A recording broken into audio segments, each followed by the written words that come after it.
Flower Stealing Master Chapter 2264 to Chapter 2342.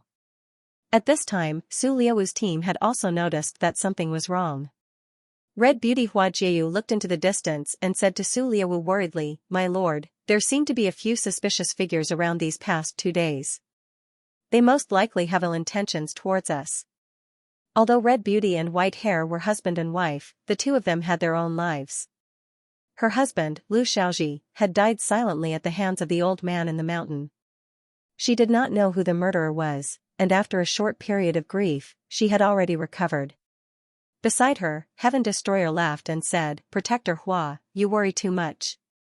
Who on this grassland would dare to attack our lord?" Of the 10 fiends of the demon palace, the 8 of them, metal, wood, water, fire, earth, moon, and star, had all died in Xianxia prefecture. They had either been killed by Fu Kailan from Goryeo, or they had been injured by a mysterious person when they were dealing with Madame Zhen from Crazimo. Only the eldest and second eldest were left, Heaven Destroyer and Earth Destroyer. However, the 2 of them were far more skilled than the other 8. Given time, they would be able to train another 8 fiends. Now that he had returned to the grassland and left Xianxia prefecture, that place of nightmares that he did not want to recall, he was naturally in a much better mood. Beside him, Earth Destroyer and the others also laughed. Clearly, they did not think that anyone would dare to pull the tiger's teeth. However, Su Liawu frowned slightly. "We cannot be careless. Why haven't the scouts we sent before returned?" After all, he was a famous general on the battlefield. A famous general's sense of smell told him that there was some danger. He immediately sent a few guards in all directions to investigate. However, the guards had not gone far when a few arrows were suddenly shot at them, and a few of them fell to the ground. "Enemy attack!" A Mongolian warrior shouted with all his might. A group of warriors gathered in front of Su Liawu. Hua Jieyu and Heaven Destroyer stood on his left and right. As for the old man in the mountain and his subordinates, they were a distance away from him. It was obvious that Su Liawu did not trust him. He was also very tactful and did not approach him at such a sensitive time. "What are you all surrounding me for? Hurry up and fight." By now, Su Liawu had already seen clearly that a group of horse bandits had appeared nearby. There were close to 200 of them. Although this was not a small number, they were all experienced knights and did not fear these horse bandits at all. The generals under Su Liawu's command had long since led their men to flank the mounted bandits and outflank them from behind. While they galloped forward, they also used archery to kill their enemies. Song Qingshu, who was watching from afar, felt his heart tremble. It was no wonder that the Mongolians had dominated the world for so many years. Regardless of whether it was their individual fighting power or the efficiency of their organization, they were far superior to the armies of other countries. However, the group of horse bandits did not want to fall behind. They all drew their bows and arrows, using mounted archery against mounted archery. In addition, they also used an extremely ingenious formation to penetrate Su Liawu's camp. "Your Highness, these are not ordinary mounted bandits," Heaven Destroyer said to Su Liawu hurriedly. Su Liawu nodded his head. Even though all the tribes on the grassland basically had the skills of riding and archery, only the most elite troops would be able to display such strict tactics. "Just where did this group of people come from?" "Huashan, go and lend them a hand," Su Liawu ordered. The pupils of the old man in the mountain shrank. The people of the assassin sect were experts in assassination, but not in frontal assaults. Su Liawu's order clearly showed that he wanted both his men and the mounted bandits to suffer heavy losses. However, he had no choice but to lower his head when he was under someone else's roof. He quickly lowered his head and hid his true emotions.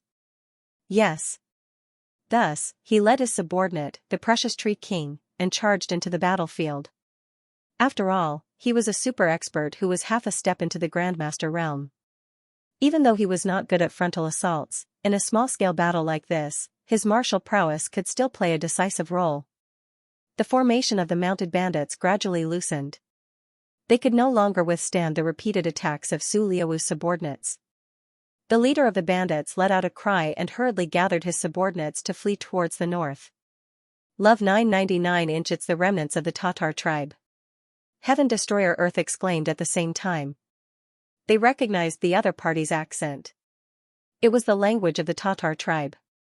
The Tatar tribe was once the strongest tribe in the Mongolian plains. However, Temujin rose to power, and after more than 10 years of war, he finally replaced them. Now, even Temujin's young wife, Empress Shinran, had been snatched from the Tatar tribe. Because Temujin had once issued an order to the Tatar tribe, kill all those taller than a chariot, the people of the Tatar tribe were almost wiped out. A small number of survivors hid deep in the mountains and forests. It could be said that they had a blood feud with the Mongolians. How can the Tatar tribe still maintain this kind of fighting strength? Su Liawu's brows furrowed. It must be known that the Mongolians had carried out great purges on the Tatar tribe from time to time. It was basically impossible for the Tatar tribe to find any adult males. How could they still gather such a powerful army? Huashan, capture all of them. This king wants to know who the mastermind is. Su Liawu ordered. The old man in the mountain nodded and led the cavalry under his command to chase after the other party. Who is it that wants to make a move against me? Who has the strength to do so? Su Liawu thought hard, going through all the possible enemies in his mind. Suddenly, a thought flashed through his mind, and he thought of a possibility. His expression immediately changed. Come back, get them all back. But the old man in the mountain had already disappeared with the 2 groups of cavalry. There was no way he could catch up. At this moment, a black line suddenly appeared in the west. Su Liawu's heart instantly turned cold. As someone who had been on the battlefield for a long time, how could he not know what this black line meant? A group of at least 300 cavalry was charging in this direction. Hurry, protect the king and leave. Extinguisher of Heavens and Earth's expression also changed greatly. He hurriedly ordered his subordinates to protect Su Liawu and leave. Right now, there were only a few dozen cavalry left. How could they block the charge of 300 cavalry? We can't run. Scatter to the sides. Su Liawu still maintained his calm. If he had not been injured, he could have ridden his horse and fled while turning back to stop his pursuers. Of course, it was not wise to stay where he was to face the other party's charge head-on. The other party's momentum had already been set. If he stayed where he was, he would die even faster. Thus, although he did not panic, he could at least hold on for a while longer. When his main force returned, he would be able to turn defeat into victory. In the distance, Song Qingshu secretly nodded as he watched. No wonder Su Liawu was called the second whip of God by the Westerners. He really had a way of commanding an army. However, no matter how good his commanding skills were, in the face of an absolute disparity in strength, there was not much meaning. The 2 sides quickly exchanged blows. Because of the disadvantage in numbers, Su Liawu's guards fell one after another. Su Liawu's expression was gloomy. Those who could serve as his guards were all warriors picked out of 100 in the army. Even if they were outnumbered, they should not have died so quickly. It was obvious that the cavalry in front of him was also the elite of the elite. Not long after, there were not many guards left beside him. If it were not for Extinguisher of Heavens and Hua Jiyu's powerful martial arts, he would probably have died on the spot. However, there was no lack of experts in the enemy's army. Very soon, Extinguisher of Heavens and Hua Jiyu were covered in wounds. A new troop of cavalry suddenly appeared at the end of the grassy plains. Even though they were 2 to 3 li away, with the speed of the cavalry, they arrived in almost an instant. Song Qingshu had originally thought that these people had come to kill Su Liawu, and thought to himself, just what kind of anger did he have for so many people to want to kill him, but when these cavalry got close, they shot at the mounted gangsters. This troop of cavalry had 1 to 2,000 people, and the arrows fell like rain. The group of mounted gangsters were shot down in almost an instant. The leader of this troop of cavalry was a female general. She had a pretty face, a well-proportioned and slender figure, and there was a valiant air between her brows. Her red cape fluttered in the wind, and she was like a beautiful flame on the battlefield. Song Qingshu felt a headache coming on. The Mongolians' archery skills on horseback were too powerful. Before they had even begun to fight, they had already launched several volleys of arrows from afar. They were also very mobile, and with just a few thrusts, they could scatter the enemy camp. Even when they were fleeing, they could shoot behind them. If the pursuers were not careful, they could easily turn victory into defeat. Most importantly, even a woman on the Mongolian side was so skilled on horseback. It was as if the entire population was a soldier. How would they face them in the future? The appearance of this troop of cavalry had already determined the fate of the mounted gangsters. Originally, if they had run in time, they might have been able to escape, but those people only hesitated for a short moment before continuing to attack Su Liaowu and the others, trying to kill him before the enemy's reinforcements arrived. But Su Liaowu's guards were all experts. Now that reinforcements had appeared, they all became spirited and released 120% of their battle strength. Even though their numbers were decreasing, they still stubbornly persisted. "How dare you?" The female general who had rushed over shouted, drawing her bow and shooting an arrow at the shoulder of the leader of the mounted gangsters. She then pulled out her curved blade and led the cavalry under her command to charge over like a bolt of lightning. The group of mounted gangsters finally fell into chaos. Previously, they had been outnumbered, and now the tables had turned. They could also feel the despair of Su Liaowu's group. The female general charged to Su Liaowu's side and did not attack. She only arranged guards to protect Su Liaowu like an iron wall while commanding the cavalry to cut off the group of mounted gangsters.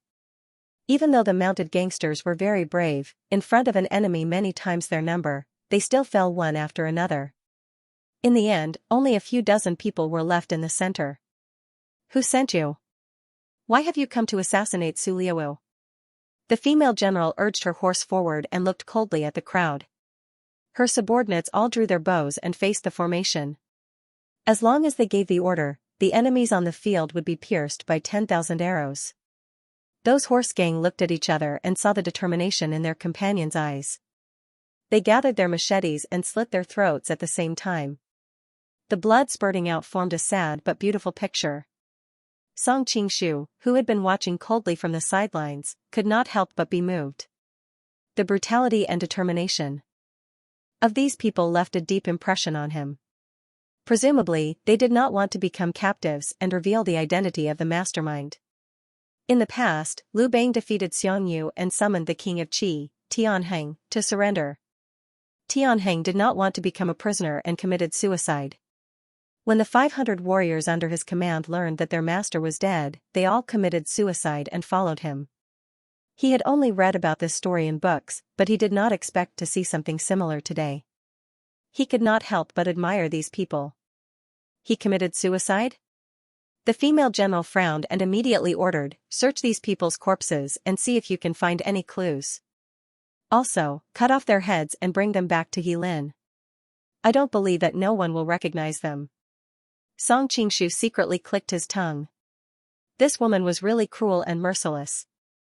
He did not know who she was. Su Liaowu let the carriage move closer. "If fourth sister-in-law had not appeared in time, I'm afraid I would have died in the hands of these bandits." The female general's face no longer had the ruthlessness from before. Instead, it was replaced by a gentle smile. "Your fourth brother heard that something happened to you in the western Xia. He was worried that someone might have bad intentions, so he sent me with 2,000 men to rescue you. I didn't expect that someone would really eat the courage of a leopard." Fourth sister-in-law? Hearing their conversation, Song Qingshu's heart skipped a beat. It seemed that this was not a female general, but Kublai's chubby consort. No wonder she had just called Su Liaowu by his name. When she commanded, she had the air of a superior. Consort Chabi continued, "I don't know who dared to make a move against you." Su Liaowu snorted. Just now, those people were pretending to be Tatar people, but how could the Tatar people have the ability to organize such a large group of cavalry? Clearly, someone planned to impersonate Tatar people to surround and kill me. Have you guessed the culprit behind this? Consort Chabi asked. Su Liaowu looked in the direction of Yilin. Most likely, at this moment, something strange happened. The originally flat grassland suddenly exploded. A black shadow shot out from the ground, and the carriage was instantly blasted into pieces by the sword Qi. Su Liaowu was a grandmaster-level expert. Even though he was seriously injured, he could still press his hands together and dodge 3 feet to the side. However, he did not dare to relax at all, because what entered his eyes was a dot of sword light, like maggots in his bones. He was already seriously injured, and dodging 3 feet in the nick of time had already used up all of his strength. How could he dodge the next sword attack? Fortunately, he had Consort Chabi by his side. With a shake of the whip in her hand, she wrapped it around Su Liawu's waist and pulled him behind her. This also gave the guards beside her a chance to react. They all drew their weapons and stood in front of the assassin. However, that dot of sword light seemed to flash with a demonic light. Everyone could only see that dot of sword light, but they could not see the person wielding the sword clearly. In the time it took for their eyes to blur, a few guards were already splattered with blood. Hua Jiu and Annihilating Heavens and Earth roared angrily and pounced forward. Even though their martial arts were not weak, the battle with the horse bandits had been too cruel. All of them had suffered serious injuries, and their martial arts had been greatly reduced. They had been seriously injured by the other party's sword light in almost an instant. The only thing worth rejoicing about was that their martial arts were higher than the average guards, and they had managed to keep their lives. However, they were no longer able to stop the assassin's movements. Consort Chabi had just pulled Su Liawu behind her, and before she could retract the whip in her hand, the mysterious assassin had already killed her guards and severely injured Hua Jiu and Annihilating Heavens and Earth. A dot of cold light directly pierced towards her chest. It was obvious that the other party was also worried that he would be held back and be surrounded by the army, so he planned to pierce through her body and kill Su Liawu, who was behind her. She wanted to draw her curved blade to block, but the fear of death and the other party's chi activity locking onto her caused her entire body to stiffen. Her movements were much slower than usual, so how could she block this sure-kill sword attack? At that moment, she suddenly felt someone grab her waist and pull her behind him. Then, a tall figure stood in front of her, and a cold light was unsheathed, clashing with the dazzling cold light in the assassin's hand. With a muffled grunt, the assassin retreated at a speed even faster than when he had come. With a few leaps, he had already appeared a mile away. Receiving her order, a group of cavalry shot out like arrows, chasing in the direction the assassin had fled in. Song Qingshu looked at the figure gradually disappearing into the distance. He thought to himself that he had not injured him in the attack just now. Instead, he had used the force of the attack to push him further away.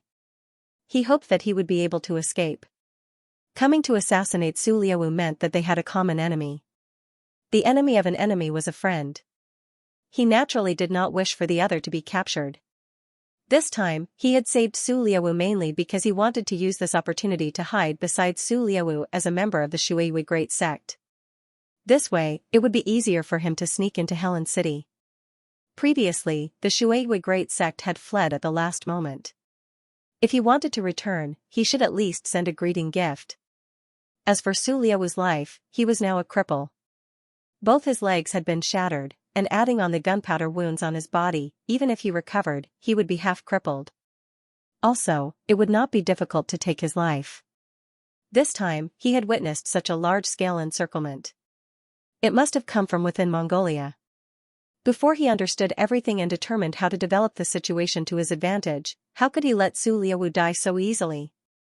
Dog slave, let go of your filthy hands. Just as his mind was spinning, he suddenly heard a cold and angry voice. Turning his head to look, he saw Chabi Wangfei glaring at him angrily. Only then did Song Qingshu realize that he was still holding her waist. Hearing the other scolding, he frowned and said indifferently, "Just now, I offended you in a moment of desperation. Please forgive me, Wangfei." Chabi Wangfei was just about to say something when she saw Su Liawu being supported over. She snorted, tidied her clothes, and moved to the side. "Shuihui Great Sect, you still dare to come back to see this king?" Su Liawu looked at Song Qingshu and gritted his teeth. That time, if he had not run away, he probably would not have suffered the humiliation of having his legs broken. Song Qingshu replied, "That night, when I faced Fu Kalen of Goryeo, I really didn't expect his martial arts to be that high. I was so shocked that I subconsciously left. After that, I regretted it a lot. Unfortunately, I didn't have the face to come back to see your highness, so I could only follow you from afar. In the end, I saw that mysterious assassin wanted to assassinate your highness and the fourth princess." Su Liawu was enraged when he saw Yi Futian vaguely pointing out the credit for saving him. Just as he was about to lash out, he suddenly saw the old man of the mountain leading his troops back from afar. He immediately realized that all the masters around him were either dead or injured. Now, the destructive sky decimating Earth and Hua Jiu were both severely injured. Even if they were not injured, they would still be no match for the old man of the mountain. Keeping such a person with ulterior motives by his side without any checks and balances was truly dangerous. Therefore, he immediately said with a pleasant expression, that night, even if the great master had stayed, he would have lost his life in vain. The great master preserved his strength and saved me and sister-in-law at the critical moment. His merits outweigh his faults. When I return to Heilin, I will definitely reward you greatly. Song Qingshu pretended to be grateful. Thank you, Your Highness, for forgiving the past. At the same time, he glanced around.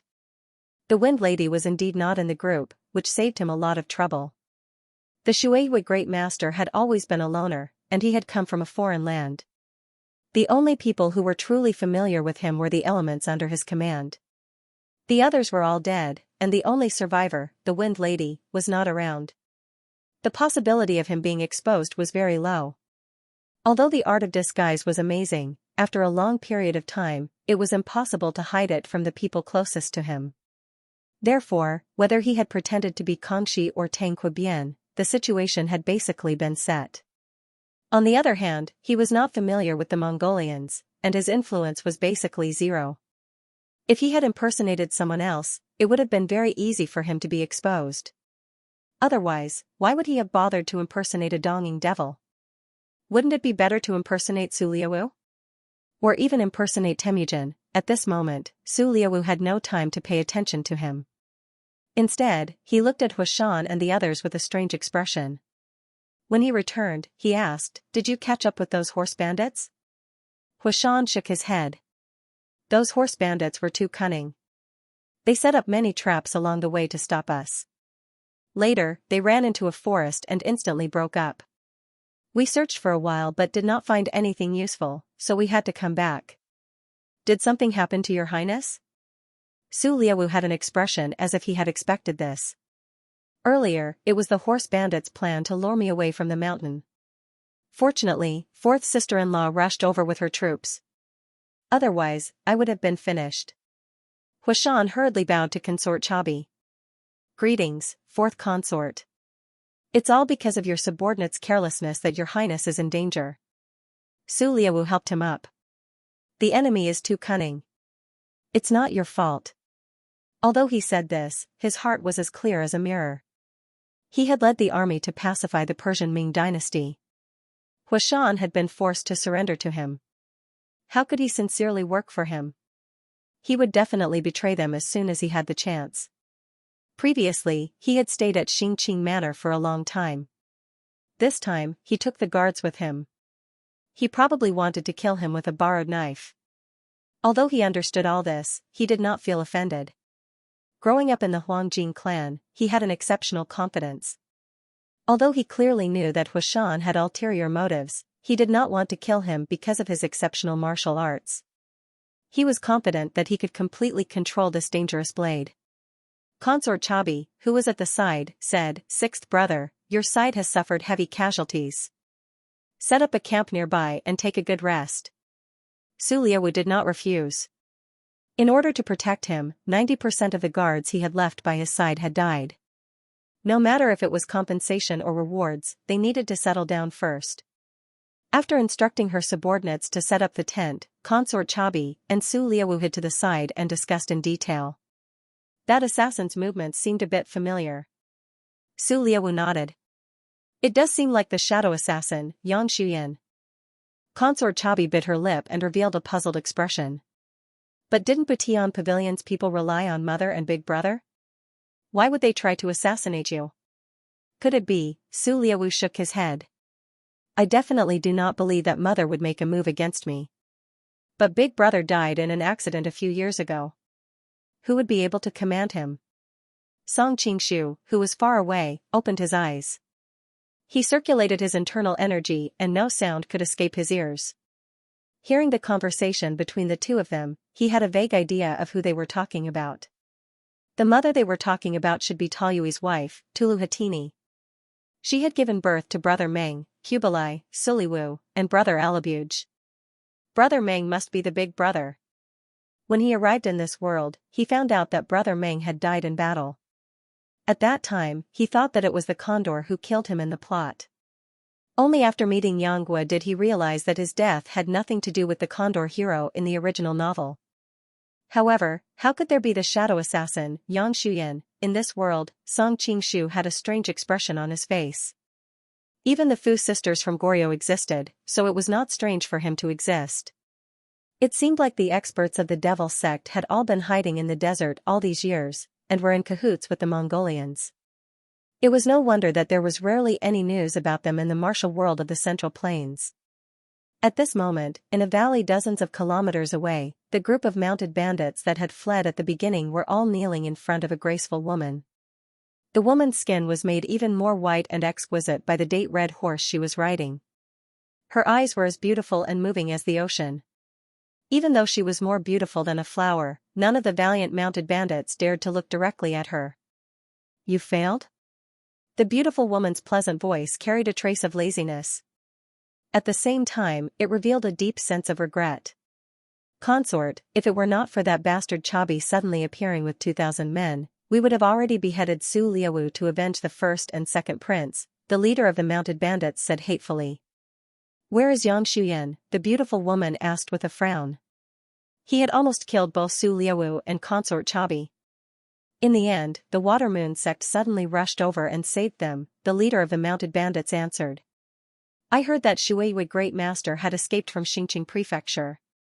I thought that he had already betrayed Su Liawu, but I didn't expect him to suddenly appear." "Could it be that Su Liawu had purposely injured himself to gain his confidence?" asked the leader of the horse bandits. The beautiful woman shook her head. "No way.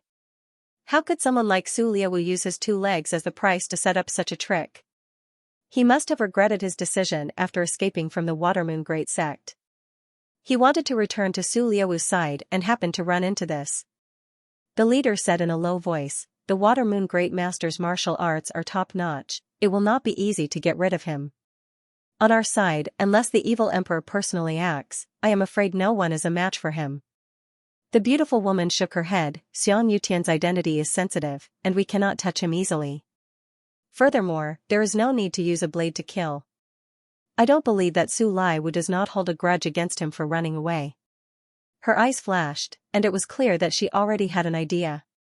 The leader continued asking, "Yang Shuyan is being hunted down. Should we go and help him?" The beautiful woman snorted coldly. "What if we get caught by Su Liawu and Chabai's subordinates? We don't have to worry about this anymore. We'll leave immediately. We mustn't leave behind any evidence." The leader said hesitantly, "But Yang Shuyan is a rare talent, and he's also, loyal to the princess. It will be a pity if we lose him." The beautiful woman's expression was indifferent. "Don't worry, if the heaven-mending pavilion's descendant can't even protect himself, how could he be the #1 assassin under the heavens?" After saying that, he put on his cloak again and called for his subordinates to disappear into the wilderness.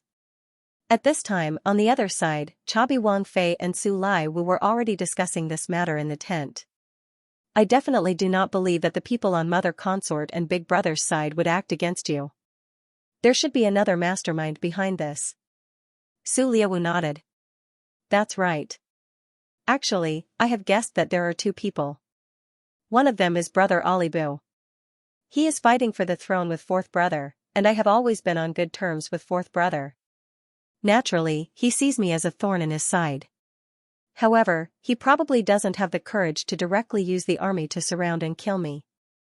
6th brother's words are indeed possible." Chabi Wangfei clearly knew that the fight between Brother Alabuj and her husband had reached a climax. Then who is the other suspect? Su Liawu looked towards the north and revealed a complicated expression. "The sea is lost." Song Qingshu, who was eavesdropping not far away, was taken aback. "Who is this Hai Wanli?" He hurriedly continued listening. "Lost in the sea?" Chabi Wangfei's eyes were also a little strange. This woman had you brothers head over heels for her back then. Song Qingshu smiled and thought that women were indeed full of jealousy. Even after so many years, they still couldn't forget it. Su Liawu's face turned red, and he snorted coldly. "Unfortunately, she still chose to marry that short-lived Guiyu in the end." Back then, Guiyu was the crown prince's grandson. It was expected that Hai Wansheng would choose him. Chabi Wangfei's mouth curved slightly to show a trace of disdain. But she did not expect the tables to turn. In the end, the right of succession shifted to our line. That's right. When the great Khan appointed Kuo-Wutai as the crown prince, Kuo-Wutai feared imperial father's prestige and plotted to assassinate imperial father. Imperial mother endured the humiliation and pretended not to know and continued to maintain good relations with Kuo-Wutai. At the same time, she secretly established a shadow government. In the end, she gave them a taste of their own medicine and got rid of Kuo-Wutai and Guiyu, successfully obtaining the position of heir. A trace of joy flashed across Su Laiwu's face. Song Qingshu was shocked when he heard this. When he came to this world, he found that the death rate of the Mongol kings was very high. The second-generation princes like Joki, Shagatai, Kuo-Wutai, and Touré were almost all killed. Only the third-generation princes of the Touré line, Menk, Kublai, Su Laiwu, and Ali Bugu were active on the stage. At first, he had thought that it was because the wars were too intense and many people died. Now that he heard them say this, it seemed that there was more to it than meets the eye. Kuo-Wutai was very fond of alcohol. One time, he drank too much on an expedition and died. Guiyu was Kuo-Wutai's eldest son. His health had not been good since he was young, and he also liked to drink. Later, he died in a military camp during a western expedition. He had thought that their deaths were accidents, but now it seemed that someone had murdered them.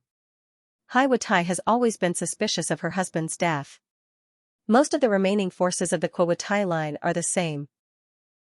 Even though I have my suspicions about Big Brother's death, I can't be sure. Today, they are actually planning to surround and kill me. It seems that Hai Wutai and the others have already made their move. Su Laiwu's face was very pale. Sister-in-law also told fourth brother to be careful. Song Qingshu, who was hiding at the side, brightened. Hai Wutai, the princess who wanted to take revenge for her husband, the grudge between the Kuo-Wutai line and the Touré line. He suddenly had more confidence in this trip to Mongolia. Chabi Wangfei hurriedly nodded. I will immediately write a letter to remind him. That's right, after we return to Helen, we will report this matter to the Great Khan. With sixth brother's current position and power, if they send people to attack you, the Great Khan will not let them go. Absolutely not. Su Laiwu immediately shook his head. Why? Chabi Wangfei asked in confusion. Su Laiwu answered, we do not have any evidence. Only then did Chabi Wangfei come to her senses. Those who had participated in the attack had all committed suicide, leaving no one alive. As for taking their heads to Helen, with Hai Wutai's meticulousness, these people were most likely death warriors without any ties. It would be very difficult to trace it back to her. Also, even if we have evidence, it is useless. Su Laiwu suddenly sighed. Ah? Chabi Wangfei frowned slightly. She really did not understand. However, she knew that this sixth brother of hers was very shrewd and would not speak without thinking. Back then, Kuo-Wutai tried to assassinate royal father. Sister-in-law, do you think that the Great Khan does not know? Su Laiwu asked. Even after mother established the shadow government and got rid of Kuo-Wutai and Guiyu, I think that the Great Khan most likely knows. Chabi Wangfei was shocked. With the Great Khan's great talent and strategy, it is indeed very difficult to hide it from him. But why has he not asked about it? It seems that he has tacitly allowed the sons under his command to fight. Su Laiwu's brows were tightly knitted together. This is also something that I have never understood. There are similar examples in the Han dynasties. In order to ensure that the throne is not threatened, the emperor will tacitly allow the princes and princes to fight. That way, he will be able to sit in a stable position. But with the Great Khan's prestige and martial arts, who can threaten his position? How could he be like those Han emperors and play such tricks? In recent years, the Great Khan has become more and more unfathomable. It is likely that no one in the world will be able to guess his thoughts. Wang Feiwu also had a worried expression. Song Qingshu listened for a while longer. The two of them quickly chatted about daily life. The Mongolians were not like the Han, so there was no need to avoid suspicion between uncle and sister-in-law. Seeing that he could not hear anything more, he returned to his own tent. Song Qingshu didn't stay in the tent for long before a guard came to report, "The consort of the Shueiyue clan wants to see you." "See me? Why would she want to see me?" Song Qingshu was confused and couldn't help but worry. Could it be that consort Chabi knew the Shueiyue clan? If that happened, he would be in trouble. The guard said impatiently, "We don't dare to guess what the consort is thinking. Just hurry up and go." Song Qingshu hesitated for a moment, then picked up the Shueiyue knife and followed the guard to consort Chabi's tent. "You can't bring weapons to see the consort." The guard stopped him at the door. Song Qingshu raised an eyebrow and said coldly, "My knife never leaves my body." Why did she want to remove his weapon? Was she planning to ambush the executioner? But according to his senses, there was no ambush in the tent. "Let him in." Consort Chabi's voice came from inside the tent. The guard at the door didn't stop him. When Song Qingshu entered, he found that the guard from before didn't follow him in. There was no one else in the tent either. Suliwa must have returned to his own tent. Consort Chabi sat high up on a chair. Her small boots stepped on the animal skin beneath her feet, making her legs look even more slender. Song Qingshu thought to himself, "It's rare that she doesn't have O-shaped legs after riding for so long." But then he thought about it. Kublai was one of the noblest princes in the Mongolian Empire. His consort must be beautiful, not like a normal grassland woman. Noticing his gaze, Consort Chabi felt uncomfortable and said angrily, "Why don't you kneel when you see me?" As she spoke, she took the whip from her waist and whipped it at his face. Song Qingshu frowned and used his fingers to catch the tip of her whip. "I am a guest of the Khan. The Khan has given us special permission not to kneel." Although he wasn't sure if the Khan had actually given such an order, he had seen the behavior of Master Shueiyue, Jinlu and Fuwang, and the others. Although they respected their masters, they were not servile in the slightest. It seemed that Temujin knew that these masters were proud and arrogant, so he purposely waived some of the rules. Moreover, even without this order, Temujin was not here. Would Princess Chabi still be able to go and verify it? Did the Great Khan give such an order? Princess Chabi was also uncertain, but her tone still softened. "The next time I see you looking around with those thieving eyes of yours, I will punish you for offending this princess." Song Qingshu smiled faintly and said, "Wang Fei is willing to use her reputation as a wager. Even if I am punished, it is not wrong." Chabi Consort's face darkened. "How dare you speak to me like that?"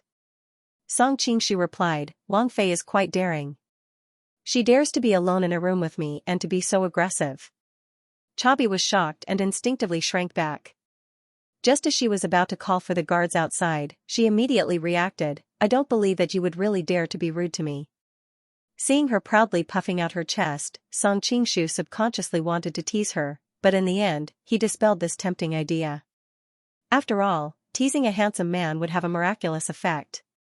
Now that he was wearing the face of the Water Moon Great Sect, he was afraid that it would only thoroughly anger this woman. Seeing that he no longer contradicted her, Consort Chabi finally smiled, "I knew it. You clearly abandoned sixth brother in Xingqing Prefecture and ran away, but now you come back shamelessly. You must have a strong desire for wealth and glory. How would you dare to offend me?" Song Qingshu sighed, "Did Wang Fei summon me here just to deliberately humiliate me?" Consort Chabi did not answer and stared at the whip between his fingers. "Let go." Song Qingshu flicked his finger lightly and the long whip immediately curled back into a ball and hung back on her waist. Consort Chabi raised an eyebrow, "Your martial arts are so good. I am very curious to know how good that Fu Kalen from Goryeo is. How could he scare you into running away?" Song Qingshu said lightly, "If Wang Fei wants to know, you can ask sixth Wanya." Consort Chabi's eyes narrowed. If a servant does not have the self-awareness of being a servant, it will be difficult for him to die a good death. Feeling her arrogant attitude, Song Qingshu frowned, "If Wang Fei has no other instructions, I will leave first."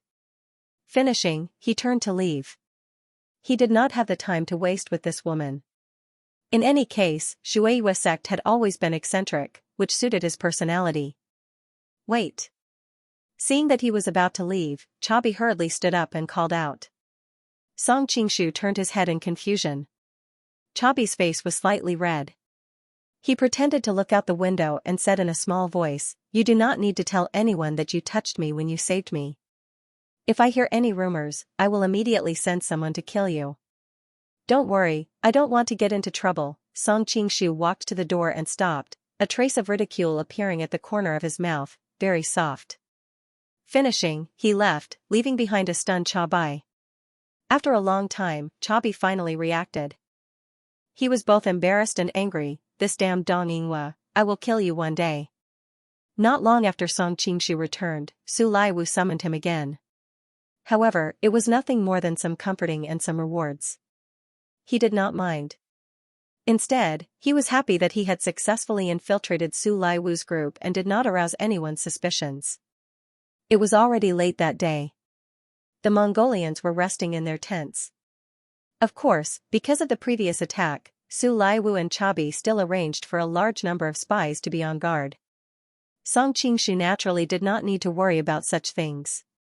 Shueiyue sect had a high status in the Mongolian army. They had their own tents to stay in. He could rest in peace. The few days of non-stop travel had really tired him. In the middle of the night, Song Qingshu, who was sleeping on the bed, suddenly opened his eyes. He quickly dodged to the side. A pitch-black dagger was already stabbing towards the place he had been lying on. Seeing him dodge, the opponent was not surprised. The dagger moved and slashed towards his lower abdomen. Song Qingshu cursed in his heart. This move was too vicious. If he was hit, although it was a matter of a few inches, it was related to the happiness of a man for the rest of his life. Instinctively, he stretched out his finger to touch the side of the dagger. Suddenly, he thought of something and pulled out the water moon blade beside him. It was as if a bright moon had risen in the tent. He had fought with Shueiyue sect several times and was naturally familiar with their martial arts. In addition, he had learned the divine blade slash of the Mandarin duck blade before.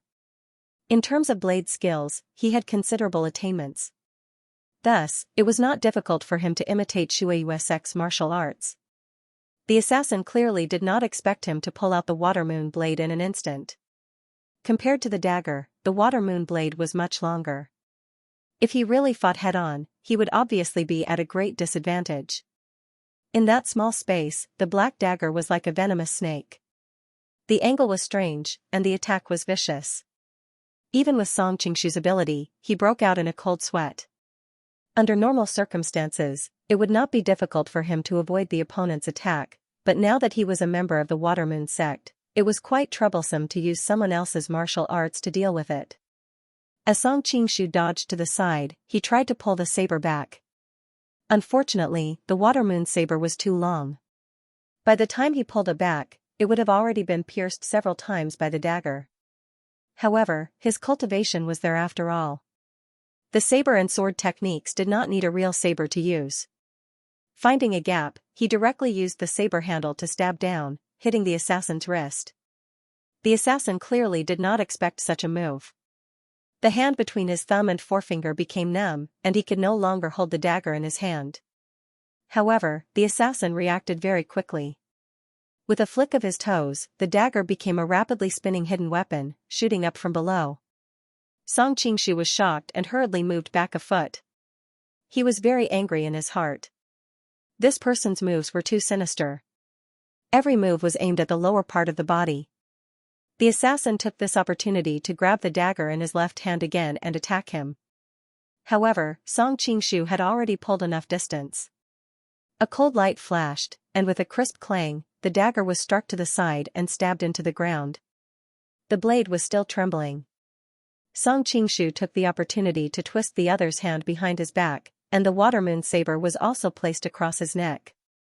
Just as he was about to ask who he was, who knew that the assassin's body suddenly became boneless. His entire body twisted like a noodle, and he directly broke free from his control. He turned around to face him and stabbed his hands directly at his chest. There was a faint trace of blue on his fingertips, and it was obvious that there was poison on them. Song Qingshu did not dare to test the poison on his body. In a flash, he did not have time to use the water moon saber. He directly abandoned the saber and directly grabbed the assassin's wrist. The assassin's reaction was also very fast. Although his hands were locked and could not exert force, his leg was like a venomous snake, fiercely kicking towards his lower abdomen. Song Qingshu was really angry. This guy was too vicious. Every move he made was aimed at his lower body. Since that was the case, don't blame me for being impolite. She used her leg to block his vicious attack, then gave him a taste of his own medicine and kicked at his legs. Ah! The assassin cried out in alarm. He bent over like a cooked prawn in pain. Song Qingshu was stunned, because the voice belonged to a woman. During the intense battle just now, he didn't have the time to observe anything else. Only now did he notice that the other party's figure was indeed not like a man's. However, she was tall, and her chest must have been deliberately wrapped with a few circles of cloth, so it didn't reveal too many feminine characteristics. Pulling off the veil covering her face, a beautiful and moving face appeared in front of him. The first impression he had of her was the charm between her eyebrows. She was definitely a woman among women. However, her pained expression at this time ruined this temperament to a certain extent. Song Qingshu asked in a deep voice, "Who are you?" The woman glared at him, and her eyes were full of hidden bitterness. The great sect really doesn't know how to have tender feelings for the fairer sex. You actually kicked me, there. Song Qingshu frowned because at that moment, he had already felt that the other party was using the charm technique. It was somewhat similar to Dan Yuru's, but there were some differences. Her cultivation of the charm technique was obviously not as high as Dan Yuru's, but her charm towards men was comparable. It must be her natural charm that narrowed the gap between the two to a certain extent. I'm just using your own method on you. Song Qingshu sneered. Shisha literature is the great sect from the Murong family? Since when did they also know how to give someone a taste of their own medicine? The woman's lips revealed a faint smile, obviously not worried about her situation at all. Song Qingshu stretched out his hand and drew the water moon saber across her white and tender neck. I'll give you one last chance. Tell me your identity, or don't blame me for being merciless. The woman laughed. The great sect can't bear to kill me. After seeing my appearance just now, the great sect's killing intent unconsciously dissipated by more than half. Is that so? Song Qingshu was stunned, and the water moon saber in his hand slashed towards her neck. Ah, I'm Hai Wanshan. A cold light flashed in front of her, and in that instant, she felt the fear of death. She could even feel the skin on her neck being cut open by the blade. Hai Wanshan? Song Qingshu's heart stirred, and he remembered the conversation between Su Liawu and Cha Bai that he had overheard. The great sect should have heard of my name. Feeling the chill of the blade on her neck, Hai Wanshan was still in shock. However, Song Qingshu's expression darkened. Nonsense, Hai Wanshan is a princess, why would she come to assassinate you in the middle of the night? I've long heard of the great sect's reputation, and I wanted to pay you a visit. Hai Wanshan's eyes kept glancing at his saber, clearly worried that his hand would slip. Visit? Does an assassination count as a visit? Song Qingshu sneered. The great sect's martial arts are unparalleled, so why would he care about my mediocre martial arts? I just wanted the great sect to give me some pointers in martial arts. Hai Wanshan deeply apologizes for causing the great sect to misunderstand. Her voice was gentle and pleasant, and whether it was her expression or tone, every word seemed to come from the bottom of her heart. Princess is too humble. With your martial arts, you can be considered a first-class expert in the world. Song Qingshu harumphed. Hai Wanshan pursed her lips into a smile. It seems that the great sect believes in my identity. Since that's the case, can you let me go? We are so intimate now, and if others see us, it will probably cause a huge uproar. How could an experienced person like Song Qingshu be led around by the nose by her? He directly replied, who would see us in the middle of the night? Also, Princess has taken the initiative to throw herself into my arms. No one will believe me even if I tell them. As he spoke, he gently slid the tip of his saber across her clothes, deliberately revealing a greedy expression.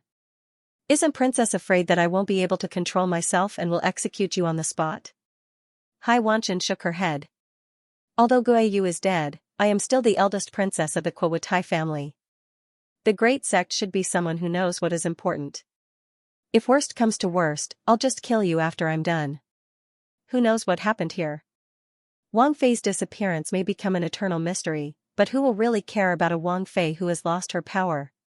Song Qingshu said.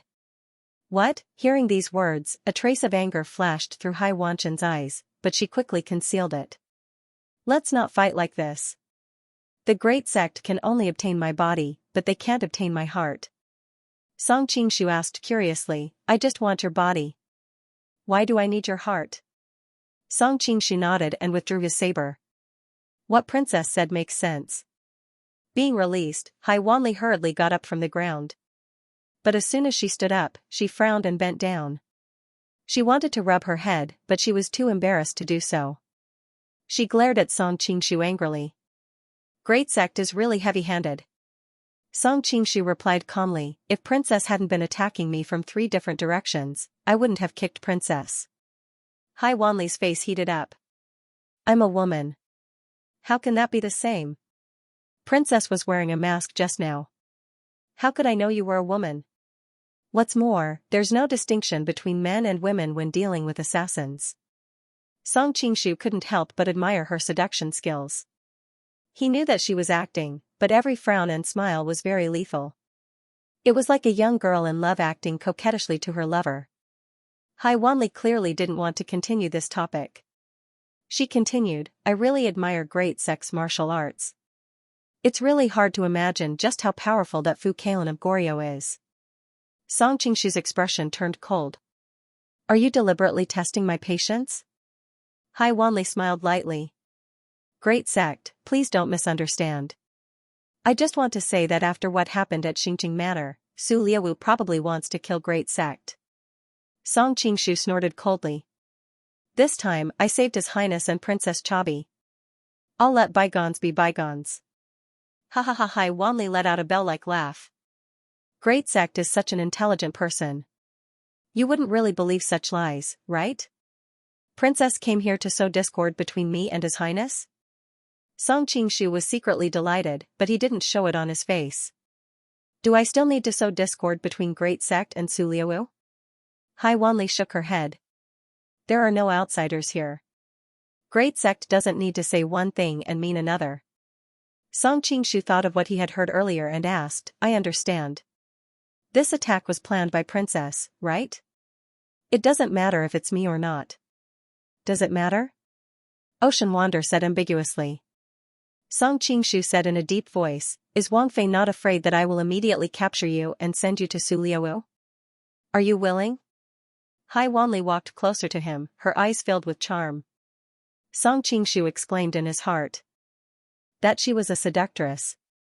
He clearly knew that she was acting, but he still couldn't resist her charm. If it wasn't for the fact that he was used to seeing stunningly beautiful women, if it was any other man, he would have completely fallen for her. Just as he was about to speak, his heart skipped a beat and he looked outside the tent. At this moment, Huashan's voice could be heard from outside, is the main sect resting? Hai Wanli was also alarmed, but there was no place to hide in the tent. She hurriedly rolled over and hid under the blanket. Song Qingshu frowned. How could he hide like this? He took the opportunity to lie down on the bed and deliberately propped his legs up, making it look like the blanket was bulging. What's the matter, Great Elder? Huashan held the position of the Great Elder in the Persian Ming dynasty. Usually, the foreign officials called him that. Hai Wanli clearly didn't expect him to also be on the bed. Sensing his aura, her entire body instantly stiffened. He could clearly feel that she was extremely nervous, as if she would explode if he did anything out of line. At this moment, Huashan, who was wearing a black cloak, had already lifted the curtain and walked in. Oh, it's nothing much. I just faintly heard some movement here, so I came to see if there was anything going on. As he spoke, he looked around and finally his gaze landed on the bulging blanket on the bed. Oh, I was practicing just now. I might have made some noise and alarmed the Great Elder. Song Qingshu sat up straight, but didn't get off the bed. Hai Wanli was a little surprised. The other party's hands were very well behaved and didn't take the opportunity to take advantage of her. According to the rumors, the Shuihui Great Elder was clearly very lecherous. Sanjiu Chinese network, but no matter what, the other party's well-behaved behavior was a good thing for her in her current situation. So the Great Elder is in a good mood. Why don't you spar with me? Huashan looked at him quietly. Song Qingshu frowned slightly. It's too late now, and His Highness and the others have just experienced a tough battle. It wouldn't be good to disturb their rest. That's true. Unexpectedly, Huashan didn't insist. Then we'll spar with the Great Elder in the future. I won't disturb your rest today. With that, he bowed and floated away. Song Qingshu was stunned and couldn't help but mutter to himself, strange, he clearly knew that there was someone under the blanket, so why didn't he expose us? With Huashan's martial arts, it was impossible that he didn't notice Hai Wanli's presence. He originally thought that there would be a fight later, but who knew that the other party would retreat directly? Could it be that he was afraid of the Shueiyue Great Elder's martial arts? That couldn't be right. Although the Shueiyue Great Elder's martial arts were high, Huashan was the king of assassins. There was no reason for him to be afraid of him. What's so strange about that? Huashan also has different intentions. Hai Wanli lifted the blanket and crawled out. Her hair was a little messy because she had just hid under the blanket, but this made her look even more languid and charming. He has different intentions. Song Qingshu thought of Huashan's various actions in Xingqing Prefecture and gradually understood. Hai Wanli thought that he didn't understand and explained, Huashan has been awe-inspiring in Persia for decades, but in the end, the Persian Ming dynasty was suppressed by Su Liu's troops. Although he was forced to temporarily surrender, how could he really surrender? Then Princess should go to his tent. Song Qingshu said with a faint smile. Hai Wanli shook his head. Even if I don't go, he will rebel in the future. On the other hand, I'm not sure about the Great Elder, so I specially made a trip here. But Princess planned to kill me from the beginning. Song Qingshu said coldly. Of course I want to test if you have the qualifications to cooperate with me. Hai Wanli smiled sweetly and said in an almost spoiled tone, Io, the Great Elder does not hold grudges against me, don't take it to heart. Song Qingshu was not moved at all. Since Princess is so active in dealing with Su Liu, does that mean that Guiyu was really murdered back then? Hai Wanli had been smiling sweetly, but when he heard this, his face instantly turned frosty. Not just Su Liu, I won't let any of the kings of the Thunder faction go. Song Qingshu sighed inwardly. What kind of blood feud was this? How does Princess want me to help you? There is no need to trouble you for now. If there is a need in the future, then contact the Great Elder. Hai Wanli recovered his trademark smile. Song Qingshu nodded. Sure. Hai Wanli asked curiously, don't the Great Elder ask about the reward first? Song Qingshu pretended to look greedily at him. Isn't the reward Princess? Hai Wanli stilled, anger rising in his heart, but he suppressed it with reason. If the Great Elder satisfies me in the future, I will definitely satisfy the Great Elder. Leaving behind a meaningful sentence, Hai Wanli disappeared into the night sky. A hint of ridicule appeared on Song Qingshu's lips. It would be strange if he believed this woman's words. In the distance, a towering mountain could be seen. The Mongols called it Mount Hanai, but in China, it was called Mount Yanran. This was where Do Xian defeated the northern Xiongnu. Yanran and Wolf Jushu were considered the highest honors for ancient generals. Thinking of the glory of the martyrs, Song Qingshu felt a surge of excitement. Would he be able to have such a day in the future? The snow and rain on Mount Hanai eventually converged into a river that flowed northeast, the Oran River. Hala and Helen City were located upstream of the Oran River. He noticed that this area was densely forested, and the vegetation was lush. No wonder Mongolia built their capital here. When he arrived at Helen City, Song Qingshu realized that he had been a frog at the bottom of a well. He had thought that Helen City would be a gathering place for a large number of yurts. He did not expect that it was not much different from the big cities in the Central Plains. Not only were there Mongols on the streets, but there were also Semu people from Central Asia, Persian merchants, blonde people from Eastern Europe, and even many Han people. Before, Song Qingshu had been worried that a Han person like him would be too eye-catching. But looking at the situation, it was like a drop of water merging into the ocean. Who would notice him? Song Qingshu, however, could not relax. After all, this showed how powerful the Mongols were. They had conquered so many countries, and at the same time, they were able to use them for their own purposes. In terms of fully integrating the various powers, none of the countries of the Central Plains could compare to the Mongols. Even now, he still remembered how the southern Song dynasty treated the rebel armies in the north. On one side, there were clear rewards and punishments, and on the other, there were layers upon layers of embezzlement. It was no wonder that so many rebel armies in the Central Plains were eventually forced to join the Mongols. Helen City was heavily guarded, but with Princess Chabi and Zolwu present, there was no difficulty in entering the city.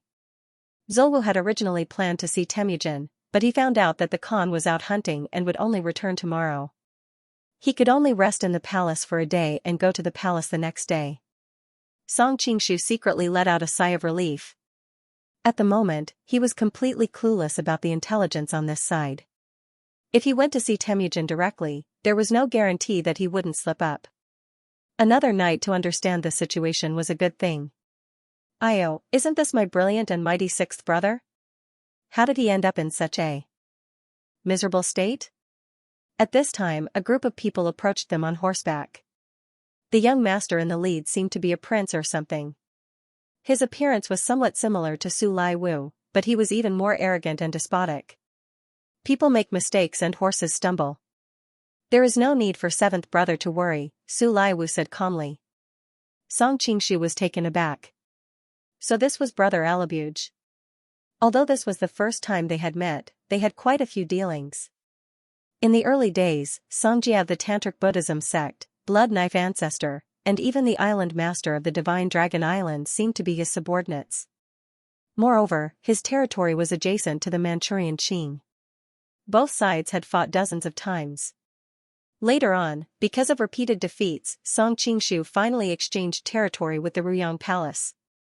Dan Yuru and the others, whom he met in Xingqing Prefecture a few days ago, seemed to have joined him as well.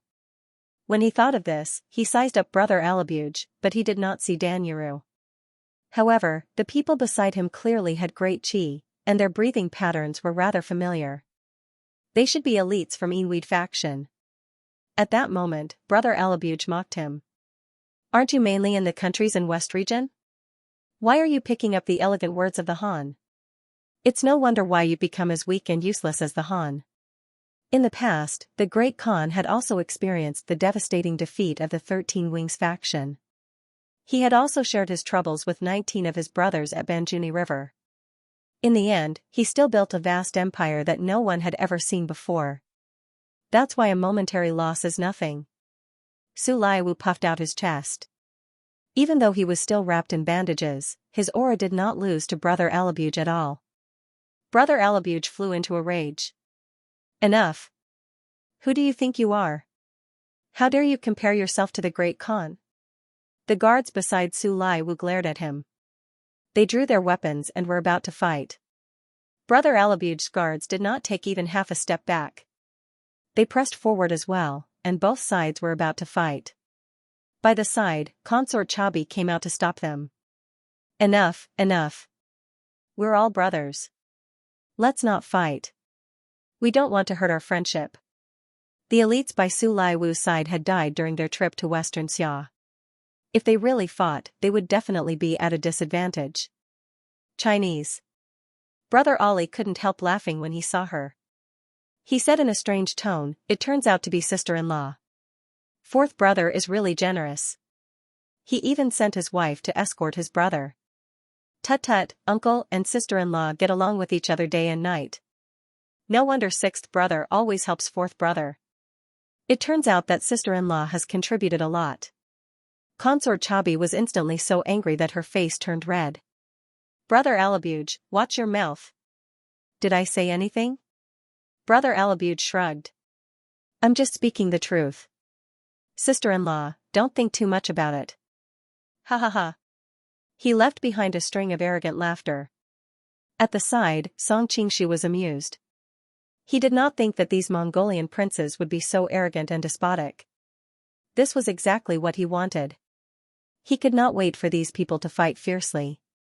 Looking at Brother Alabuj's departing figure, Su Lai Wu's expression darkened. Killing intent flashed in his eyes.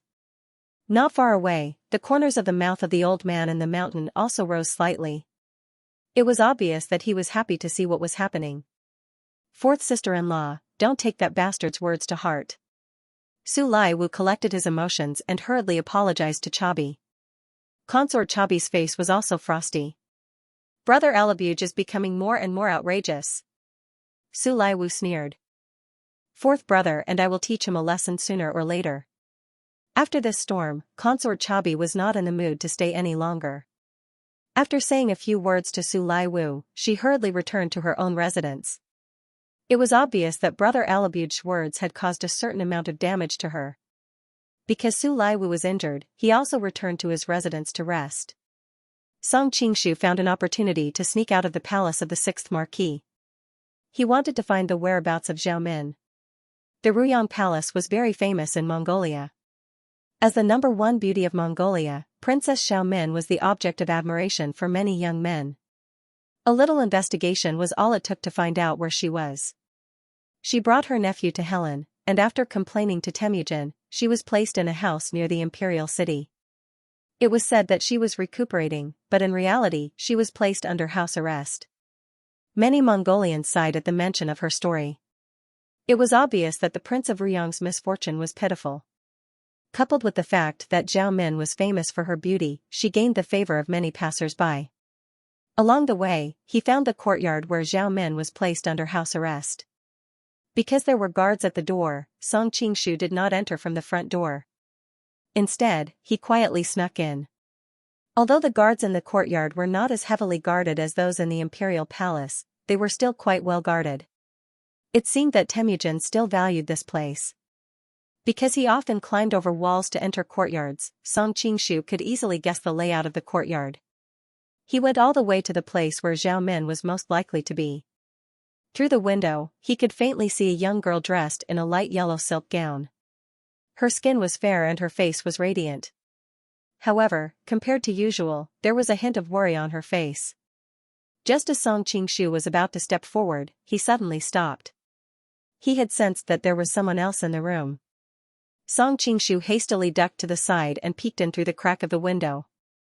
He saw a Mongolian gentleman dressed in luxurious clothing fawning over Zhao Min. Judging from his attire, he was not a prince, but the number of people accompanying him and the way he spoke were not inferior to the other princes.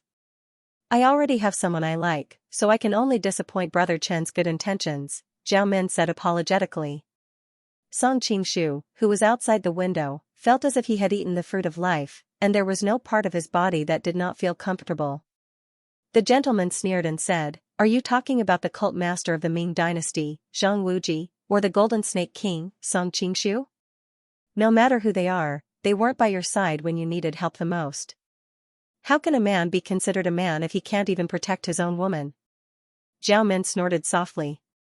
All men have their own careers. If they revolve around women all the time, how can they have any future? The gentleman held his breath as if he felt that she was talking about him, but when he saw her beautiful face, he could not get angry at all. He's usually like this, but this time, when the Ruyang mansion is facing a great calamity, he didn't come to help you. What's the use of having someone he likes? A great calamity? Zhao Min said lightly, although my father was assassinated, the Great Khan entertained us with good food and drinks. At the same time, he raised the titles and rewards of us brother and sister. He also promised that he would catch the murderer. What kind of disaster is that? A hint of anger flashed across the gentleman's face. There are no outsiders here. Min, why do you have to pretend to be ignorant? Everyone knows the Great Khan's attitude towards the Ruyang mansion. Before he could finish, he was interrupted by Zhao Min. Are you saying that the person who assassinated my father was sent by the Great Khan? The gentleman's expression changed instantly. I didn't say that. I didn't mean that. I just feel that the situation in the Ruyang mansion is a little unstable.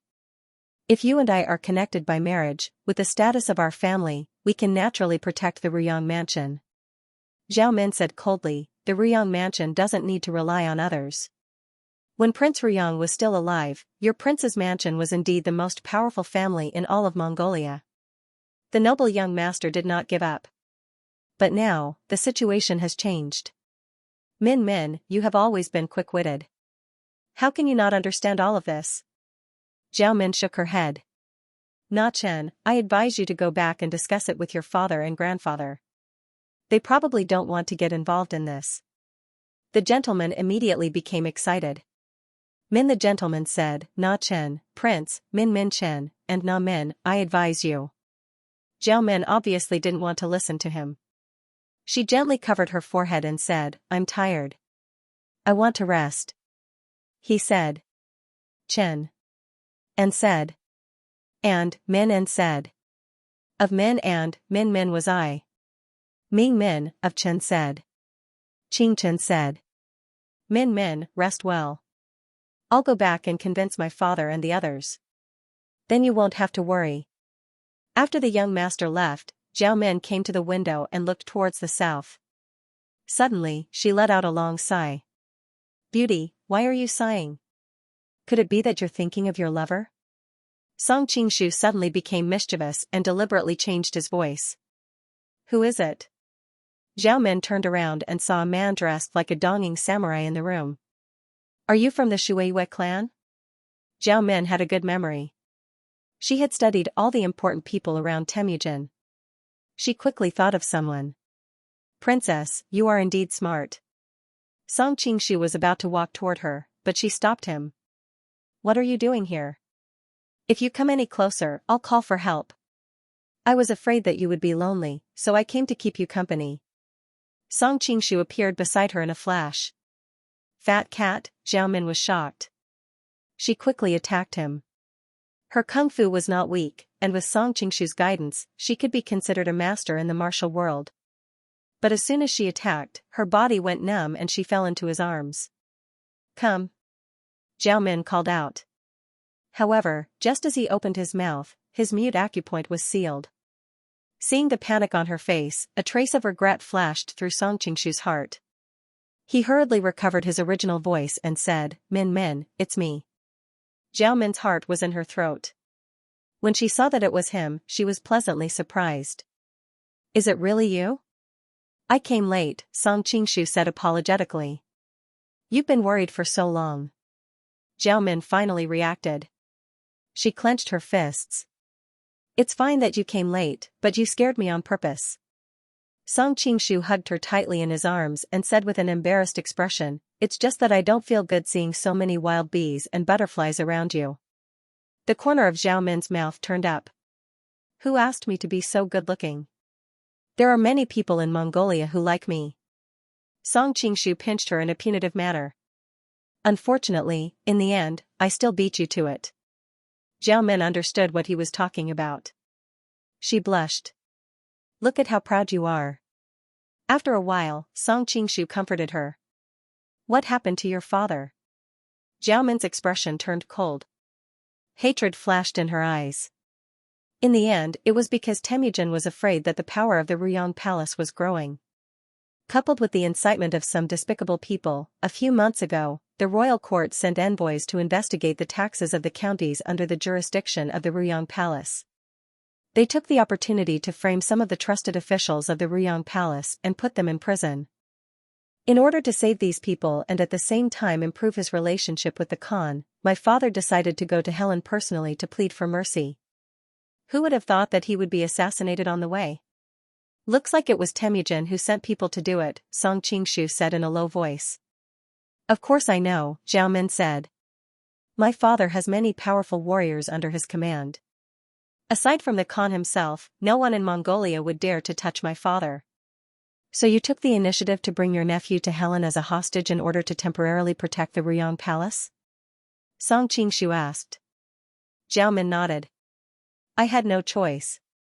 The Ruyang Palace has never thought of rebelling, so we weren't prepared for this.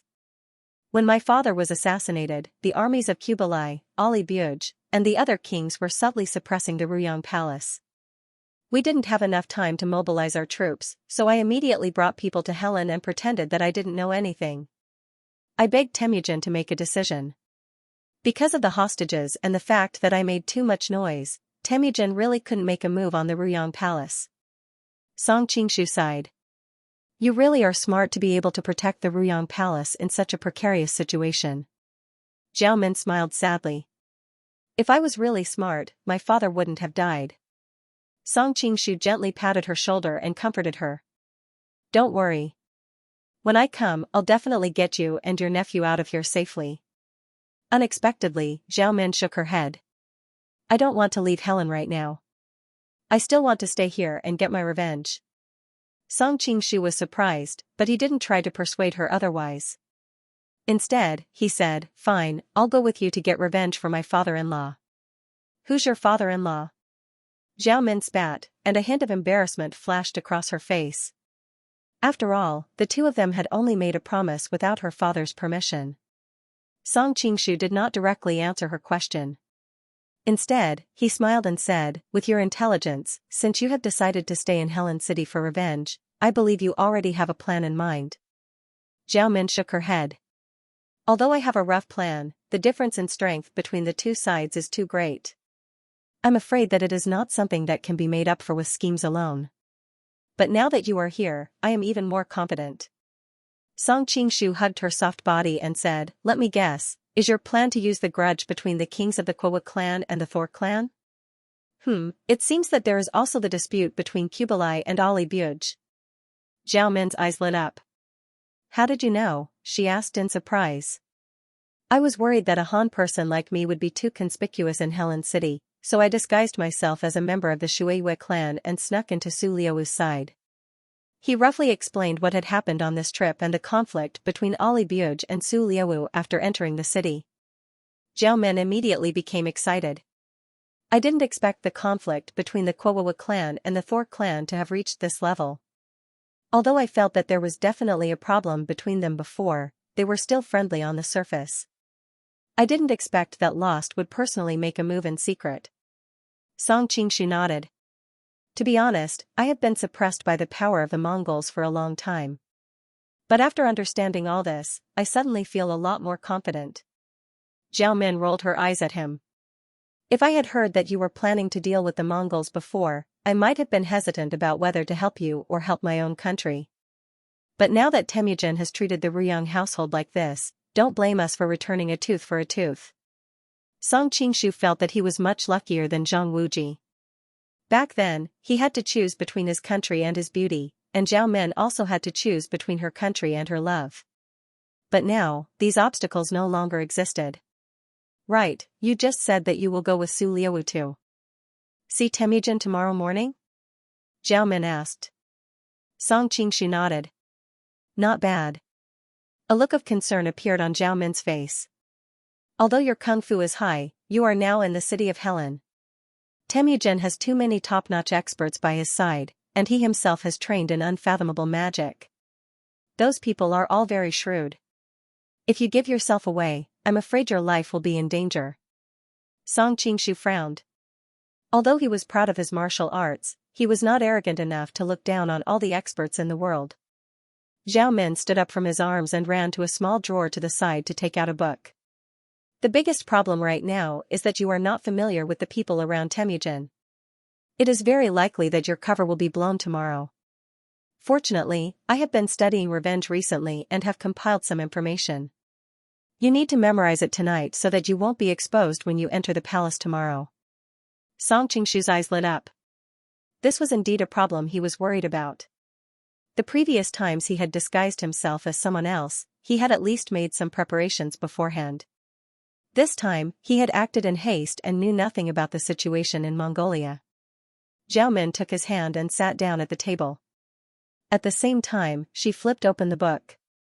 There was a portrait of a person on it, as well as a brief introduction. After you enter the palace tomorrow, the first person to Temujin's left is an old man named Menrik. His position is very high, and he can be said to be the head of all the officials. He was an important official who entrusted Temujin's father to him. His father's generation all died for the Temujin family. If not for him, Temujin would have died when he was still young and weak. Because of his transmigration, Song Qingshu's soul was much stronger than the average person's, and his memory was even stronger. He carefully observed the person in the book and silently memorized all the information.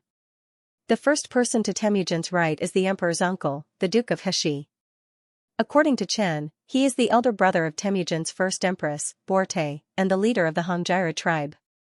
Zhao Min paused for a moment before explaining, you may not know the status of the Hongjiara tribe in Mongolia. The Hongjiara tribe has always been famous for their beautiful women. Temujin's mother and the first empress were both from the Xianxia tribe. In the early years, they fought together with Temujin, so Temujin once gave the order that the Xianxia tribe would give birth to daughters as empresses and sons as princesses. Song Qingshu was shocked. This family has such glory? Zhao Min nodded. That's right. The young man who was in my room just now is called Na Chen, the second son of the emperor's uncle. That's why he was so arrogant about wanting to protect me. Song Qingshu raised his eyebrows. That Na Chen could have married a princess, but for you, he only married a princess. Looks like he's really infatuated. Zhao Min was a little annoyed. How can you still make fun of me at a time like this? Besides, what infatuation is he talking about? It's all because I'm prettier than those princesses. Song Qingshu pulled her back into his embrace. My Min Min is the #1 beauty in Mongolia. Which woman can compare to you? Zhao Min blushed. You can't say that. I only got this title because I'm still young and unmarried. Actually, Temujin's little empress, Guiyo's consort Hai Wanli, Menk's consort Yesu and Kublai's consort Chabi, they're all famous beauties in the desert. Oh right, Yesu and Chabi's consort are both from the Xianxia family. Chabi is the sister of that Na Chen, and Yesu is the daughter of another branch of their family.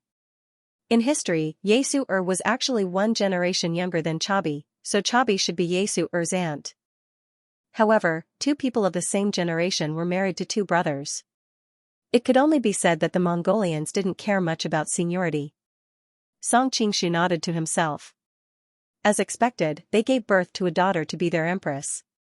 Whether it was Menk or Kublai, they both had high hopes of ascending the throne in the future, so their wives would naturally become empresses.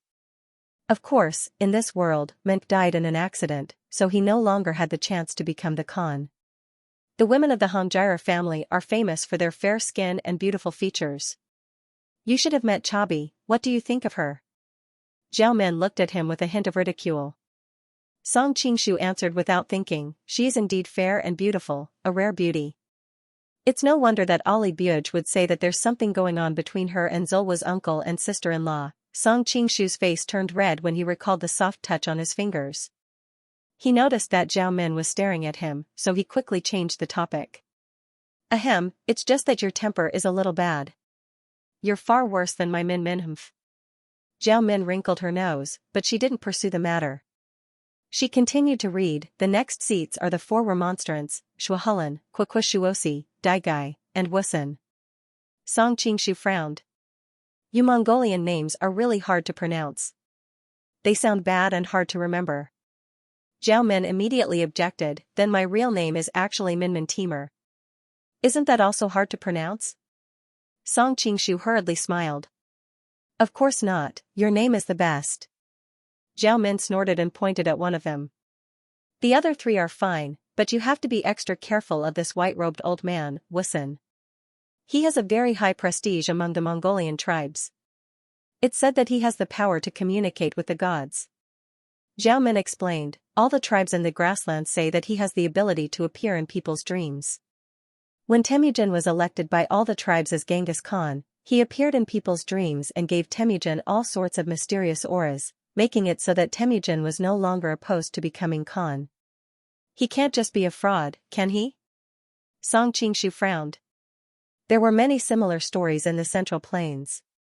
Which dynasty's emperor's biography didn't have descriptions of strange phenomena in the world? There are so many people in the grasslands, and no one is a fool. If he doesn't have true ability, how could he have gained so much prestige? Zhao Min replied. I met him once. At that time, I accidentally looked into his eyes, and I felt like I couldn't move. It was as if he had seen through me. Oh? Song Qingshu was finally moved.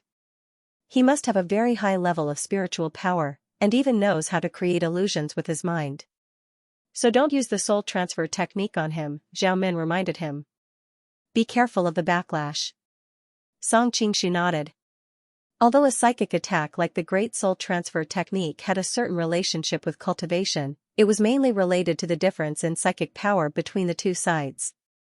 If he accidentally used it on someone with a stronger psychic power than him, it would be like going for wool and coming home shorn. Next is the great Judge Kubalu, the adopted son of Temujin's mother. He is very talented. Next is the seal master Tata. He used to be the teacher of the great son Khan of the barbarians. After the barbarians were destroyed, he was sent by Temujin to take charge of the golden seal. At the same time, he created the Mongolian language and taught the princes. He is a bit like the grand tutor and junior tutor of the Central Plains, Zhao Min explained. Next are the four great households, Muwali, Borchu, Wusun, and Naya. There are also 95 Qianhu, who together control the imperial army. These people are all powerful figures in Mongolia, with soldiers and money. Of course, you don't have to remember all of them, just these few Qianhu will do, Zhao Min said. Song. Xianxia was speechless. This old man Wu's son is really powerful and prestigious. He is also one of the four 10,000 households. The Qianhu in Mongolia were not as weak as the Qianhu in the Central Plains. Every single Qianhu in Mongolia was a tyrant who ruled over an area. Their status was comparable to the provincial governors of the Central Plains, who were once part of the military and the government. The Wanhu was even more impressive. Apart from these people, you will likely see the Tongtian shaman Kwekwe in the palace tomorrow, Zhao Min said as she pointed at the portrait of a middle-aged man. Tongtian shaman? Song Xianxia was at a loss. What was that? He is the Mongolian shaman sect leader, and also the highest spiritual leader of all the tribes. Zhao Min explained. Nowadays, all the major religions in the world were preaching to the Mongol khans and nobles. Tantra, Zen, Taoism, Islam in West Asia, Christianity in the West, and so on. Overall, Tantra had the upper hand. However, the Mongols themselves believed in shamanism. This Tongtian shaman Kwekwe was a shaman sect leader, so one could imagine his status. Why is he called the Tongtian shaman? Song Xianxia was still puzzled. Because it is said that he has the ability to communicate with the heavens. The title of Genghis Khan was obtained by him from the heavens. Zhao Min explained. In addition, the Tongtian shaman is the legitimate son of advisor Mengli. He also has 7 younger brothers who are highly skilled in martial arts. Their family can be said to be extremely powerful. He is the highest spiritual leader of Mongolia. To a certain extent, he can be said to be on the same level as Temujin. How can Temujin tolerate something like this? Song Xianxia asked. Song Xianxia, your eyes are getting sharper and sharper. Zhao Min smiled sweetly. Didn't you guess my plan before? In fact, my plan is not limited to those two. The other one is on the Tongtian shaman. Oh? Song Xianxia was shocked and continued to listen to her explanation. According to what I have learned in Lin City, although the Tongtian shaman and Temujin seem to respect each other on the surface, there is no lack of open and veiled strife between them. Temujin's younger brothers were once bullied by the Tongtian shaman clan. Although the matter was later mediated by Temujin, the seeds of enmity have already been planted. Zhao Min smiled like a fox again. As long as we give it a push at the right time, we will definitely be able to ignite a prairie fire. Song Xianxia pinched her smooth cheeks and sighed. Temujin is really unlucky to have provoked a sly fox like you. Zhao Min shook her head. It's not that easy. It is not difficult to incite the two sides to break off, but the problem is that Temujin is too strong. The Tongtian shaman is definitely not his match. Most likely, he will be extinguished very quickly. That is why I have not made a move yet. Song Xianxia said in a low voice, since he is called the Tongtian shaman and the leader of the shaman religion, his martial arts should not be much weaker than Temujin's. Not to mention that he has 7 brothers and his father is of high status. He should have a fighting chance. Zhao Min sighed. The Tongtian shaman's martial arts are indeed unfathomable, but Temujin has even more masters around him. The emperor's preceptor Ba Siba, the ladyboy Chi Mei, the old man of the mountain Huashan, the red sun Dharmaraja, and the Shueiyue sect are all masters no weaker than the great will wisdom King Jiumaji. In addition, the devil master Meng Qihang and the evil master Peng Ban are no weaker than the Central Plains Zhang Sanfeng and Huang Shang. The other kings also have many hidden masters under their command, such as the evil emperor Xiang Yutian under Kuotai, the bloody Handli Gong under Ali Buj, and the mysterious masters of Butian Pavilion under Thorlei's wife. These people are not weaker than Pang Ban and the others, not to mention Kublai's Jinluan Fuang and the others. Song Qingshu was confused. It turned out that all the masters in Huangishu had come to the Mongolians. It made sense. There were so many top-notch masters in the Central Plains in this world. If the Mongolians, the most powerful country, did not have any masters, the nobles and the ruling class would have been assassinated a long time ago. Have you seen Meng Qi Hang of the Devil's Doctrine and Pang Ban, the Devil Master? Song Qingshu asked curiously. Ba Siba and the others were as famous as the Shuiwei Great Sect. Even if their martial arts were higher, he could roughly guess their level. On the contrary, Pang Ban and the others were too mysterious. He had no information about them at all. Zhao Min shook her head and said, "These two people are extremely mysterious. They have been in closed-door training for a long time. It is said that they are comprehending the way of heaven and pursuing the void-breaking realm." Song Qingshu's heart skipped a beat. If they really reached the level of void-breaking realm, he might not be able to defeat them. Next, Zhao Min sat on Song Qingshu's lap and continued to explain some of the important people in Helen City to him. After a long time, she stood up and said, "Memorize all of this tonight. You mustn't make any mistakes tomorrow, or else." Before she finished speaking, she was pulled back into Song Qingshu's arms again and said, "I have memorized them." Zhao Min obviously did not believe it. She casually opened a page to test him, but she did not expect that he could really memorize them so accurately. She sighed for a moment and said, "I thought I was already smart, but compared with you, I am still far behind. No wonder your martial arts have reached such a high level at such a young age." Song Qingshu moved closer to her ear and said, "It's not like you don't know how I train my martial arts. Tomorrow, I'm going to charge into a dragon's pool and a tiger's den. Do you want to help me increase my power tonight?" Zhao Min felt a little inappropriate at first, but when she was held in his arms and felt the familiar breath, her body involuntarily softened. Seeing that she acquiesced, Song Qingshu did not hesitate to eat heartily. Song Qingshu was surprised. "Who is it? Why is she looking for you so late at night?" Zhao Min hurriedly stood up and pushed him away. Her face was slightly red as she straightened out her messy clothes. "It's my sister-in-law, concubine Han. I brought her and my nephew as hostages when I came to the capital. That's why Temujin didn't attack the Ruyang household." After explaining, she raised her voice and asked, "What's the matter, sister-in-law? Concubine Han?" Song Qingshu was surprised. Wasn't she captured by Fan Yao to bribe Lu Zhangke during the battle at Wanan Temple and ended up buried in a sea of fire? So it's Lu Zhangke and Fan Yao. Zhao Min's eyebrows rose. She was obviously very angry after knowing the truth. "That's concubine Han, and this is concubine Han. They are sisters, but not blood-related. They are cousins. I'm a little scared and can't sleep. I wanted to talk to you." Concubine Han knocked on the door. "Can I come in?" "Okay, wait a moment." Zhao Min jumped off the bed and quickly pushed Song Qingshu aside. "Hide for a while."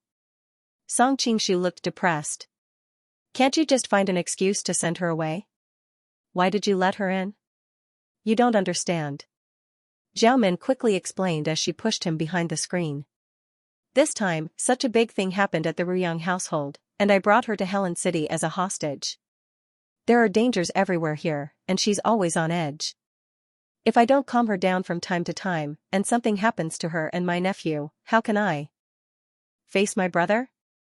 After explaining all this, Zhao Min quickly ran to open the door. Song Qingshu looked through the gap in the screen and saw a young woman standing at the door.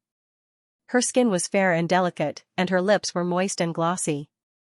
Even though there was a cloud of worry between her brows, it did not hide her charm. Song Qingshu thought, no wonder Lu Zhangke dared to take such a big risk to have evil thoughts about concubine Han. Since the two were sisters and had been taken as concubines by Wan Baobao at the same time, their appearances must have their own advantages. "Why did you open the door so late?" Han Ji felt strange and subconsciously looked into the room. She was stunned when she noticed that the sheets on the bed were messy. Zhao Min saw her gaze and smiled calmly. "I was a little uncomfortable just now, so I went to bed to rest for a while." "Oh, I see." Han Ji did not doubt it. At this time, Zhao Min noticed the baby in her arms and said in surprise, "Why did you bring Vajranu here?" Buddhism had a deep influence on Mongolia, and Vajranu was her nephew's nickname. Concubine Han stretched out her finger and gently stroked her son's face. "Now that we are in the enemy's camp, I don't dare to be careless. I don't know if those wet nurses and maids have been bribed, so it's best to take care of them myself." "That's true. It's good for you to be careful." Zhao Min helped her sit down and played with the baby in her arms. "The Vajra slave is so cute. Call me auntie." Hanji laughed and scolded, "How old is he? He won't be able to call you." After laughing for a while, Hanji suddenly sighed. "Poor child. He's already a captive at such a young age. I don't know if he will have the chance to leave Helen City in the future." Zhao Min comforted her, "Don't worry. We will be able to leave soon." She did not have much confidence at first, but Song Qingshu's arrival had increased her confidence. Hanji only thought that she was trying to comfort her and did not mind. "I just don't know if your brother will be in danger." Zhao Min shook her head. "The most dangerous period has passed. Big Brother should have stabilized the situation in the Ryong mansion by now. This is also the reason why the Khan hasn't attacked us yet. As long as the tens of thousands of elite soldiers under his command are still here, we'll be safe, and so will he. That being said, father-in-law also." Hanji wanted to say something but stopped. Zhao Min looked in the direction of the palace through the window and said in a cold voice, "That's because we didn't expect Temujin to be so vicious as to make the first move before the cunning rabbit is dead." Hanji gently held her hand and comforted her. "What I'm most worried about now is whether those soldiers and generals will take advantage of the situation and betray your brother. After all, people like Priest Baisu, the Xianming elders, and the master of the Jin gang have all betrayed the Ruyang palace when they saw that the situation was not right." Zhao Min's expression was calm. Everyone in the world is motivated by profit. They were originally of low moral character, so it's not surprising that they would look for a better place. As for the soldiers under the command of the Ruyang Palace, they have been under father's command since more than 10 years ago, so their loyalty is much higher. Of course, this loyalty is not permanent. After a long time, many people will probably waver. That's why we have to avenge father before that happens. Revenge is easier said than done. The Khan's prestige is unparalleled. His army is 10 times the size of ours, and he has many experts under his command. He himself is unfathomable." Hanji became more and more depressed as she spoke. "There's no need to be so pessimistic. We also have helpers," Zhao Min said. "With the current situation of the Ruyang Palace, who would dare to help?" Hanji didn't believe it. "That's right." Zhao Min was about to say something, but she suddenly blushed and shut her mouth. Hanji, however, came to her senses and teased, "I think your brother mentioned to me before that there was a guy with the surname Song in the Central Plains who claimed that he was engaged to you. He only realized later that he had been deceived." Zhao Min subconsciously glanced behind the screen. "That person is bold and reckless. There's nothing he can't do." Hanji pursed her lips and smiled. "I'd like to meet him. I wonder what kind of outstanding man can make our Min fall head over heels for him." Zhao Min hesitated. She was wondering if she should ask Song Qingshu to come out and meet her, but she was worried that if one more person knew, it would put her lover in more danger. After all, her sister-in-law was still lacking in shrewdness. What if someone heard it? At this time, the child in Hanji's arms suddenly cried. Zhao Min hurriedly went over and asked, "What's wrong with the Vajra slave? He should be hungry." Hanji took off her clothes and started to feed her son as she spoke. Zhao Min, who was beside her, couldn't stop her even if she wanted to. Song Qingshu was just secretly observing what his sister-in-law was talking about. He didn't expect to see white all of a sudden, so he quickly looked away. Zhao Min angrily glared behind the screen and then stood beside her sister-in-law. "Why are you feeding him here?" Hanji smiled and said, "The Vajra slave is hungry. I don't feel at ease letting those old maids feed him." "Why do you still dislike sister-in-law?" "That's not it." Zhao Min smiled awkwardly. She thought to herself, "Don't you know that some bastards have it easy? If my brother knew about this, what would happen?" Originally, she wanted to ask Song Qingshu to come out and meet her, but after such a turn of events, she obviously didn't dare to ask him out again. Otherwise, her sister-in-law would hate her to death. "I'll sleep here tonight. I'm a little scared to be alone," Hanji said while playing with the child. "No." Zhao Min was shocked and immediately said. "No, nothing." Zhao Min blushed, but she reacted quickly and found an excuse to avoid it. After comforting her for a while, she finally persuaded her to leave. After closing the door, Zhao Min snorted and said, "Come out." Song Qingshu walked out embarrassedly and said, "The relationship between you two sisters-in-law is quite good." Zhao Min rolled her eyes at him and said, "Did you see it just now?" "See what?" Song Qingshu looked serious and hurriedly denied it. "Is she older or am I older?" Zhao Min asked directly. Song Qingshu was stunned and subconsciously replied, "She is about the same size as you because she has a baby and needs to breastfeed. In the future, when you have a baby, it will definitely be more." Halfway through his words, he realized that the other party's face was cold, and he couldn't continue the rest of the sentence.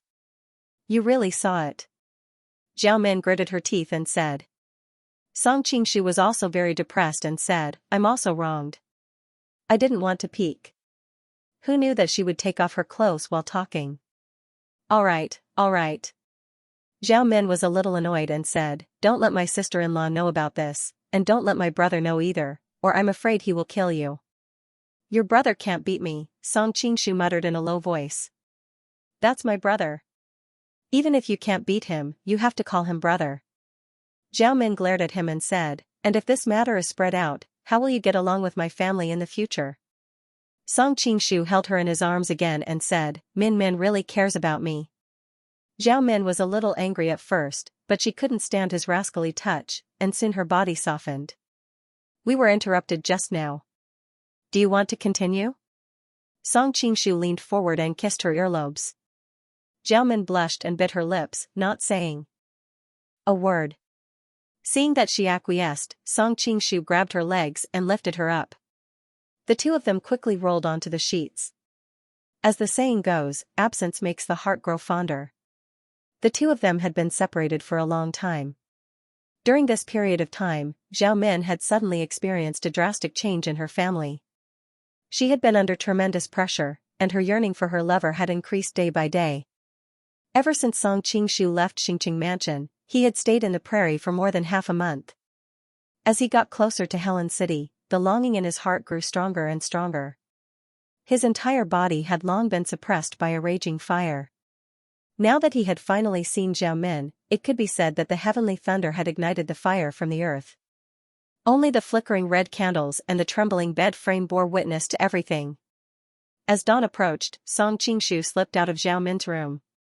After all, he still had to accompany Su Liaowu to the palace to see Temujin, so it was best to make some preparations. "I'm clearly with my lover, so why does it feel like I'm having an affair every time?" Climbing over the wall, Song Qingshu tidied up his clothes and looked at the faint moon in the sky. He could not help but feel a sense of absurdity.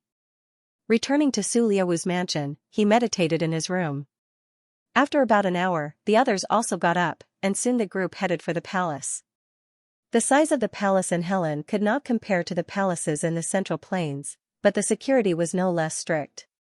Su Liaowu pointed at the patrolling warriors and said to the old man of the mountain, "Originally, our security was not this strict. This is all thanks to the chief elder." Huashan knew that Su Liaowu was referring to the 1,000 assassinations he had organized in the past few years, and could only smile awkwardly. Song Qingshu looked on coldly from the side, secretly thinking of a suitable opportunity to hook up with Huashan and see if there was any chance of cooperation. Along the way, although it was called the palace, it still retained a lot of Mongolian characteristics. There were many yurt-like buildings. When they arrived at the king's tent, there was already a discussion going on inside. Sitting on the throne was an old man with a wide nose. Usually, when an old man reached a certain age, his body would inevitably be a little hunched, but this old man did not have such a feeling. His back was straight, and he looked especially tall and sturdy as he sat there. Song Qingshu was shocked. Although he was still a few dozen meters away, he could already feel the strength of the man on the throne. His whole body seemed to be emitting a bloody light, as if his whole body was wrapped in fresh blood. Of course, this was not a visual impression, but a feeling that was hard to describe. The rumors were true. Temujin was strong, or rather, very strong. Especially the murderous aura that he exuded was simply frightening. If an ordinary expert were to face him, they would most likely be suppressed by this murderous aura, and it would be good if they could even use half of their strength. In addition, there was a faint familiar aura on Temujin's body. Song Qingshu was very surprised. Could the kung fu of the heavenly demon really have something to do with the Zen of Joy? Why else would he have such a feeling? Seeing that Temujin was looking in his direction, he hurriedly retracted his aura. If he could sense the other's aura, then the other should be able to sense him as well. He did not want to give himself away. Little Six is back. Temujin stopped his discussion with his subordinates and looked at Su Liaowu with a slightly more relaxed expression. Greetings, Great Khan. Su Liaowu struggled to get up. You are injured, no need to be so polite. Temujin waved his hand and signaled his subordinates to help him up. I have heard about the marriage contest in Western Xia. The Western Xia dared to make fun of the prince of our great Mongolian empire. This is a great humiliation, and I will make them pay. Temujin said coldly. The temperature in the room seemed to have dropped a few degrees. Song Qingshu sighed to himself. What will come will come. It seemed that the Mongolians had long since prepared to march south. Great Khan, Su Liaowu said excitedly, I request to be the commander-in-chief of this southern expedition. He was thinking about leading the army to break into Xinqing and making the princess of Yinchuan kneel in front of him and beg for mercy. That beautiful empress and the crown princess, he wanted them all. Temujin shook his head. You are injured, and the western countries still need you to manage them. I will personally lead this expedition. Su Liaowu had wanted to argue further, but when he heard that the commander-in-chief was the great Khan himself, he quickly shut his mouth. Song Qingshu frowned. Temujin personally leading the expedition was a testament to his determination. With his prestige and ability, as well as the Mongolian military strength, no single country in the Central Plains would be able to stand up to him. It seemed that the only way was to unite the various powers as soon as possible. Tell me about that Fu Kalin. Is his kung fu really that good? Temujin suddenly asked. At the side, Brother Ali Buge gloated and said, Sixth brother has many experts under his command, and there are also people from the Devil's Palace. How did they get wiped out by one person? If we were in each other's shoes, you probably would have died on the spot. Su Liaowu glared coldly at Alibuge. This was a sore point for him. If anyone else had asked him about it, he would have taken it as a provocation. But since the great Khan was the one asking, he did not dare to hide any emotions or hide anything. He recounted everything that happened that night. Is Fu Kalin's bright sword technique really that amazing? Temujin fell into deep thought after listening to the story, his fingers lightly tapping on the table. The white-robed elder's eyes were very bright, as vast as the ocean and as deep as the stars. Anyone who laid eyes on him would be drawn in at first glance and find it difficult to look away. Song Qingshu's heart skipped a beat. He could already feel a mental invasion and instantly understood that this person was one of the 4 remonstrants that Zhao Min had mentioned, as well as one of the 4 great households, Elder Wu Sunday. Last night, Zhao Min had warned him that Elder Wu Sun had the ability to communicate with the gods in his dreams. At the same time, he could also silently kill Temujin's enemies in their dreams. At that time, he had snorted disdainfully, but after seeing it today, he immediately understood that Elder Wu Sun's mental strength was extremely terrifying. He must have specialized in mental attacks.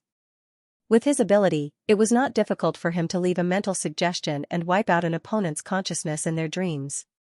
Coupled with the fact that most people were superstitious and ignorant, it had been passed down by word of mouth, resulting in the mysterious image of Elder Wu Sunday feeling the mental invasion. Song Qingshu thought that Elder Wu Sun was careless and did not know his true identity, nor did he know that Song Qingshu was also an expert in this area. If he suddenly attacked now, he would most likely be able to wipe out Elder Wu Sun's soul. It had to be known that with the mental strength displayed by Elder Wu Sun, Song Qingshu was not completely confident that he could defeat him in a fair fight.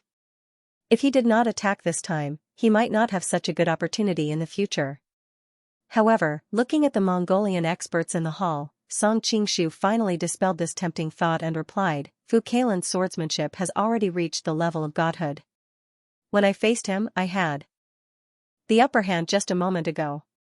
I felt that both my blade and my aura were at their peak and that I would be able to cut him in half in the next moment. But at that moment, the tip of his sword suddenly appeared in front of my throat. No, it should be said that it was more like I took the initiative to collide with the tip of his sword. Song Qingshu had originally wanted to mislead Temujin with some nonsense, but with so many top experts present, they were very clear about the level of the Shueiyu's martial arts. If it was not for the fact that he had lost reasonably, they would definitely suspect him.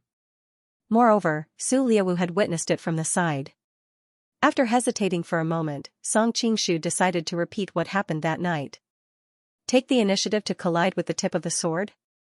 Temujin seemed to be deep in thought, his expression somewhat doubtful.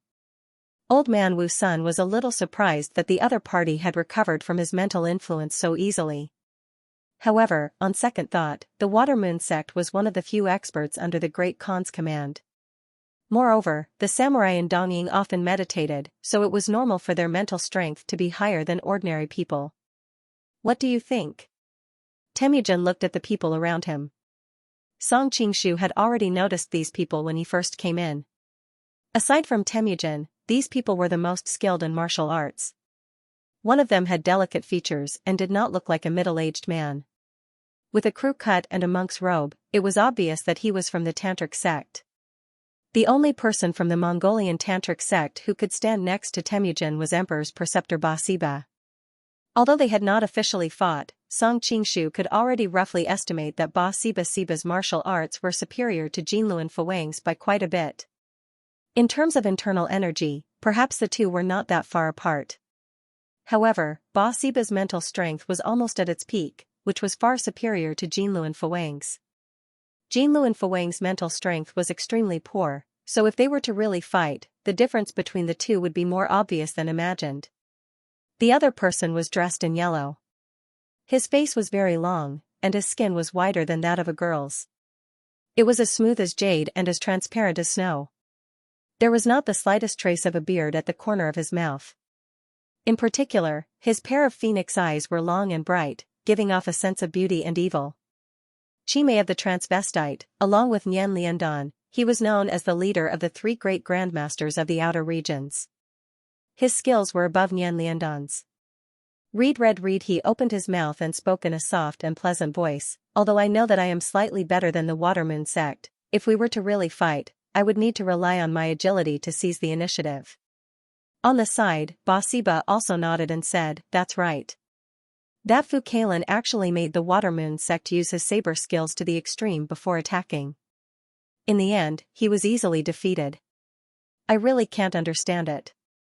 At this time, another foreign monk stood up and shouted, I don't believe that there is anyone in the world who can defeat the Water Moon sect in one move. Could it be that in order to lessen the charge of running away, you purposely exaggerated and described the enemy as more powerful than he actually is? The other person stared straight at Song Qingshu. Song Qingshu also looked at him. He saw that his body was imposing and his eyebrows were all white. Information about him immediately appeared in his mind. Red Sun Fuwang, along with Li Qimei and Nian Liandan, were known as the three great grandmasters of the outer regions. Red Sun Fuwang and the Water Moon sect had once fought for a short period of time. They both admired each other's martial arts and felt that their cultivation levels were about the same. If the Water Moon sect was defeated by Fu Kailan in one move despite having the initiative, didn't that mean that he was also not Fu Kailan's opponent in one move? For someone as proud and arrogant as him, this was completely unacceptable. At the same time, from the bottom of his heart, he did not believe that there was really such a high level of martial arts in the world. The Red Sun Dharma King's words attracted the attention of the people around him. Some looked at the Shueiyue Grandmaster with schadenfreude, while others looked at them with disdain. Because what he said was reasonable, many people believed that the Shueiyue Grandmaster said it to lighten the punishment. Song Qingshu said in a low voice, the sixth Marquis was also there at that time, and he also saw the opponent's attack. Whether I am lying or not, you can ask him and you will know. Seeing that everyone was looking at him, Su Liawu could only answer, that indeed does not seem like a martial art of the human world. I was watching from the side, but I could not tell how he did it. The atmosphere in the room suddenly became heavy. It was not that there were no martial artists present who were better than Su Liaowu, but they also knew that Su Liaowu was also a top expert. For him and the Water Moon sect to be unable to see through Fu Kailan's martial arts, one could imagine how powerful this Fu Kailan was. At this time, Temujin spoke, "Kwa, what do you think?" At this time everyone's eyes fell on a person sitting on a seat next to the throne. That person wore a hat full of bright feathers, and his robe had many colorful strips of cloth hanging down, mixed with many jewels and bone chains. His entire person gave off a very strange feeling. A golden mask covered his entire face, adding to his mysteriousness. Hearing this, Song Qingshu's heart skipped a beat. This person's characteristics were so obvious that there was no need to recognize him to know that he was the shaman sect leader, Tong Tian Shaman. Hearing Temujin's words, Tong Tian Shaman replied in a low, muffled voice, "If we want to determine Fu Kailan's martial arts, it is easy. We can just directly test the Water Moon sect." Song Qingshu was shocked and instinctively wanted to fight back, but he immediately realized that he was now a member of the Shueiyue Grand Master. He had to resist the urge to use his own kung fu and directly unsheathed the Shueiyue saber. At the same time, he recalled the steps of the Shueiyue Grand Master and slashed at the darkness in front of him. But no matter how bright the moon was, it could not illuminate the darkness of the universe. The Shueiyue saber burst into a brilliant light and then faded into endless darkness. The distorted light around them gradually returned to normal, and the people around them finally saw the situation clearly. It turned out that the Tong Tian Shaman's hand was already pressed on the shoulder of the Shueiyue Grand Master. The Tong Tian Shaman's eyes narrowed slightly. He was clearly going to press on the top of the opponent's head, but at the last moment, the opponent moved half an inch away, so that he could only restrain the opponent's shoulder. It seemed that the Shueiyue Grand Master really had some skills. "Your Excellency is really amazing." Many shaman followers in the king's tent cheered when they saw him defeat the opponent with one move.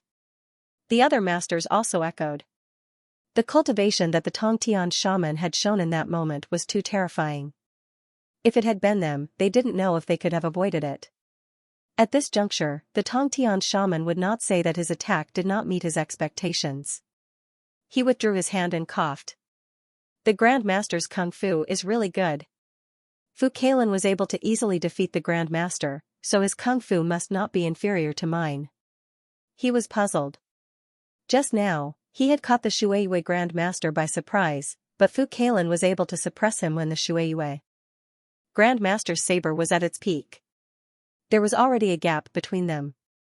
Could it be that Fu Kailan's kung fu was higher than his, but he quickly denied this thought. He did not think that anyone in the world could surpass him in kung fu, not even Temujin. Fu Kailan was born in a small country. Even if he had broken through to the realm of Grandmaster by chance, he should be at the bottom of the Grandmasters. The reason why he could defeat the Shueiyue Grandmaster so quickly was mostly because Korea and Dongying were not far apart and knew each other's kung fu very well. Fu Kailan's bright swordsmanship also had an advantage in this aspect, so this exaggerated comparison was created. With this in mind, he relaxed and slowly returned to his seat. Song Qingshu broke out in a cold sweat. Facing a great Grandmaster's all-out attack, even with his cultivation, he didn't dare to take it lightly. However, his current identity meant that he couldn't fight back, so he could only use the cultivation of the Water Moon Great Sect to fight back. If the Tong Tian shaman had not stopped, he might have lost his life on the spot. In that moment, he weighed the pros and cons and guessed that the opponent was most likely testing the martial arts of the Shueiyue sect and had no intention of killing them. Moreover, according to Zhao Min's analysis, he and Temujin seemed to be on good terms, but were actually not on good terms. The Shueiyue sect had betrayed them before, so they should be the target of his recruitment. Therefore, in the end, Song Qingshu decided not to reveal his true strength. Even so, at the last moment, he still moved a few inches to avoid being hit. After all, the Water Moon sect was a top expert in the world, so it was not strange for them to react like this. "Fu Kailan killed a member of our Mongolian diplomatic mission. We should have immediately sent troops to punish them and make them pay with their blood, but this time, Xianxia is playing tricks on us, which is a serious provocation." How about this, I will personally lead a team to deal with Xianxia. Jigu, you take a team of 10,000 people to Goryeo and let the king of Goryeo deal with the murderer and give us an explanation. At this moment, a young man stood up excitedly. Yes, Jigu will not fail the mission. Song Qingshu recalled Zhao Min's explanation last night and remembered that this Jigu was the son of Temujin's second brother, Heezer. Temujin's two younger brothers each controlled a large army and played an important role in the Mongolian Empire. Now that the Mongolian army was divided into two groups, Song Qingshu felt a little relieved. Although Jigu's army was not large, it had at least reduced some of the pressure on Xianxia. Moreover, Goryeo looked weak, but this country was not like the plains countries of Eastern Europe. A team of 10,000 Mongolian soldiers could sweep the grasslands of Eastern Europe, but against the hilly terrain of Goryeo, a team of 10,000 was not enough. In the past, both the Sui and Tang dynasties had been dragged into this quagmire by Goryeo. Hopefully, this time, the Mongolians would also be dragged into this quagmire. Shui sect, we Mongolians have always been fair in rewards and punishments. Originally, you deserted the battle and abandoned Zulwu, causing him to almost lose his life to the enemy. This is a crime punishable by death. But considering that you saved Zulwu and Chabi, your merits and demerits offset each other, and I will not pursue this matter. But if there is a next time. Temujin suddenly sat up straight, and his tone became cold. Even if you make up for it later, you will still die. Song Qingshu felt as if he was in a sea of blood, and his whole body was about to be submerged in it at any moment. Looking at the people around him, he thought that this must be an illusion caused by Temujin releasing his qi.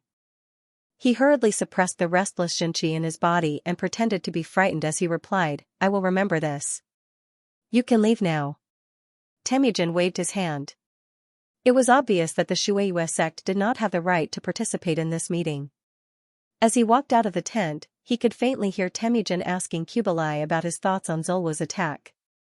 There were so many experts around that it was not good for him to stay, and since he knew who the mastermind was, he did not continue to listen.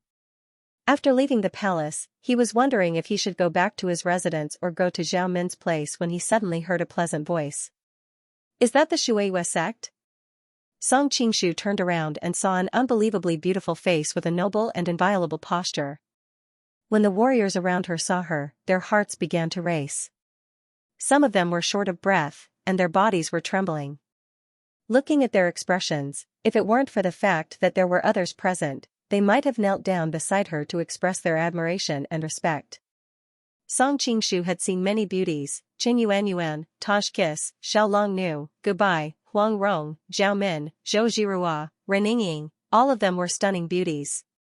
Although he was a bit surprised that there was such a beautiful girl in Mongolia, he quickly regained his composure and imitated the usual style of the Shui sect. Wuji began to look her up and down. The yellow silk dress gently wrapped around her slender and beautiful body. The curves of her body seemed to be revealing an unfathomable secret. Noticing his impudent gaze, the girl's eyes were still very calm and did not show any signs of anger. Song Qingshu was startled. What's wrong with this girl? She's so young, but why does her eyes look so bleak? He could even sense a faint sense of death. The Grand Master still hasn't replied to me? The girl finally spoke again. Song Qingshu replied, since you already know me, isn't it superfluous to ask? Jin Bingyun? Song Qingshu was shocked. No matter what, she was one of the most important female protagonists in Chaotic Storms. She was originally from Kind Boathouse, but she was given to Demon Master Pangban because of a bet. Pangban took her in as his disciple, but he fell in love with her because of her beauty. At the same time, Jin Bingyun fell for Pangban's charm. Originally, a perfect match could have been made for a happy love. Unfortunately, Pangban sent her to the Central Plains to be the wife of Xianxia, the best among the younger generation of the righteous path, in order to cultivate the demonized great art. He took the chance to plant the devil in Xianxia's body, and even though he managed to cultivate the demonized great art, he lost the woman he loved the most. Pangban existed in this world, so it was not strange for Jin Bingyun to appear. He just did not know if Kind Boathouse existed. Song Qingshu could not help but wonder if Demon Master Pangban was a cuckold. He actually gave his woman to another man to cultivate, Jin Bingyun was slightly surprised when she noticed the pity in his eyes. Does the sect know me? Song Qingshu shook his head. No, I just remembered some things from the past. By the way, do you know Sherfeishuan? Qin Mengyao? Yanjing Temple? Jin Bingyun shook her head. I don't know her. She noticed the disappointment in his eyes and could not help but be stunned. Am I supposed to know them? Not really. I just feel a little regretful. Song Qingshu sighed. Even though Kind Boathouse's way of doing things was not pleasing to the eye, it could not stop goddesses from appearing. Sherfeishuan and Qin Mengyao had captured many men's hearts in the past. I've heard of Kind Boathouse when I was in Donying, but unfortunately, I've never been able to find it. Miss, can you give me some pointers? Song Qingshu was unwilling to give up, and he probed. Jin Bingyun looked confused. Please forgive me for being ignorant, but I've never heard of this place. My master is knowledgeable. Perhaps he knows about it. I'll ask him next time. There's no need. Song Qingshu did not want to arouse the suspicion of an old fox like Pang Ban. It seemed like Kind Boathouse did not exist in this world. Only some people related to Mongolia had entered Huang Yi's world. It was truly a chaotic world that was difficult to understand. The sect still hasn't answered my questions. Jin Bingyun was slightly annoyed. She was the one who asked him first, but she answered his questions first. Only then did Song Qingshu react. I've just reported about Xingqing Manor and the king's tent in front of the Great Khan and the other kings. Miss, you can ask the Great Khan and the others. The Khan's aura is frightening. I don't want to see him. Song Qingshu laughed and said, don't tell me you're not afraid of facing the evil master? Or is it that the Great Khan's martial arts skill is higher than the Devil Master's? Whenever he had the chance, he would try to find out the truth about the Mongolian people. Jin Bingyun shook her head. It's not the same. Master's martial arts are not inferior to the Great Khan's, but the Great Khan's conquering aura is too strong. Moreover, the Great Khan likes women.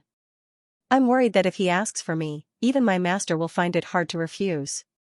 So, I usually avoid appearing in front of the Great Khan. Song Qingshu was stunned. He did not expect this woman to be so honest. She told him everything. Was she not scheming or did she hide it too well? You are not afraid of meeting the devil. Does that mean you are not afraid that he wants you? Song Qingshu took the opportunity to find out if the two of them had an ill-fated relationship in this world. Fate. Jin Bingyun blushed. She rolled her eyes at him. You are not a good person. You don't answer my questions. Instead, you keep asking me. From the flash of shyness in her eyes, Song Qingshu roughly understood what was going on. The woman in front of him had a natural and refined temperament. It was no wonder that an evil master would be infatuated with her. However, the only thing that surprised him was why she was still a virgin. It was not difficult for him to determine all of this with his sharp eyes that had seen all kinds of romance. He had a fairy-like woman beside him, but he did not touch her. Was Pang Ban still preparing for his Taoist heart? Song Qingshu's mind was flooded with all kinds of thoughts, but he remained calm and collected. Miss, you're such a nice person. I'd be too embarrassed not to answer your question. Fang Yeyu and the others had indeed died under Fu Kailan's sword. He then gave a rough account of what had happened that night, but left out a few key pieces of information so that Pang Ban wouldn't be able to deduce his actual strength. That Fu Kailan's martial arts are actually so powerful? Jin Bingyun was clearly shocked as well. Her rosy mouth opened wide in surprise. Song Qingshu nodded. As for white-hair Lu Shaoji, he did not die in the embassy. I don't know how he died. He did not want to be the scapegoat. Jin Bingyun nodded. She asked a few more questions and said, "Thank you, Great Master. I will take my leave now." With that, she led her subordinates from the Demon Master Palace away, leaving behind only a moving silhouette and a faint fragrance in the air. Song Qingshu then returned to his own residence. Yesterday, he had stayed in the palace because he had to report to the palace with Su Liaowu. He also had his own residence in the city of Helen. After all, he was an expert under the command of the Khan, and Temujin never mistreated his subordinates. Zhao Min had told him the location of his residence last night. Unfortunately, he was not familiar with Helen City and had to spend a lot of effort to find it. He had just settled down in his room when someone came to visit him. Song Qingshu thought that it was Zhao Min in disguise, so he ran out excitedly, only to discover that it was a foreign monk. He could not help but feel disgusted. What business does Fu Wang have with me? The visitor was Red Sun Dharmaraja, whom he had met in the king's tent. Hearing this, Red Sun Dharmaraja frowned. Shueyue, you used to call me Red Sunday. Song Qingshu had goosebumps all over his body. Could it be that the two of them were gay, a Shueyue and a Red Sun? When Song Qingshu realized what was going on, he looked like he had seen a ghost. But he reacted quickly and said, "You didn't remember our friendship in the king's tent today." Red Sun Dharmaraja laughed. "So that's why you are here. Actually, I am doing this for you." "Is that so?" Song Qingshu sneered, but he was secretly alarmed. This was going to be troublesome. He had thought that he was not familiar with the Shueyue clan, but from his tone, it seemed like he had a close relationship with the Shueyue clan. It would be troublesome if Red Sun Dharmaraja noticed something. Of course, even if I don't say it, others will. Instead of making things difficult for others, it's better for me to do it. That way, I can help you at any time. "Oh," Song Qingshu said, "looks like I misunderstood you." Red Sun Dharmaraja laughed. "My mouth is dry from the long journey, so I came to ask you for a cup of tea. You have good tea here. Let's talk about what happened in Xinqing Prefecture." Song Qingshu was impatient, but he could not refuse. Luckily, the Shueyue clan was used to the life of an ascetic monk. The room was not big and the tea was easy to find. He boiled a pot of water and poured a cup of tea for Red Sun Dharmaraja. He wanted to take the opportunity to get some information from him. Song Qingshu's heart skipped a beat. He didn't expect these details to give him away. He immediately sighed and said, "After experiencing the defeat of Xinqing Prefecture and the moment of life and death, I've seen through many things. I've always prided myself on being a scholar, but my kung fu was no match for the opponent's simple sword. I suddenly realized how ridiculous it was to pursue those complicated methods of brewing tea in the past." Red Sun Dharmaraja smiled and said, "Shueyue's opinion is really thought-provoking. The Han people have a saying that fortune and misfortune go hand in hand.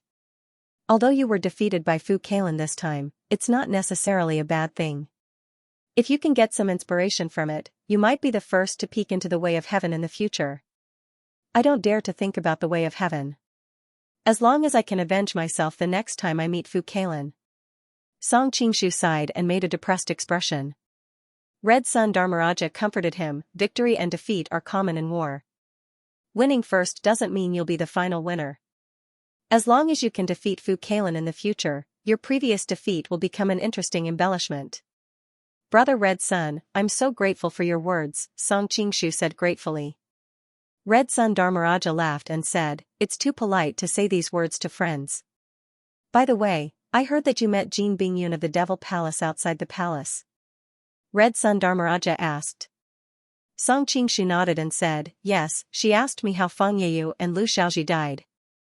Red Sun Dharmaraja nodded slightly and said, "Now that Pang Ban is in seclusion and the little devil master Fang Yeyu died in Xianxia, she should be the one to investigate these things. What do you think of this girl, Brother Shueyue?" Song Qingshu thought to himself, "You're a monk, and you're so old, how can you still have such a worldly heart?" But he still imitated Shueyue's tone and said, "She's indeed a peerless beauty. The key is that she has an extraordinary temperament." Red Sun Dharmaraja seemed to recall Jin Bingyun's figure. He stroked his white beard and said, "This girl is indeed a peerless beauty. Otherwise, Pang Ban wouldn't have taken her as his disciple. But why does her eyes look so lifeless?" "It doesn't look like the eyes of a little girl," Song Qingshu said. "Brother, you seem to be very interested in Miss Jean." Red Sun Dharma King looked at him meaningfully. Song Qingshu smiled sheepishly. "I'm just a little curious." Red Sun Dharmaraja was silent for a long time before he said, "Brother Shueyue, I know what you like, but listen to me, don't have any ideas about her, or you will be in trouble." Song Qingshu was stunned. Why? He wondered if such a beautiful woman was poisonous.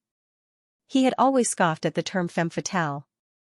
Red Sun Fuwang said, Pang Ban has never accepted female disciples, why did he choose her? You mean? Song Qingshu had already guessed her relationship with Pang Ban. Red Sun Dharmaraja nodded. You're an outsider, so it's normal that you don't know. Everyone in our circle knows that Jin Bingyun is Pang Ban's disciple in name, but she's actually his exclusive property.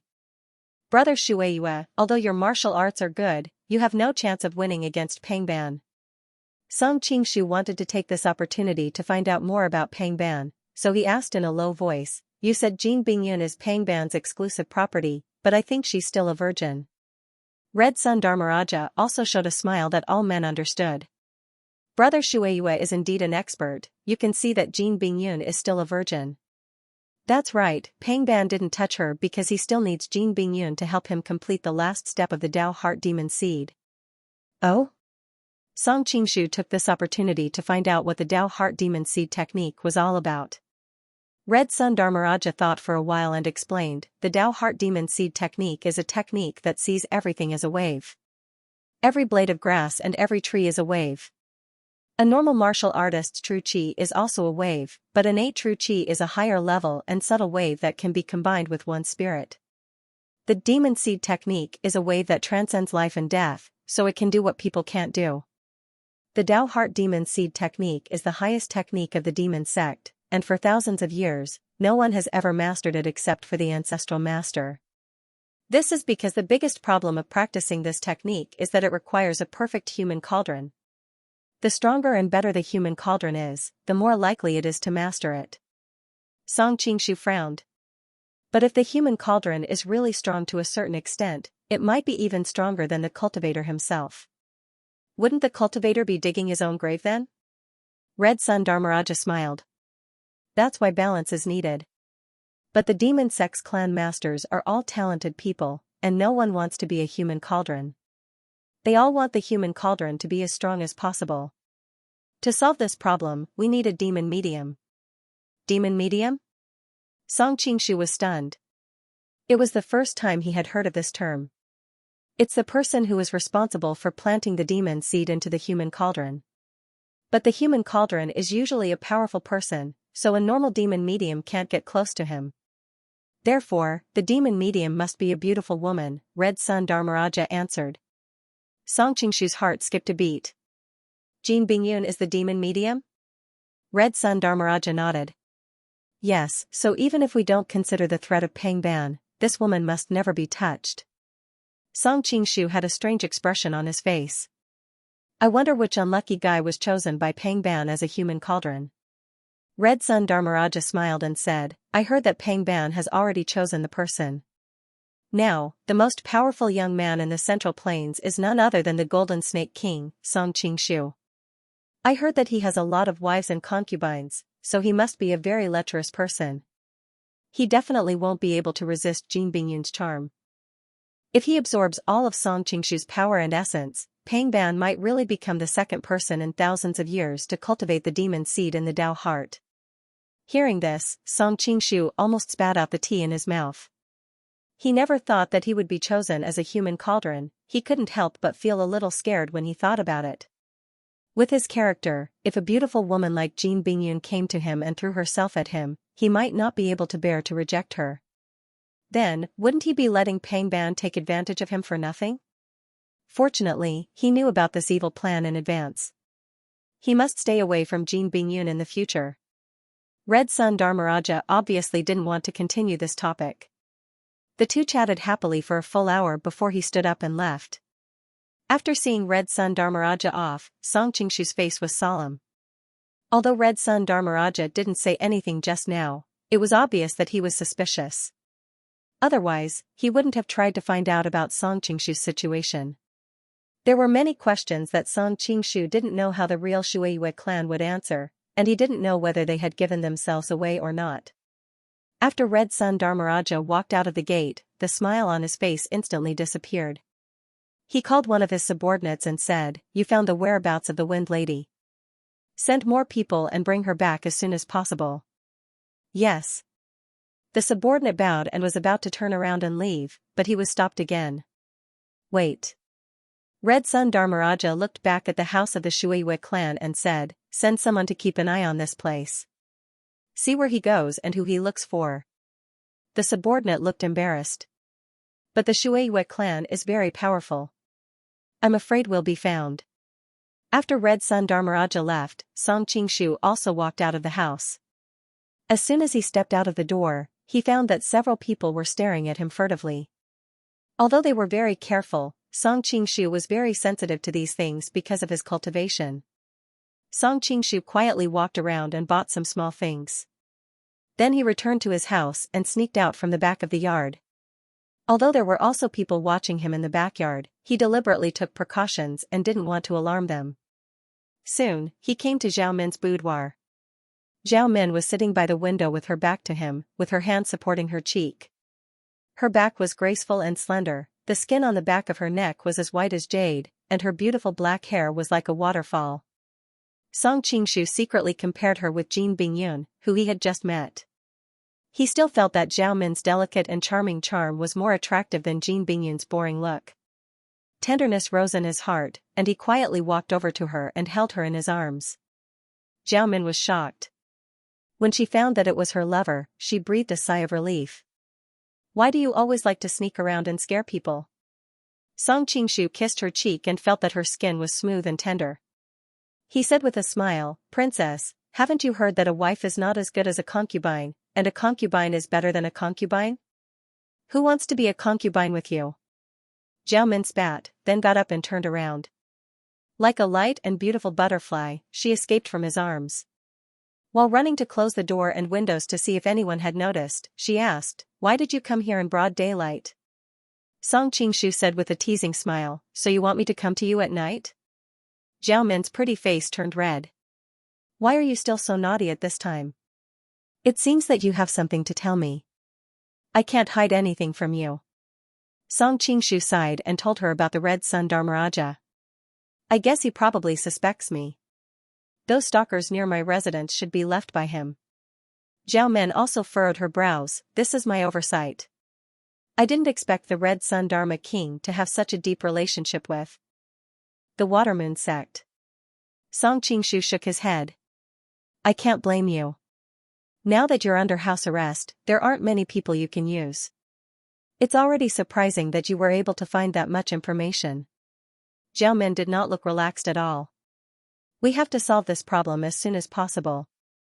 Otherwise, if your identity is exposed, all our previous plans will be ruined." "Why don't I go kill him?" Song Qingshu's voice became cold.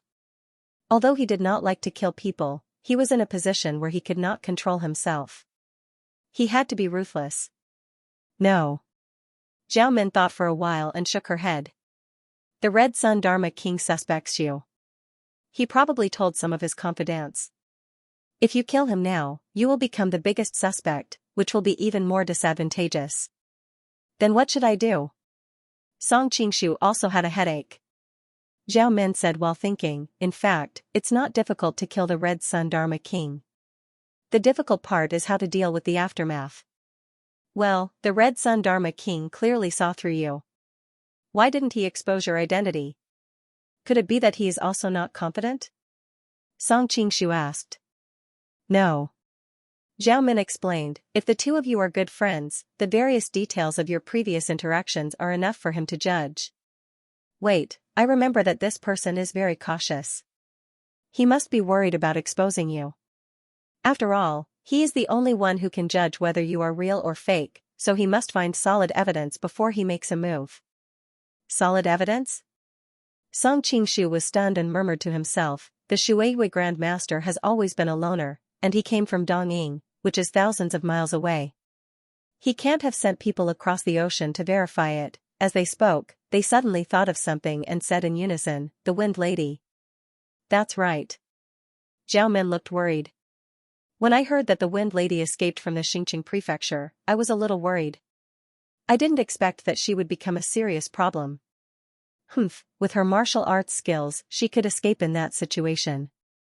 There must be someone who is protective of her. Song Qingshu looked embarrassed. "I didn't think of pretending to be the Shuiwi Grand Master at that time. I'm not a bloodthirsty person, so why would I do anything to her?" Okay, I know you're kind. Zhao Min rolled her eyes and said, the most important thing now is to stop the Red Sun Dharma King from finding the Wind Lady. Song Qingshu nodded and stood up. Okay, I'll go investigate now and see how far the Red Sun Dharma King's investigation has progressed. Although Zhao Min was a little reluctant, she knew that the matter at hand was more important. She walked up to him and helped him tidy up his clothes before saying goodbye to him.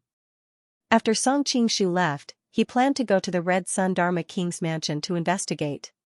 However, when he passed by his own residence, he found that many Mongolian warriors were surrounding his residence. Many of them were going in and out, searching for something. Song Qingshu's heart skipped a beat. Could it be that the Red Sun Dharma King reported him and Temujin sent people to capture him? After hesitating for a while, he decided to go and find out. It would be easy for him to leave, but what about Zhao Min? And what about all the people in the Ryong Palace? It was not easy to sneak into Helen City and get to Temujin's side. It would be too hard to just give up like this. He noticed that the leader of the group outside the door was the ladyboy Li Qimei, and beside him was a Mongolian general with a solemn expression. Song Qingshu recognized him at first glance. It should be said that there were very few people in Mongolia who did not know him, because he was the commander of Temujin's bodyguards and the commander of the Xianxia army, Nia. The Xianxia army was the Khan's imperial guard and could be said to be the elite of the elite. For Nia to be the commander of the Xianxia army, it was obvious that he was someone Temujin trusted, be it in terms of martial arts or loyalty. Why did he send him here in person? Song Qingshu's heart skipped a beat. He had no choice but to step forward and ask, "What business do you two have with me?" He had already made up his mind that if the Red Sun Dharma King really did expose him, he would run away immediately. Li Qimei alone would not be able to stop him. Otherwise, once he entered the palace, with the help of Temujin, Tong Tian Shaman, and Ba Siba, he would not be able to escape even if he had wings. Men, take down the Shueiyue clan. Nia saw that it was him and immediately tensed up. At the same time, he signaled the surrounding warriors to surround him. Although Li Qimei was expressionless, he could still feel that he was ready to go. What crime have I committed? Song Qingshu asked in a low voice. At the same time, he secretly observed the weak points of the guards around him. He thought that he would have to leave Helen City first and find a chance to come back and explain to Zhao Min. Nia still said in his emotionless voice, "Why are you still pretending to be confused? The news of you killing the Red Sun Dharma King has spread." Nia sneered, "You sure are good at pretending." Song Qingshu said in a low voice, "Even if Red Sun Dharmaraja is really dead, why do you suspect me?" Li Qimei opened his mouth, his voice as gentle as ever, "You will know in a moment. Now, are you going to follow us back to see the Great Khan, or do you want us to do it?" As he spoke, he unintentionally took a step to the side. Together with Nia, they blocked off all his escape routes. The other warriors also secretly moved closer to him, surrounding him in the middle. Song Qingshu thought quickly. From their words, he could tell that it was not Red Sun Dharmaraja who exposed him. Otherwise, they would not have sent only these people to catch him. They must have thought that Shueiyue sect killed Red Sun Dharmaraja. Based on their understanding of Shueiyue sect's martial arts, they thought that Li Qimei and Nia, together with the Mongolian warriors, were enough to control Shueiyue sect. It seemed that Red Sun Dharmaraja was really dead. He had analyzed with Zhao Min that it was not a good idea to kill Red Sun Dharmaraja now, because he was the biggest suspect. They must have the same idea and suspected him. Should he break the siege now or take the risk in the palace? Song Qingshu kept weighing the options. Breaking the siege now was definitely the safest.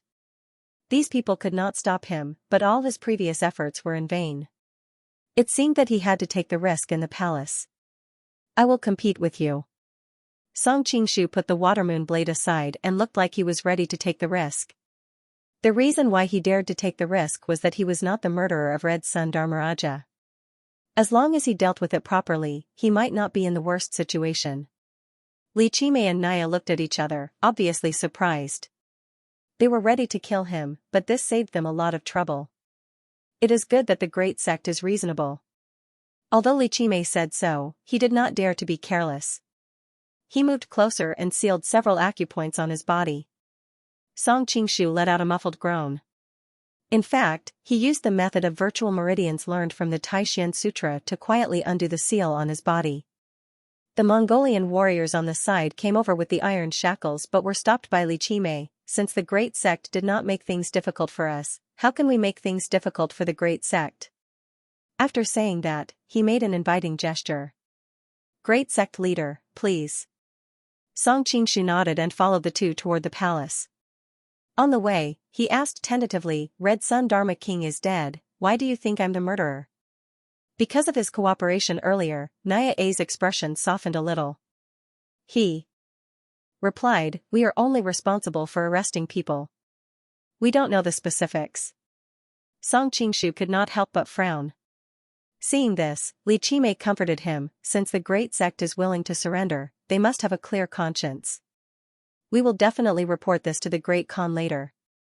After Song Qingshu expressed his gratitude, he secretly thought about all kinds of possibilities. In the palace, there were not as many people as in the morning. Temujin sat on the throne, with Ba Siba and the old man Wu Sun on his left and right.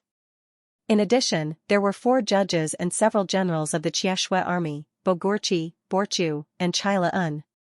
Among them, Bogorchi was not only one of the 4 great households, but also in charge of a part of the Xianxia army.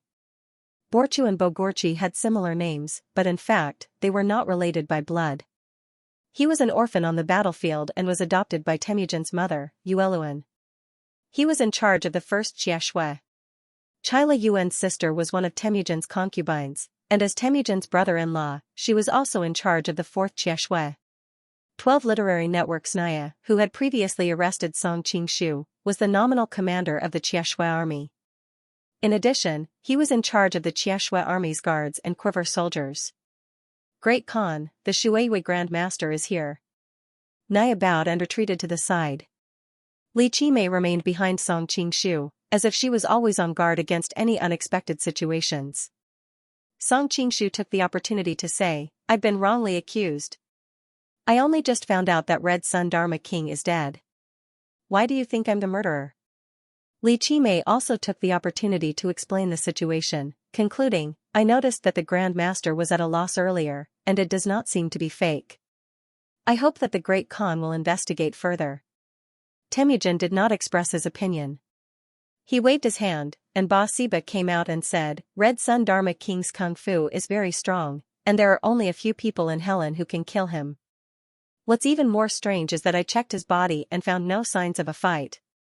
He was killed with one blow, so the murderer must be someone he knew who attacked him when he was unprepared. Also, he died not long after visiting you.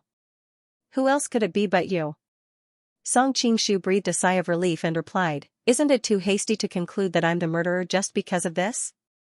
Red Sun Dharma King was still fine when he left my place. There are many people who can prove it. Also, many of his men stayed near my place, which can prove that I didn't go after him. Ba Siba replied, It's because I asked them that I became even more suspicious of you. Although they were left to follow you, your kung fu is far better than theirs. It's not difficult to get rid of them. The facts also prove that you were not in your house at the time of the crime, but sneaked out. Li Qimei said softly, Grand Master, as long as you tell us your whereabouts and find witnesses, we should be able to clear our suspicions. Song Qingshu could not help but feel a headache coming on. He had just gone to find Zhao Min, how could he say that? He could only vaguely say, I wandered around the city, then chose a quiet forest to meditate and practice. No one can testify for me.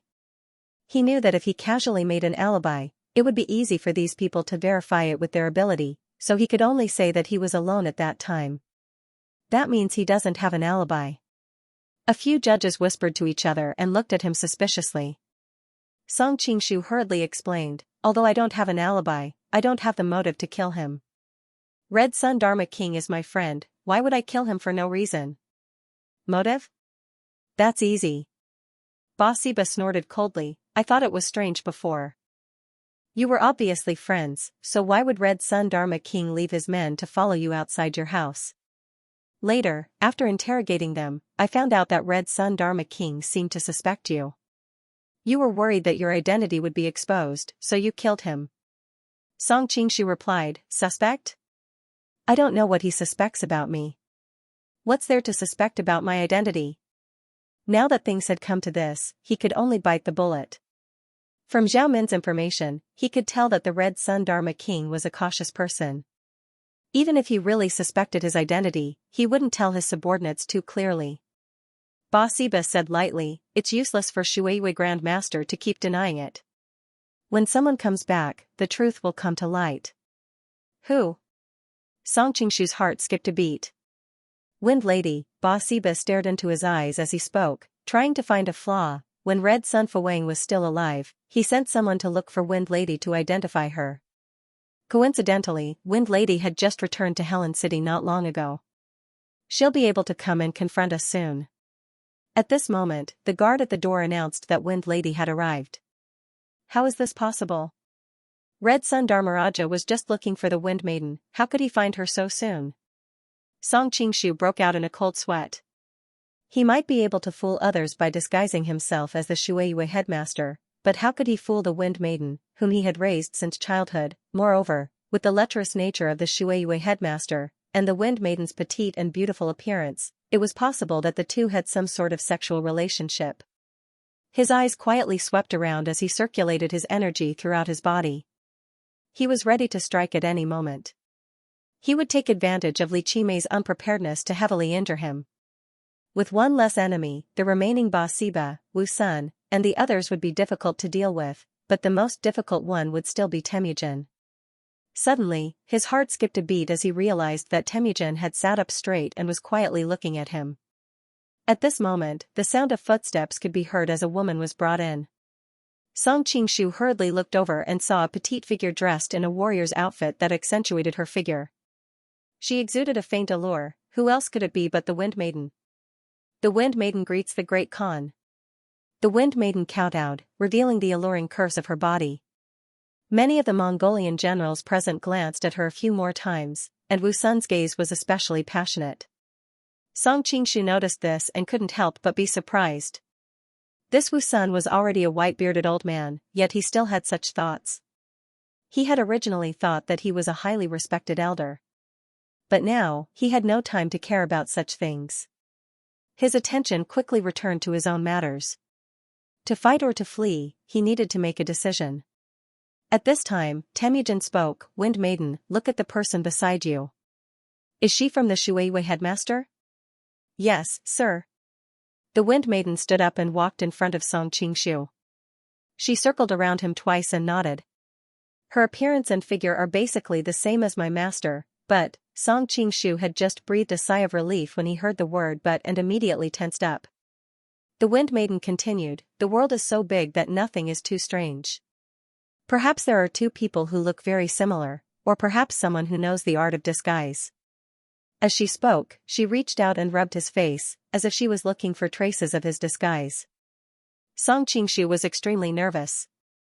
Even though his disguise technique was extremely brilliant, and no one would be able to discover that he was wearing a mask, there was nothing absolute in this world. What if she was a blind cat and ran into a dead mouse? The Wind Lady stroked his face for a while before withdrawing her hand as if she was disappointed that she did not find any traces of disguise. Looks can be faked, but some memories can't be faked. What memory? Ba Siba asked. The Red Sun Dharma King was from the Tantric sect and they had a good relationship. He was the one who was most concerned about the murderer. It's a secret that only I and the real Watermoon sect know. The Wind Lady revealed an ambiguous smile, and the people around her all smiled in a way that all men understood. Song Qingshu felt a chill in his heart. This adulterous couple really screwed me over this time. Quick, ask. Ba Siba urged. At the same time, he came to Song Qingshu's side, as if he would kill him on the spot to avenge the Red Sun Dharma King once he confirmed that he was an impostor. The Wind Lady quietly sized up Song Qingshu. After a long time, she finally asked, Master, I have a red mole on my body. You said you liked it a lot back then. Do you still remember where it is? Song Qingshu's heart raced. Who would know where she had a red mole on her body? His mind spun rapidly. Since she asked this, it would most likely not be in a place that was easily exposed. Otherwise, others might see it, such as her arms, legs, waist, and so on. It seemed that the Wind Lady's usual attire was also a little revealing, so these places might very well be seen by others. Then this red mole was most likely in her most private place, and could only be seen when she was with her most intimate person. So where exactly was it? Let's look for the book. Song Qingshu stared at her chest, then at her thighs. For a moment, he was extremely hesitant. Suddenly, he thought of another possibility. Could it be that the Wind Lady had deliberately said this to trick him? Could it be that she did not have a red mole on her body? With this thought, he became even more confused. There were more and more possibilities, and there was no way to answer correctly. The Wind Lady looked at him with a smile. What, master, don't you remember? Hearing her words, even Naya and the other generals of the Xianxia army faintly gathered around. Song Qingshu gritted his teeth and casually guessed an answer. The base of her thighs.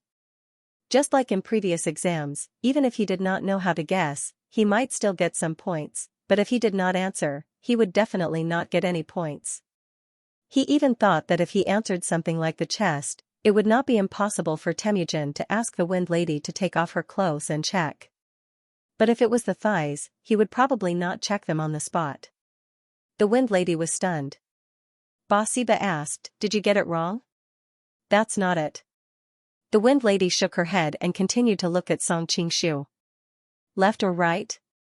Song Qingshu was really having a headache. It was like a roller coaster ride.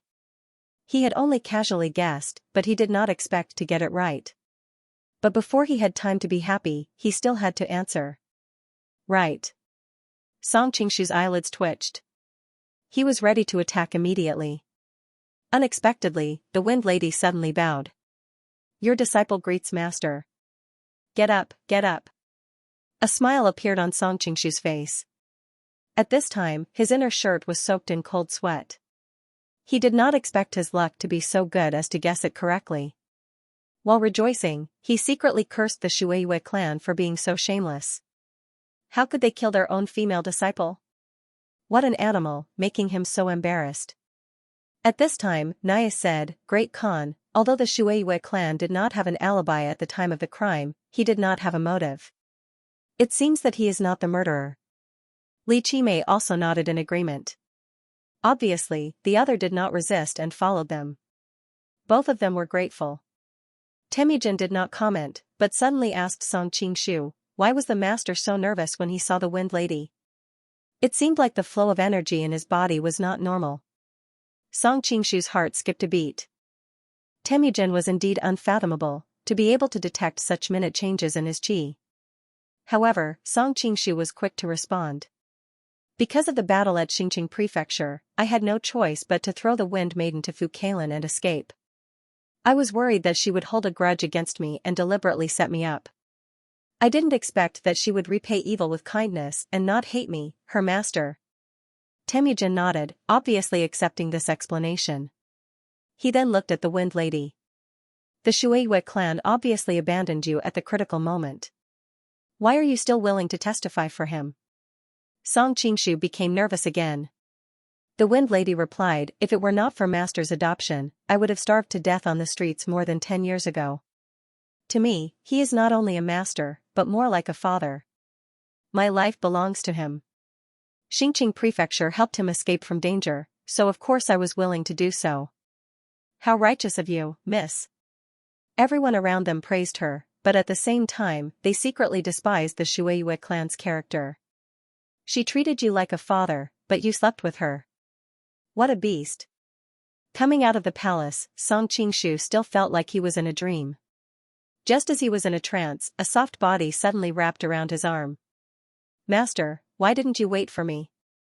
Song Qingshu turned around and saw that it was the Wind Lady. He forced a smile and said, thank you for today. Startled, Song Qingshu said in a low voice, don't joke with your master, Wind Lady. Wind Lady laughed. Looks like you've taken a liking to our relationship. Song Qingshu knew that he couldn't get away with this. Aren't you afraid that I'll kill you for telling me this now? He asked in a low voice. As he spoke, he deliberately unsheathed the watermoon blade by an inch. Wind Lady reached out and gently pushed the blade back into its sheath. Master, don't scare me. I'm scared. Her body was very soft, but Song Qingshu wasn't interested. He quietly moved away from her and asked coldly, "Why are you helping me? Can't I like it?" Wind Lady giggled. From an outsider's point of view, the two seemed to be holding hands intimately, but only they themselves knew that they were on guard against each other. "What's the point of wasting time here?" Song Qingshu asked. Wind Lady stopped smiling and replied, "Someone wants to see you." "Oh?" Song Qingshu raised his eyebrows. "Who?" Wind Lady smiled. "You'll know when you get there." Song Qingshu was a bold man.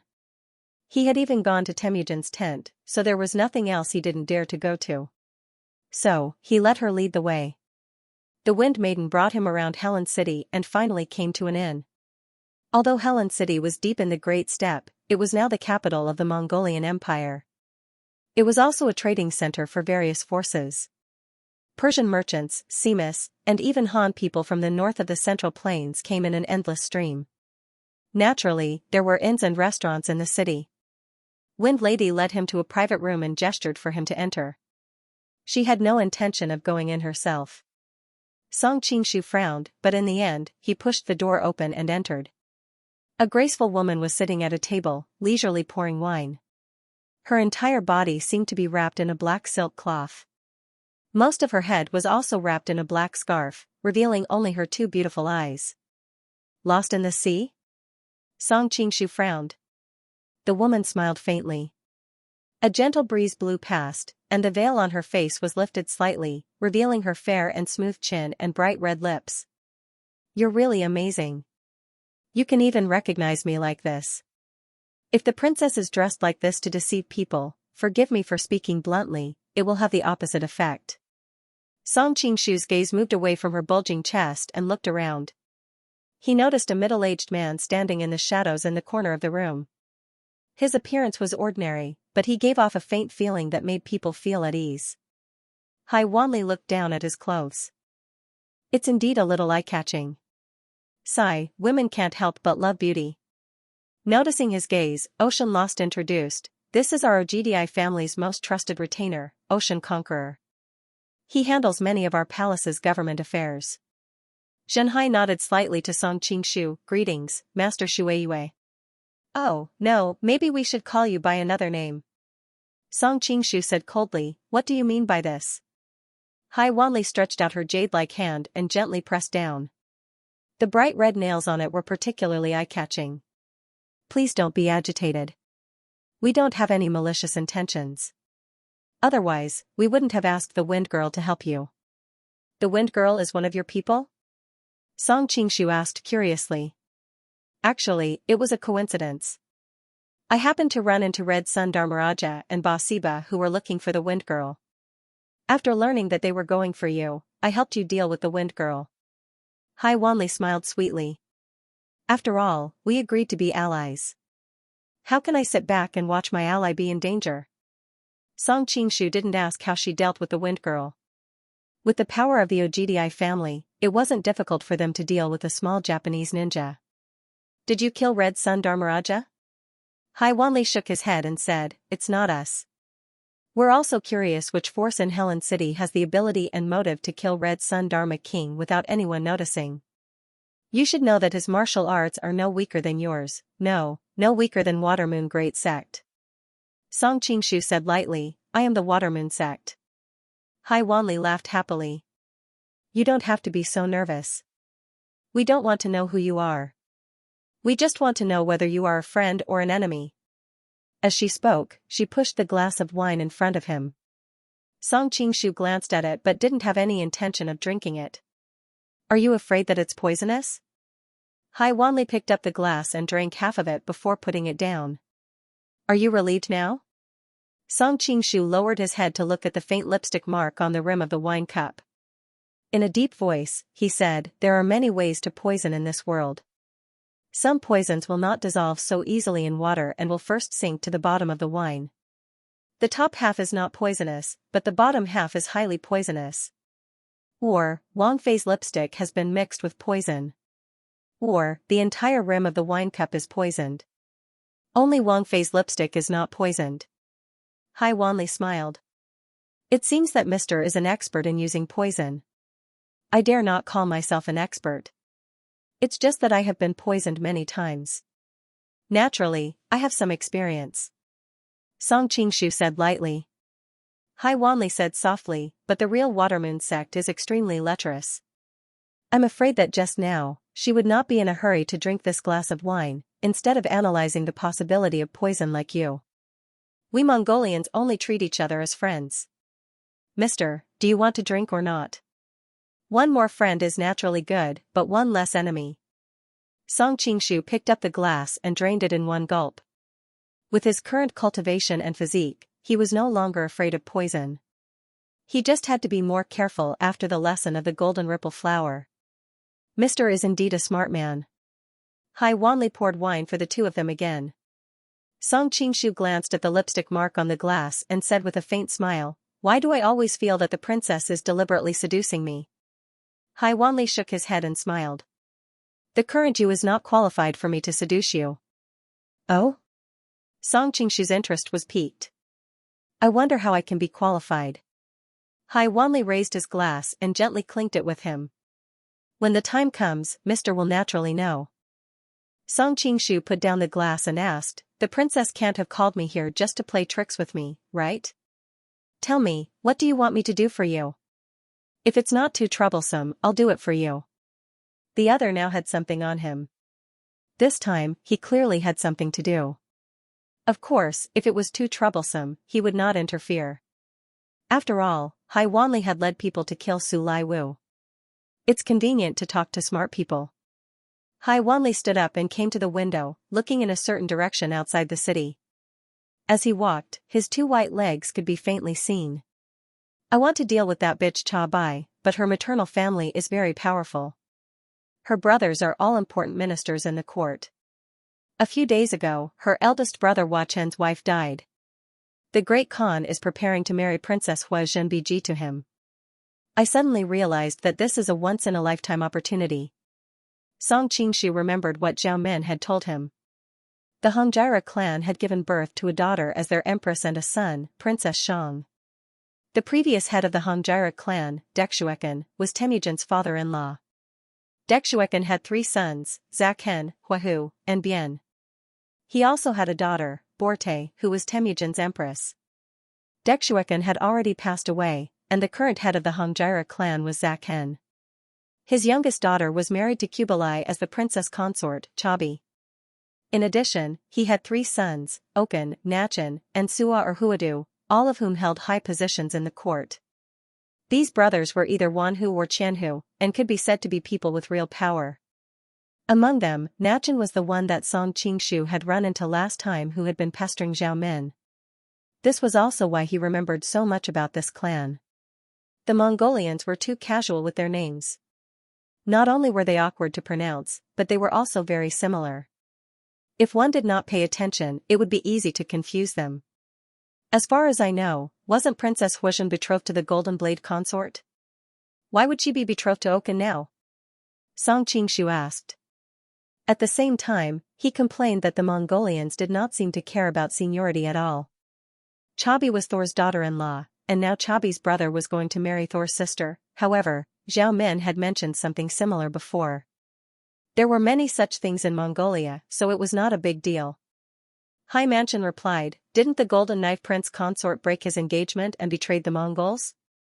The Great Khan was furious because of this, and Huajing has always been depressed. Over the years, she has rejected many marriages and has always been single. She is now in her 30s, and in our world, she is already an old lady. Song Qingshu nodded in agreement. Although in the eyes of future generations, women in their early 30s were considered to be the golden age, in ancient times, women generally got married at an early age. Women on the Mongolian grassland married at an even younger age. It was shocking that Huajing was still unmarried in her 30s. Hai Wanchen continued, the Khan has always been dissatisfied with her choice. At the same time, he doesn't want his daughter to be immersed in the past, so he's been looking for a husband for her. However, he hasn't found a suitable candidate and Princess Huajing is against it, so it's been left unsettled. But some time ago, Wu Chen's first wife passed away. The Khan feels that the two of them are just right for each other. The Hongjirer family has a tradition of giving birth to a prince, and Huajing is a good match. Just now, Princess mentioned a once-in-a-lifetime opportunity. What did you mean? Song Qingshu thought, didn't Huajing take Guojing away last time? How can she agree to marry someone else when she sees her former lover again? Hai Wanchen revealed a mysterious smile. It's interesting because the Golden Saber's son-in-law is back. Oh? Song Qingshu thought, I finally got some news about Guojing. I wonder if he has recovered from his injuries. Hai Wanchen continued, but Princess Huajing has been hiding this from others. I'm afraid only a few people know that the Golden Saber's son-in-law is in Helen City. Why? Song Qingshu thought, no wonder I didn't hear any news about Guojing when I came to Helen City. I thought I didn't investigate enough. It turns out that someone is hiding the truth. Because the Golden Saber's son-in-law defended Xianxia City and fought against our Mongolian army for many years. Who knows how many Mongolian soldiers and experts' blood his hands are stained with. Now, those who were friends with the Golden Saber's son-in-law have long passed away. The remaining people have no friendship with him, only hatred. Many of them want to kill him as soon as possible. Even the Great Khan has long wanted to kill him. So, Princess Huajing has been hiding the news of the Golden Saber's son-in-law. She is afraid that others will find out and kill him. I only found out by chance. Song Qingshu said tentatively, as far as I know, the Golden Saber's son-in-law died in the southern Song dynasty's northern expedition against the Jin kingdom. Why is he in Helen City? Hai Wanli answered, as far as I know, the Golden Saber's son-in-law was seriously injured during the northern expedition. It seems that someone rescued him.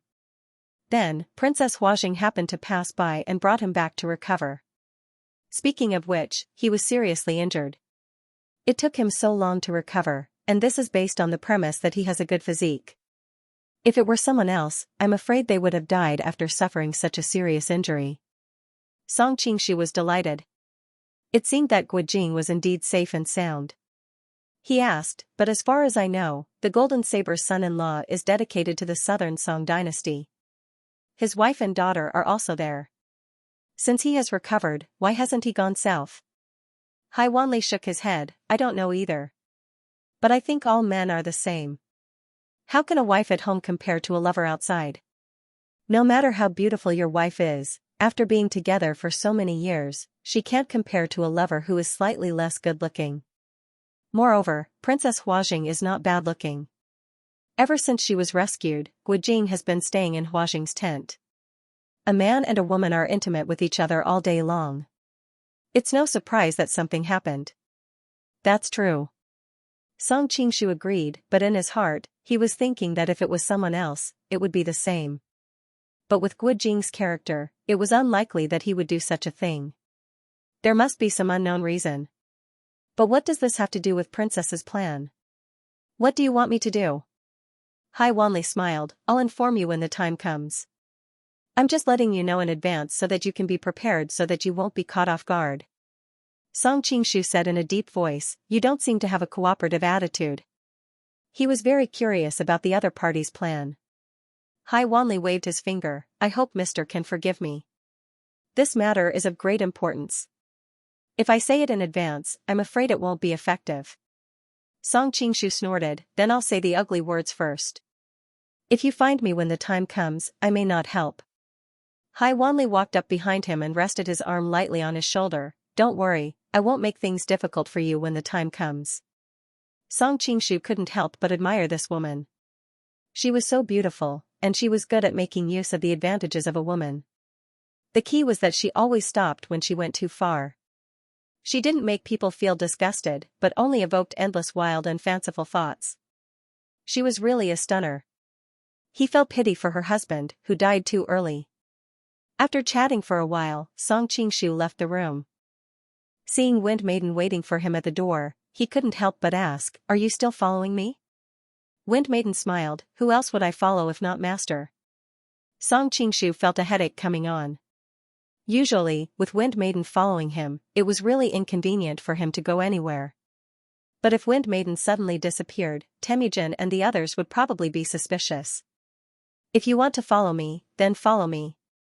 Song Qingshu said lightly, his mind constantly thinking about what Hai Wanli's plan was and whether or not it would endanger Guojing's safety. When it came to Guojing, he felt both admiration and guilt, which was why he had risked his life to save him every time. But after saving him so many times, the guilt in his heart had not lessened, and he had always been tormented. Who on earth are you? I grew up by Master's side, but it's still hard for me to see through you. I can only rely on trickery to find out. Wind Maiden circled around him curiously. Song Qingshu said in a low voice, don't say such things in the future. Otherwise, if someone hears you, we'll be in big trouble. I'm sure I can run away, but your kung fu isn't enough in Helen City. I'm really curious. Wind Maiden blinked, but still lowered her voice, my master has never left this water moon katana. For Dongying Samurai, as long as the katana is there, the person is there. Without the katana, the person is dead. Is he already dead? Song Qingshu asked calmly, what? You want to avenge him? Wind Maiden pursed her lips. Who would avenge that bastard and use us as a shield in times of crisis? Song Qingshu snorted. In the Imperial Palace, you said that he raised you. Wind Maiden said disapprovingly, I've done so many missions for him over the years and killed so many people. I've long since repaid his kindness. The Wind Lady opened her mouth wide. She instinctively wanted to dodge, but it was as if her body had been frozen by the other party's killing intent. Before she could react, the cold gleam had already reached her eyes. It's over. Her mind was blank. She did not think that the man beside her would save her. After all, she knew that he was not from the true Watermoon sect. Using someone else to kill her would be the best solution. She closed her eyes, but she did not feel the pain she expected. Instead, she felt her entire body being pulled behind her. She opened her eyes in curiosity and saw that the person was standing in front of her like a tall mountain. He held the water moon blade in his other hand, and it clashed with the cold gleam dozens of times. Just now, she only saw a vast expanse of whiteness in front of her. Only now did she have the opportunity to see the figure of the person who came. She saw a person wrapped in black holding a thin and long sword, attacking her like a storm. As a ninja, she had carried out many assassination missions in the past, but compared to the person in front of her, her previous missions were not even worth mentioning. His sword technique was too terrifying. It might not be the most brilliant sword technique, but every single one of his moves was a killing technique. However, such a terrifying sword technique was still blocked by the person in front of her. Looking at the way he used the water moon blade, the Wind Lady had a vague feeling that the person in front of her was her master. After a series of rapid and sharp sounds of swords clashing, the black figure jumped 10 feet away and gave Song Qingshu a deep look. Today is just a warning. Don't even think about killing Haishan in the future. After he finished speaking, he jumped over the wall and disappeared without a trace. Song Qingshu could not help but laugh. You can't even defeat me, so why are you boasting here? He had already recognized the person. It was the shadow assassin, Yang Shuyan, whom he had fought on the plains last time. As expected of a famous assassin in the world. Even so many Mongolian cavaliers had not been able to catch up to him. Don't even think about killing Haishan. Song Qingshu thought about the words the man left behind. He had been a little confused before. From Zhao Min's information, Yang Shuyan's omniscient sect should belong to the Thor faction. Why would they come to assassinate Su Liaowu? Now, he finally understood. He had probably fallen for Haishan. He did not expect this guy to be a romantic. The love between him and Dong Shini and Twin of Tang was already sad. He did not expect another indecent love to appear in this world. Thank you. At this moment, the Wind Lady's timid voice pulled him back from his thoughts. Call me master. Song Qingshu snorted with a stern face. The Wind Maiden was startled at first, then she smiled sweetly. Yes, master. Back at his residence, Red Sun Dharma King's men had already left.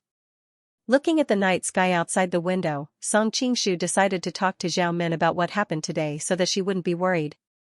Wind Lady was standing at the door. What's the matter? Song Qingshu asked.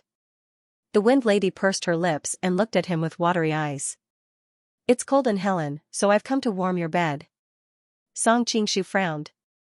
You don't have to do this. Saving you was just a matter of convenience. The Wind Lady sighed. Maybe it was just a matter of convenience for you, but for me, it's the same as giving me a new lease on life. You should know that when Xingqing Manor was in danger, even someone as close as Master would throw me out as a shield. You're not related to me, but you're willing to save me. Song Qingshu was not moved. He said calmly, don't tell me that a ninja like you will be moved by something like this. The Wind Lady replied, if it was before, I might not be moved by this. But I've been through too much recently. I've been through ups and downs, and I've been through the ups and downs of the world. I treasure your kindness.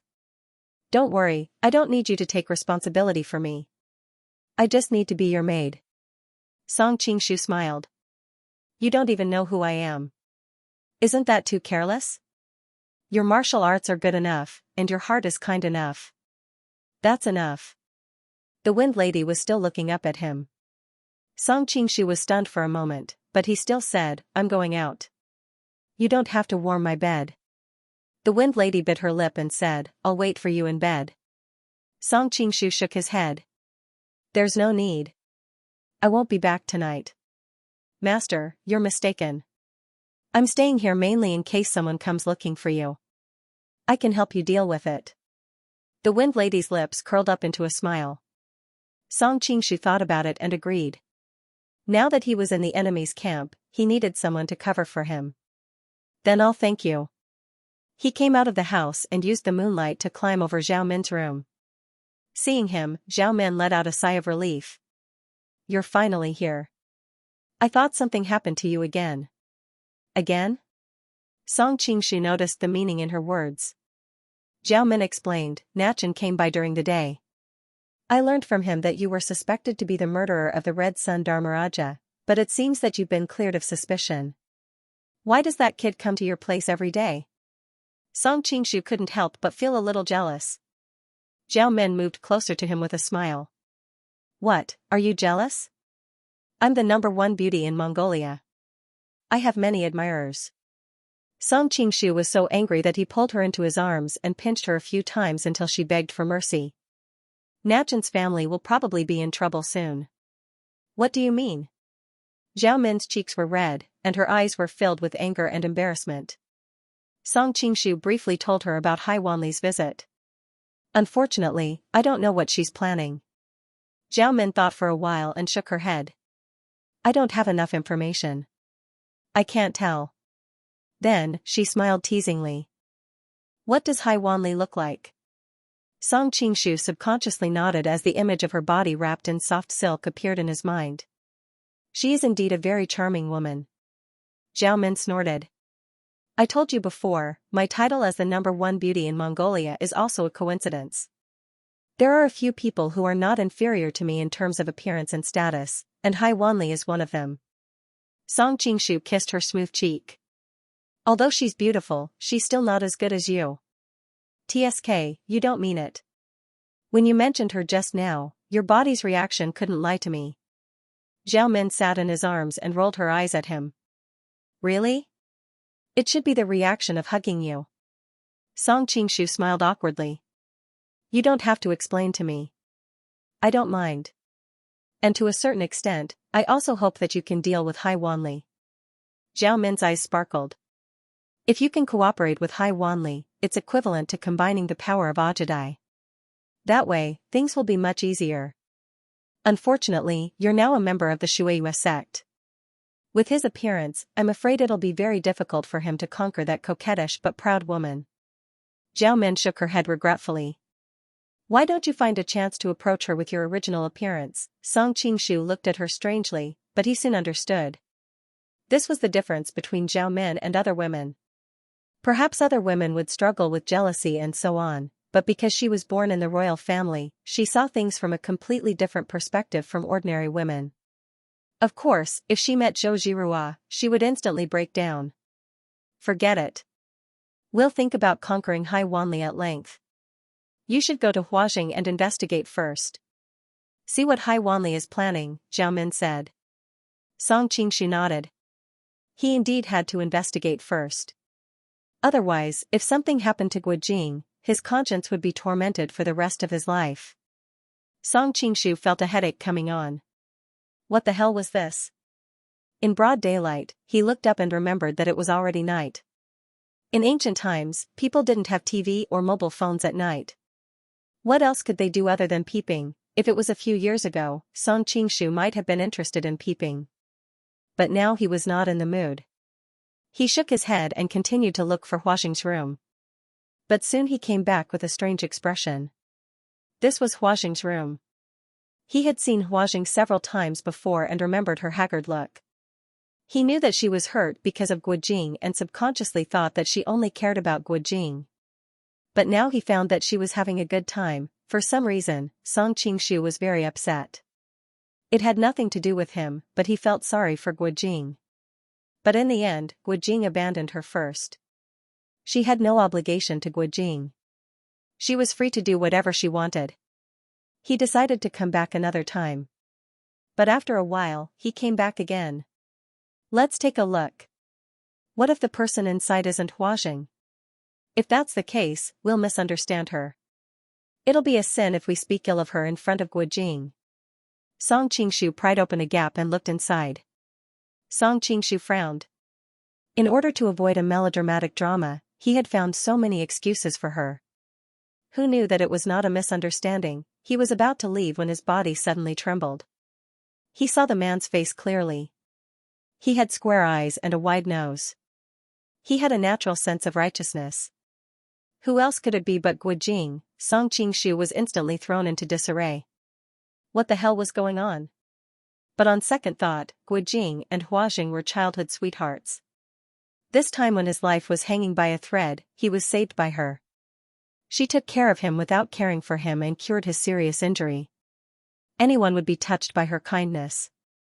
What's more, according to the information from the Lost Sea, Guojing had been living in Huaxing's big tent. A man and a woman living together in a room. They had been intimate for a long time. But if Rong'er knew all this, would she be sad? Song Qingshu shook his head and decided not to tell Huang Rong what had happened today. Guojing and Huaxing were in love with each other, so there was no need for him to be a villain. I'll catch up with them another day. Song Qingshu took a few glances and his heart started beating faster. He decided to leave first. However, halfway there, Song Qingshu suddenly stopped. He realized a problem. If he had been in that situation, he would not have rejected Huaxing. However, Guojing was an honest gentleman.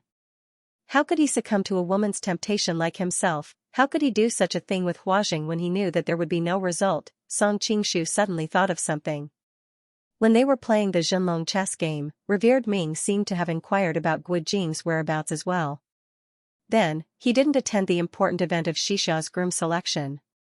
Could it be that he went to Mongolia to look for Guojing? Song Qingshu thought of the evil method of possession at the 7th level of the Heaven and Earth Great Shift. A terrible conjecture appeared in his mind. Venerated Ming's possession of Zhang Wuji was perfect. But he was injured by Qing's innate sword qi and could not get rid of it completely.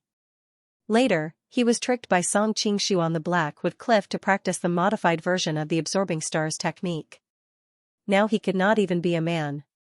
He must have realized the condition of his body and was ready to find a new host. Jiuzhou Chinese he would not be interested in ordinary people. The host must be someone with high kung fu. But it was difficult to possess someone with high kung fu. Guojing was injured and could not resist, so he was the best candidate. He thought that venerated Ming might have possessed Guojing and used his body to attack Huaxing. Huaxing was already in love with him and had been conquered by him without knowing the situation. The more he thought about it, the more frightened he became. Song Qingshu could not wait any longer and hurried back to Huaxing's mansion. He found a Mongolian warrior at the door reporting something. Princess, Elder Wu Sun requests an audience. What is he doing here? Huaxing's tone was obviously impatient. But after a while, she said, tell him to wait, I'll be right out. Then came the rustling sound of clothes being put on. Not long after, she tidied up her clothes and walked out. Her face was still flushed from the passion just now, making her slightly handsome face look a little more feminine. Elder Wu Sun? Song Qingshu was puzzled. He had a deep impression of this elder with strong spiritual power and knew that he had a high status in Mongolia. Why would he come to Huajing in the middle of the night? Could it be that Temujin already knew that Guojing was here? After a moment's hesitation, Song Qingshu decided to first find out why Elder Wu Sun had come. It would not be too late to check on Guojing later. In the living room, an old man in a white robe was leisurely drinking tea. Song Qingshu held his breath and hid outside the window. The old man's spiritual power was too strong, and Song Qingshu did not dare to be careless. When Huajing came in, Elder Wu Sun gave her a meaningful look. It seems that I have disturbed the princess's good time. Huajing rolled her eyes. You didn't come looking for me so late at night just to make fun of me, did you? The princess's temperament is indeed like that of the Khan. In that case, I will not beat around the bush. Elder Wu Sun stopped smiling. The princess promised me 30 beauties from the Balmati tribe. Where are they? Among all the tribes of the steppe, the Hongjaira tribe was the most prolific in producing beauties. However, this tribe had a marriage alliance with the royal family, and all the women were to become the future empress or princess. Other than the Hongjaira tribe, the Balmati tribe was the most famous for their beauties. Outside the window, Song Qingshu had a strange expression on his face. He did not expect this old man to be so lecherous at his age. Thinking back to the way he looked at the wind girls in the palace, he was not surprised. What was surprising was that he wanted 30 beauties in one go. Could his body handle it? He would not accidentally die on the belly of a woman. Huajing frowned. Don't worry, I will not forget what I promised you. However, it is not easy to gather 30 beauties. I still need time. Princess, you are not just brushing me off, are you? Elder Wu Sun asked in a low voice. The Balmati tribe is in your fief. Huajing answered, you know that the Balmati tribe is only under my jurisdiction in name. They are not my direct subordinates. I need time to gather enough benefits to exchange with them. Then this old man will wait and see. Elder Wu Sun suddenly stopped when he reached the door. He said with a smile that was not a smile, I hope that princess will not play tricks on me. You should know that although this old man sealed the memories of the Golden Knife Prince consort, this seal is not permanent. Leaving behind this threat, Elder Wu Sun laughed and left, leaving Huajing alone with an uncertain expression. Song Qingshu hesitated for a moment, then quietly followed behind old man Wu Sunday. From the first time they met, he was a little afraid of this guy with extraordinary mental strength. He always felt that this guy was a threat to him, but the last few times he met him, he was always with Temujin and other masters, so Song Qingshu did not know where to start. Now that he finally met him alone, how could he let go of such an opportunity? Perhaps because he had made a shady deal with Huajing. This time he came alone, without even a follower. His white robe was particularly eye-catching in the dark, but for some reason, the passers-by on the road turned a blind eye to him, as if he did not even exist. Unknowingly controlling the minds of the people around him? Song Qingshu was shocked. This kind of control was really shocking. Even he could not hypnotize so many people at the same time. Looking at his slightly thin back, Song Qingshu could not help but be curious. With this kind of body, he actually wanted 30 beauties in one go. Would he be able to handle it? Your Excellency has followed me for so long, it's time for you to come out and meet me. Old man Wu Sun turned left and right and finally stopped in a remote alley. As expected of the great shaman, to be able to detect my presence. Song Qingshu walked out of the shadows. He was not dressed like a member of the Shuiyue clan, nor did he reveal his face. Who are you? Old man Wu Sun looked at the masked man in front of him with some vigilance. This person's aura was very unfamiliar and should not be someone he met often. Who I am is not important. What is important is what shameful things you have done. Song Qingshu suddenly thought of something and decided to trick him. Why did you kill Red Sun Dharma King? What nonsense are you talking about? Old man Wu Sun frowned and suddenly thought of something. He asked with some uncertainty, are you one of the great Khan's men investigating the death of Red Sun Dharma King? Song Qingshu secretly laughed, but on the surface, he replied seriously, since you know I am one of the great Khan's men, why don't you tell me the truth? Old man Wu Sun burst into laughter. What a joke. Even the great Khan would not speak to me like this. Where did this scoundrel come from? How dare he pretend to be the great Khan's envoy? Song Qingshu said coldly, "Don't tell me you want to kill me to silence me because I've discovered your deal with the princess? You know everything?" Old man Wu Sun looked at him in bewilderment. He had thought that he was an impostor, but now that he heard this, he was not so sure. Song Qingshu was about to speak, but he suddenly felt a chill in his heart. He felt as if he had lost control of his body. Old man Wu Sun sneered, "This old man doesn't care if you are the real emissary of the great Khan or not. Since you saw something you shouldn't have, then die." With that said, he flicked his sleeve and shot out a concealed weapon. Just as it was about to hit, who knew that the person would suddenly move to the side, dodging the hidden weapon. Song Qingshu sighed. "You want to take my life with just this little ability?" Although he spoke casually, he was actually breaking out in a cold sweat. Just now, his opponent was able to freeze his body in an instant. Although he was able to quickly break free, if he had not known about this move from the beginning and the other side had a few helpers, wouldn't he have died? "You can actually move?" Old man Wu Sun was obviously very surprised. His incomparably vast spiritual energy could be said to be invincible. Many times, he did not even need to make a move. With a blink of an eye, he could kill the other party. Because of this, the various Mongolian tribes believed that he was someone who could communicate with the gods in their dreams. Dogsong Qingshu was worried that old man Wu Sun had other tricks up his sleeves and did not dare to be careless. With a flash, he reached out to grab old man Wu Sun's neck. Other than not using his Grandmaster Cultivation to avoid being detected by Temujin, Tong Tian, and the others, Song Qingshu did not hold back. However, the sensation of touching old man Wu Sun's neck did not come. Instead, he grabbed directly into the wall. Song Qingshu was surprised to find that old man Wu Sun was still 10 feet away from him. At the same time, the surrounding walls and trees began to slide.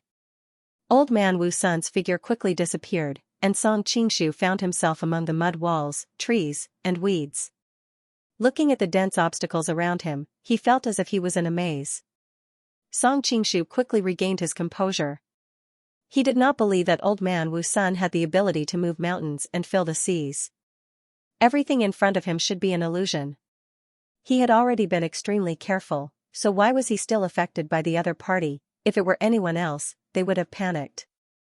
After all, this was an era of feudal superstition. They might really think that the other party was an emissary of God who had divine powers or something. However, Song Qingshu was a person who had been baptized by modern science. In addition, he had seen countless similar situations in various movies and television works. Naturally, he would not have such a violent emotional fluctuation because of this, and the other party would not have an opportunity to attack him. "Open!" Song Qingshu snorted coldly. As the saying goes, a single sword can destroy all techniques. With his cultivation having reached this realm, how could he be shaken by false illusions? Not to mention that he was also an expert in mental attacks. Impossible.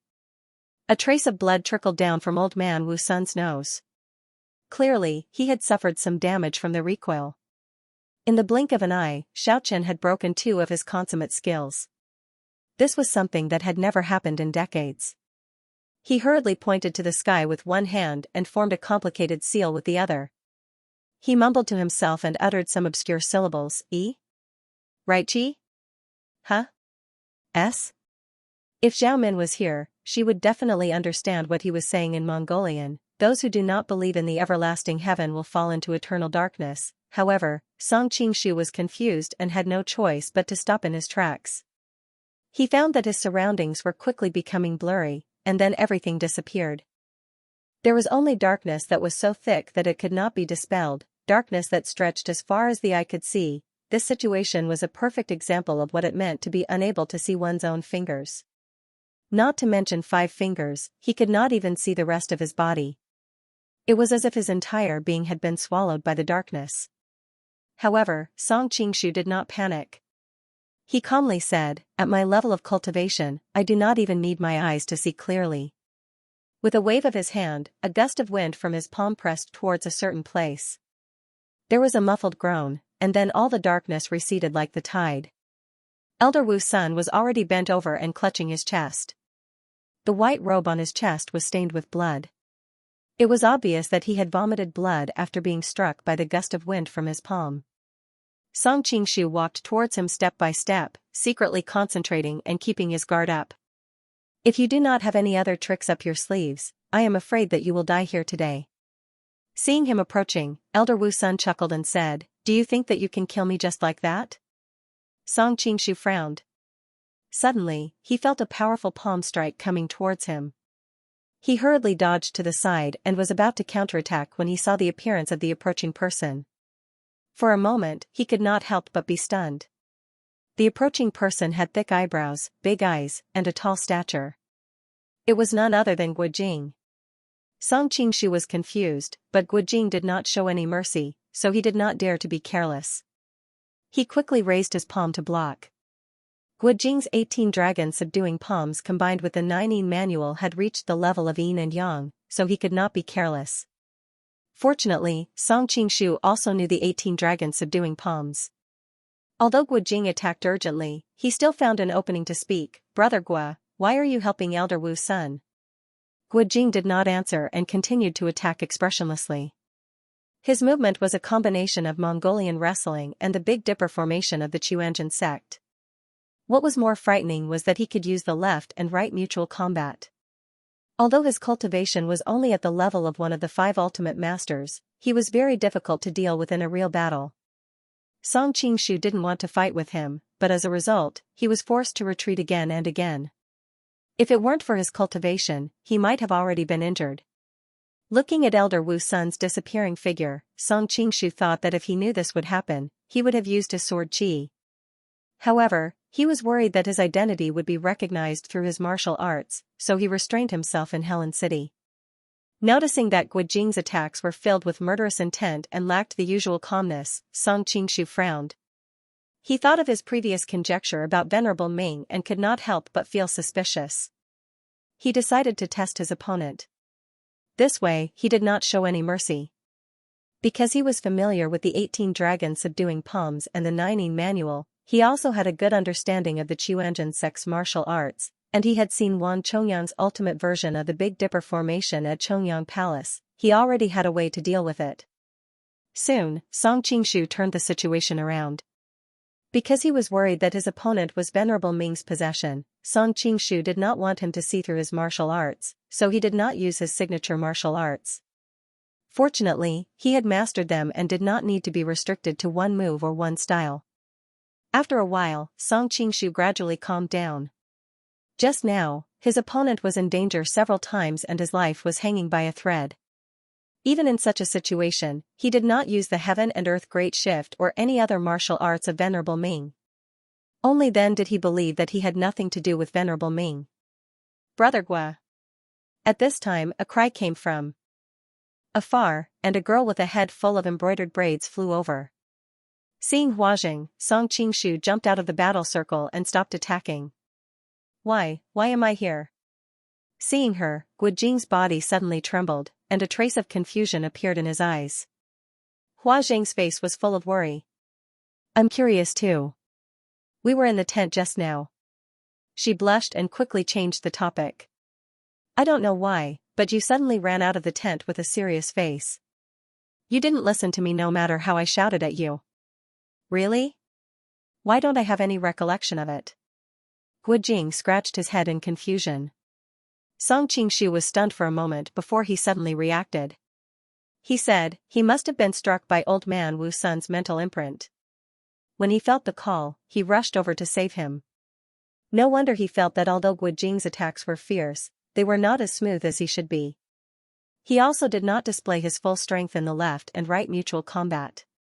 It turned out that he was under mental control and his martial arts were naturally discounted. Huajing looked at him warily. Who are you? Song Qingshu said in a deep voice, May I have a word with you, princess? Huajing snorted. Just say what you want. I don't talk to scoundrels who hide their heads and show their tails. Judging from the way he was dressed, she could tell that he was not a good person. She was not stupid.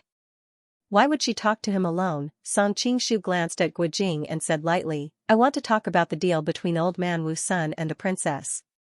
Do you really not mind if Hirogwa hears it? Huajing's expression changed. Finally, she said gently to Guijing, Brother Gua, wait for me here. Guijing was a little hesitant. Is it too dangerous for you to be alone with him? Huajing shook her head. Don't worry. We are in Helen City. He won't dare to touch me. She deliberately raised her voice when she said this. Helen City was full of masters and fierce warriors. This was her source of confidence. Guijing nodded. Okay. If anything happens, just shout and I will come to save you. Brother Gua, you are so nice. As Huajing spoke, she put her arms around his neck and kissed him on his cheek. Her face was filled with happiness. Song Qingshu was a little dissatisfied with her previous actions. However, when he saw her sincere love for him, he was moved for a moment. Huajing walked over. When she heard his words, she no longer had the feminine smile that she had with Guijing. Tell me, what do you want to talk about? Why did you seal Guijing's memory? Song Qingshu asked directly. Huajing was shocked. When she heard him mention the deal with old man Wu Sun, she was already suspicious. Now, she was finally sure that he knew about it. What does it have to do with you? How does it have nothing to do with me? When I handed him to you, I hoped that you would heal him. I didn't want you to tamper with his memory, Song Qingshu said coldly. Huajing was stunned. She stared at him with her eyes wide open. You are Song Qingshu took off his veil. Yes, it is me. Huajing was shocked. She hurriedly looked around. When she saw that there was no one else, she said in surprise, You dare to come here? Song Qingshu shrugged. I am now in an alliance with Mongolia. Why wouldn't I dare to come? Seeing his nonchalant attitude, Huajing was angry and anxious. You are in an alliance with Ryong Mansion. Don't you know that Ryong Mansion is in trouble? Song Qingshu nodded. I know. If he didn't know that she was a good friend of Zhao Min and that he had a relationship with Guijing, he wouldn't have revealed his identity. Are you here for Minmin? Huajing seemed to think of something and asked. You can say that. Song Qingshu couldn't say that he was here to deal with her father. Princess, please keep it a secret for me. Huajing looked at Guijing in the distance. Even if it wasn't for Minmin, you saved Guijing last time. I still owe you a favor. Princess, you are indeed a heroine. Song Qingshu gave her a thumbs up. But why did Guijing lose his memory? Is it Elder Wu Sun's doing? Not really. Huajing sighed. I was the one who asked him to help. Noticing the teasing look in his eyes, Huajing blushed and explained, It wasn't what you think at first. Guijing's injuries were too serious and he was infected with a bad disease. During that time, he had a high fever and was delirious. He talked nonsense as if he had gone mad. His martial arts were very high, so it would be troublesome if he acted up. So I begged Elder Wu Sun to help him calm down. As for what happened later, Huajing gritted her teeth. I've lost him for 16 years. I don't want to experience that again. This time, I have the opportunity to be with him. I'm willing to do anything. Song Qingshu sighed. But he has a wife and daughter in the Central Plains. Do you want him to be a heartless man? Huajing snorted. It's normal for a man to have 3 wives and 4 concubines. Moreover, Brother Gua is such a hero. If Huang Rong agrees, I don't mind being a concubine. But my identity is special. I'm afraid the Khan won't agree. Song Qingshu was stunned. He thought, why are these women so fierce? Song Qingshu asked, is it Wochen of the Hongjiara tribe? Huajing was surprised, only a few people know about this. How did you know? It's not hard to guess that the Hongjiara tribe gave birth to a daughter as their queen and a son as a princess. Song Qingshu gave a perfunctory answer, not wanting to expose his relationship with Hai Wanchen. Huajing nodded and did not pursue the matter, so I can only take advantage of my free time to be with him and fulfill one of my wishes. Song Qingshu asked curiously, Guijing was your father's son-in-law after all. Why don't you ask him to marry you? Huajing shook her head and said, a few years ago, Guijing fought with our Mongolian army in Xiangyang. Countless of our Mongolian warriors died at the gates of Xiangyang. Now, I don't know how many of them are relatives of our fallen soldiers in Helen City.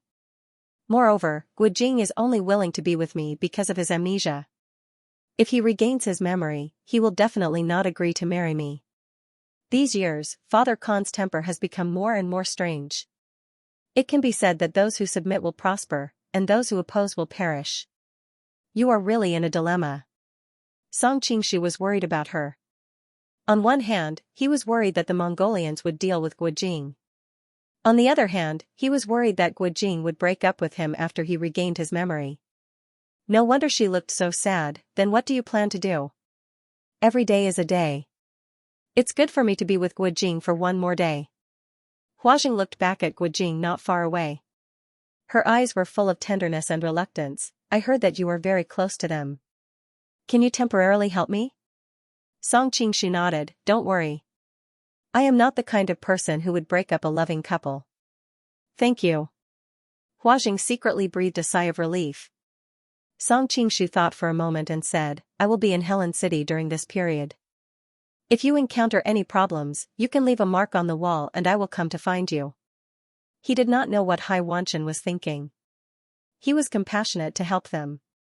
If anything happened to Guojing during this period, he would not be able to absolve himself from the blame. Thank you. Huajing's eyes lit up. She agreed on a secret signal with him and took Guojing back. Song Qingshu went back to find Zhao Men and told her what happened tonight. Huajing slept with Guojing just like that. Zhao Men's expression was strange. She was obviously shocked. You don't know how much of an impact I had when I saw them clearly.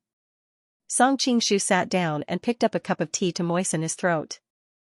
Zhao Men chuckled and said, Our Mongolian daughter dares to love and hate. If I were her, I would probably do the same thing.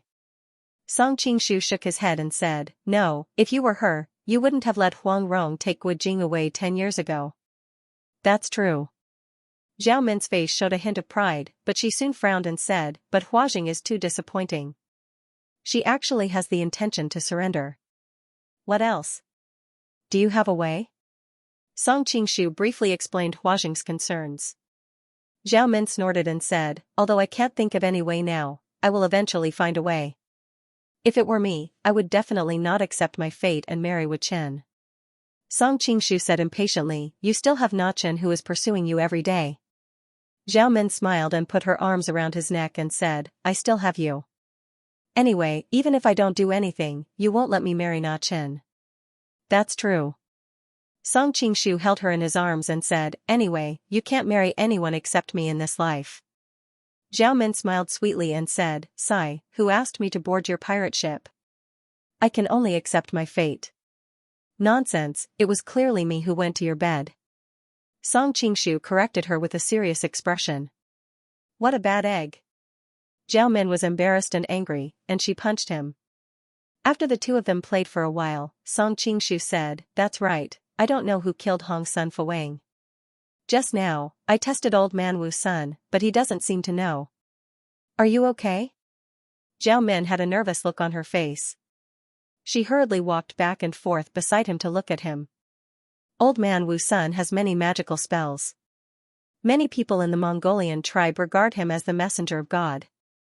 He is considered the most mysterious person after the Great Khan and Tongtian shaman. He does have some tricks up his sleeve. If other experts were to face him with those mental attacks, they would most likely suffer a great loss. Song Qingshu changed the topic and pulled her back into his embrace. But your man is the most capable person in the world.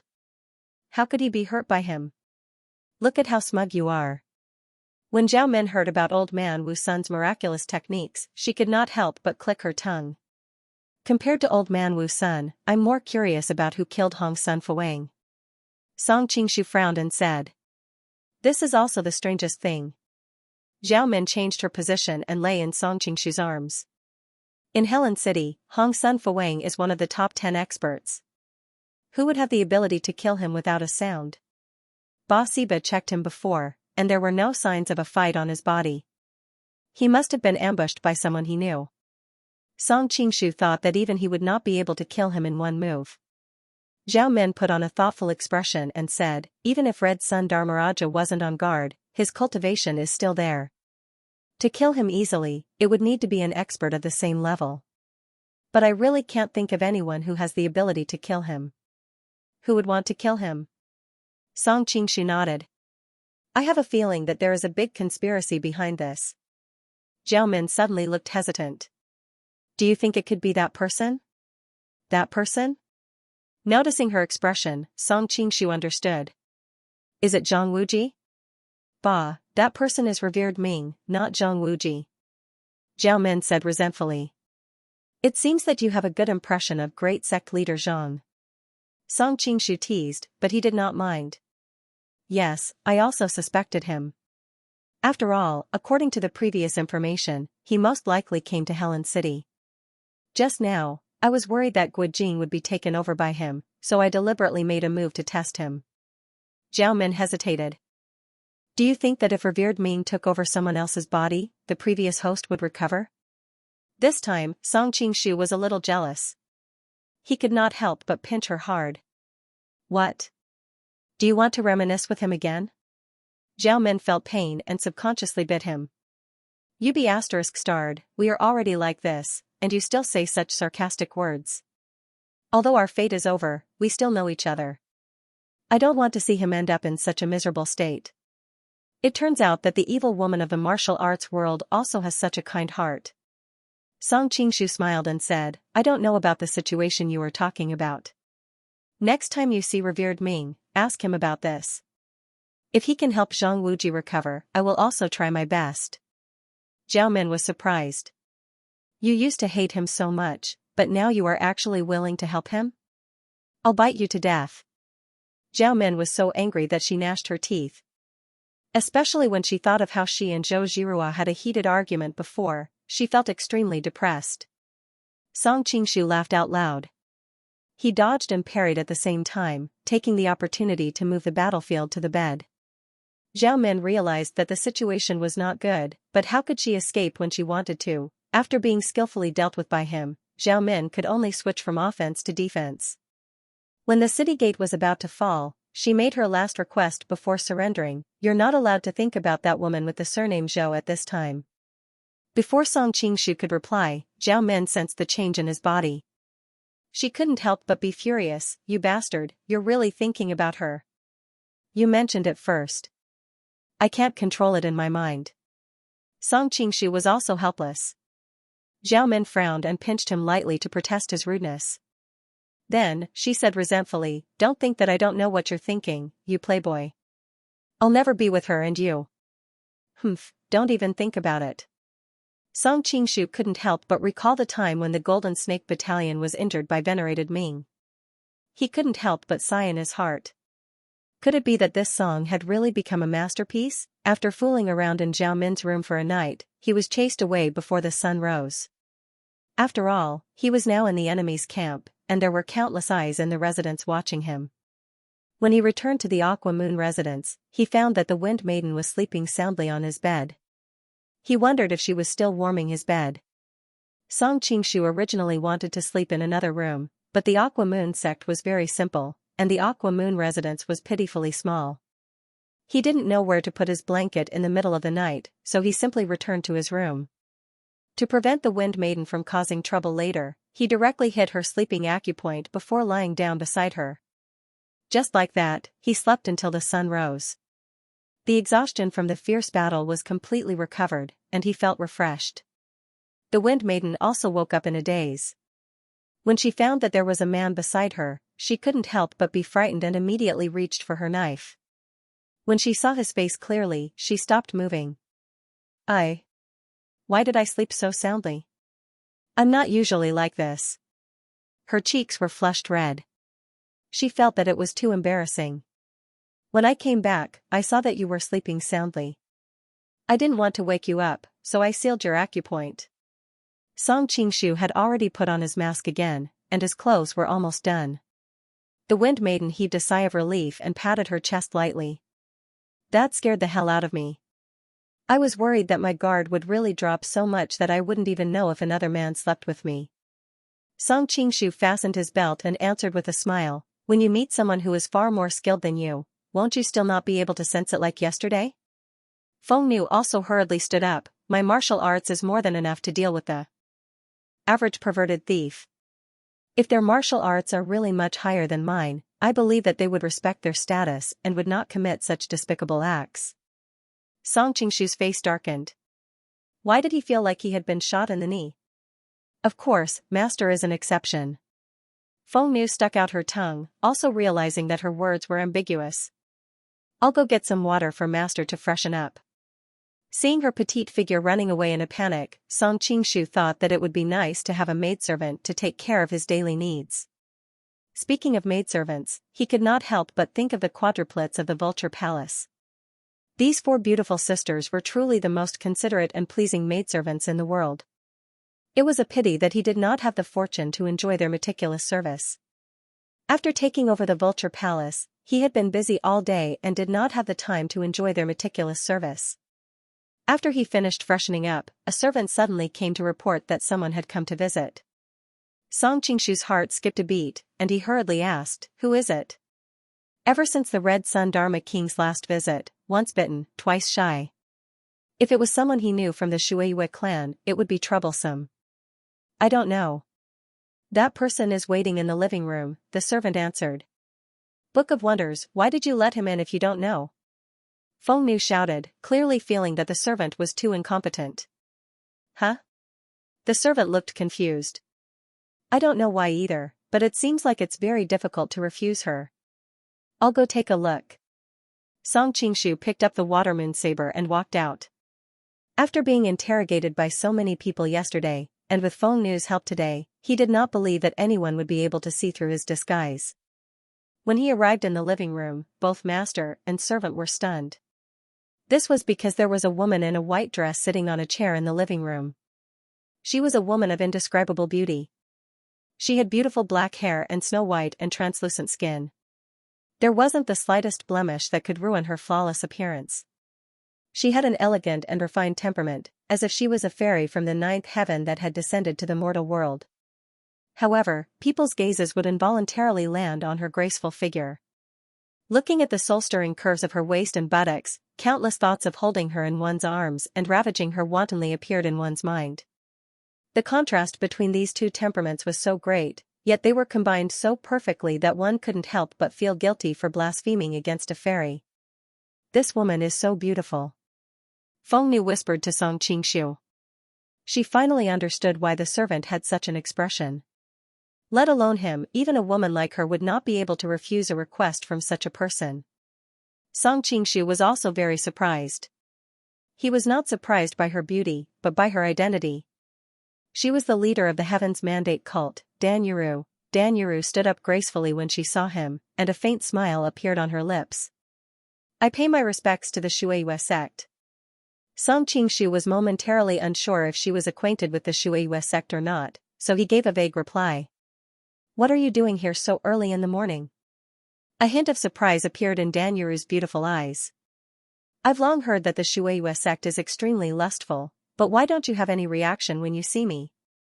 Could it be that my beauty is not worthy of the Shueiyue sect's attention? Song Qingshu's heart trembled. It seemed that there were many details of his acting that needed to be polished. Although it's true that I like beauty, I also know that the more beautiful something is, the more dangerous it is. Could it be that my beauty is not worthy of the Shueiyue sect's attention? The Shueiyue sect is indeed very knowledgeable. Dan Yuru pursed her lips and smiled faintly. I've always admired the Shueiyue sect's reputation, so I've specially come to express my sincerity. Feng Nu was secretly puzzled. This woman was clearly trying to seduce her master, so why didn't she have any seductive air about her? Logically speaking, she should be disgusted, but it was very difficult for her to feel bad about this woman. If you truly admire me, you should have come to find me at night, not early in the morning. By now, Song Qingshu had also figured out that the Shueiyue sect didn't know her, and his entire body relaxed as he picked up the teacup beside him to moisten his throat. The surprise in Dan Yuru's eyes intensified. The Shueiyue sect is indeed not an ordinary person. I've come to invite you to a banquet on behalf of my master. Master? Song Qingshu's brows furrowed. Who is your master? Dan Yuru smiled. My master has a special identity, so it's not convenient for me to tell you in front of a third party. She glanced at the Feng Nu as she spoke. The Feng Nu nodded at Song Qingshu before leaving for the time being. Only after leading him out of the door did she realize that she was so obedient to this woman. Song Qingshu didn't stop the Feng Nu as he watched the Feng Nu leave. He said indifferently, "Can you tell me now?" "My master is." Dan Yuru moved closer to him as she spoke, as if she didn't want anyone else to hear her. Although her nails didn't look very sharp, no one would doubt that they could kill a person if they cut the neck. The bright red nail polish seemed to be dyed red by blood, beautiful and strange at the same time. Song Qingshu's cultivation was very high now. He sensed the opponent's movement and dodged to the side. His opponent's nails missed, but he didn't hesitate. His wrist was as agile as a snake, and he continued to attack to the side. However, Song Qingshu was more clever. With a flick of his finger, he caught her hands. "Golden snake silk hand? What's your relationship with Jinshi Langjun?" Although her hands were restrained, Dan Yuru didn't show any fear. Instead, she smiled sweetly and said, "Why don't you ask me what's my relationship with Jinshi Langjun?" Song Qingshu frowned and snorted. He pushed her to the side. "I don't know what you're talking about." Dan Yuru tucked her messy hair behind her ears with her fingers and bowed slightly to him. "Yuru greets you, Gongzi." Song Qingshu said in a deep voice, "What Gongzi? You're a good girl. Why do you have the habit of recognizing men?" Dan Yuru pursed her lips and smiled. "If it's the real Shueyue sect, I'm afraid they'd want me to admit my mistake." Song Qingshu couldn't help but feel a headache. What was going on this time? He had only been in the forest for 2 days, but he was seen through again and again. It seemed that the Japanese were really difficult to deal with. It's not a good thing for a woman to be too smart. It's easy to get yourself killed. Song Qingshu had already unsheathed the sword in his hand as he spoke. "Gongzi, why do you pretend to be a bad person? I know you're kind and won't kill me. Moreover, I'm on your side. There's no need for you to kill me." Dan Yuru didn't resist at all. Song Qingshu snorted heavily and sheathed the sword again. "How did you recognize me?" Dan Yuru sat down beside him and said softly, "Didn't I tell you last time? I was backfired when I used the charm spell on you, so I'm very sensitive to your aura. I wasn't sure from a distance just now, so I tested you. But as soon as our bodies touched, my body went soft." "Why would I suspect you?" Song Qingshu frowned. "Are you seducing me?" Dan Yuru didn't look embarrassed at all. "I'm just telling the truth." Song Qingshu lightly said, "Since you know my identity, you can go and expose me now." Dan Yuru sighed, "You still don't believe me, young master. Not only did you let me go several times in Xingqing Manor, but you also saved my life." "How? Could I do anything to harm young master?" Song Qingshu chuckled, "This is a little surprising. Since when did the people of the Holy Gate pay particular attention to repaying kindness with kindness?" Dan Yuru blushed and said, "I don't usually treat others like this, but you're different. Moreover, you're a man who saw my body." "Ahem." Song Qingshu put down the teacup in a hurry as if the tea was scalding his mouth. "Don't you have a conscience? You're a witch from the Demon Gate who mastered the charm spell. If you don't believe me, you can try it." Dan Yuru came closer as she spoke. She blinked her eyes and looked as pure as the girl next door. But only those who knew her knew that she was a witch who devoured people without spitting out their bones. "How?" Song Qingshu didn't know how to react for a moment. The first Chinese website. Dan Yuru lowered her head slightly.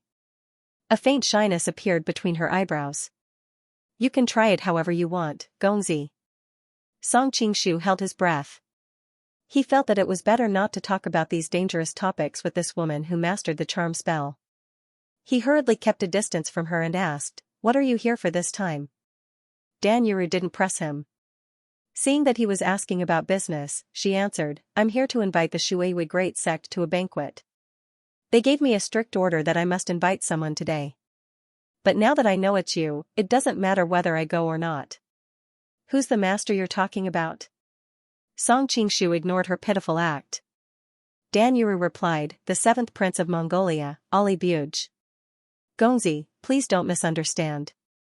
Calling him master is just a casual title. In fact, I'm independent of him. He provides us with resources and power, and we provide him with force. It's more appropriate to describe us as guests. Song Qingshu immediately laughed. Why are you in a hurry to explain this to me? Dan Yuru said faintly, I'm afraid that Gongzi will think too much. You men are the most stingy in this aspect. Song Qingshu couldn't help but feel a headache. Cult master, can you not talk to me in this tone of lovers? It's as if there's something between us. Dan Yuru stopped smiling. All right. It's just a habit of many years. I can't change it in a short time. Song Qingshu really did not know which side of her was the real her when he saw her change from being affectionate to dignified and indifferent in an instant. You are the leader of a cult after all. Why did Ali Buj ask you to come personally? Dan Yuru smiled bitterly and said, it's all because of the trip to the Xingqing mansion last time. We failed to kill Galdan and even suffered heavy casualties. Later on, when we wanted to deal with Su Liawu, we fell into a trap by accident.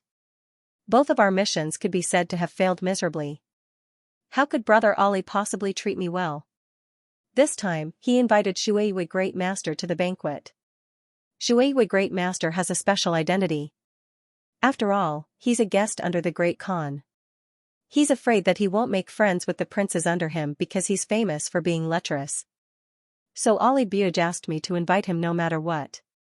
Because I failed the last task, I couldn't refuse, so I came. Song Qingshu frowned slightly. You're willing to come even if he asks you to sell your beauty? Gongzi, do you really care about me? Dan Yuru smiled sweetly. It's not to the point of selling my beauty. You also know that I've mastered the art of charm. When I meet those men, I can make them worry with just a curl of my finger. I don't really need to sacrifice anything. Only now did Song Qingshu remember the situation with the servant and the wind lady. Even women couldn't resist her charm, let alone a lecherous man. Why is Ali Buj looking for Shuiyi Great Master this time? Song Qingshu continued to ask. Dan Yuru thought about it and answered, it should be because of the battle in Xingqing Mansion. Shuiyi Great Master was supposed to protect Su Liawu, but he ran away at the last minute. Although it was remedied afterwards, the rift can't be completely healed.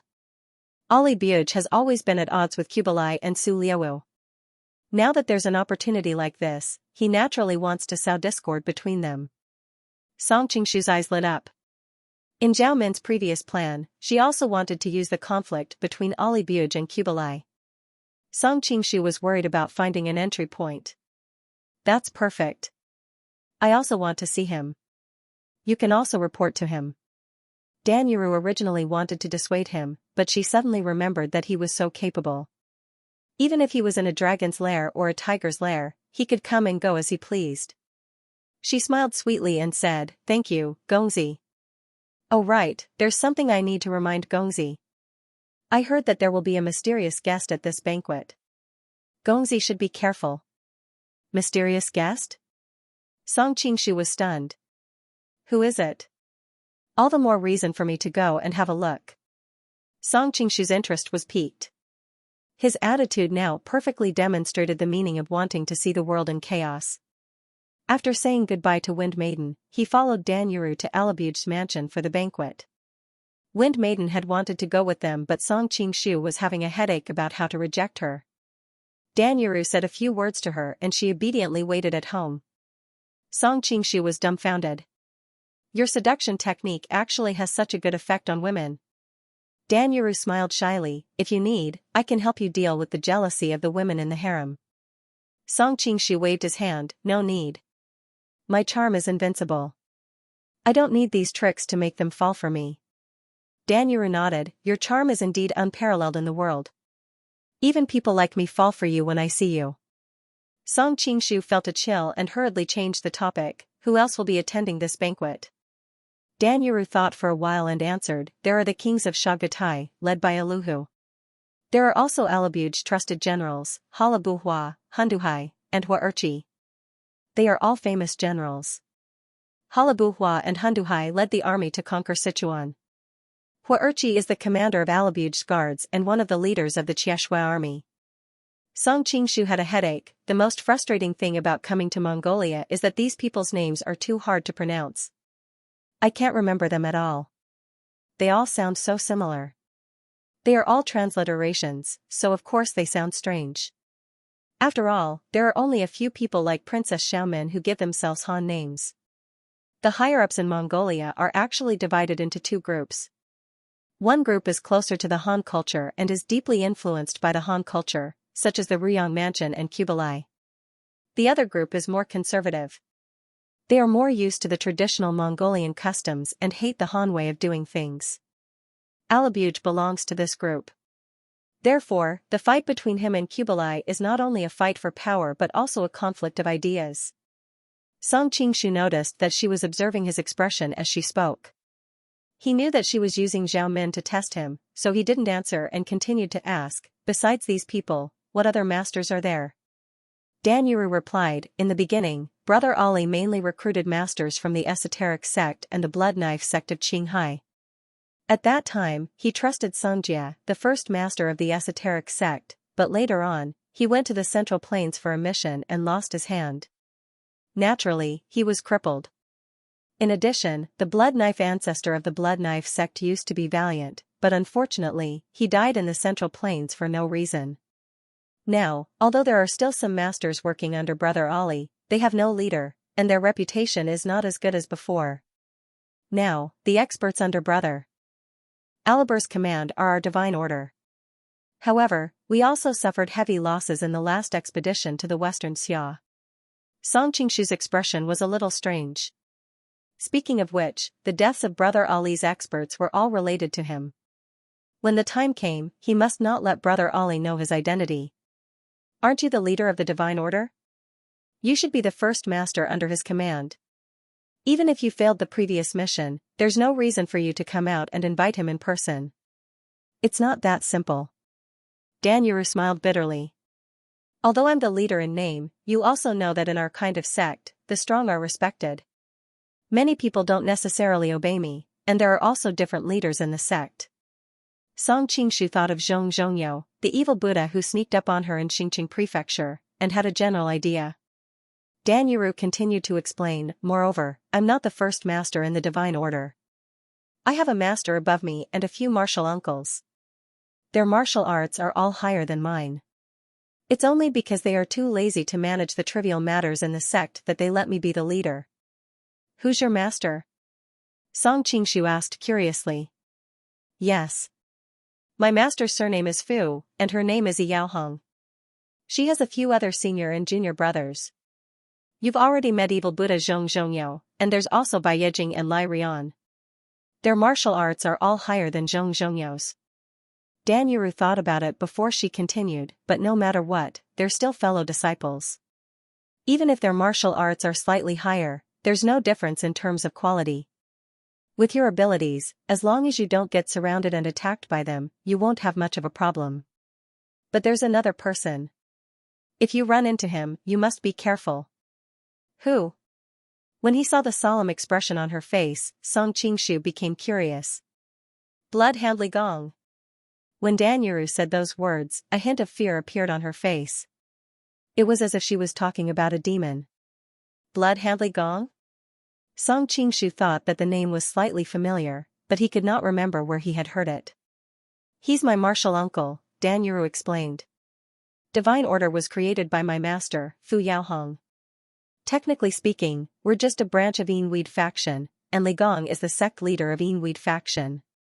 Not only is he the strongest in Yinweed faction, he can even compete to be the strongest in the Holy Order." "The strongest in the Holy Order?" Song Qingshu knew that the Holy Order she mentioned referred to the 2 sects and 6 paths. Then, between him and Pang Ban, who's stronger? Dan Yuru shook her head. "I can't say. They've never fought against each other before. Pang Ban is the strongest in Demon Face sect, and Li Gong is the strongest in Yinweed faction. Zhong Zhongyou lost horribly to Pang Ban in the past, and it's also easy for Li Gong to win against him. That's why they should be on par with each other." Song Qingshu could not help but feel troubled. Aren't there too many grandmasters on the Mongolian side? Many of the grandmasters in the Chinese plains died or were crippled during the battle at Wudong Mountain. How are we supposed to deal with the Mongolians then? The two of them chatted along the way, and soon, they arrived at Ali Buj's mansion. Ali Buj was very friendly and went out to welcome him, causing Song Qingshu to feel a little overwhelmed by the favor. If Water Moon sect really came here, they might also enjoy it. At that moment, another carriage stopped at the entrance. Ali Buj's eyes lit up, and he told Song Qingshu to wait for a moment. Then, he ran over to the carriage and exchanged a few words with the person in the carriage. Then, he called his subordinates to bring the carriage into the mansion. Song Qingshu was a little curious about the identity of the person in the carriage. When the carriage passed by the side, he secretly circulated a gust of wind with his palm and blew open the curtains. At that instant, he saw the situation in the carriage clearly. He saw a beautiful woman holding a baby in her arms. Her expression was indifferent, and there was even a hint of misery between her eyebrows. However, in the next moment, the curtains were pushed down by a built man. From the start to the end, the woman did not even look in their direction, as if everything else had nothing to do with her. The built man stared at Song Qingshu and Dan Yuru coldly. When he saw Dan Yuru, a hint of surprise appeared in his eyes, but he quickly suppressed it. He just stared at Song Qingshu. "You saw it?" Song Qingshu replied indifferently, "Is there anything that can't be seen?" The built man was furious and was about to lose his temper when Ali Buj came out to smooth things over. "We're all on the same side. It doesn't matter." Only then did the built man snort and continue to guard the carriage into the mansion. Dan Yuru, who was on the side, muttered to herself, "So the mysterious guest is her. She is Brother Minga's consort, Yeren. The child in her arms should be Brother Minga's posthumous son, Yulong Dashu." Dan Yuru explained. Song Qingshu was taken aback. Brother Minga's consort? Why is she so close to Ali Buj? Dan Yuru replied, "Minga has always been closer to Ali Buj. He is also more inclined to preserve Mongolian customs. On the contrary, he is more distant from Kublai. When Minga was the crown prince, he even had a conflict with Kublai. At that time, Kublai's consort, Chabi, used her maiden family to find Yeren and make peace. Only then did they reconcile. This Princess Yeren is also from Hongjira?" Song Qingshu asked. Dan Yuru nodded. "She is Minga's daughter. According to seniority, Chabi's consort is her aunt." Song Qingshu was already used to this. In Mongolia, there were many cases of aunts and nieces marrying the same person, let alone the same generation. He was concerned about something else. "Minga's daughter? I heard that Minga is going to marry Princess Huajing." Dan Yuru lowered her voice and said, "There is such a rumor. Minga's first wife died of illness, and the Great Khan intends to betroth Princess Huajing to him. Isn't that like an old cow eating young grass?" Song Qingshu thought that even his daughter had grown up, and he even had a grandson. Minga is indeed not young. Dan Yuru pursed her lips and smiled. "But that Princess Huajing is not a young grass, is she?" Song Qingshu only then realized that Huajing was now in her 30s. She was not even considered a young girl in the future, let alone in this era. By the time they were talking, the two had already entered the prince's mansion. There were already many people in the hall. Ali Buj naturally sat in the main seat, and the first seat on the right was a big man dressed in a typical Mongolian aristocratic costume. Dan Yuru used the secret voice-sending technique. "He is a Ruhu, the leader of the kings of Chagatai." Song Qingshu nodded. No wonder he was able to sit in such an honorable position. Then he noticed that the first seat on the left was occupied by the beautiful young woman he had seen in the carriage. She was none other than Princess Yaluan. The baby in her arms was being held by the wet nurse behind her. The baby was neither crying nor making a fuss. It was obvious that he had just been fed and was sleeping soundly. Dan Yuru continued her secret introductions. The seats to the right behind Brother Ali were occupied by the generals under his command, Hala Buhua and Hun Duhai. As for the commander of Brother Ali's imperial guards, Hua Chi, he stood behind Brother Ali. Song Qingshu glanced at him and saw that his temples were bulging. He was indeed an expert, but he was still quite a distance away from becoming a grandmaster. There were many other Mongolian nobles in the banquet hall. Dan Yuru guessed that Song Qingshu couldn't remember their names, so he only gave a brief introduction. Song Qingshu couldn't help but sigh. Good things come to good people. Just because he had saved Dan Yuru before, he now had a secretary. It felt really good. When Brother Ali saw Song Qingshu, he called out enthusiastically, "The great master is here. Come and sit here." Song Qingshu took a closer look and was surprised to find that the great master had arranged a seat next to Princess Yaluan. "Your Highness, you're too kind." However, before he could sit down, the burly man who had glared at Song Qingshu just now stood up and said proudly, "I was wondering which noble person could sit in this seat. I didn't expect it to be the Shuiyi great master who ran away from Xinqing prefecture. I'm ashamed of myself." Dan Yuru quietly reminded him, "This man is Alandar, the commander of Brother Meng's imperial guards. He is extremely loyal to Brother Meng." Song Qingshu was dumbfounded. He thought to himself, "This is a seat arranged by the great master, and you're just a servant. You're too arrogant, aren't you?" He frowned and glanced at Brother Alibur, but Brother Alibur picked up his wine glass and drank as if he didn't see what was happening. The others were also talking about it. Even Princess Yaluan frowned and looked at him with disdain. Song Qingshu felt a little strange. Brother Ali couldn't have deliberately asked the Shuiyi great master to come here to be humiliated, right? Dan Yuru seemed to have seen through his confusion and hurriedly explained, "The Mongolians worship heroes the most. The Shuiyi great master who ran away is indeed a disgrace. Young master, you have to be careful. Don't be humble like the Han people. The Mongolians often have conflicts because of pride. Whoever gives in will be looked down upon by everyone."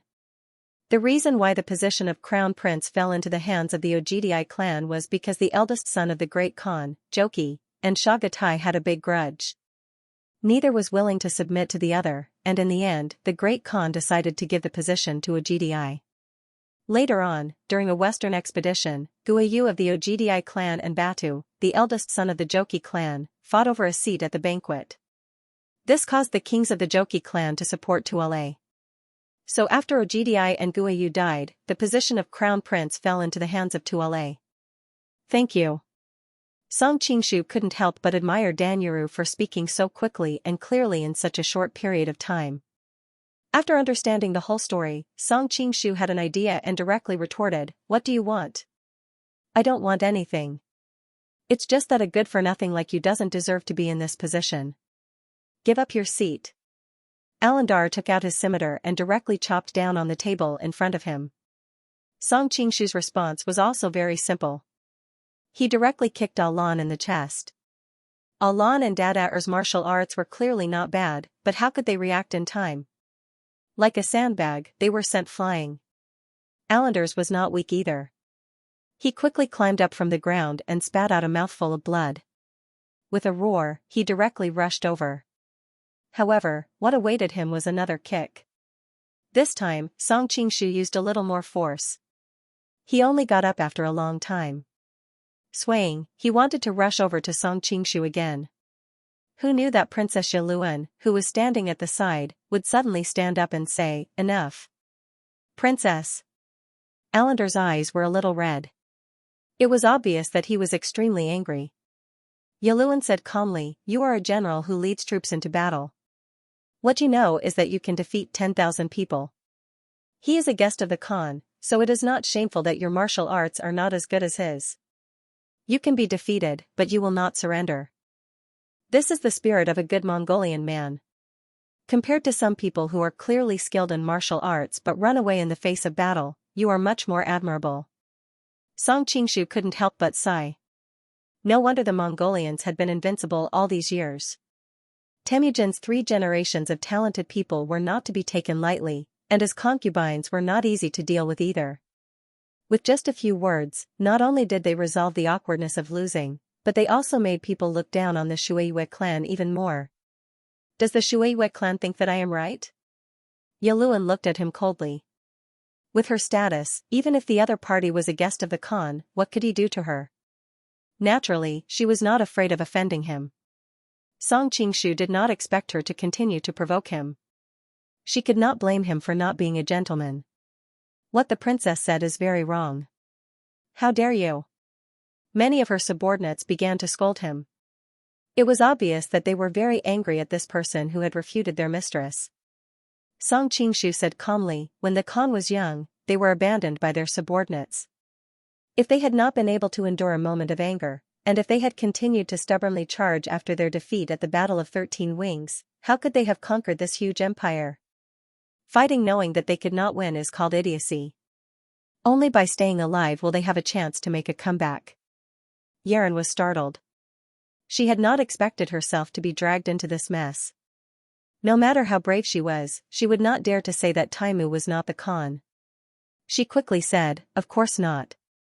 The Khan was the pride of his generation. He was the hero of the grasslands." Song Qingshu immediately said, "Isn't that fine? Even the brilliant and mighty Khan had escaped in the past. During the Mongolian expedition to the west, the armies often feigned defeat to lure those European fools to pursue and then turn around to surround them. It can be said that in the Mongolians' hearts, escaping has never been a shameful thing. Wang Fei in general have probably misunderstood this." Alan Dada's face turned red. "That was war. How can it be the same? What's the difference?" Song Qingshu asked. Alan was at a loss for words. Princess Yaluan was the first to react. Be it the Khan or the soldiers of the Western expedition, they all turned defeat into victory in the end. They were the ones who had the last laugh. Only then are they qualified to be called heroes. "Do you think you can defeat Fu Kalen of Goryeo?" "How would you know that I can't win against him until the end, Your Highness?" Song Qingshu looked straight into her eyes. He had to admit that the Mongolian kings had good taste in choosing their wives. At least, the princesses he had met were all outstanding beauties. Actually, it made sense. The Mongolian Empire spanned across the Eurasian continent, and it controlled a lot of wealth and beautiful women. The princes of the Okodai and Tolai families were the most respected princes in the empire, so how could their wives be poor? Princess Yaren felt uncomfortable under his gaze. Thinking of the reputation of the Shuiyue clan, she instinctively took a step back to put some distance between them. Then she said coldly, "Then I'll wait and see." Alan was still a little unconvinced. He wanted to say something else, but Brother Ali had already stepped out to be the peacemaker. All right. Everyone is here as guests today. You should eat and drink happily. Give me some face and forget about what happened just now." Song Qingshu secretly sneered. "Why didn't you stop them earlier? Now that things were almost settled, you jumped out." Seeing the indignant expressions on the faces of Alan, Ta-er and the others, Prince Alu of the Shagatai clan suddenly stood up and said, "We Mongols have another tradition. If there's a dispute between friends, we'll settle it with a drinking competition. Later, we can all take our revenge on each other at the table." Seeing that the two princes had spoken, Alan, Darren, and the others did not have any more objections. They glared at Song Qingshu and asked, "I'm no match for you in terms of martial arts, but you're no match for me in leading troops into battle either. Why don't we have a drinking contest later to determine the winner?" "Drinking?" Song Qingshu had a strange expression on his face. In terms of drinking, even Xiao Feng was no match for him. However, he still looked hesitant. "I mainly drink sake in Japan. I'm not used to the strong alcohol here."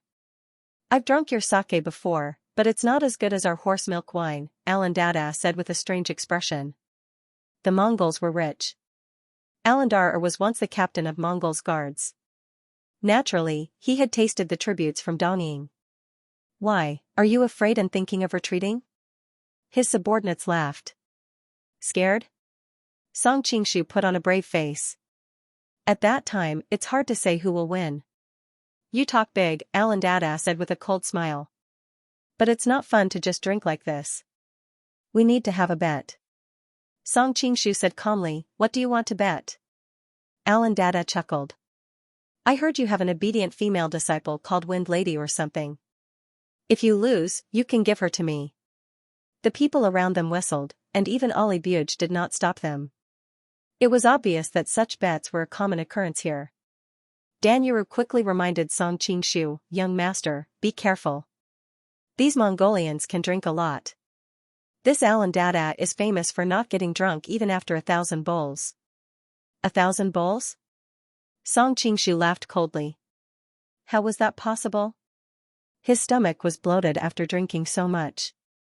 He was probably bragging. "Cola literature, so what if you lose?"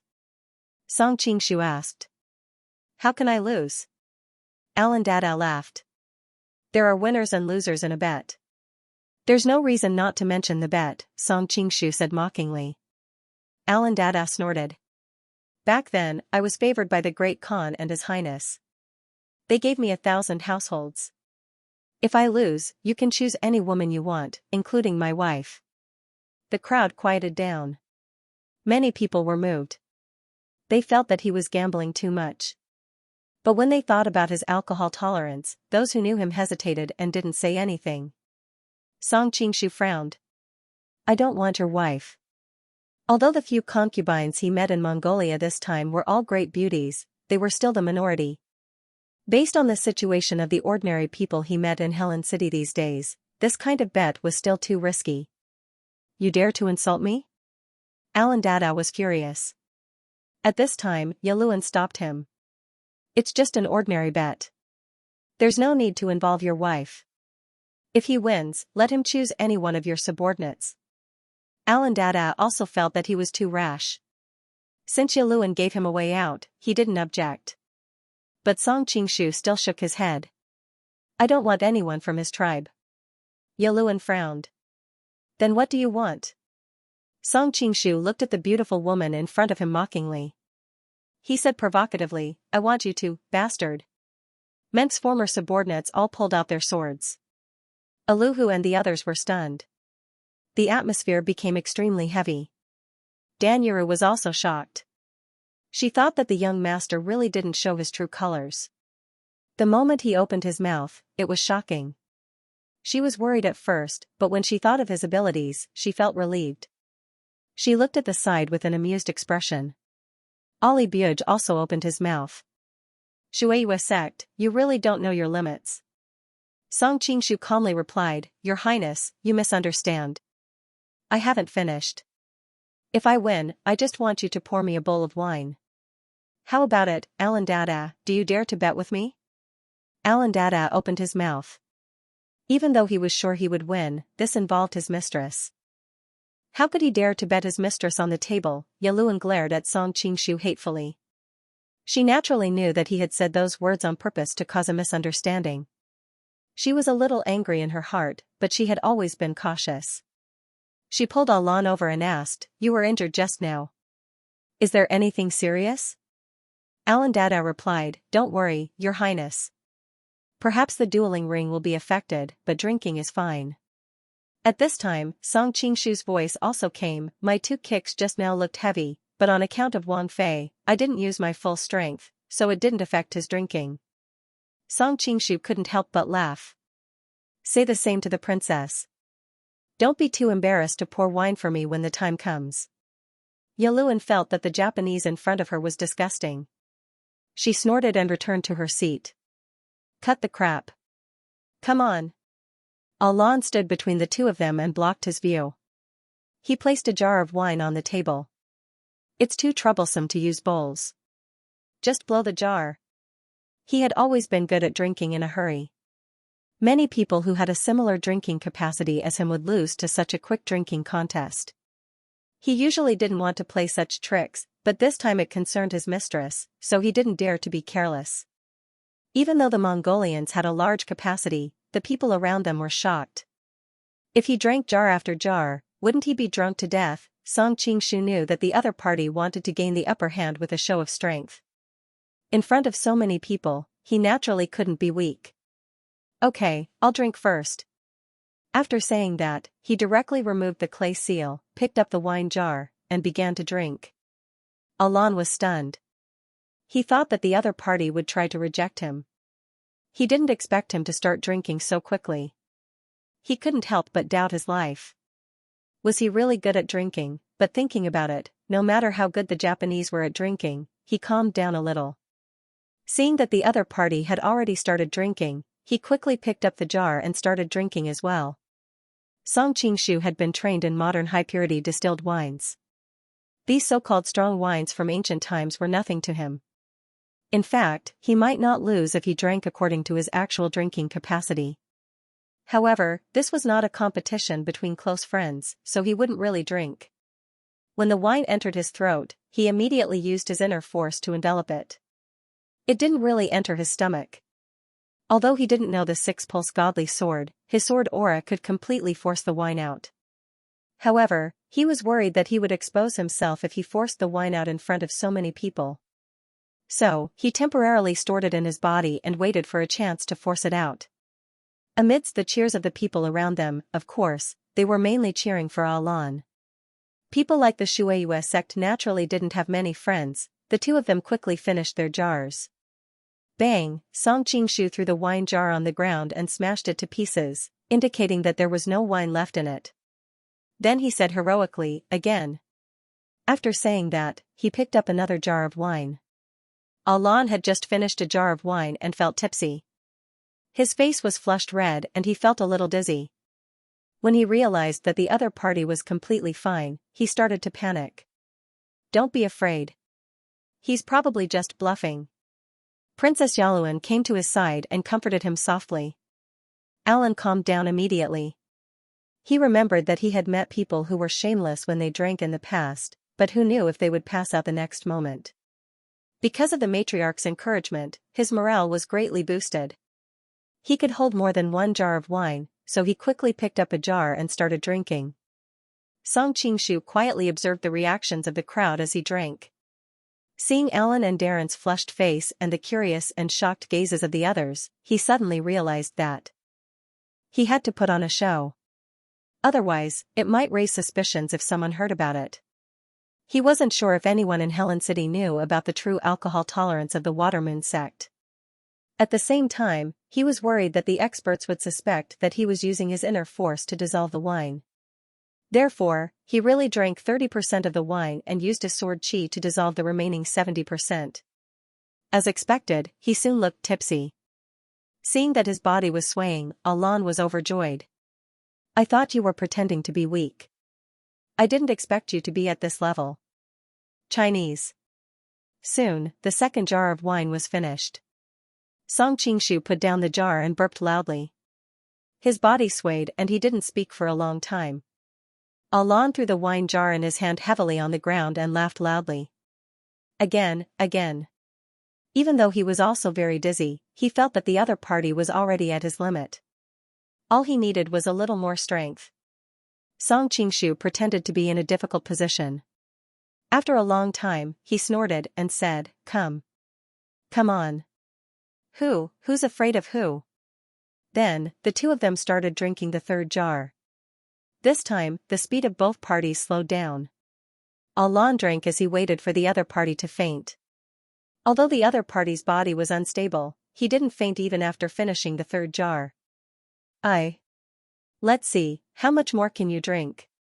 Alan went all out and continued drinking the fourth jar, then the fifth. Bang, Alan finally couldn't take it anymore.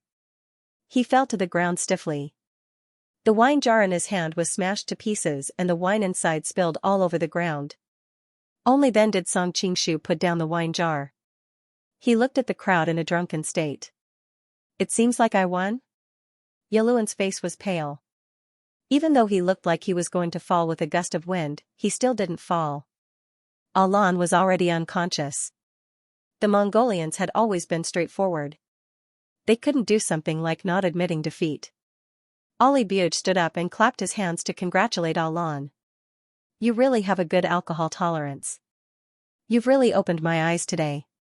Even the kings of the Shagatai faction looked at him with warm eyes. They all gave him their admiration and compliments. As Song Qingshu replied, he complained that the Mongolian wine culture was really a hard currency. As long as you could drink, you could win respect and fame. In history, there were not many Mongolian emperors who lived long. Most of them died when they were in the prime of their lives. Most of them had something to do with the damage to their bodies due to excessive drinking. To be able to drink to such an extent was really shocking. Your alcohol tolerance is really admirable. I've lost the bet. I'll pour some wine for you now. Yaluan was straightforward. After instructing his subordinates to help Alan down to take care of him, he stood up and offered to fulfill the bet. The barrier between men and women in Mongolia wasn't that serious. Thus, Audiobook and the others only smiled and looked at everything. They didn't think that there was anything wrong with it. Then, thank you, princess. Song Qingshu picked up a bowl and handed it over. He observed the woman in front of him closely. She was different from the other Mongolians.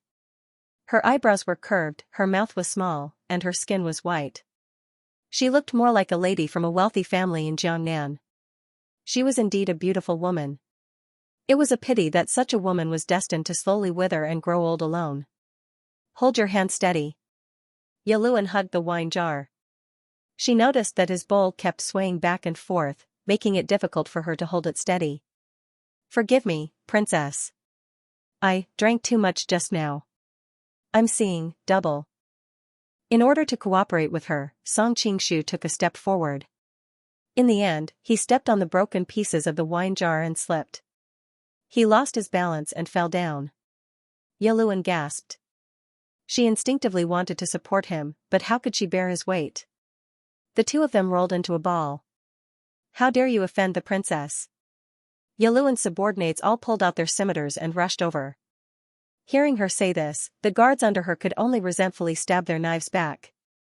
They wanted to find a chance to teach this Japanese a lesson for daring to take advantage of the princess. At this time, Song Qingshu was lying on the ground motionlessly and faintly snoring. However, in his heart, he was secretly sighing at the contact just now. Her body was really soft, and there was a fragrance on her body. It was not the common fragrance of cosmetics, but another kind of fragrance, a bit like milk. He just found an excuse to fall on her body, of course, not to take advantage of her, but because he really could not hold it anymore. It had to be known that he had poured 5 large jars of wine into his stomach. Although he wrapped it with his xianxia so that he would not get drunk, his body could not hold so much wine. He faintly felt that his entire body seemed to have swollen up. He had to force the wine out of his body as soon as possible, otherwise it would be troublesome. People were all poisoned, and if he couldn't wrap his xianxia and the wine went to his heart, it would be really embarrassing. Brother Ali ran over to take a look and hurriedly called for his subordinates. Come, help Xianxia to rest in the guest room. Dan Yuru wanted to volunteer, but she was worried that it would arouse suspicion, so she could only watch as Song Qingshu was helped into the inner hall by the guards. At this time, Yaluan also stood up and said, "Seventh brother, can I borrow your room? I also need to change clothes." Brother Ali slapped his forehead. I was negligent. Come, bring the princess to the backyard and give the other new clothes to the princess. Thank you, seventh brother. Yaluan nodded slightly, then carried her son from the wet nurse's arms. Everyone thought that her chest was wet from the wine. Only she knew that it was usually very swollen, and just now it was pressed down by Xianxia sect. After Song Qingshu was helped into the room to sleep, the guard stood guard outside the door. After all, this was the prince's residence, and it was impossible to leave a man here unguarded. However, this was not a problem for Song Qingshu. With his skills, sneaking out wouldn't alarm the guards at the door. Finding a secluded garden, Song Qingshu looked around and saw that there was no one around. He hurriedly used his qi to control his sword and pointed at the bushes. A gust of alcohol instantly shot out from his finger. As Song Qingshu released the pressure in his body, he thought, it seems that I can use wine as a sword. Compared with the sword qi, it has shape and form. However, with the help of the life-death note, the wine qi will be much more difficult to deal with than the sword qi. After the time it takes half an incense stick to burn, Song Qingshu finally forced out all the wine he drank earlier, and his entire body instantly felt as light as a swallow. Just as he was about to return to his room, he suddenly noticed Ali Buga rushing over. His heart skipped a beat and he quickly hid behind a tree. He thought to himself, isn't there a banquet in front? Why isn't he here as the host? He was curious and daring, so he quietly followed behind. He saw that Brother Ali had come to a courtyard, but he was not in a hurry to go in. Instead, he bowed at the door and asked, Sister-in-law, is it convenient to talk now? Wait a moment, Yaluan's voice came from inside the house.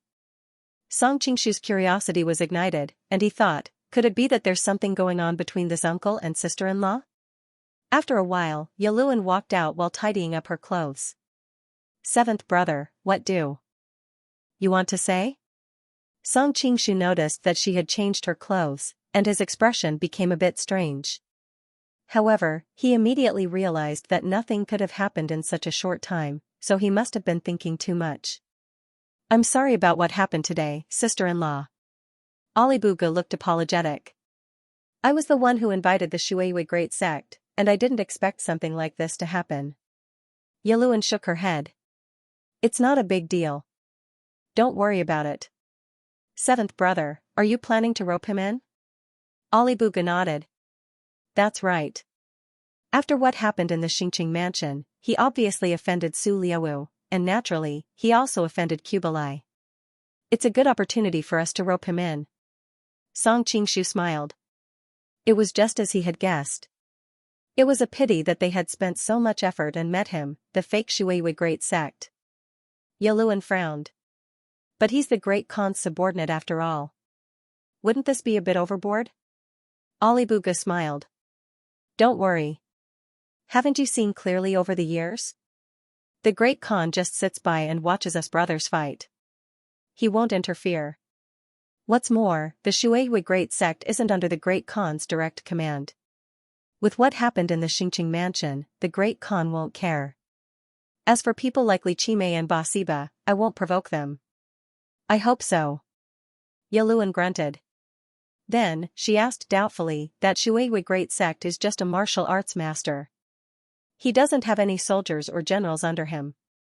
Is there a need to spend so much effort to rope him in? Ali Buga looked in the direction of the king's tent. So what if he has soldiers and generals? As long as the great Khan is still there, we can't mobilize troops to fight directly. We can only use other methods. In this way, martial arts masters are very useful. Sister-in-law, have you forgotten how Ojidai and Guiyu died? Song Qingshu was shocked. It seemed that there was indeed something strange about their deaths. No wonder Hai Wanli was so obsessed with revenge. Yaluan's face turned cold. She said coldly, and your big brother. Sister-in-law, don't worry. I will definitely avenge big brother in the future. Ali Buga said in a low voice.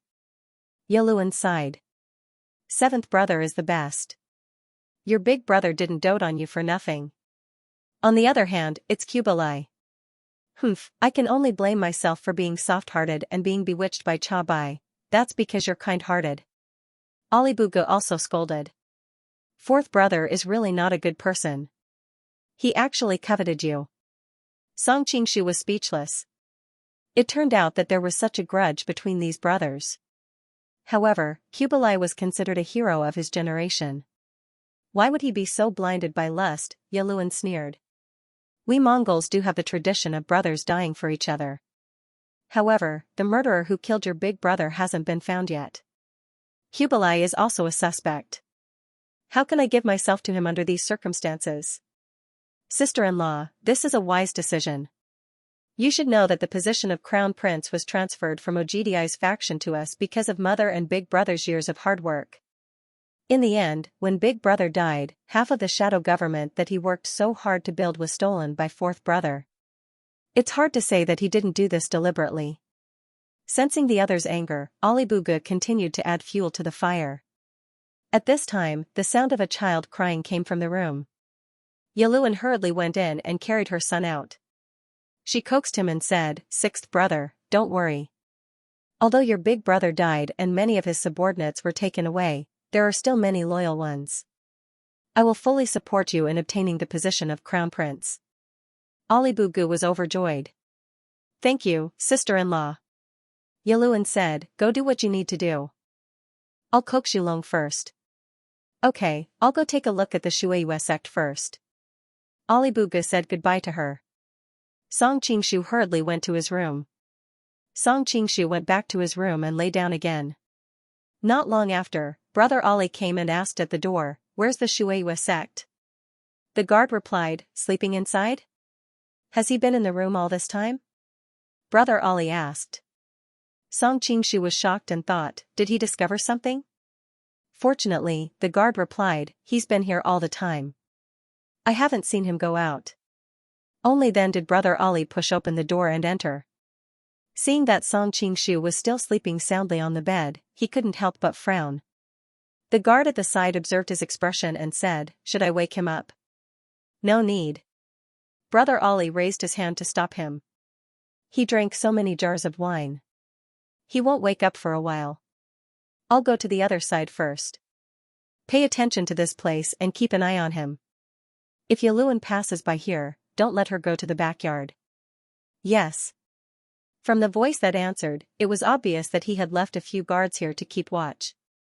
Song Qingshu was curious. Brother Ollie was so mysterious. Who was he going to see? Why did he deliberately hide it from Yaluan? Shouldn't they be allies? Hearing that they had gone out, Song Qingshu couldn't help but be curious. He slipped out of the window and quietly followed behind him. Ollie Buge took a few turns before arriving at a remote courtyard. He could faintly see the back of a woman. Her figure was graceful, and she was currently shooting arrows with a bow, revealing the perfect curves of her figure to the fullest. Song Qingshu vaguely felt that this figure was a little familiar, but he couldn't remember where he had seen it. The woman shot an arrow and split the arrow that was stuck in the center of the target in half. Brother Ollie couldn't help but clap his hands and said, "Good archery, good archery." Sister-in-law's archery skills are probably comparable to the divine archer Zhibi. Another sister-in-law? Hearing the way he addressed her, Song Qingshu was also stunned. Seventh brother, your mouth is getting sweeter and sweeter. How can my little tricks be compared to Zhibi's archery skills? The woman handed the bow and arrow to the servant beside her and turned around to reveal a charming and moving face. Who else could it be but Hai Wanli? I'm innocent, I'm clearly speaking the truth. Looking at the beautiful face in front of him, and then looking at her curvaceous body, Brother Aliber's eyes were filled with greed. Hai Wanchen clearly noticed the strange look in his eyes, but he didn't care. Are you also this glib in front of your sister-in-law? Thinking of Yaluan's dignified and calm appearance, Ollie Buge immediately sobered up. I wouldn't dare to do that. You also know that she's always cold and reserved. Plus, fourth sister offended her last time, so she's quite sensitive about such things. That's true, if it wasn't for that, she wouldn't have completely sided with you. Hai Wanchen couldn't help but laugh. That brat, Kubilai, usually looks so upright and serious. I didn't expect him to do such a thing. Ollie Buge chuckled. We're all men. Moreover, sister-in-law is indeed very beautiful. In the past few years, fourth brother's influence has become stronger and stronger. He looks like a crown prince. If I were in his shoes, I would definitely be unable to restrain myself. You're quite honest, Hai Wancheng said with a smile. Is it that you men have an uncontrollable desire to blaspheme that kind of dignified and virtuous woman? Ollie Buge took the opportunity to reach out and hug her. That's not necessarily true. We also like women like you. Sure enough, all men are bad. Hai Wancheng turned around and avoided his hand. At the same time, he chuckled. Yaluan's personality is really a bit different. Our Mongolian custom is that brothers will always be related to each other. Remarrying is a common thing, but she insists on imitating those southern dynasty women and putting on an appearance of chastity. I don't know who she's trying to impress. Ollie Buge retracted his hand a little resentfully. Not just her, aren't you the same? Although you've been flirting with women for so many years, I've never heard of anyone actually getting into your bed. It's easy for you to get into my bed. Hai Wanchen leaned close to him and blew a breath into his ear. Go and kill the culprit who killed my husband. Then you can do whatever you want. Ollie Buge smiled bitterly. Aren't you just trying to make things difficult for me? In that case, it's better for us to be good friends. Hai Wancheng took 2 steps back, leaving a distance that was within reach, but also out of reach. Ollie Buge scratched his head. You also want to avenge your husband, and Yaluan also wants to avenge her husband. Who knows how many wives and daughters the Khan stole back then? Why don't I see anyone avenge their husbands? How do you know there isn't one? Ocean Wander revealed a meaningful expression. Who are you talking about? Noticing her expression, Ollie Buge was startled and hurriedly asked, could it be the third empress? Her husband was killed by the great Khan in front of her. Song Qingshu, who was hiding in the dark, was secretly shocked. With the rise of Temujin, who knew how many wives and daughters he had stolen? But this guy was much more ruthless than him. Not only did he steal someone's wife, but he also wanted to kill him? Hai Wancheng shook his head. Don't make wild guesses, I'm just saying. Ali Buj didn't care too much about the Khan's harem and quickly returned to the question he was most worried about. Right, there's something I've always wanted to ask you. When my brother died, were you the culprits behind it? So what if it was, and so what if it wasn't? Hai Wanqing looked up at the sky with a hint of mockery. Since you deliberately arranged for me and Yaluan to be in different places and didn't let them know, it's clear that you already have an answer. It's just that I have some suspicions, so I came to you for confirmation. Ali Buj stared straight into her eyes. Song Qingshu's curiosity was also piqued. In the world of the Golden Book, Menggu was killed by a stone shot by Yanggua during the Battle of Xianxia. But in this world, when Menggu died, Yanggua had not yet become the Condor hero, and the Mongols had many experts under their command. Even if Yanggua had truly reached the ultimate perfection stage, it would not have been easy for him to kill Menggu while surrounded by thousands of soldiers. Would you believe me if I said I didn't? Hai Wanqing sneered. Besides, even if I really did kill him, would you immediately turn against me and not cooperate with me to fight against your fourth brother? Ali Buj paused, then smiled. I really am muddle-headed. There's no point in dwelling on these questions. I hope we can cooperate happily in the future. Naturally. Hai Wanqing asked, by the way, why did Yaluan run over to change her clothes? Master Shueyue accidentally pounced on her after getting drunk, causing her clothes to be a little wet. Ali Buj roughly described what had just happened. I'm afraid it wasn't because of the wine, but because her breasts were swollen. Hai Wanqing snorted. And that Master Shueyue is as lecherous as the rumors say. He even dares to take advantage of Princess Consort. She clearly remembered that night in his tent, when he had almost taken advantage of her. Ali Buj's expression changed. You mean he was pretending? Hai Wanqing replied, since he was still fine after drinking Ellen and Darren, why did he get drunk when Yaluan went to toast him? Outrageous, how dare he tease this king? I'll go see him now. Ali Buj suddenly stood up. Hearing his shout, Ali Buj and Hai Wanqing turned their heads. Song Qingshu felt a headache. Maybe he was careless and exposed himself. Just as he was thinking about how to explain, he suddenly heard a hearty laugh. Ha ha ha, I heard there was a banquet here and couldn't help but come in to eat some lamb legs. I didn't expect to be discovered so quickly. An old man with thick arms and big feet was holding a red wine gourd in one hand and a delicious lamb leg in the other. His mouth was covered in grease. I have to say that the roasted lamb legs in the grasslands are more authentic than those in Jiangnan. What kind of seasoning is on it? It smells so good. I've never eaten it before. Now that Mongolia had conquered the western countries, they could enjoy the treasures of the western and central countries. Spices were naturally more abundant than those in Jiangnan. When Song Qingshu saw the person's face, he had a strange expression. It was him. Which scoundrel dares to steal from the imperial palace? The black-cloaked man beside brother Ali Buj let out a roar and leaped up, pouncing towards his opponent like an eagle soaring through the sky. His 5 fingers were like iron claws as they clawed towards his opponent's face. Song Qingshu was secretly cheering, thinking that the Mongolian side was really full of martial art masters. Just a random prince's mansion has such a martial art master. He could also feel that the Mongolians were getting stronger and stronger.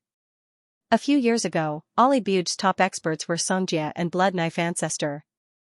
The man in front of him was obviously much stronger than those two.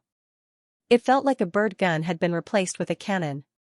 Seeing him rush over, the sloppy old man curled his lips. You can't even give up a lamb leg and you call this imperial palace? You're too stingy. As he spoke, he threw the lamb leg over. However, his throw was just right, and the 5 fingers of the person in front of him caught it. The man in black hurriedly threw the lamb leg to the side. Looking at the grease on his hands, he subconsciously wanted to wipe them. However, other than his clothes, he didn't have a handkerchief. He couldn't help but be angry. You're courting death. His speed was a generation faster than before and he attacked with a strong gust of wind. Although he was angry, he could tell from the man's throw that the man's martial arts were very high. Therefore, although he was angry, he was very cautious. The sloppy old man's expression turned serious. He could tell that his opponent was no ordinary person, so he didn't dare to be careless in the slightest. With a bang, the black-cloaked man was thrown into the air. However, the sloppy old man's face did not show any joy. Similarly, he quickly gathered power with his palms. The black-cloaked man fell straight down from the air. His fist was like a thunderbolt. The other party used the advantage of the sky, and the sloppy old man also used the weight of the earth to meet the attack with his palm. With a loud bang, the stone slabs under his feet cracked. The black-cloaked man once again used the counterforce to fly into the air. Song Qingshu looked up and saw that he was at least 6 feet in the air. He did not immediately descend, but instead circled in the air. The sloppy old man knew that his next attack would definitely be even more ferocious. His upper body twisted and spun wildly, and his hands moved quickly in front of his chest. Only a blur could be seen. The black-cloaked man fell from the air again. This attack was much more ferocious than the previous 2 attacks combined. The leaves and stones in the surroundings moved without any wind, forming a misty wind wall. Ali Buge and Hai Wing, who were watching, subconsciously retreated a lot in the face of the pressure coming from the air. The sloppy old man seemed to be in the center of the storm and would soon be crushed by the storm. Just at this moment, a resounding dragon roar suddenly came out from the center of the storm, and a few faintly discernible dragon-shaped chi suddenly broke through the wind barrier. A powerful wave of chi spread out in all directions, and wherever it passed, flowers and trees were destroyed. Several experts had already stood in front of Ali Buge and Hai Li, blocking the aftermath of the battle for them. The 2 figures on the battlefield had already separated. The black-cloaked man used the momentum to return to Ali Buge's side. He stood with his hands behind his back, looking very calm. Runwin Network. The sloppy old man also took a few steps back and looked at him in surprise. "What's the name of your attack just now?" "Sky Demon Strike, one of the 3 great loose techniques," the black-cloaked man said proudly. "Not bad, not bad. It's similar to my disciple nephew Qiao Feng's 3-layered waves of the Yangtze River." The sloppy old man praised him non-stop. "Who are you? Why haven't I seen you before?" "Weed Factions by Yejing," the black-cloaked man said faintly, looking as if he was waiting for the other to praise him. When he heard his name, Song Qingshu remembered that Dan Yuru seemed to have mentioned this person to him before. Was he her disciple uncle or something? Now that he saw him, he was indeed extraordinary. "By Yejing?" The sloppy old man frowned. Why haven't I heard of this person before? However, he did not want to say it and embarrass the black-cloaked man, so he changed the topic. Weed Faction. When I was young, I heard my master mention it. I think it was the strongest evil cult in the Chinese plains before the rise of the Ming dynasty. But 100 years ago, for some unknown reason, it fled to Western Desert region. Humph, it's the sacred cult. Bai Yejing corrected him. His tone was a little dissatisfied. Who are you? Since you can fight me to a draw, you must not be someone like Nameless. Song Qingshu, who was observing in the dark, almost laughed out loud. A draw? Others could not see it, but he could see it clearly from his angle. His hands behind his back were trembling. It was obvious that he had suffered a great loss when they exchanged palms. He was obviously weaker than the black-cloaked man, but he pretended to be brave and said it was a draw. How could he be the same as the Great Will King? The sloppy old man laughed a few times. I'm just an old beggar. What reputation do I have? At this time Ali Buge noticed his patched clothes and a missing finger on his hand. He could not help but say, "Are you northern beggar Hong Qigong, one of the 5 uniques of the Central Plains?" When he was in charge of attacking the Qing dynasty in the northeast, his subordinate Xianxia and Blood Knife ancestor had told him about the famous masters of the Central Plains. Hong Qigong's characteristics were so obvious that it was easy for him to recognize him. The Central Plains is full of hidden dragons and crouching tigers. I don't deserve to be called one of the 5 uniques. Hong Qigong sighed. If it was a few years ago, I might have been a little conceited about the 5 uniques. However, I've seen too many evildoers these years. Only now do I know that there's always someone better than you. Especially when he thought of a certain fellow with the surname Song. His martial arts was unfathomable at such a young age. Not to mention when he was at the same age, he might not even be able to beat him now. When he thought of this, he felt a wave of annoyance in his heart. He subconsciously wanted to take a bite of the lamb leg to vent his anger. However, he only remembered that the lamb leg had been thrown out as a hidden weapon when he took a glance at the dusty lamb leg in the corner. He subconsciously licked his lips and could only pick up the wine pot and drink a mouthful of wine to dissolve the embarrassment. Ollie Buge was overjoyed. It really is old Mr. Hong. It's rare to see such a person on a normal day. It's such a coincidence that I'm able to meet you. As the saying goes, there's no time like the present. Why don't I be the host and treat old Mister to a taste of our Mongolian wine and our special delicacies? His personality was originally not that respectful. However, after fighting with Kublai all these years, he saw that Kublai had gathered a large number of talented people. How could he not be envious? Thus, he unconsciously copied his opponent's style. Since your highness has invited me so sincerely, it would be impolite for me to refuse. Hong Qigong couldn't resist the temptation of delicious food in the end. Brother Aliber laughed. It's great that you're willing to do me the honor. Please. Song Qingshu couldn't help but laugh. In his early years, Hong Qigong had cut off his will to remind himself of his mistakes because of his gluttony. He didn't expect that he couldn't change his bad habit even when he was old. This was human nature. If it was something that could be done, there was no need to say it. If it was something that couldn't be done, no matter how many plans they made, it wouldn't work.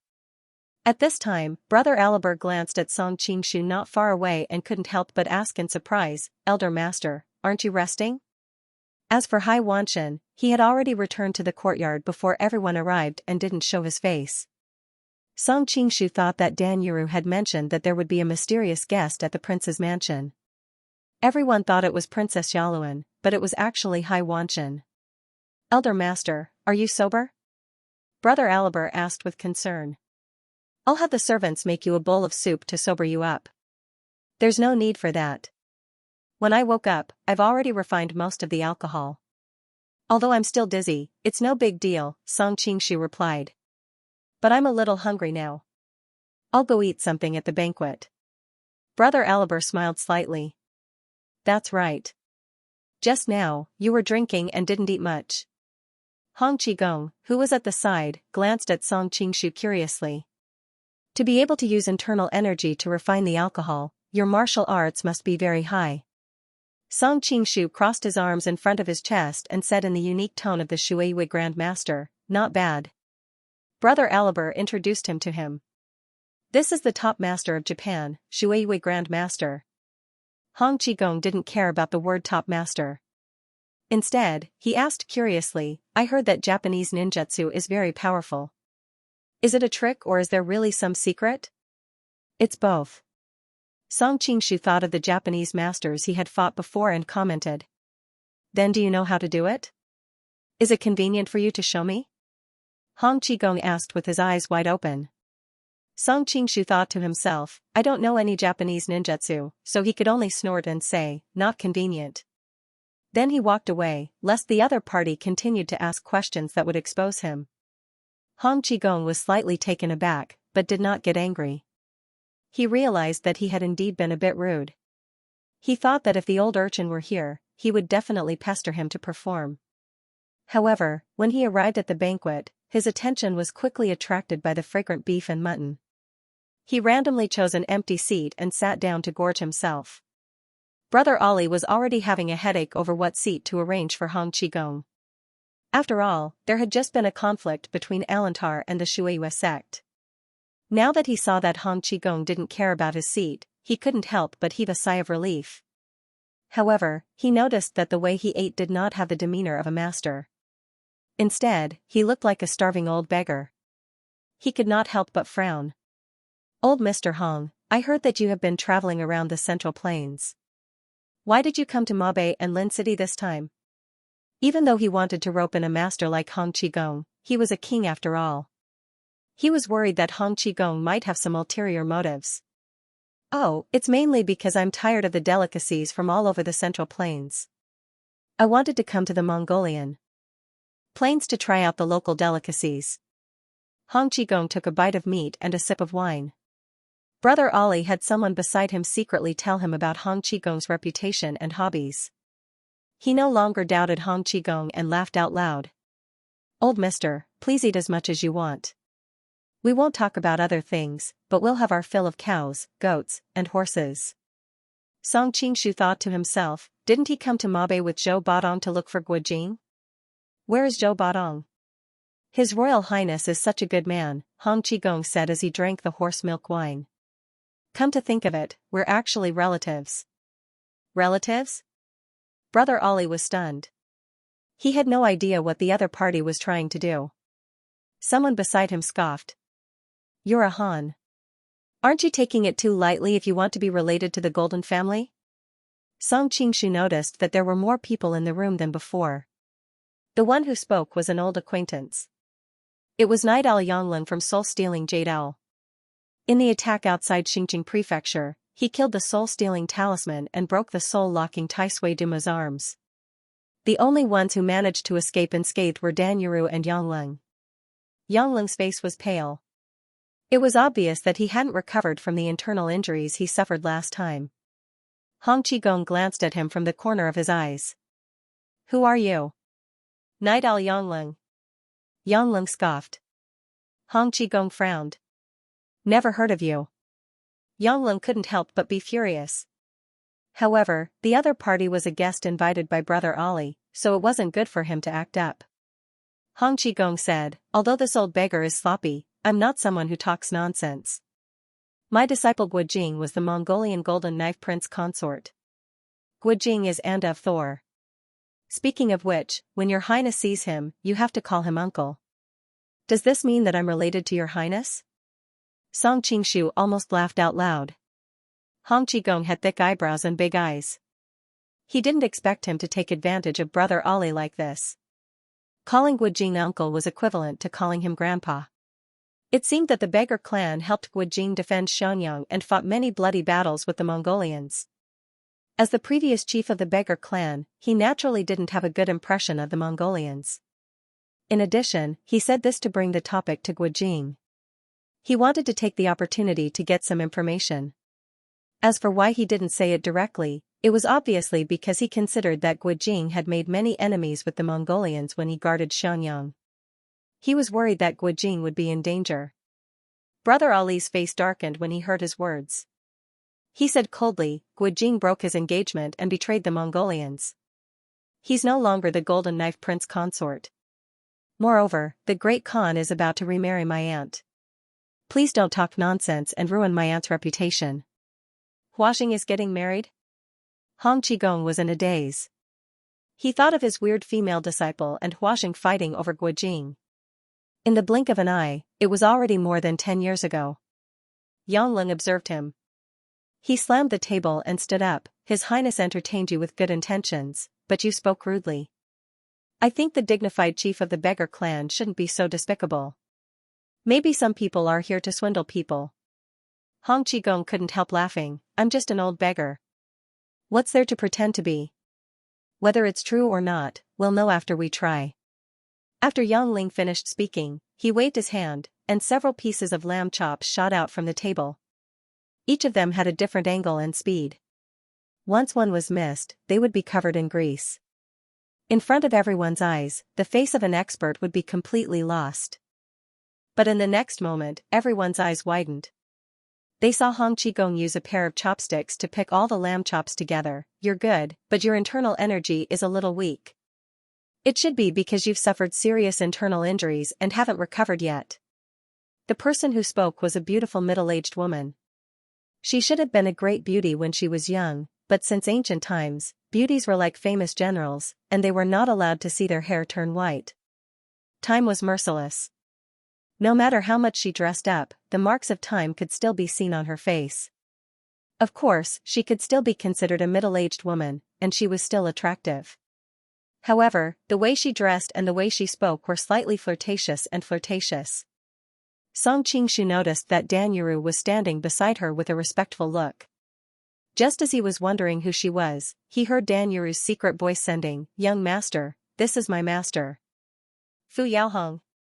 Song Qingshu remembered Dan Yuru's introduction to him. He also vaguely remembered this character in Shattered Space. She seemed to be very skilled in the art of sexual intercourse. He did not know how many men's essence had been sucked dry by her. Huh? When he thought of this, Song Qingshu felt a chill run down his spine. He thought that he should stay away from this woman in the future. But coincidentally, she was not his type.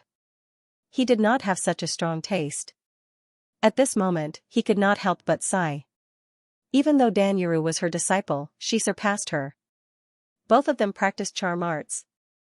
One of them was enchanting and unrestrained, while the other was pure and natural. She looked as innocent as a girl next door.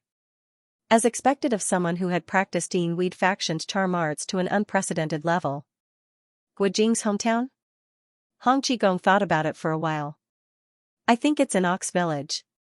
Which Ox Village? Fu Yaohong continued asking. Near Linen. Hong Qigong had been there before, so he naturally had an impression of it. Is it near Qiantang River? Fu Yaohong's eyes lit up. Hong Qigong thought about it and nodded. I think so. Why, do you know my disciple, madam? No, I'm just curious. Fu Yaohong covered her mouth and giggled. Big brother, I'm not married yet, so why are you calling me madam? If you don't mind, you can call me younger sister Yaohong. Hong Qigong was about to drink, but he nearly coughed up his wine. Song Qingshu gasped in amazement.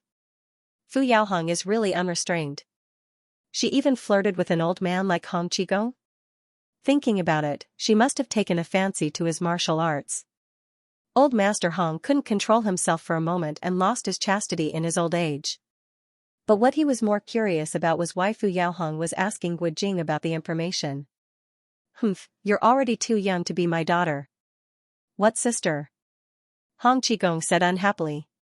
Io, big brother, your mouth is so sweet. You're always praising me for being young, said Fu Yaohong with a smile. Hong Qigong, when Song Qingshu was unable to complain, Dan Yuru's voice came into his ears. I'm afraid my master is really not much younger than Hong Qigong. It's just that she's good at taking care of herself, so she looks younger. What do you mean by good maintenance? I'm afraid you're good at harvesting. Song Qingshu was really a little surprised. Although Fu Yaohong looked like a middle-aged woman, the gap between her and an old woman was too big. Could it be that the devil sex-plucking technique was really so magical? Alright, this old beggar is almost done eating and drinking. Thank you for your hospitality, your highness. I'll take my leave now. Hong Qigong had been a straight man all his life and was extremely uncomfortable with this woman. He felt that the lamb leg in his hand was not as fragrant as it used to be. In addition to the fact that there was no news of Guojing, he naturally did not want to stay any longer. Ollie Buge was furious.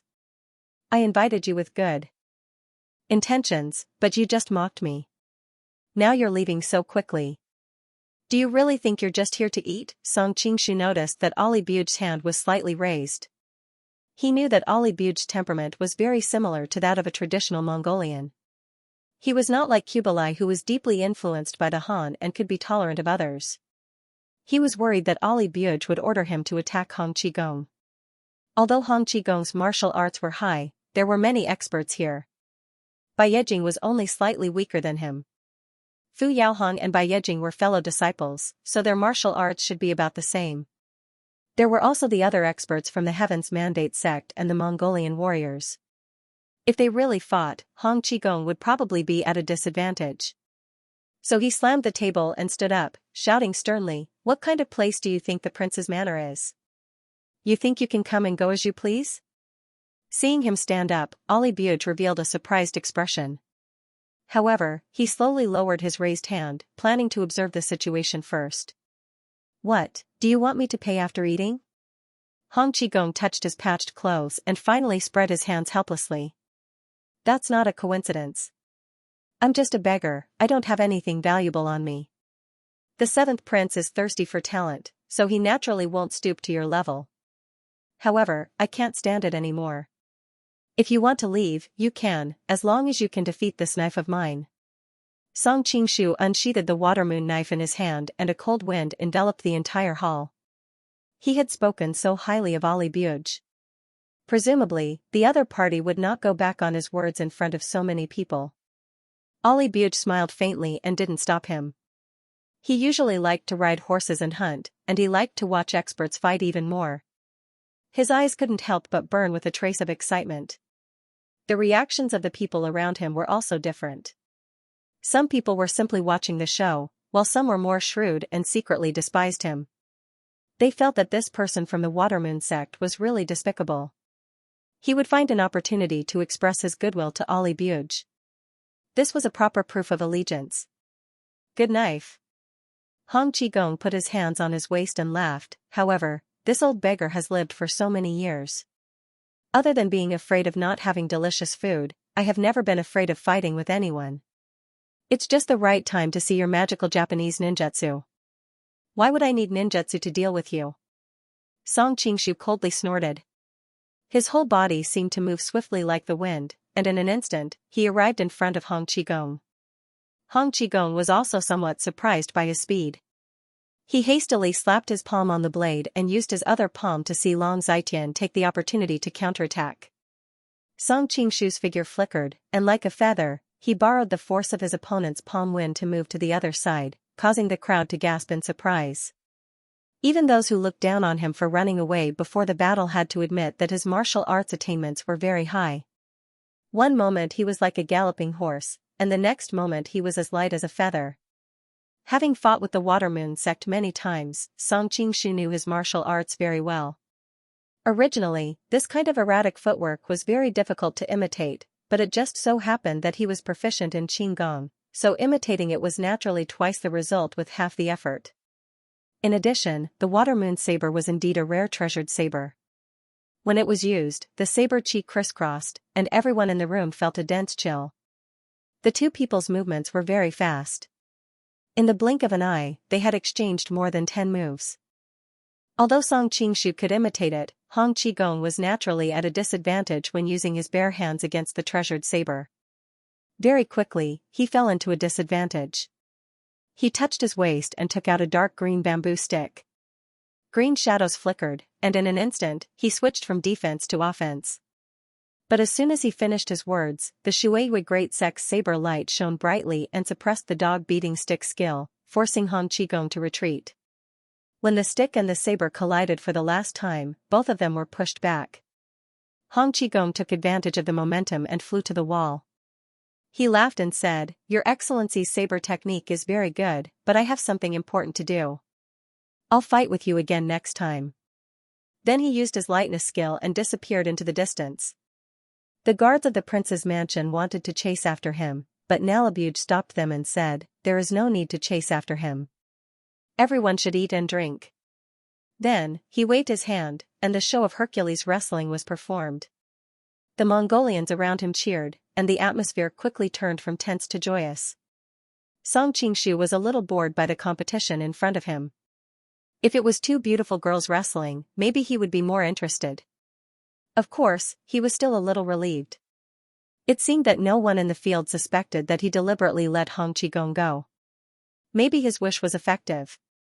Soon after the wrestling competition, all kinds of girls came out. Many Mongolian young men easily found the girls they liked and invited them to sing and dance with them. Although the atmosphere was very lively, Song Qingshu couldn't integrate into the atmosphere. Maybe he had too many things on his mind and couldn't completely relax here. "Why don't you find a girl to dance with?"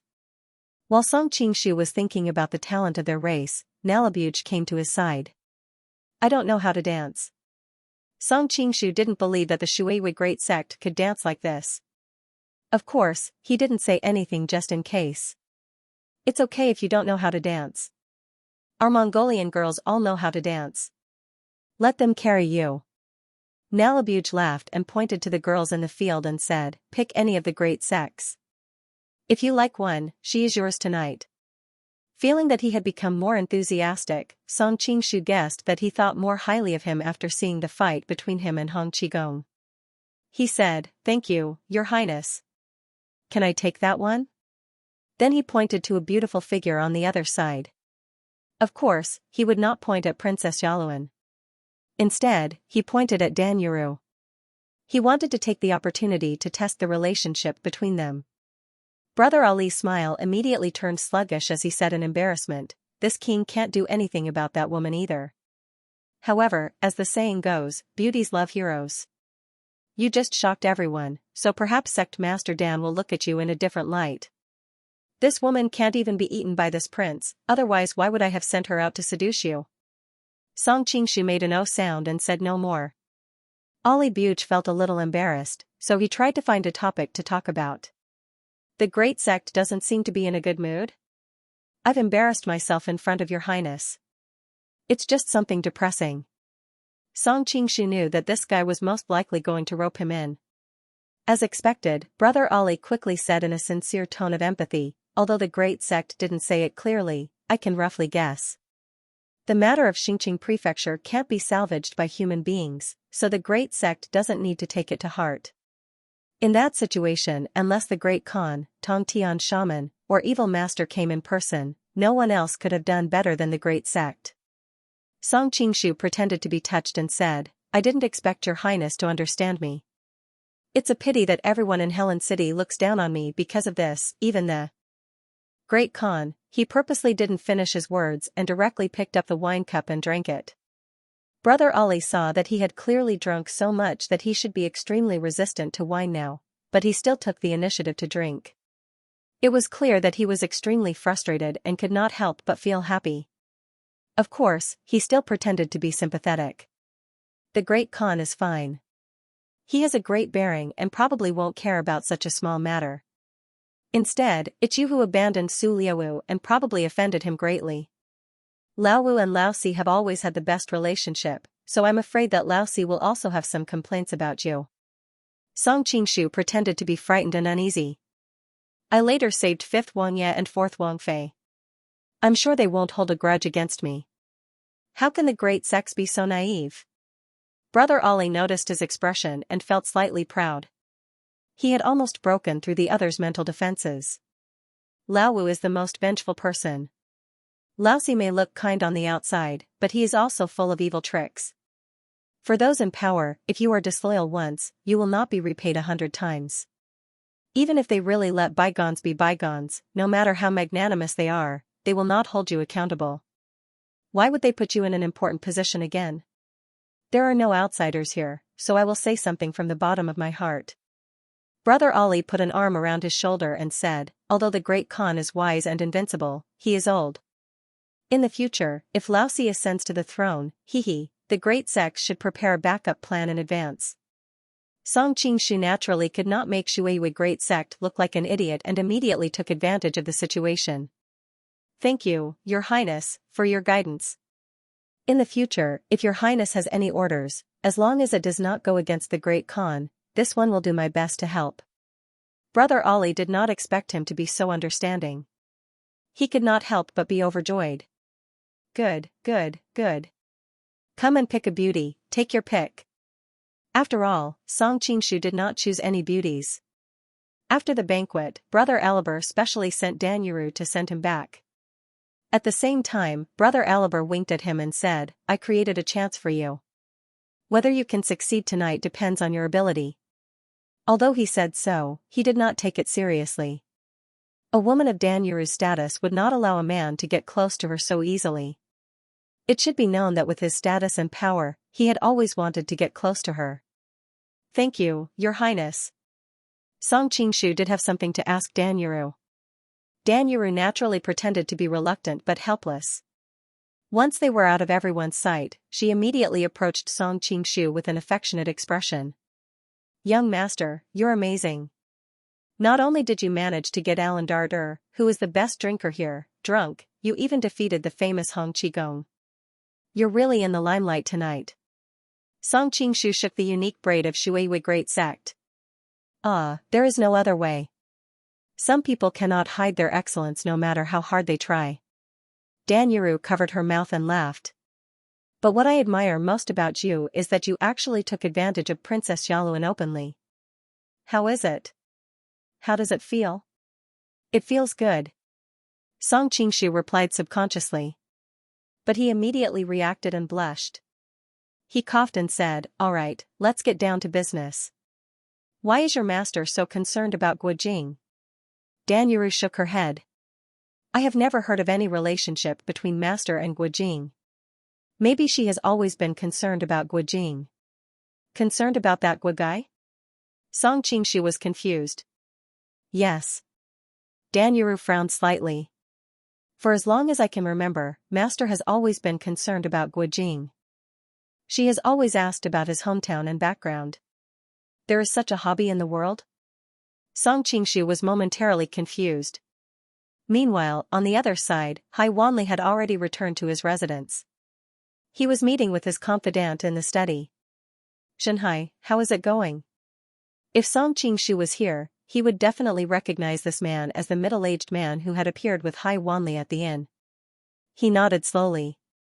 In reply to Your Highness, the news has already been sent to Huajing through some channels. By the way, Hai Wanli paused, then asked, it wasn't one of us who passed the message, right? Hai Zhenhai replied, don't worry, consort. I know what I'm doing. The message was passed through 7 or 8 hands, and I've already cut off all the clues in between. Even if something happens in the future, they won't be able to trace it back to us. That's good. We just need to watch the show. Hai Wanli smiled sweetly, as if she didn't care about the bloodlust in Hai Zhenhai's words. After Song Qingshu returned to his residence, Dan Yuru didn't leave in a hurry. Instead, she looked at him quietly with her beautiful eyes. Mister, aren't you going to invite me in for a cup of tea? Song Qingshu knew that she was deliberately teasing him, so he waved his hand in annoyance. Why are you drinking tea so late at night? Be careful, you won't be able to sleep if you drink too much. Dan Yuru pursed her lips and smiled. The northern desert is bitter cold. It's hard to sleep alone. Mister needs a woman to sleep with. Song Qingshu's face darkened. You keep tempting me. Aren't you afraid that I won't be able to control myself? What will you do then? Mister's words hurt my heart. As long as Mister wants it, I won't reject it. Dan Yuru looked at him in surprise. Song Qingshu couldn't help but admire her acting skills. She made it look so real. However, he didn't want to provoke these seductresses from the demonic sect. Alright. I don't feel like it today. You can go back by yourself. Mister, you've drunk a little too much today. You should rest well. I won't disturb you any longer. I'll take my leave first. Dan Yuru bowed as she spoke. She was dressed in a white dress, and when she bowed, her sleeves fluttered. She didn't look like a seductress at all. Instead, she looked like a fairy. After she left, Song Qingshu planned to go straight to Zhao Min's place. However, when he remembered that there was someone else in the house, he had a headache. At this time, the Wind Lady heard the commotion outside and rushed out. When she saw him, she couldn't help but exclaim excitedly, Master, you're back. I've already prepared hot water. Unfortunately, there are no hot springs in the northern desert plains. Otherwise, I would be able to scrub Master's back for you. Song Qingshu's eyelids twitched. A big demon had just left, and now a little demon had come. Did she really think that he was Lu Shaohui? He didn't know what this fellow from the Watermoon sect had taught this female disciple in the past, but the more he looked, the more they didn't seem like master and disciple at all. No need to trouble yourself. You can go to sleep. Song Qingshu was too lazy to bother, so he directly used the soul transfer technique to give her a hint. This was also due to the inspiration he got from Dan Yuru during the day. The Wind Maiden's expression froze for a moment before she obediently went back to sleep. The reason why he didn't hit her acupuncture point was because he had seen too many melodramatic dramas in his previous life. A woman would be defenseless when her acupuncture point was hit, and in the end, another villain would take advantage of her weakness. Although he had nothing to do with the Wind Lady, he didn't want a woman to get hurt because of him. After settling things here, he ran to Zhao Min's boudoir with ease and told her what happened today. This brother Ali looks silly, but I didn't expect him to be too timing. Zhao Min couldn't help but sigh when she found out that he was very close to Yaluan and Hai Wanli. Song Qingshu was speechless. That's not how you use two timing. As long as that's what it means. Zhao Min giggled. The hatred between the Wokuotai faction and the Thor faction is as deep as the ocean. No wonder he doesn't dare to let Hai Wanli and Yaluan meet. Song Qingshu said, I don't know if he's brave or stupid. If the news of him working with Hai Wanli gets out, the other kings of the Thor faction will be the first to reject him. He has no choice. Zhao Min's beautiful eyes flashed with intelligence. Now that Kublai's power is growing, and he has an ally like Su Liaowu, he can't do anything alone. Even if he allied with Princess Yaluan, Brother Meng is still dead. The strength of his faction is not what it used to be, so he naturally needs external help. But compared to this, I'm more concerned about another piece of news I received today, Zhao Min suddenly said. Seeing her solemn expression, Song Qingshu couldn't help but be confused. What news? Today, a strange piece of news suddenly spread through the streets and alleys of Helen City. It's about the treasure of Gaochang ancient country, Zhao Min said slowly. Song Qingshu wasn't surprised that she was able to gather so much information even though she was under house arrest. Gaochang ancient country's treasure? Isn't that just a lie? You know about this treasure? Zhao Min was slightly surprised. Song Qingshu didn't know how to explain it to her. He could only say vaguely, what kind of treasure could a small country in the western regions that has been destroyed for hundreds of years have? In the White Horse Roaring West Wind, the treasure of Gaochang ancient country was actually a collection of books, for treasures of the study, and other items that had been passed down from the Tang dynasty. These things were very rare in the western regions, so they were naturally treated as precious items. He didn't expect that they would mislead the future generations. That might not be true. Gaochang ancient country was the hub of the Silk Road. Merchants from both the east and the west would pass through here. It's not strange that they accumulated a large amount of wealth, Zhao Min said. And there have been rumors of Gaochang ancient country's treasure in the grasslands. However, Gaochang ancient country has been destroyed for hundreds of years, so no one knows exactly where it is. But from the news I received today, it seems that a merchant accidentally discovered the ruins of Gaochang ancient country deep in a desert. Why do you think this news is strange? Song Qingshu suddenly remembered the adjective she had just used. Because it happened at this critical juncture, Zhao Min blinked. According to reliable sources, Princess Huajing entered the palace today to report to the Great Khan that Guijing was bestowed the title of Golden Blade's son-in-law because he had helped the Mongols conquer Samarkand. Later, Guijing broke the engagement and ran away. These years, she has been a laughingstock for being alone. She doesn't want others to think that she married someone else because she couldn't find a husband. So she hopes that her future husband will also be able to make a great contribution before she is willing to marry him. Now that the Mongols are fighting everywhere, they are consuming a lot of money, food, and supplies. If the other party can find the treasure of Gaochang ancient country and present it to the Khan, then she will be willing to marry such a hero. Then Temujin agreed? Song Qingshu immediately understood Huajing's plan. She and Guijing were stuck together like glue every day, so how could she want to marry? She was probably saying this to use an illusory treasure to indefinitely delay the date of her wedding. Although the Khan has many children, she is the only daughter of his first wife. He has always doted on her, and in addition to the fact that he felt guilty about the Golden Blade's son-in-law, he naturally agreed, Zhao Min replied. But isn't this a slap in the face to the Hongjia family? Song Qingshu was puzzled. That Huaqin is not young anymore, and his daughter is already a princess. Why would he be like those hot-blooded youths who go through so much trouble for the sake of love? With Temujin's methods, he will definitely have a corresponding method to appease them. We will see tomorrow. Zhao Min snorted. Clearly, she had a deep impression of Temujin's methods. Let's talk about tomorrow's matters tomorrow. It's getting late, let's get some rest. Song Qingshu was tipsy, and under the candlelight, he felt that the beauty in front of him was even more charming. Zhao Min hurriedly pushed him away. You reek of alcohol, so dirty. Originally, there was a sweet maid who prepared hot water for me and even wanted to scrub my back, but I thought of you, so I directly refused and ran over. Song Qingshu chased after her with a face full of saliva. You really know how to walk. Zhao Min's face turned red, and she could not finish her sentence. Even with the face of the Shuiyue clan, there are still women who take the initiative to throw themselves at you. Early the next morning, not long after Song Qingshu returned to his residence, a messenger came to inform him that the Khan wanted to see him. His heart skipped a beat. Temujin's last few meetings had left a deep impression on him. Temujin's oppressive aura was too strong, and he always felt that he was a great threat to him. Add to that the fact that there were several other top-level masters in the palace, and Temujin felt unsure every time he went to the palace. But no matter how afraid he was, he still had to go. This time, the guard did not lead him to the palace, but to the outskirts of the city. Song Qingshu suspected that this was a trap set up by someone and that there might be an ambush ahead of them. However, it did not take long before he was led to a gigantic tent. Only then did he realize that the Mongolians were more used to living in tents. It was also because they had conquered too much territory over the years, and there were too many people under their jurisdiction.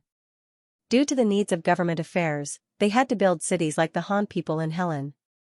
When he arrived at the king's tent, other people also came one after another. Many of them were old acquaintances that he had seen a few times before. Temujin was talking to a middle-aged man in the tent.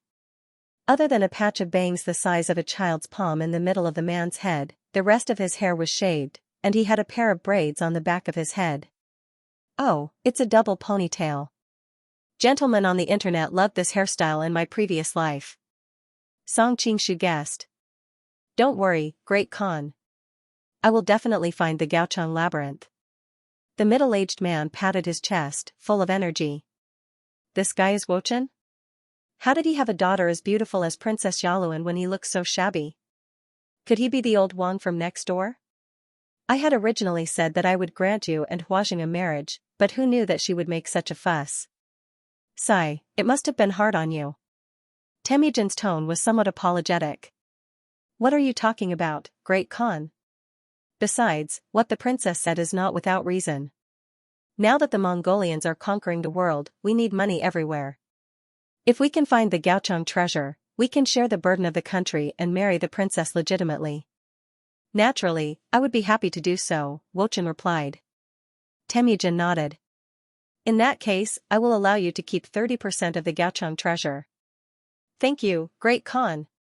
If his previous words were a bit pompous, then right now, Wochen was smiling from the bottom of his heart. This was a country's treasury. Even 30% was an astronomical figure. Song Qingshu curled his lips. You can laugh now, but when you see what these treasures are, you won't even have time to cry.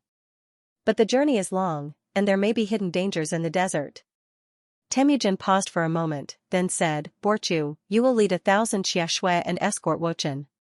If he loses even a hair on the way, I will hold you responsible. Don't worry, Great Khan. Another Mongolian man said with a clear voice. Song Qingshu had been chatting with Zhao Min these past few days, and he had a general understanding of the structure of the Xianxia army. Naya was the nominal commander of the Xianxia army, and he was directly in charge of the Xianxia Imperial Guards and Quiver Warriors. These were the elites of the elites. The 8 divine archers of the Ruyang Palace had used their amazing archery skills to defeat countless masters in the Central Plains, and each of the Quiver Warriors had the strength of the 8 divine archers. The Ruyang Palace only had 8 of them, but there were over 1,000 Quiver Warriors. The Imperial Guards, on the other hand, were made up of masters from all over the world. A single Quiver Warrior could only be considered a second-rate master in the Jianghu, but they were experts in teamwork. If surrounded by them, as long as the terrain was suitable, they could even kill a grandmaster. In addition, the Xianxia army had 4 generals, Macaulay, Borchu, and Chila Un, who were in charge of the 1st to 4th Xianxia. Sanjiu Chinese network among them, Macaulay and Borchu were 2 of the first 4 to be granted the title of 10,000 households. Their statuses were respected, and they usually had their own fiefdoms to take care of, so they were only a name in the Xianxia army. Temujin's bodyguards mainly relied on Naya, Borchu, and Chila Un. Borchu and Borchu's names sounded like brothers, but in reality, they were not related by blood. Borchu was Temujin's childhood friend, a sworn brother who had fought alongside him from the very beginning, and had saved Temujin's life several times. His status was respected, and his military exploits were so great that Temujin was later given the title of Great Meritorious Minister, and he was one of the 4 great thousand households. Borchu was later adopted by Temujin's mother on the battlefield. In terms of military exploits and status, he was much lower than Borchu. Borchu was a general, while Borchu could only be considered a captain of the guards. Song Qingshu was recalling Zhao Min's comments when he suddenly saw the white-robed old man Wusun step forward and say, "Great Khan, I will go with you." "What are you going to do?" Temujin was surprised. "The location of the legendary Gaochang treasure trove is very close to the Bangmati tribe," Wusun replied.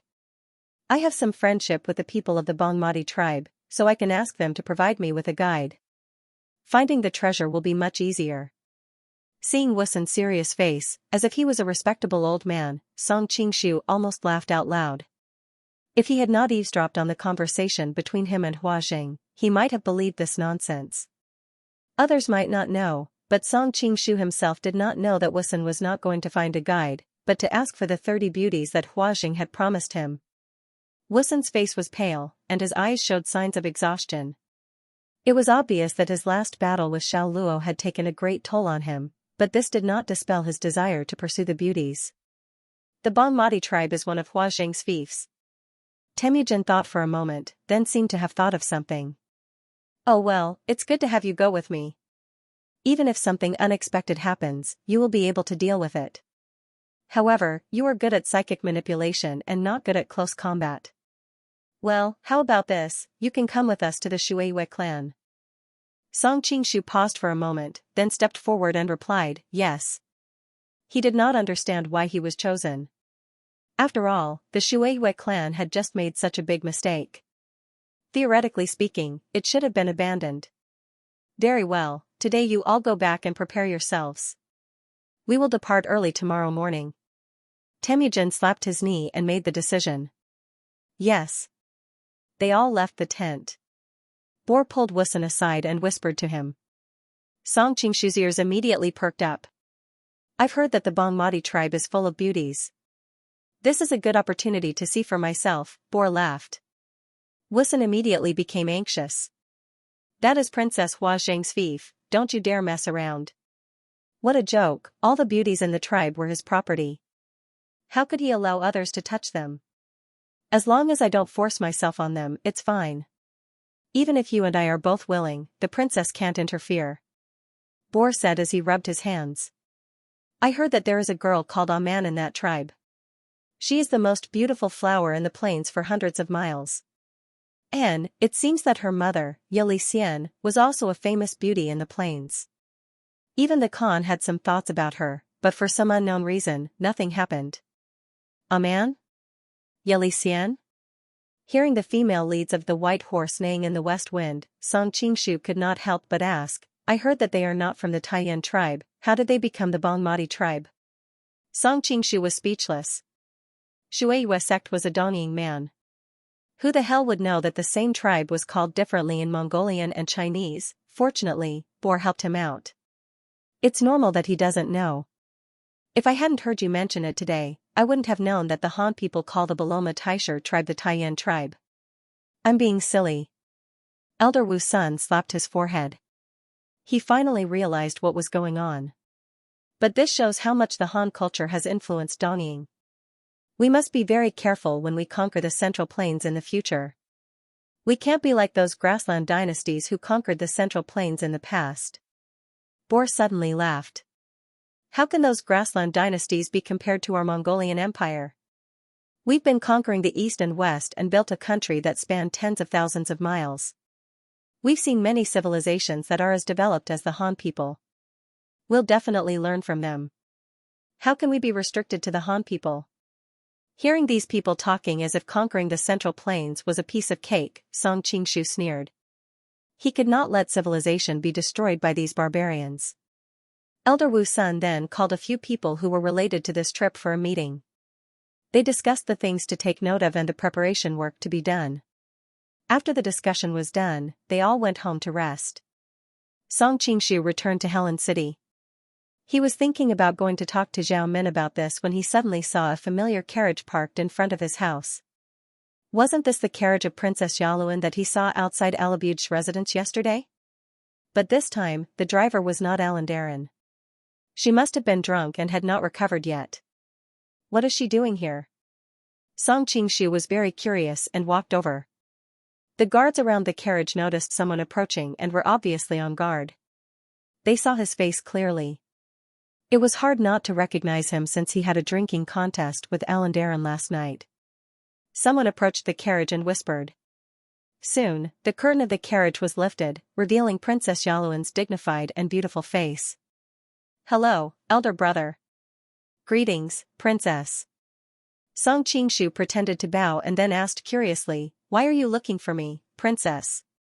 Princess Yaluan hesitated for a moment. "Let's talk about it in the car." Song Qingshu was stunned and subconsciously thought that there was some kind of ambush in the carriage. He hurriedly used his qi to investigate and found that she was alone. This made him even more puzzled. Noticing his expression, Princess Yaluan said slowly, "My identity is special now. If someone sees me in your room, it will cause trouble. So let's talk on the way. Do you mind?" "Of course you can." Song Qingshu cursed inwardly. He really couldn't understand the other party's strange train of thought. They didn't want to enter the room, but they were willing to share the same carriage. No matter how he looked at it, it was more like they were in the carriage, right? After he entered the carriage, Song Qingshu smelled a unique fragrance that was mixed with the fragrance of milk in the air. He instinctively looked down and could not help but sigh in his heart. Are all the Mongolians so talented? The carriage began to move slowly. Princess Yaluan suddenly stood up and bowed to him, which made Song Qingshu reach out to help her. "What are you doing, princess?" Princess Yaluan frowned slightly and retracted her hand without a trace. Then she said, "I came here today to apologize to the main sect." "Why are you apologizing to me, princess?" Song Qingshu was even more puzzled. "I didn't manage my subordinates well. Yesterday, my subordinates offended the main sect. I hope you don't mind." Princess Yaluan said as she handed over a small box. "This is a small token of my apology. I hope you will accept it." Against the grain of the wooden box, her wrist looked whiter than milk. Song Qingshu did not take it. Instead, he frowned and said, "Yesterday's incident, Alan and I have already talked about it at the table. You don't have to do this, princess." Although the martial arts of the Shueiyue sect were high, he was still a guest.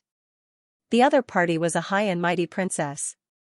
Why was she so polite to him? Princess Yaluan said, "This time I came to the main sect not only to apologize for yesterday's incident, but also to ask for a favor."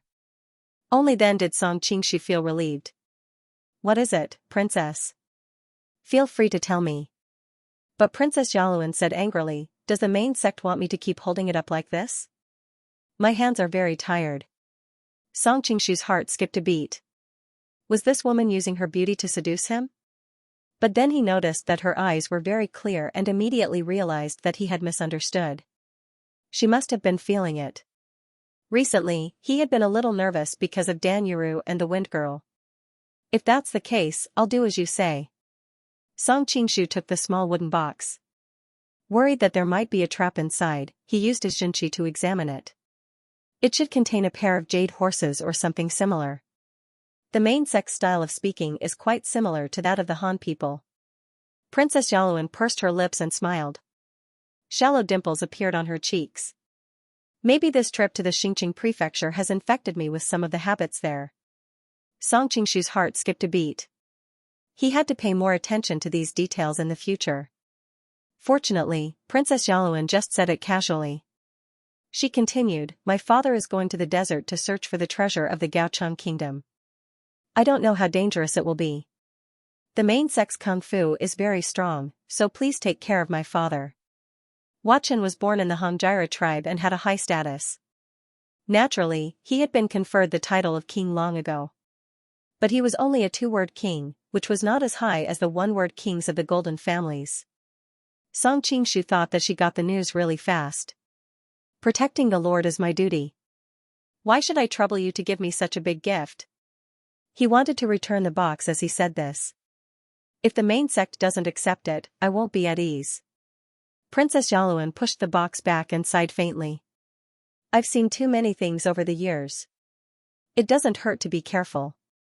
Seeing the sadness on her face, Song Qingshu asked tentatively, "Is the princess thinking of the Lord?" "I've embarrassed myself in front of the main sect." Princess Yaluan's expression changed slightly. She regained her usual graceful and dignified expression. "I've been feeling uneasy for the past 2 days. It's as if something is going to happen on this trip to the desert. I'll have to trouble you to protect my father. Thank you for the reminder, Princess. I'll be careful on this trip.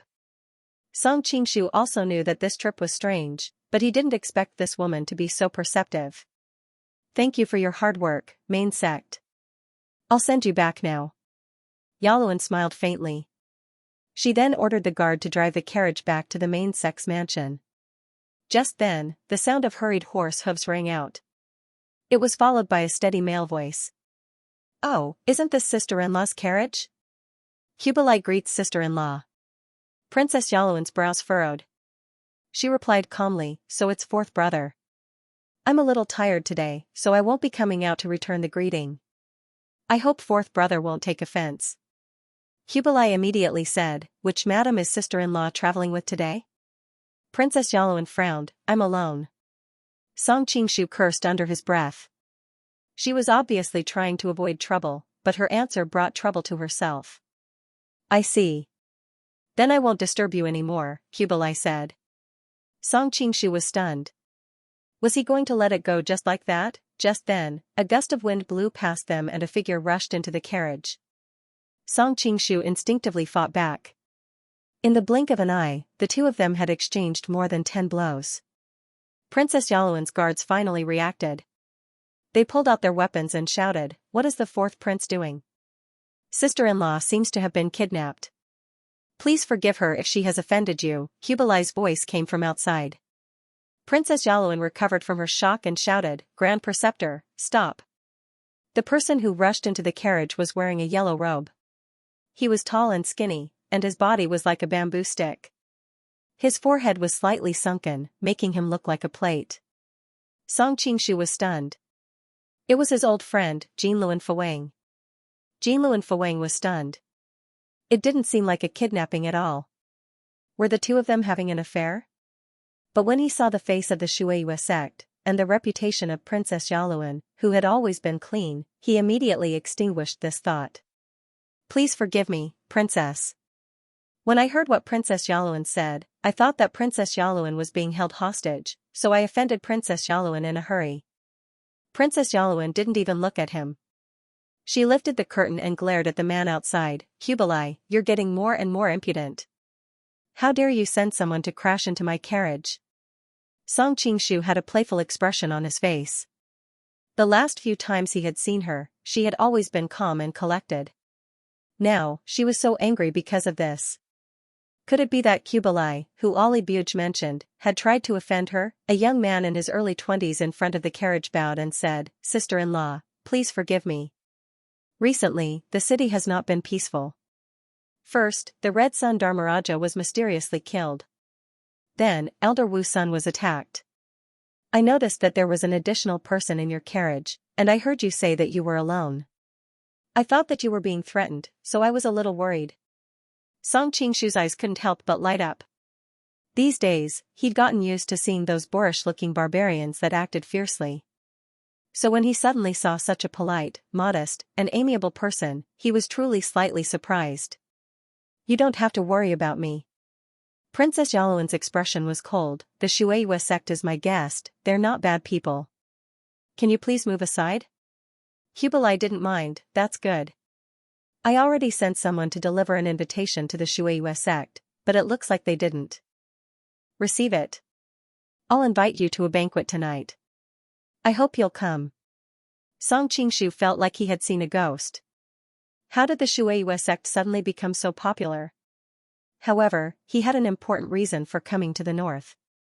He wanted to familiarize himself with these nobles so that it would be easier for him to do things in the future. He agreed, thank you, Your Highness. I'll be there on time. Hearing him agree, Princess Yaluan's expression turned cold but she didn't say anything. Kubilai smiled at him and then turned to Yaluan, Sister-in-law, you're alone right now. Why don't you join us at the banquet? Princess Yaluan rejected him, no need, I'm not feeling well. I need to rest. Kubilai sighed, I hope sister-in-law can forgive me for what I did today. I won't disturb you anymore. As he spoke, he moved to the side. His subordinates also moved to the side. As for Jinluan Fawang, he had already returned to his side. Let's go, Princess Yaluan put down the curtain and ordered. Wuyo Chinese network her subordinates sheathed their swords and continued to escort the carriage away. As he watched the carriage leave, Jinlu and Fuwang couldn't help but ask, Your Highness, Princess Yaluan is very careful about her reputation and never gets close to men. Why did she let the Shueiyue sect ride with her today? Kubilai's eyes flashed, I want to know as well. You don't have to worry about this, just find a chance to ask the Shueiyue sect during the banquet. Jinlu and Fuwang comforted him, Oh right, I also want to recommend a young master to your recruitment center. He's about the same age as you, but his martial arts aren't any weaker than mine. Oh? There's someone like that in the world? Kubilai was instantly interested. Jinlu and Fuwang smiled, You'll know when you get back. In the carriage, Song Qingshu couldn't help but ask, Princess, you seem to dislike the fourth prince? Princess Yaluan's expression turned cold, Don't ask what you shouldn't ask. Song Qingshu pursed his lips, thinking that no matter how courteous these princes and princesses usually appear to be, they still treat these masters as servants. As soon as Princess Yaluan said this, she realized that it was inappropriate and apologized, I'm sorry, I wasn't in a good mood so I lost my composure. It's fine, Song Qingshu said lightly.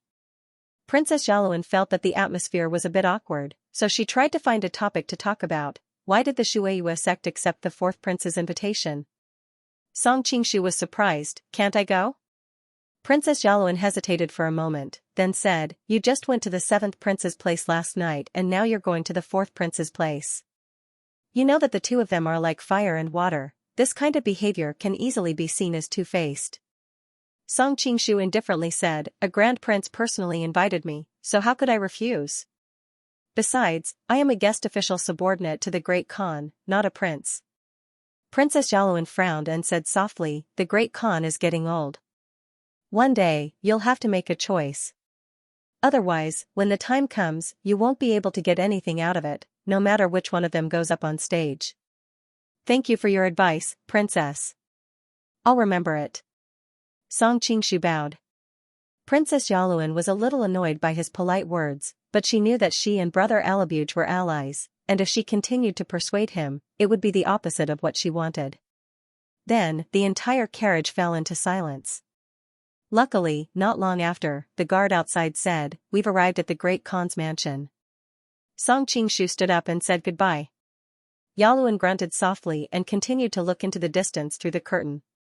She seemed to be thinking about something, but she seemed to be in a daze. After all, she was a high and mighty princess.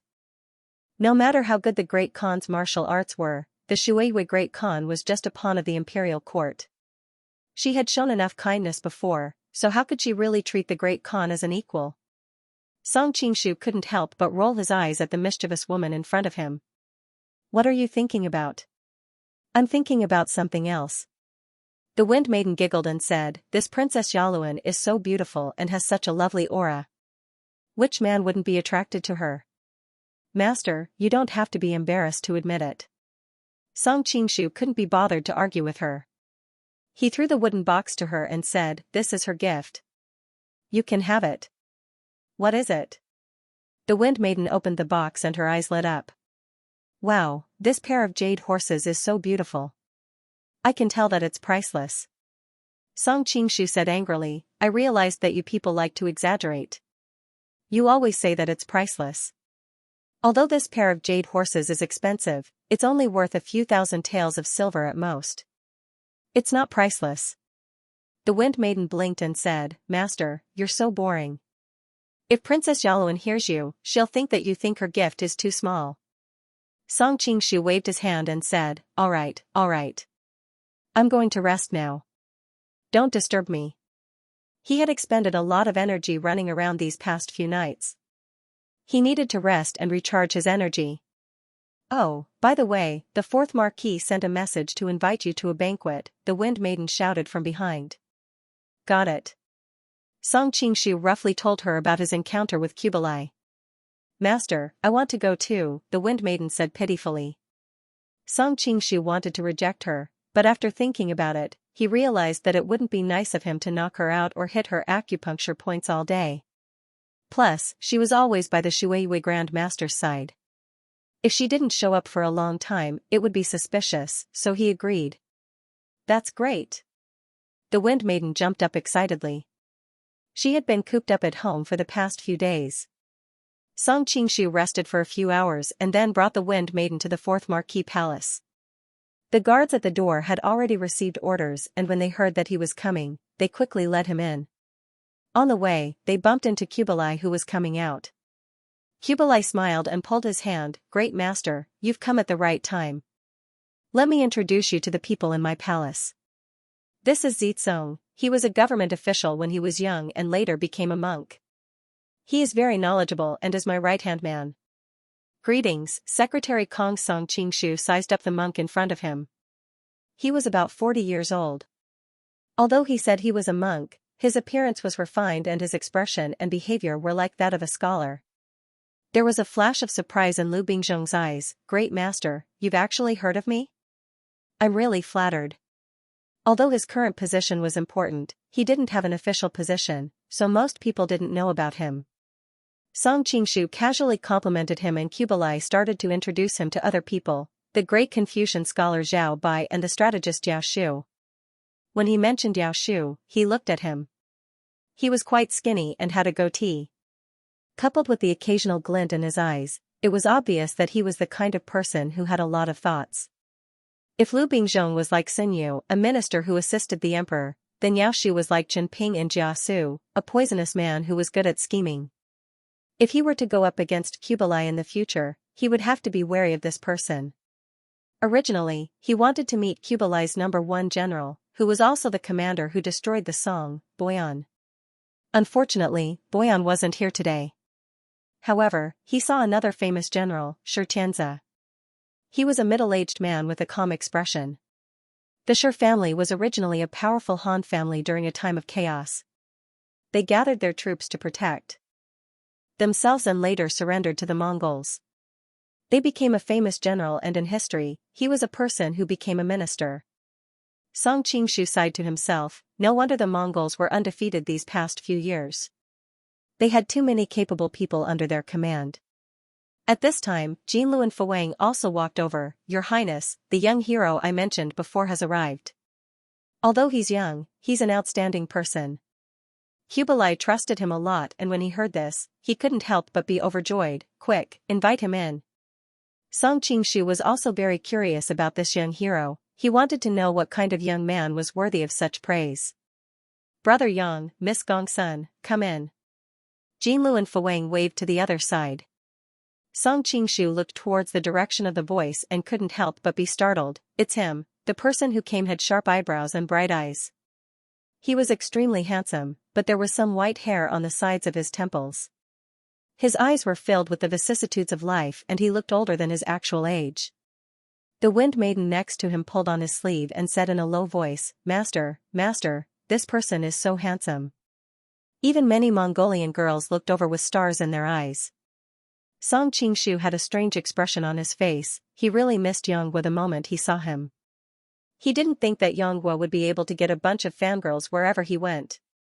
The person who came was obviously Yanghua. He had lost contact with him after their last meeting. He didn't think that he would come to the desert. There was also a beautiful girl next to him. Her skin was extremely white and her eyes were clear. However, she would occasionally look at Yanghua with a hint of shyness in her eyes. Her green dress accentuated her slim waist. Who is this girl? Her surname is Gongsun and she's dressed in green. Could it be her? Song Qingshu thought to himself. Kublai looked at Yanghua and couldn't help but praise him. As expected, he has an imposing appearance and looks like a talented person. I'm really happy to see so many handsome people today. Quick, bring some wine over. I want to drink with Daozi and this brother. He brought over 4 large cups and filled them with Mongolian horse milk wine. Kublai took the cup and drank it in one gulp. Fuwang also drank his cup and Song Qingshu drank his cup as well. The horse milk wine tasted sour at first, but after getting used to it, it felt quite good. Yanghua rarely drank, but when he saw that his master was acting like this, he couldn't refuse, so he drank his cup as well. Kublai laughed. Everyone in the city knows that Daozi can drink. I didn't think that Brother Yang would be so generous. What do you think of this wine? Xianxia said, "This wine is spicy and sour, it tastes like a knife when it enters the mouth. It doesn't taste good, but it's the taste of a real man." Kublai was delighted and called for more wine. The three of them drank 3 cups each.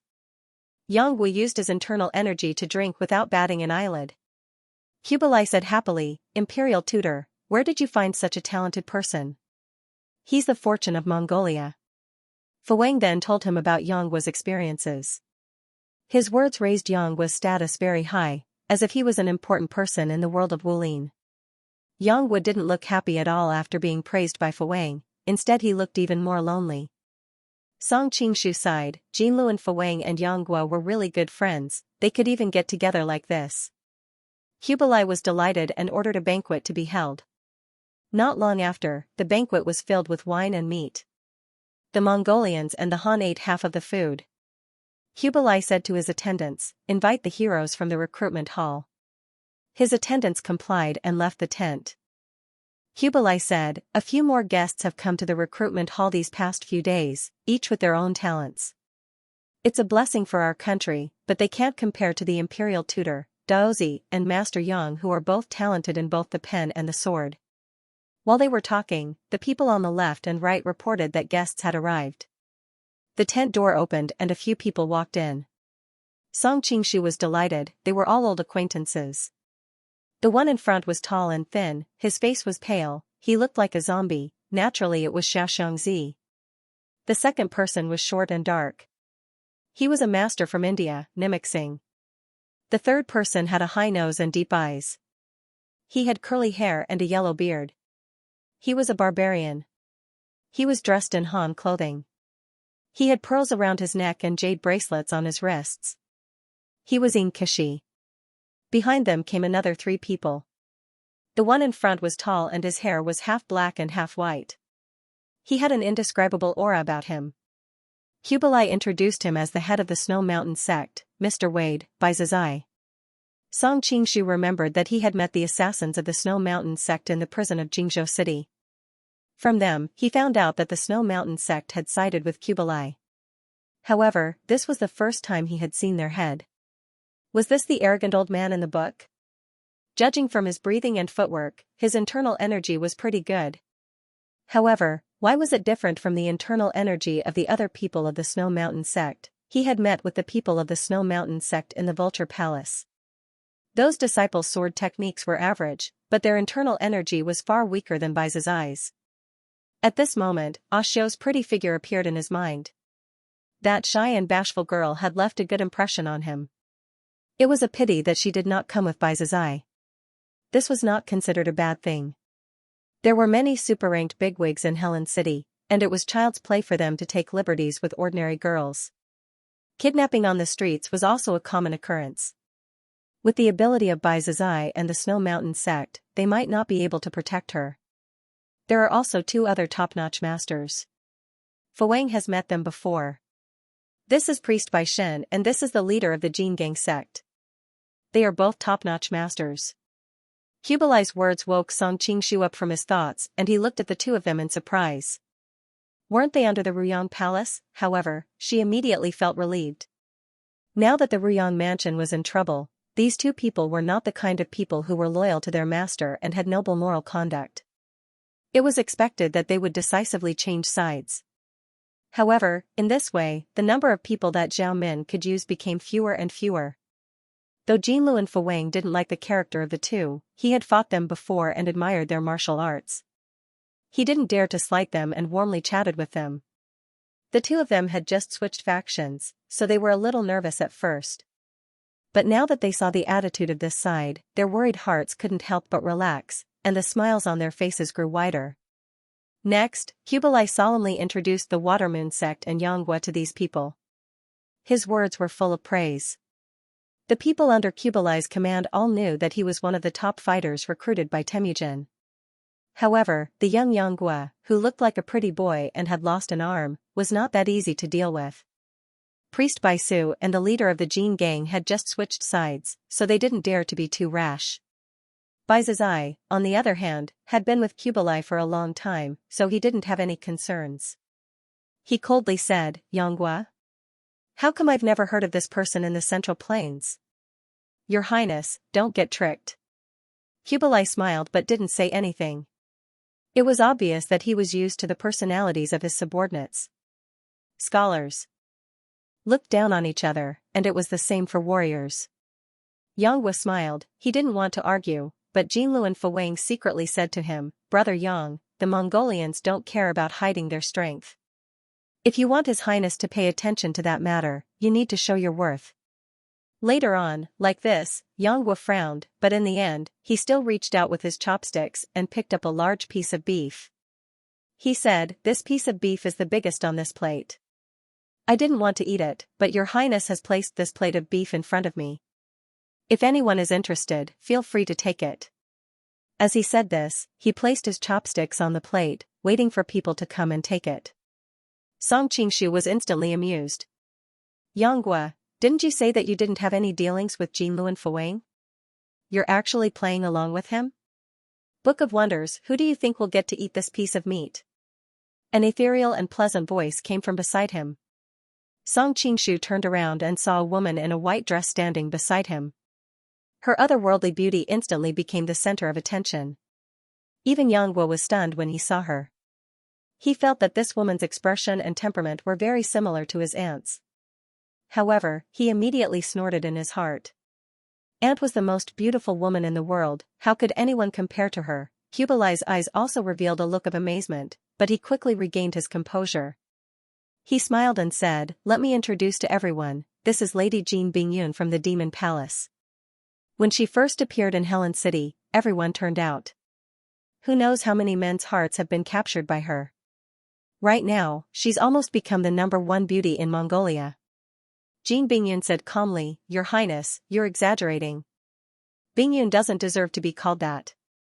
Song Qingshu was a bit unhappy and said, "According to what I know, isn't the #1 beauty in Mongolia the Ryong Palace's Princess Xiaomin?"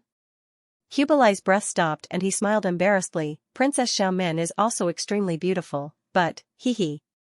Now that the Ryong Palace had fallen, he didn't know what to say. Daoist Baishan said, "Princess Xiaomin is beautiful, but she's usually a bit too strict. She's not as kind and amiable as Miss Bingyun. Also, according to Mongolia's customs, married women lose the right to participate in the competition for the #1 beauty. Although Princess Xiaomin is married, everyone knows that she has already given herself to the Golden Snake King, Song Qingshu. Naturally, there's a competition for the #1 beauty." Kublai nodded in agreement. "Haha, Daoist Baishan is right, that's exactly what you're saying." Song Qingshu chuckled, "But according to what I know, Miss Jean and Demon Master Pengban are also a couple." When he said this, everyone's expression changed. Although everyone knew this, no one said it out loud. Daoist Baishan laughed awkwardly, he didn't dare to talk about Pengban. Jean Bingyun's expression finally changed. She seemed embarrassed, angry, and lonely. She raised her hand to stop the people from the Demon Master Palace who were about to attack. "The great sect has misunderstood. My master and I are only master and disciple, there's nothing else." "Are you serious?" Song Qingshu's eyes lit up. "Of course." Jean Bingyun frowned slightly. Song Qingshu moved next to her and chuckled, "Then doesn't this mean that I can also pursue Miss You?" Jean Bingyun's composure was finally broken. She snorted and stormed off. Jinlu and Fuwang, who was on the side, secretly gave him a thumbs up. Kublai also looked at him with a complicated expression. No one has ever dared to tease her like this.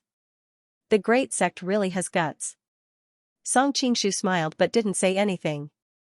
He didn't know why Jean Bingyun would purposely get close to him, but after this incident, she probably wouldn't want to come again. Everyone else was still immersed in Jean Bingyun's beauty. Bai Zizai, who did not like women, was the first to focus on the piece of beef in Yangwa's hand. "If you don't want to eat it, then don't waste the prince's good intentions." He quickly reached out with his chopsticks. Just as his chopsticks were about to touch the beef, Yangwa's chopsticks suddenly came out and touched his chopsticks lightly. Bai Zizai felt his arms shake and almost lost his grip. Yangwa's chopsticks were pulled back just in time and caught the beef. Bai Zizai's heart trembled and he couldn't help but shout, "Good internal energy." He prided himself on his high internal energy. Even though it was just a touch, he could feel that his opponent's internal energy was not below his own. He immediately put away his previous contempt and focused all his attention on Xianxia. This time, his chopsticks were mixed with the Snow Mountain swordplay and he used his strength to snatch the beef. However, Xianxia had been immersed in the Jade Maiden swordplay and Xuanzhen swordplay for many years. Later, he used the pure heart of the Jade Maiden swordplay to defeat Jinluan Fuang. In addition, he understood the principle of a heavy sword having no edge. In terms of swordplay, there were only a few people in the world who could beat him. How could the Snow Mountain swordplay compare? Bai Zizai used several fancy moves to get close to Xianxia, but Xianxia just changed the angle of his chopsticks a few times, and all of his moves were blocked, causing Bai Zizai's old face to turn red from embarrassment. However, he was someone who had been famous for decades. He immediately realized that his moves were not his strong point. When he was young, he had a fortuitous encounter that greatly increased his internal energy. That was why he stood out among his peers. There was no need to use his weak points to attack his opponent's strong points. After understanding all of this, he no longer put his swordplay into his chopsticks. Instead, he tightly held onto the chopsticks and went straight for the opponent. The two chopsticks touched each other 3 times. Suddenly, there was a cracking sound. The chopsticks in Bai Zizai's hand broke into 4 pieces. 2 pieces fell onto the table. Looking at the broken chopsticks, Bai Zizai was in a trance and couldn't help but ask, "This is impossible. You're so young, how did you train to have such powerful internal energy?" "I trained day and night in front of the sea." Xiangxia's internal energy foundation was already very good when he was at the ancient tomb sect. Later, with the help of the divine eagle, he took the gallbladder of the spirit snake, which was able to increase his internal energy. Then, he practiced in the turbulent waters, and his internal energy improved by leaps and bounds. Even Song Qingshu secretly nodded his head. Compared to the last time they parted, Bai Zi's internal energy had increased by a lot. As for Bai Zi's internal energy, it was actually not weaker than Xiangxia's. It was just that his method of using it was a bit too crude. Xianxia had comprehended the sword intent of the edgeless heavy sword. Just now, he had used the stick word formula, causing most of Bai Zi's internal energy to be wasted. Then, he took the opportunity to break his chopsticks. "You're indeed a young hero," Sect Master Jingang said in a low, muffled voice. "However, I've lived in the western regions for a long time and I don't use chopsticks when I eat. Be careful." After he finished speaking, his 5 fingers became like iron claws as they fiercely clawed at Bai Zizai's flesh. He had just witnessed the fight between Bai Zizai and Xianxia, so he did not dare to underestimate this young man. He already treated him as an expert of the same level, so he immediately used his special skill, Diamond Finger. Xianxia took out a chopstick from his right and moved it as fast as lightning. The chopstick trembled a few times as it struck 5 acupuncture points on Sect Master Jingang's palm, wrist, back of hand, perlicue, and the tip of his middle finger. Normal experts would definitely withdraw and dodge in such a situation, but Sect Master Jingang acted as if he did not see it and continued to extend his hand. Xianxia was stunned. The chopstick had already struck his opponent's acupuncture points, but it felt as if it had landed on metal. He immediately understood that Sect Master Jingang practiced an extremely overbearing martial art. He hastily withdrew his chopstick, but it was already too late. Sect Master Jingang flipped his wrist and tightly grabbed the chopstick in Xiangxia's hand. The chopstick was caught by Xiangxia's diamond finger and instantly shattered into pieces. 520 Translator, Endless Fantasy Translation Editor, Endless Fantasy Translation. Xianxia sighed inwardly. The chopstick had already suffered internal injuries during the fight with Bai Zi's internal energy. Therefore, even if it was protected by his own internal energy, it would not be able to withstand Sect Master Jingang's claw. Translator, Atlas Studios Editor, Atlas Studios. However, Sect Master Jingang reacted quickly. He tossed the piece of meat in his hand into the air, and the remaining chopstick whipped forward like a bolt of lightning. Yes, it was not a fancy move like a pick or a stab, but a firm and fierce whip, as if it was a steel mace. There was a crisp crack, and the chopstick in Xiangxia's hand was shattered again. However, Sect Master Jingang quickly withdrew his hand behind his back as if he had been scalded by boiling water. Song Qingshu's sharp eyes saw that sect master Jin Gang was rubbing his hand behind his back. His face was scrunched up like a dried orange peel, and it was obvious that he was in great pain from the whip. Yang Guo flicked his finger, and the 2 chopsticks from the bamboo tube flew back into his hand. He then grabbed the piece of meat that was about to fall, looking exceptionally cool and at ease. Nice! The people around them cheered.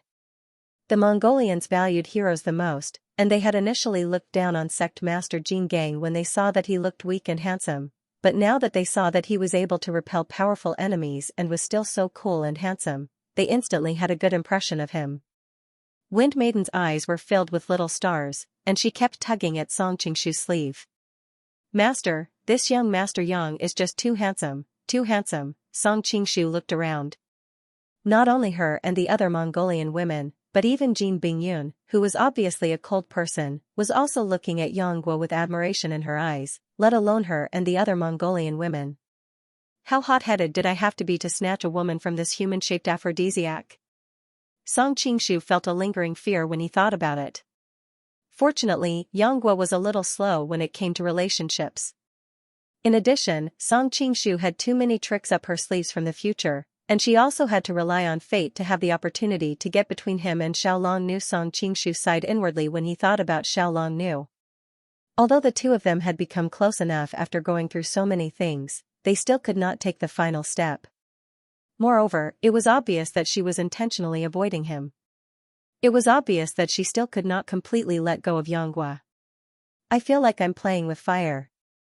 At first, Song Qingshu was quite confident, but after witnessing Yang Guo's charm once again, he really began to worry about his personal gains and losses. At this moment, Taoist priest Baixing said sinisterly, "Since you're giving up this piece of beef, I'll eat it." After a few rounds of sparring earlier, he knew that this young man was one of the best in terms of inner force and martial arts. However, he had lost an arm after all, so he was naturally at a disadvantage in this aspect. Therefore, he reached out with both hands, one to snatch the beef, and the other to attack where his arm was cut off. This guy is really shameless. Song Qingshu was secretly disdainful. It was no wonder that he and the Vajra faction master seemed to be getting weaker and weaker in the beginning. They could only use 70% to 80% of their original cultivation. At the end of the day, it was because they were lacking in spirit. Which of these Grandmaster experts was not proud and self-respecting? However, not only were these two willing to be lackeys, but they were also despicable, shameless, and had no bottom line in everything they did. When one's martial arts reached a certain level, the role of one's mentality became very important. This was also why, even among experts of the same level, some could fight one against many, while others could only bully them with numbers. However, Song Qingshu had wrongly blamed the two. The Vajra faction master and Taoist priest Baixing had fallen to such a state largely because of him. They had been defeated by him at such a young age, so no matter how arrogant they were, they would still be beaten to the point of questioning their own lives. Grandmaster experts had to overcome a martial arts barrier. Back at the Battle of Yanmen Pass, Xiao Yuanshan's martial arts had far surpassed Murong Bo's. In the end, he had hidden in the Shaolin Temple to secretly learn secret manuals for decades, but Murong Bo had caught up to him until he was at the same level. Even so, Taoist Baixing's cultivation was still there. His attacks were so cold that the onlookers couldn't help but take a few steps back to avoid being caught in the crossfire. You're too despicable. You know that Brother Yang has lost an arm and you're still attacking here. The green-clothed Miss Gongsun panicked. Taoist Baixing had lived for decades and his old face had been tempered to be thicker than the city walls. Hearing this, he laughed brightly. I see Brother Yang as an equal opponent, so of course I'll use my full strength to show my respect. If Brother Yang thinks it's inappropriate, then I'll only use one arm. Yang Guo was a proud and aloof person, so he snorted coldly. No need. As he said this, he moved to the side. His empty sleeve was like a spirit snake, instantly wrapping around Taoist Baixing's attacking palm. Song Qingshu couldn't help but admire Yang Guo's intelligence and wisdom. His self-created Sad Zaohan palm was really unique. It also made full use of his sleeves, body, and leg techniques to avoid the disadvantage of having his hand broken. Taoist Baixing felt as if his palm had hit a ball of cotton.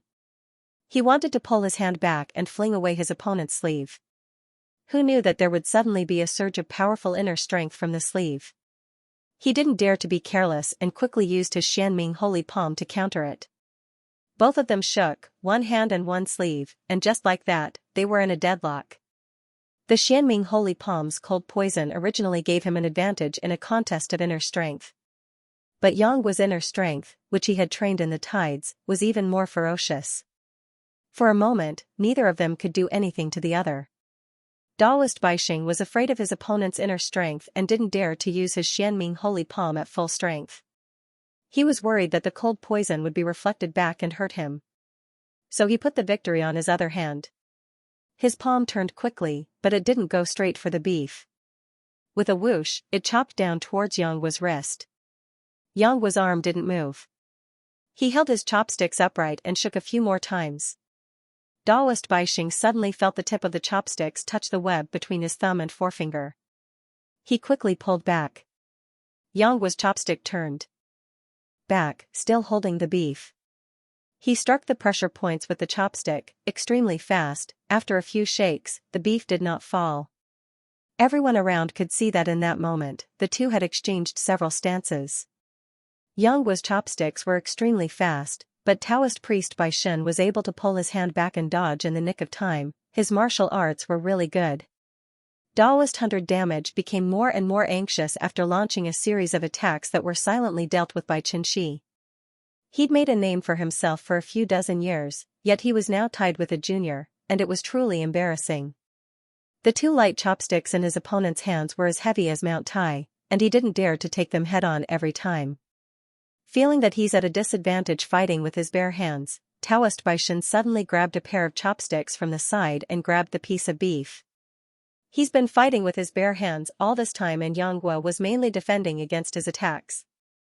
He didn't expect him to suddenly rush towards the beef. In just a split second, the opponent had actually defeated him. However, he reacted quickly. With a flick of his wrist, a strange force surged out and moved the piece of beef back towards him.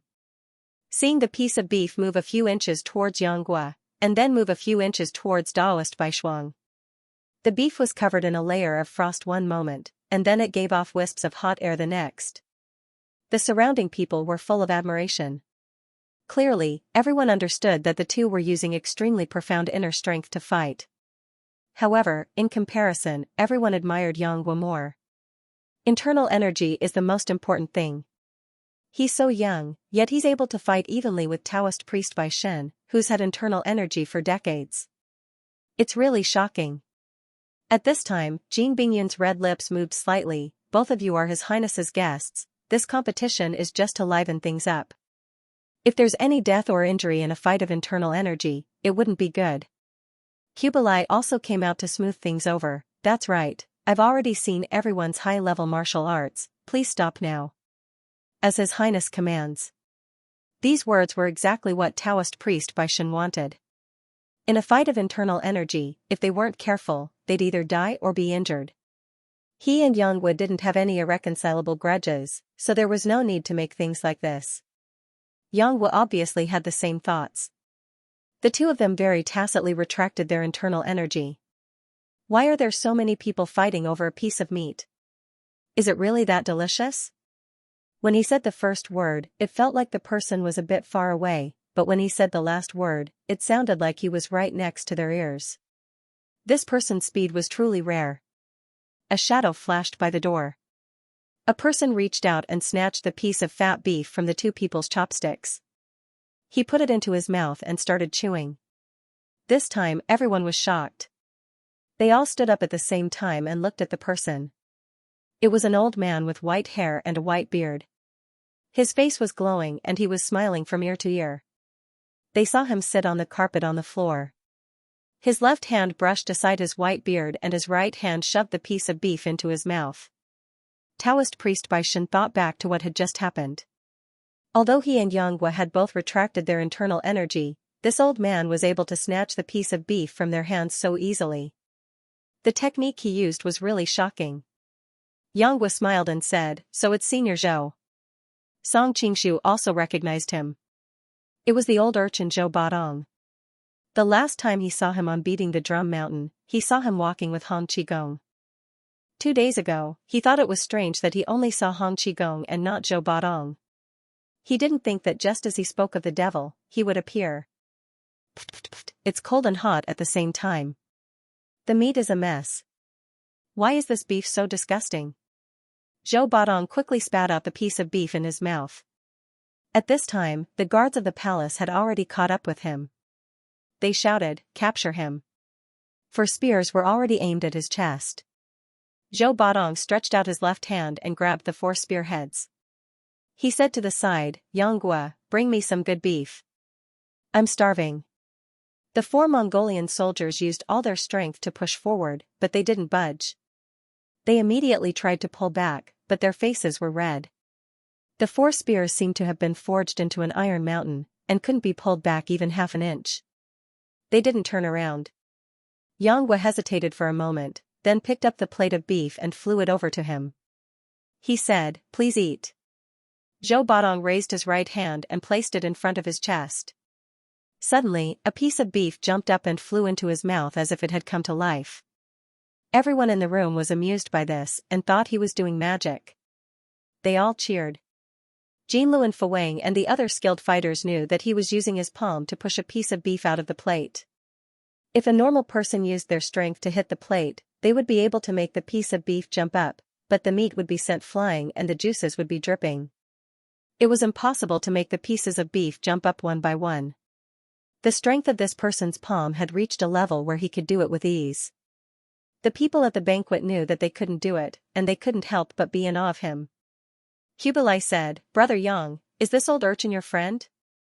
Though Xianxia knew that Zhou Baodong's martial arts were great, he also knew that there were many skilled fighters in the room.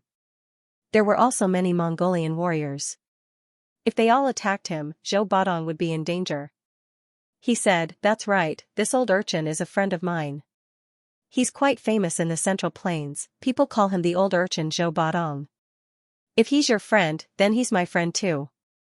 Kubilai saw that Xianxia's martial arts were great and wanted to recruit him. He waved his hand at the Mongolian warriors.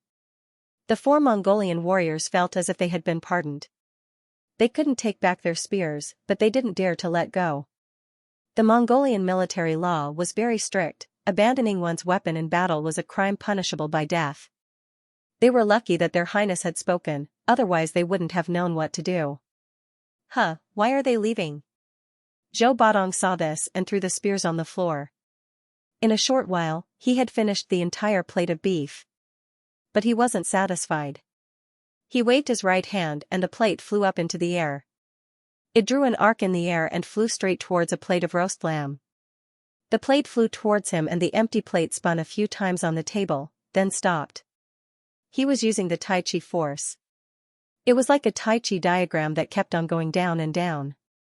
If he threw the plate in an open space, it would go around him.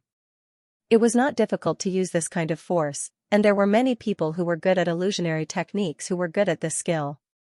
The difficulty was to control the force perfectly, so that the empty plate would stop and another plate of food would be delivered to his hand. Even Song Qingshu admired Zhou Baodong. Zhou Baodong's training was from the orthodox Shenmen sect, and for several decades, he had mastered the 9 manual. In terms of finesse, perhaps even Song Qingshu could not compare to him. Zhou Baodong laughed and was very proud of himself. He used the force in his palms and pieces of roast lamb jumped up into the air. He ate all the meat on the plate. He then looked at Xianxia and asked, "Hey, where's Xiao Long? New? Why isn't she with you?" Before Xianxia had time to answer, he answered his own question again. "Oh, I seem to remember. I heard from the old beggar that Song Qingshu seemed to have stolen Xiaolongniu. Speaking of which, this is a good thing. Congratulations." Song Qingshu couldn't help but rub his nose. This matter had already spread far and wide. He didn't expect Hong Qigong, a guy with thick eyebrows and big eyes, to be so gossipy behind his back. Hearing the old urchin's words, Xianxia immediately flew into a rage. "Old urchin, I thought of you as a friend. Why are you insulting me like this? Why are you angry?" The old urchin scratched his ears and cheeks in confusion. "I didn't insult you. I congratulated you because I thought of you as a friend. Xianxia suppressed his anger and coldly said, I lost my aunt. What's there to be happy about? The old kid grinned and moved closer to him. What's so good about women? They all look disgusting and mean a lot of trouble. It's so free to play alone like me. Brother Yang, you'll know the benefits of being alone after you get used to it. Xianxia finally understood what he meant. Thinking of the old urchin's usual incoherent way of talking, he didn't take it to heart. My aunt is different from other women. The old urchin nodded in agreement. Then he pulled Xianxia's sleeve and said, Xiaolong is indeed different from other women. She's much more fun. Even though I've learned most of her bee controlling skills, I can't learn how to sleep on a rope. Xianxia, do you have any tricks? Xianxia's breath caught in his throat. I don't know either. Xiaolong's special sleeping position could only be achieved by someone with a pure heart. Even an innocent person like the old urchin couldn't do it, let alone someone with a clever heart like him. Thinking of the time they spent together in the ancient tomb and the beautiful figure on the rope, Xianxia felt a pain in his heart. He felt the air in his body churning and he almost spat out blood. The girl in green hurriedly patted his back and comforted him. Brother Yang, don't be angry. Zhou Badong finally noticed the girl next to him. He winked and smiled. Xianxia, you're not a good person either. You were just asking about Xiaolong, and now you're spending the night with Miss Gongsun. You'd better buy me over. Otherwise, the next time I see Xiaolong, I'll complain about you. He had been to the unrequited Love Valley before, so he naturally recognized the other party. Song Qingshu nodded his head. It looked like this girl in green was Gongsun Lui. Thinking about the girl who died for Xianxia in the original novel, he couldn't help but sigh. He hoped that the two of them would have a happy ending in this world. However, when he recalled the expression on the other party's face when he mentioned Xiaolong, he knew that this matter would be difficult. Sure enough, Xianxia smiled mournfully. Why would Gugu care about such things now? Feeling his emotions, Zhou Badong scratched his head in annoyance. Aya, every time I hear you talk about love, I feel uncomfortable. At this moment, Jean Bingyun stepped forward and said, Junior greets Senior Zhou. With her looks, even if she didn't move from her seat, she would still be the center of attention. However, she was Pang Ban's disciple after all. Many people were afraid of Pang Ban's reputation and didn't dare to act too rashly. But now that she had walked out, they could openly and greedily look at her slender body. You're quite pretty. Zhou Badong turned around and looked at her. Even though he didn't know much about the world, he still felt that she was pleasing to the eye. What senior? Am I that old? Just call me Zhou Badong. Looking at his head of white hair, even Jean Bingyun didn't know how to respond. She changed the topic. I heard you mention Song Qingshu just now. Are you talking about the Golden Snake King, Song Qingshu? The noisy hall instantly quieted down, and even Kubilai perked up his ears. It was clear that Song Qingshu had suddenly risen to power in the Central Plains and had become a force that even he could not ignore. Song Qingshu looked at Jean Bingyun curiously. Why was this woman asking about him? Who else but him? The old urchin shuddered. But this nickname is too ugly. The next time we meet, I must make him change it. The old urchin is most afraid of snakes. Thinking back to the time when he was teased by the Western poison Ouyang Feng with his snake formation, he felt uncomfortable all over. Are you familiar with him? You can just make him change his nickname? Jean Bingyun had already figured out his personality and didn't purposely call him senior anymore. Cola literature he and I. Zhou Badong stuttered, but when he saw the people around him looking at him, his eyes rolled, and he immediately patted his chest and said, Of course I know him very well. He even taught me the bamboo bird that flies in the sky. Song Qingshu couldn't help but laugh. How are we familiar? But hearing him talk about this, he vaguely remembered that he saw him and Huang Rong when they were gliding. Bamboo birds that can fly? Like kites? Kubilai couldn't help but ask. Back then, when the Golden Knife Prince helped the Khan conquer Samarkand, he used something similar. How can it be a kite? Do you think I can't even tell a kite apart? Zhou Badong was displeased and bragged about what he saw that day. He made it sound like a celestial being had descended to the mortal world. Even Song Qingshu felt embarrassed. Senior, can you teach us how to make this paper bird? Hubelai asked eagerly. As a famous general, he naturally knew how important this kind of thing was. Zhou Badong looked embarrassed. Unfortunately, I didn't learn it. Song Qingshu was speechless. I didn't teach you anything. I didn't think that this guy was also someone who liked to brag. Based on what you said, then Song Qingshu probably knows how to make it. Jin Bingyun blinked as if she was deep in thought.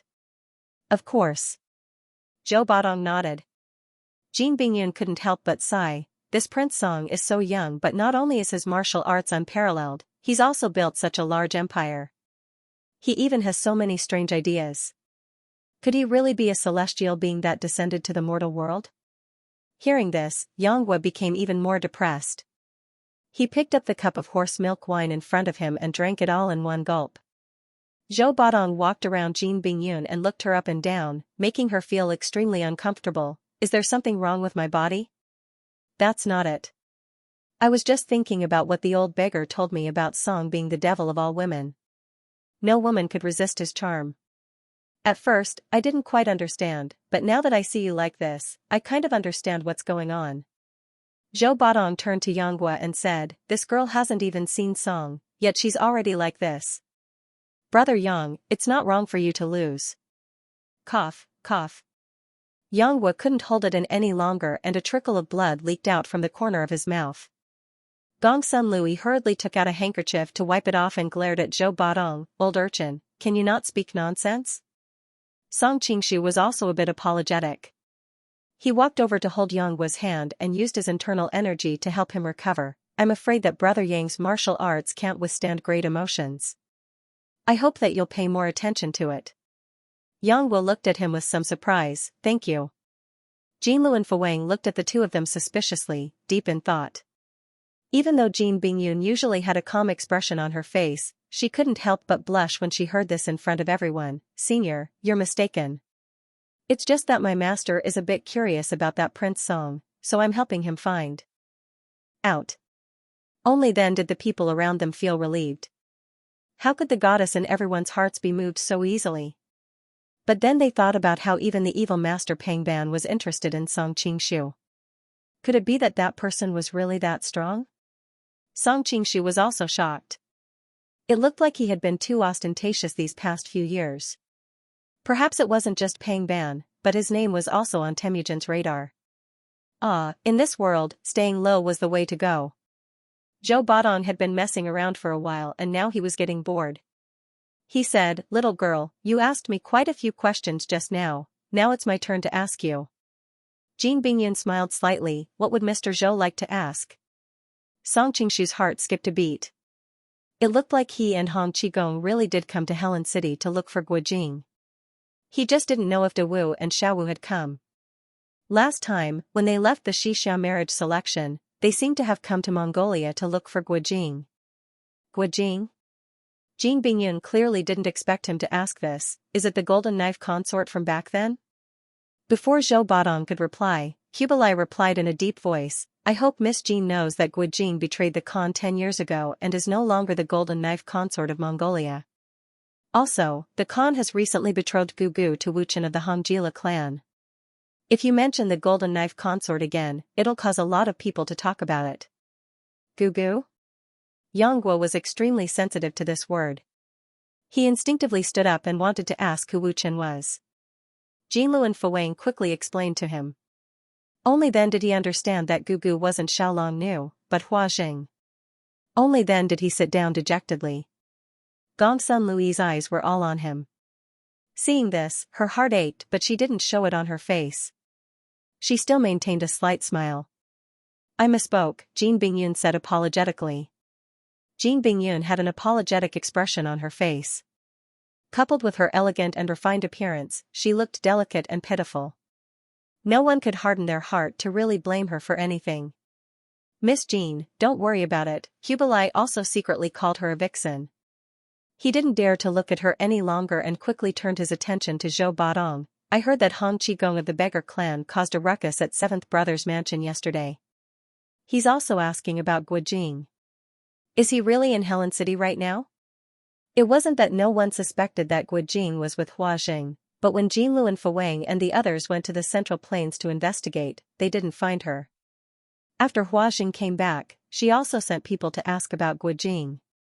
She only went to find a doctor because one of her loyal subordinates contracted a strange disease. She didn't find Gu Jing in the mansion either, so no one suspected anything. But now, people keep coming to look for Gu Jing. Could it be that Hua Jing really hit him? Zhou Badong impatiently put his hands on his hips and said, I'm asking because I don't know if he's here or not. If I knew he was here, I wouldn't be asking you. I would have made a bet with the old beggar to see who would find Gu Jing first. Aya, you look smart, but you're also dumb. No matter how magnanimous Kublai was, he couldn't keep his face after being pointed at like this in front of everyone. The leader of the Jin Kong school and Taoist Baixing shouted angrily, how dare you? They had just joined Kublai's side and hadn't made any contributions yet. They had just been humiliated by Yanghua and wanted to save their face. When they saw this, they rushed out at the same time and grabbed Zhou Buotong's shoulders. They wanted to capture him and hand him over to Kublai. Aya, I love fighting. Zhou Buotong's face was filled with excitement. He went up and exchanged blows with the two. Aya. With a bang, the leader of the Jin Kong school and Taoist Baixing's bodies swayed, but they stood their ground. Zhou Badong, on the other hand, was pushed back a few steps. The Mongolians in the room were shocked. Before, when they saw that the leader of the Jin Kong school and Taoist Baixing couldn't even handle a young man, they looked down on them. Now that they saw them, they realized that their martial arts were indeed powerful. The reputation they made in the Ruyang Palace wasn't just a rumor. Even Jinlu and Fawang, Yanghua, and the others had similar thoughts. Although Zhou Buotong's martial arts were powerful, he was fighting 1 against 2. It was normal for him to be at a disadvantage when it came to internal energy. Song Qingshu, on the other hand, could see clearly that Zhou Badong was retreating because he was using the momentum. The leader of the Jin Kong school and Taoist Baixing were probably trying to show off in front of Kublai, so they endured the risk of injury and didn't retreat. They were thinking the same thing. Wow, your palms are so cold and your fists are so hard. I was too careless just now. That doesn't count, let's do it again. As soon as Zhou Badong finished speaking, it was as if he had multiple bodies. One hand held the vacant fist and the other held the demon-subduing fist. He attacked with both hands. Dancing Audiobook Taoist Baixing and the leader of the Jin Kong school had never seen this kind of martial arts before. They were instantly caught off guard. However, with their cultivation levels, they wouldn't lose so easily if they worked together. Kublai knew that these martial arts masters had to respect their status. He said, this isn't a martial arts competition. Capture him, I have questions to ask him. Yes sir. Jinlu and Fawang cupped his hands and jumped into the fray. He had mastered the dragon elephant prajna art. Even if he fought Zhou Badong alone, he had a 50% chance of winning, not to mention Taoist Baixing and the leader of the Jin Kong school. Zhou Badong immediately yelled, you big monk, how can you be so strong? As he spoke, his movements became more and more difficult to understand. Yanghua, who was on the side, thought to himself, I need to find a chance to help Zhou Badong escape. Before he could make a move, Zhou Badong laughed, you guys have more people. I'll find some helpers to help me. As he said this, he waved his palm above his head. The roof was shaken by the wind from his palm and a large piece of the roof fell towards Kublai's head. Be careful, Your Highness. Jinlu and Fawang and the others didn't care about attacking Zhou Badong anymore. They quickly went to help Kublai. Zhou Badong laughed and took the opportunity to jump out of the hole in the roof. Song Qingshu took back his hand. Even though Zhou Badong had some problems with his mind, he wasn't stupid. His intelligence in battle was off the charts. Song Qingshu had worried about him for nothing. Jinlu and Fawang, Taoist Baixing and the others all apologized to Kublai for not protecting him properly and alerting His Highness. Kublai didn't mind at all. Instead, he kept praising Zhou Buotong's abilities. He said that it was a pity that he couldn't recruit such a talented person. He also sent people to investigate Gu Jing. Hong Qigong and Zhou Badong appeared one after another, so he had to be careful. Because of the hole in the roof, the wind was very cold at night. the banquet naturally ended early. Before he left, Jin Bingyun called out to Song Qingshu, as if she wanted to say something to him. However, Song Qingshu was like a snake or a scorpion, and he left without looking back. Before Jin Bingyun could chase after him, she was surrounded by a large group of Mongolian nobles. It was not good for her to reject these nobles, so she tried to be polite. However, her eyes involuntarily fell on the back of Song Qingshu, thinking to herself, what is wrong with this person? Master, there are so many men who want to talk. To that Jin Bingyun. Why did you run away? Wind Maiden asked in confusion. Song Qingshu was speechless. That woman is poisonous. Poisonous? What do you mean? Wind Maiden was confused. It's...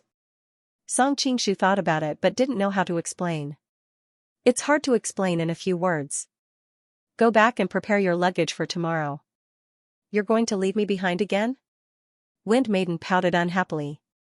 However, when she thought about how she could leave the city with him tomorrow, she didn't mind this small matter. You're saying that there's a conspiracy behind all this? Song Qingshu was shocked. I'm not sure. Zhao Min shook her head. I have a feeling that there's more to it than meets the eye. Unfortunately, there's too little information. I can't tell. Song Qingshu laughed. Who cares if it's a conspiracy or an open one? We'll deal with whatever comes our way. If Zhou Baodong can come and go as he pleases in Kublai's residence, why can't I? Zhou Baodong? Zhao Min frowned. Song Qingshu roughly explained what had just happened. A hint of worry flashed across Zhao Min's face. Hong Qigong is a straightforward person, and Zhou Baodong behaves like a child. If the two of them cause such a ruckus in Helen City, I'm afraid Guojing will be in danger. Should I secretly inform them of Guojing's whereabouts? Song Qingshu suggested. Zhao Min shook her head. No. Guojing has lost his memories. If we let them reunite, it'll have the opposite effect. Plus, Helen City's attention is on those two. If they go looking for Guojing, they'll expose Guojing's whereabouts. Then what should we do? Are we going to keep this up? Song Qingshu felt a headache coming on. That aunt must have her own plans. If I'm not wrong, she'll probably recover Guojing's memories before the wedding, Zhao Min said. My aunt is a pitiful person. Let her enjoy her last happy moments. Song Qingshu thought about how he had always seen Huajing with a bitter expression. This time, he had only seen a rosy glow on her face. I don't want to be the one to break up a couple. I'm going to accompany Wu Chen on a treasure hunt this time. They'll have to wait for Wu Chen to return before they get married. We'll see what happens then. Will you be bringing the Wind Maiden with you this time? Zhao Min suddenly asked. Song Qingshu smiled embarrassedly and said, she is, after all, a servant of the Water Moon Great Sect. She used to follow around. If we leave her here alone, it will inevitably arouse suspicion. I'm not against it. Why are you feeling guilty? Zhao Min rolled her eyes at him with a faint smile. This woman knows your identity. It's not safe to leave her in Helen City. If you keep her by your side, you won't have to worry about her doing anything. Song Qingshu breathed a sigh of relief. As long as you don't mind. Don't worry. I won't object to a woman like her even if you play with her. Zhao Min snorted. As long as you don't have any true love. I don't want that woman surnamed Zhou to blame me. Song Qingshu couldn't help but look at her with a smile. Do you care about Jiruo's opinion? Zhao Min blushed. In any case, I don't care. Especially that woman from the Demon Master Palace. Don't be unable to control yourself and be sucked dry. If that happens, I will really despise you. Song Qingshu only felt a slight chill between his legs. He hurriedly said, don't worry. I will stay far away from that woman. Although he was very curious whether Pangban's Dao Heart Demon Seed was more powerful or his Joy Zen Art was more powerful, he didn't dare to take the risk. If he lost, it would be terrible. Therefore, no matter how beautiful Jin Bingyun was, he couldn't touch her. I wonder what the principle of Pangban's Dao Heart Demon Seed is. Jin Bingyun is clearly a virgin. How can Pangban plant the demon seed in the target's body through her body? Song Qingshu couldn't help thinking. As expected, you still have thoughts about her. Beside him, Zhao Min sneered. Only then did Song Qingshu return to his senses. He said calmly, I'm just worried about your safety after I leave. You should know that the Vajra sect master and priest Baisang have both betrayed the Ruyang mansion. If something happens to you here, you won't even be able to find anyone to help you. After saying that, he secretly despised himself for being a scumbag. His ability to talk was really getting better and better. Don't worry. Our Ruyang mansion is one of the 4 kings with real power in Mongolia. Although something happened, our foundation is still there. Zhao Min's expression softened. Take this mansion for example. If I hadn't removed some of the guards in advance every day, you wouldn't have been able to enter so easily. As she spoke, a faint blush covered her face. Her already beautiful cheeks looked even more alluring. Song Qingshu was very tempted. He couldn't help but lean over and take a whiff. I'm leaving tomorrow. Why don't we? Zhao Min took a step back, and the corners of her lips curled up slightly. You come every night. Isn't that enough? Song Qingshu chuckled. No man would complain about having too much of a noble and beautiful woman like you, princess. Tui. Zhao Min spat, but there was still a smug look on her face. Which woman wouldn't want their lover to be infatuated with them? You're leaving for a long journey tomorrow. You don't know how many dangers lie ahead. Today, you should gather as much as you can. I'll be staying in the mansion every day anyway. I'll be fine after a few days of rest. How many times have I told you? I'm not practicing those despicable plucking techniques. Hee, don't lie to yourself. Even Zhou Jirua agrees with me on this. How dare you lie to your husband behind his back? I'll punish you according to the family rules. Zhou Jirua isn't as old as me, right? The next day, when Wind Lady saw Song Qingshu, she circled around him curiously. Song Qingshu rubbed his neck uncomfortably. What's wrong? He wondered if Zhao Min's lipstick was still wet. Wind Lady pouted. I'm just curious. Where have you been instead of sleeping at home? It's so cold here in Mo Bay. Look at how radiant you look, I'm sure you didn't spend the night outdoors. Song Qingshu chuckled. He prepared to give her a scare. Would you believe me if I told you that I spent the night in Princess Consort's room? Wind Lady was startled. How is that possible? Why would Princess Consort allow you to? That's because I'm so seductive. Song Qingshu was feeling smug when a light cough came from behind him. Ahem, who is this Princess Consort you speak of? It can't be me, can it? The two turned around and were shocked to see Princess Yaluan standing at the side with a half-smile. Wind Lady quickly bowed and apologized. Song Qingshu, on the other hand, was calmer. I was just joking. Princess Consort, you're so generous. I'm sure you won't mind. Princess Yaluan gave him a deep look and said, the Grand Master even dares to make fun of your highness. You seem to have grown bolder than before. Song Qingshu smiled sheepishly. Yaluan added, but if you protect my father well, I won't blame you. I'll even reward you. Thank you, Princess Consort. Song Qingshu bowed pretentiously. Princess Yaluan ignored him and went to talk to her father, Wu Chen. At that moment, Elder Wu's son leaned over. He eyed Wind Lady's perky but greedily before saying, you're really the role model of our generation. How dare you have designs on Princess Consort? Song Qingshu's expression turned serious. You can't just say things like that. Elder Wu's son laughed and said, there are no outsiders here. I won't hide it from you, I've admired this beautiful Princess Consort for a long time, but it's a pity I haven't dared to touch her. Song Qingshu cursed in his heart. This person looked virtuous and respectable on the surface, but he didn't expect him to be such an old pervert. However, in order to improve their relationship and make it easier for him to act in the future, he also chatted with him. With a common topic, the two of them quickly became familiar with each other. The princess agreed to let me pick 30 beauties from the Taiyan tribe. Other than Yali Xian and her daughter Aman, I can pick anyone from the other large tribes. Of course, it's not like Yali Xian and Aman can't, but you have to wait for me, 2 days, hey. Elder Wu Sun said. Song Qingshu was stunned. How can I accept that? This dog thing. Song Qingshu instantly understood his meaning and couldn't help feeling angry. He really wanted to slap him, but seeing that there were Mongolians everywhere, he suppressed the impulse in his heart. According to what I know, a man and Xianxia are famous beauties in the Taiyan tribe, and they are the wives and daughters of the Taiyan tribe's #1 warrior, Cheerku. I'm afraid it won't be easy to hand them over, right? Song Qingshu did not directly reply and quietly changed the topic. At the same time, he had some doubts in his heart. Xian should have died in the white horse neighing the west wind. Could she still be alive in this world? Old man Wu Sun snorted. Now that my Mongolian empire is so strong, which tribe on the prairie dares to not listen to us?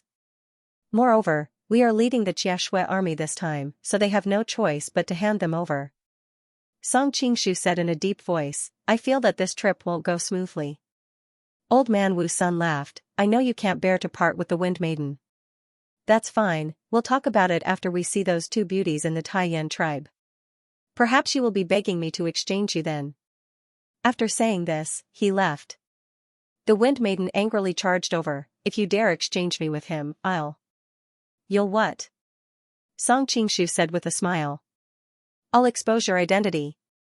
The Wind Lady bit her lips. She was clearly frightened by this lecherous old man. Aren't you afraid I'll kill you to silence you?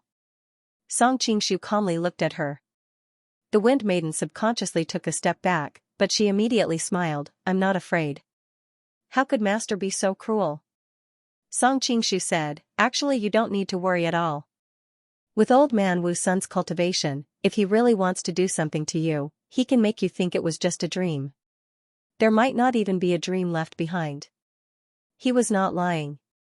With old man Wu Sun's spiritual energy, if a normal woman met him, he could hypnotize them into giving themselves to him. If necessary, he could even erase their memories. If it wasn't for him worrying about the Watermoon sect, the Wind Maiden would have already been taken by him.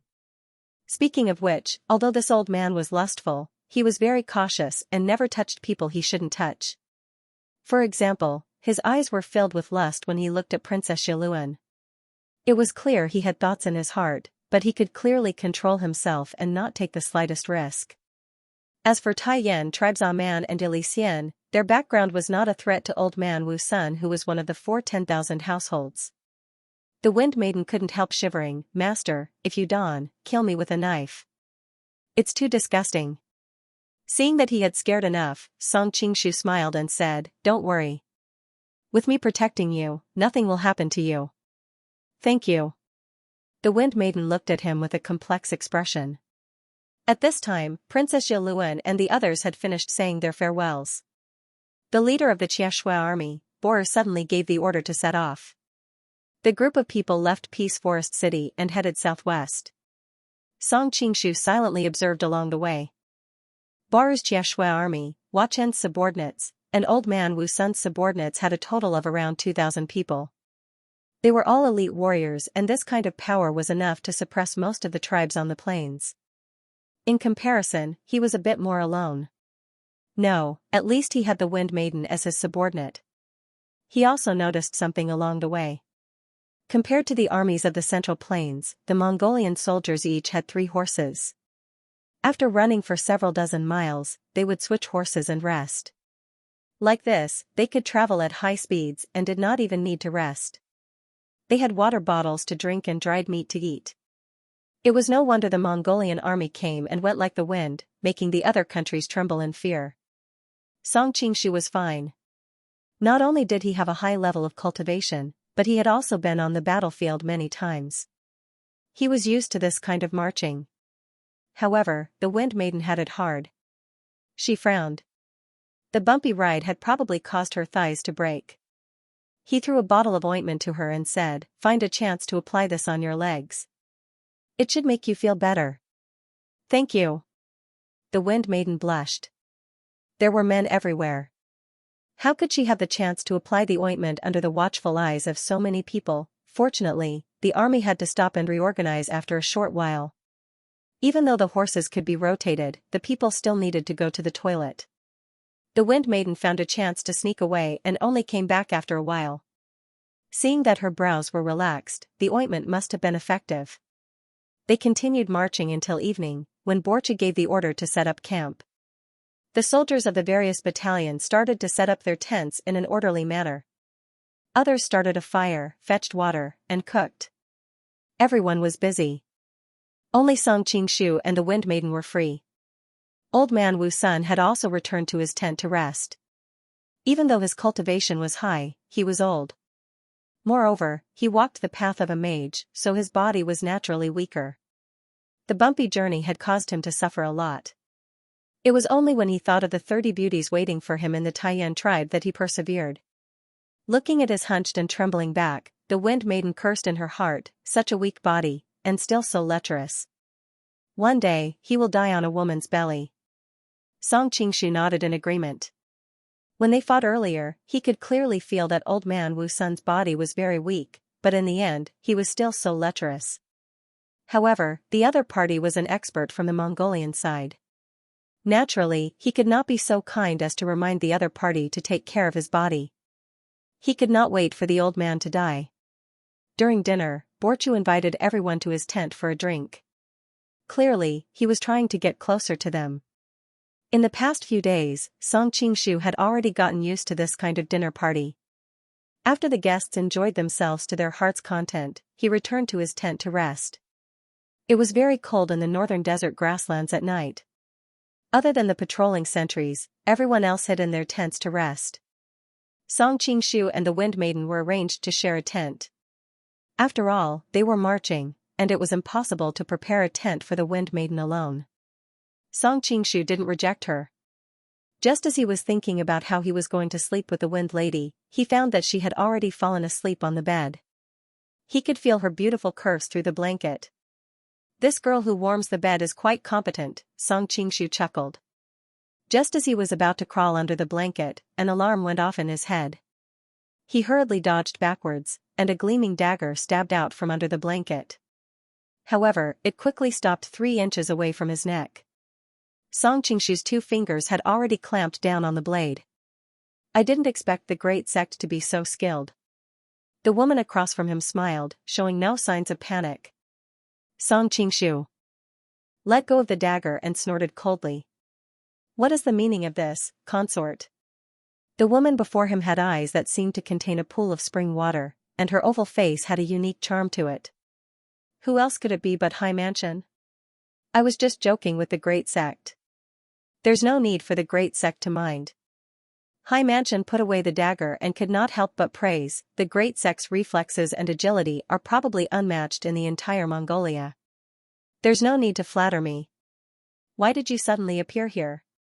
Song Qingshu chuckled. It can't be that consort is delivering a cannon from afar, right? Delivering a cannon? High Mansion was taken aback. Are you talking about the return cannon from the western region? That thing is extremely heavy. How could I carry it here by myself? Ahem, pretend I didn't say anything. Song Qingshu's interest waned. What are you doing here this time? High Mansion also put away that frivolous smile of his and said seriously, didn't you say that you would ask the great sect for help in the future? Now it's here. Song Qingshu frowned. What is it? Absolutely not. Song Qingshu flatly refused. Why not? High Mansion still had that charming smile on his face. You are the only expert bodyguard on this trip. With your martial arts skills, it won't be difficult to kill Wu Chen. It's precisely because I am his bodyguard that I can't kill him. Song Qingshu snorted. He didn't want to get into trouble. High Mansion walked in front of him and said with a smile, it can't be because he is Princess Yaluan's father that you can't bring yourself to kill him? Song Qingshu replied coldly, it has nothing to do with her. How can it be a small matter for someone of Wu Chen's status to be assassinated? I did promise you before that I would do one thing for you without making things difficult for you to repay your kindness last time, but it doesn't include this. High Mansion also put away his smile and said in a cold tone, aren't you afraid that I will expose you for not being the true Watermoon Great Sect? And you don't even need to return to Helen City. You just have to run to inform Wu Chen and Old Man Wu Sun, and they will send troops to capture you. At that time, you can only resist, and I will also achieve my goal. Song Qingshu was not moved at all. At worst, we will fight to the death. At that time I will expose the fact that Princess Yaluan organized an army to kill Su Lai Wu. Let's see who can't stand it first. Io, I was just joking with you. Why are you so serious? Hai Mansion nudged him with his shoulder. His face was like ice melting, and a smile instantly bloomed on his face. How can I let the Great Sect take such a big risk? When the time comes, the Great Sect only needs to leave for a while at a specific time, and my people will naturally do it. Good. Song Qingshu thought for a moment. Although he was sent to protect Wu Chen, he couldn't stay close to him all the time. He could find an excuse to leave for a moment, and it wouldn't arouse suspicion. As for Princess Yaluan's request, Song Qingshu naturally wouldn't be so blinded by lust that he would ruin his original intention of coming here because of a woman. If he could cause internal strife in Mongolia and weaken the strength of Mongolia, of course he would be happy to see it. The Great Sect is really straightforward. Hai Mansion poured 2 cups of horse milk wine. I wish us victory in advance. Song Qingshu wasn't afraid that she would poison him. He clinked his cup with her and drained it.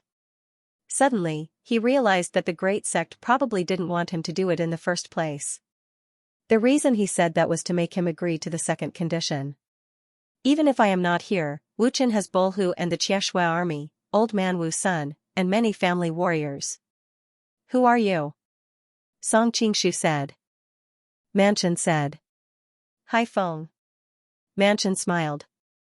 It is for the Great Sect. The Mansion said. The less the Great Sect, the better. Knowing that she didn't want to say it, Song Qingshu gave up asking, it's freezing outside right now.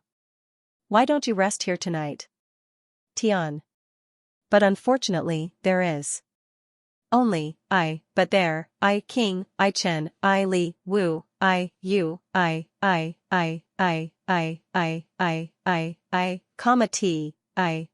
Song Qingshu cupped his hands. If that is the case, I will warm the Great Sect's bed and keep you company. I promise you won't feel cold. Jaime burst out laughing, you sure have guts. You're making me more and more curious. Who exactly are you? Song Qingshu replied, if Wang Fei has the leisure and elegance to travel with me to Mount Wu, you will naturally know at that time. Hai Mansion took a few steps back. Sigh. I don't have such luck. I have important matters to attend to. I need to travel through the night. Moreover, I don't want to disturb your and Wind Lady's auspicious day. See you next time. As soon as she finished, her graceful figure disappeared into the darkness. After she went out, the Wind Maiden came in. Song Qingshu looked at her angrily. Did you join forces with her to plot against me? Wind Lady's nose was red from the cold. Hearing this, she paled. Please forgive me, master. I dare not disobey the Great Sect's orders. Song Qingshu asked curiously, actually, I don't understand. The Great Sect is no longer under the Ogidi sect. Strictly speaking, the Great Sect's consort Hai Mansion is from a poor family. Why are you so afraid of her? I can't explain this to you, master. Please forgive me. A hesitant expression appeared on the Wind Maiden's face. Song Qingshu glanced at her and didn't force her any further. It's getting late. Let's go to sleep. Wind Lady's cheeks turned red. She began to undress. Song Qingshu flicked his finger and hit her sleeping acupoint. Right now, he didn't want to casually get into a relationship. Moreover, he had been fooling around at Zhao Min's place every day. If he were to do it again now, his body wasn't made of iron, and he needed time to recover his vitality after being in the juicer every day. When he woke up the next day, Song Qingshu ignored Wind Lady's resentful eyes. He went out to discuss matters with Wu Chen and the others. At the same time, he tried to see if he could find any clues and find out who Hai Manshan's assassin was. Looking at Song Qingshu's departing figure, the resentment in Wind Lady's eyes gradually disappeared. In its place was a relaxed expression. Hai Manshan had asked her to get close to him and seduce him. Now that he had rejected her, it was none of her business. The army headed west. About 10 days later, they finally arrived at the Taiyan tribe. The people of the Taiyan tribe had already come out to greet them. Chief Surik led the tribe to the largest tent. As for the rest of the army, they were brought to a nearby tent by his subordinates. Song Qingshu had been secretly observing them. The people of the Taiyan tribe all had tall eyes and wide noses. Not only did they look different from the Han, but they also looked different from the Mongolians. He studied the military map and concluded that this place should be near the Kazakhs of the future. The men of the Taiyan tribe were all very strong. It was obvious that they were all outstanding warriors. However, there were not many of them. There were only a few hundred of them. The women who occasionally appeared in the tribe were tall and graceful. On average, they were pretty. No wonder Elder Wu Sun kept talking about how he had dared to make a deal with Huajing just for the share of 30 beauties. Other than the chief Surik, there was also a middle-aged man called Che Erku who was the strongest. On the way here, Song Qingshu had done his homework and knew that the #1 warrior of the Taiyan tribe was Surik. However, Che Erku was a few years younger than him in the past and had not reached his peak, so he was not convinced of his loss. Now that so many years had passed, it was hard to say who was stronger. Surik was Supu's father. Song Qingshu had met Supu and Li Wenxiu when he went north to Mongolia. Che Erku was Li Xian's husband and Aman's father. This mother and daughter were the flowers of the Taiyan tribe. It was unknown if it was his fortune or misfortune. If this was a peaceful era, this would naturally be a great fortune, but in this chaotic world, these two famous women would definitely attract the greed of people like Old Man Wu Sunday. However, Old Man Wu Sun maintained his mysterious and prestigious appearance, not revealing any lustful intentions at all.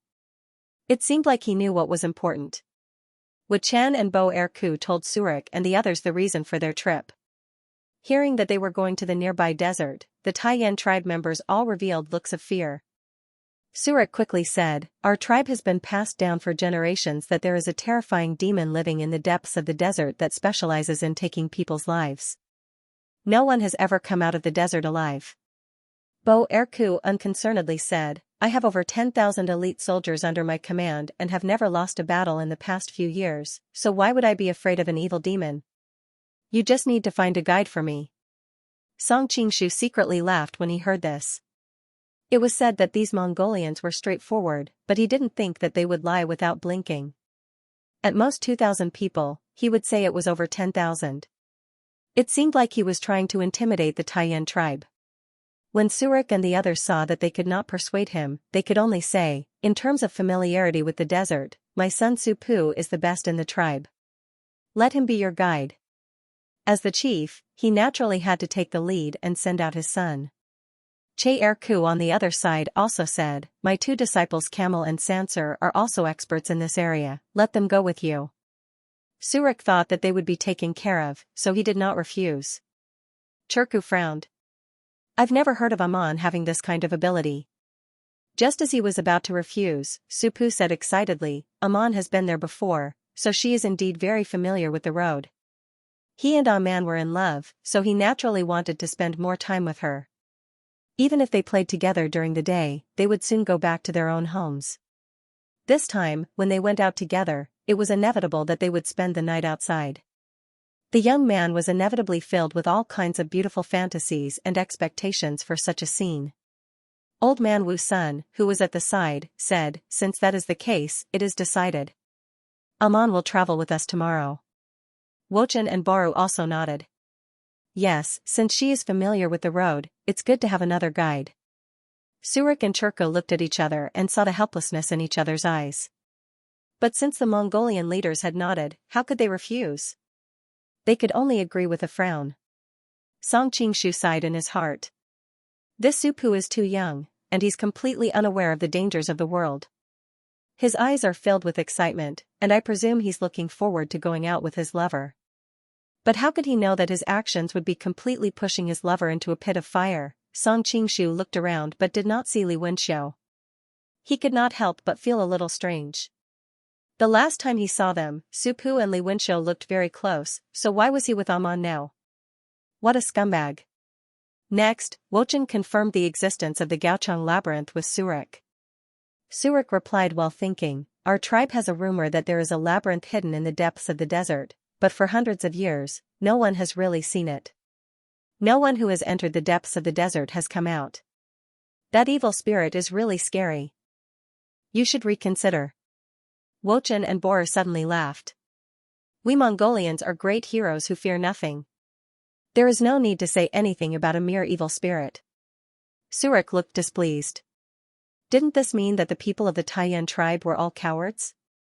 But now that the Mongolians were too powerful, they could only swallow their anger. Everyone began to discuss some preparations for entering the desert. When they were almost done, it was already late. Surik and Churku stood up and invited everyone to a bonfire party. Wochen and the others naturally did not refuse. The people of the Taiyan tribe slaughtered cattle and sheep to entertain the Mongolians. With meat and wine to drink, the Mongolians were all smiles. During the banquet, Elder Wusun continued to compete with Chirku in drinking. Most of the people on the grasslands were very straightforward when it came to drinking. Seeing his great hospitality, they found it hard to refuse. One bowl after another, they quickly became dizzy. Song Qingshu could see clearly that every time Elder Wusun drank, he would secretly pour the wine on the grass behind him. Perhaps it was because he had used hypnosis, but Chirku, who was beside him, did not see all of this. After he shouted, Pu Chen and Su drank together, of Wu.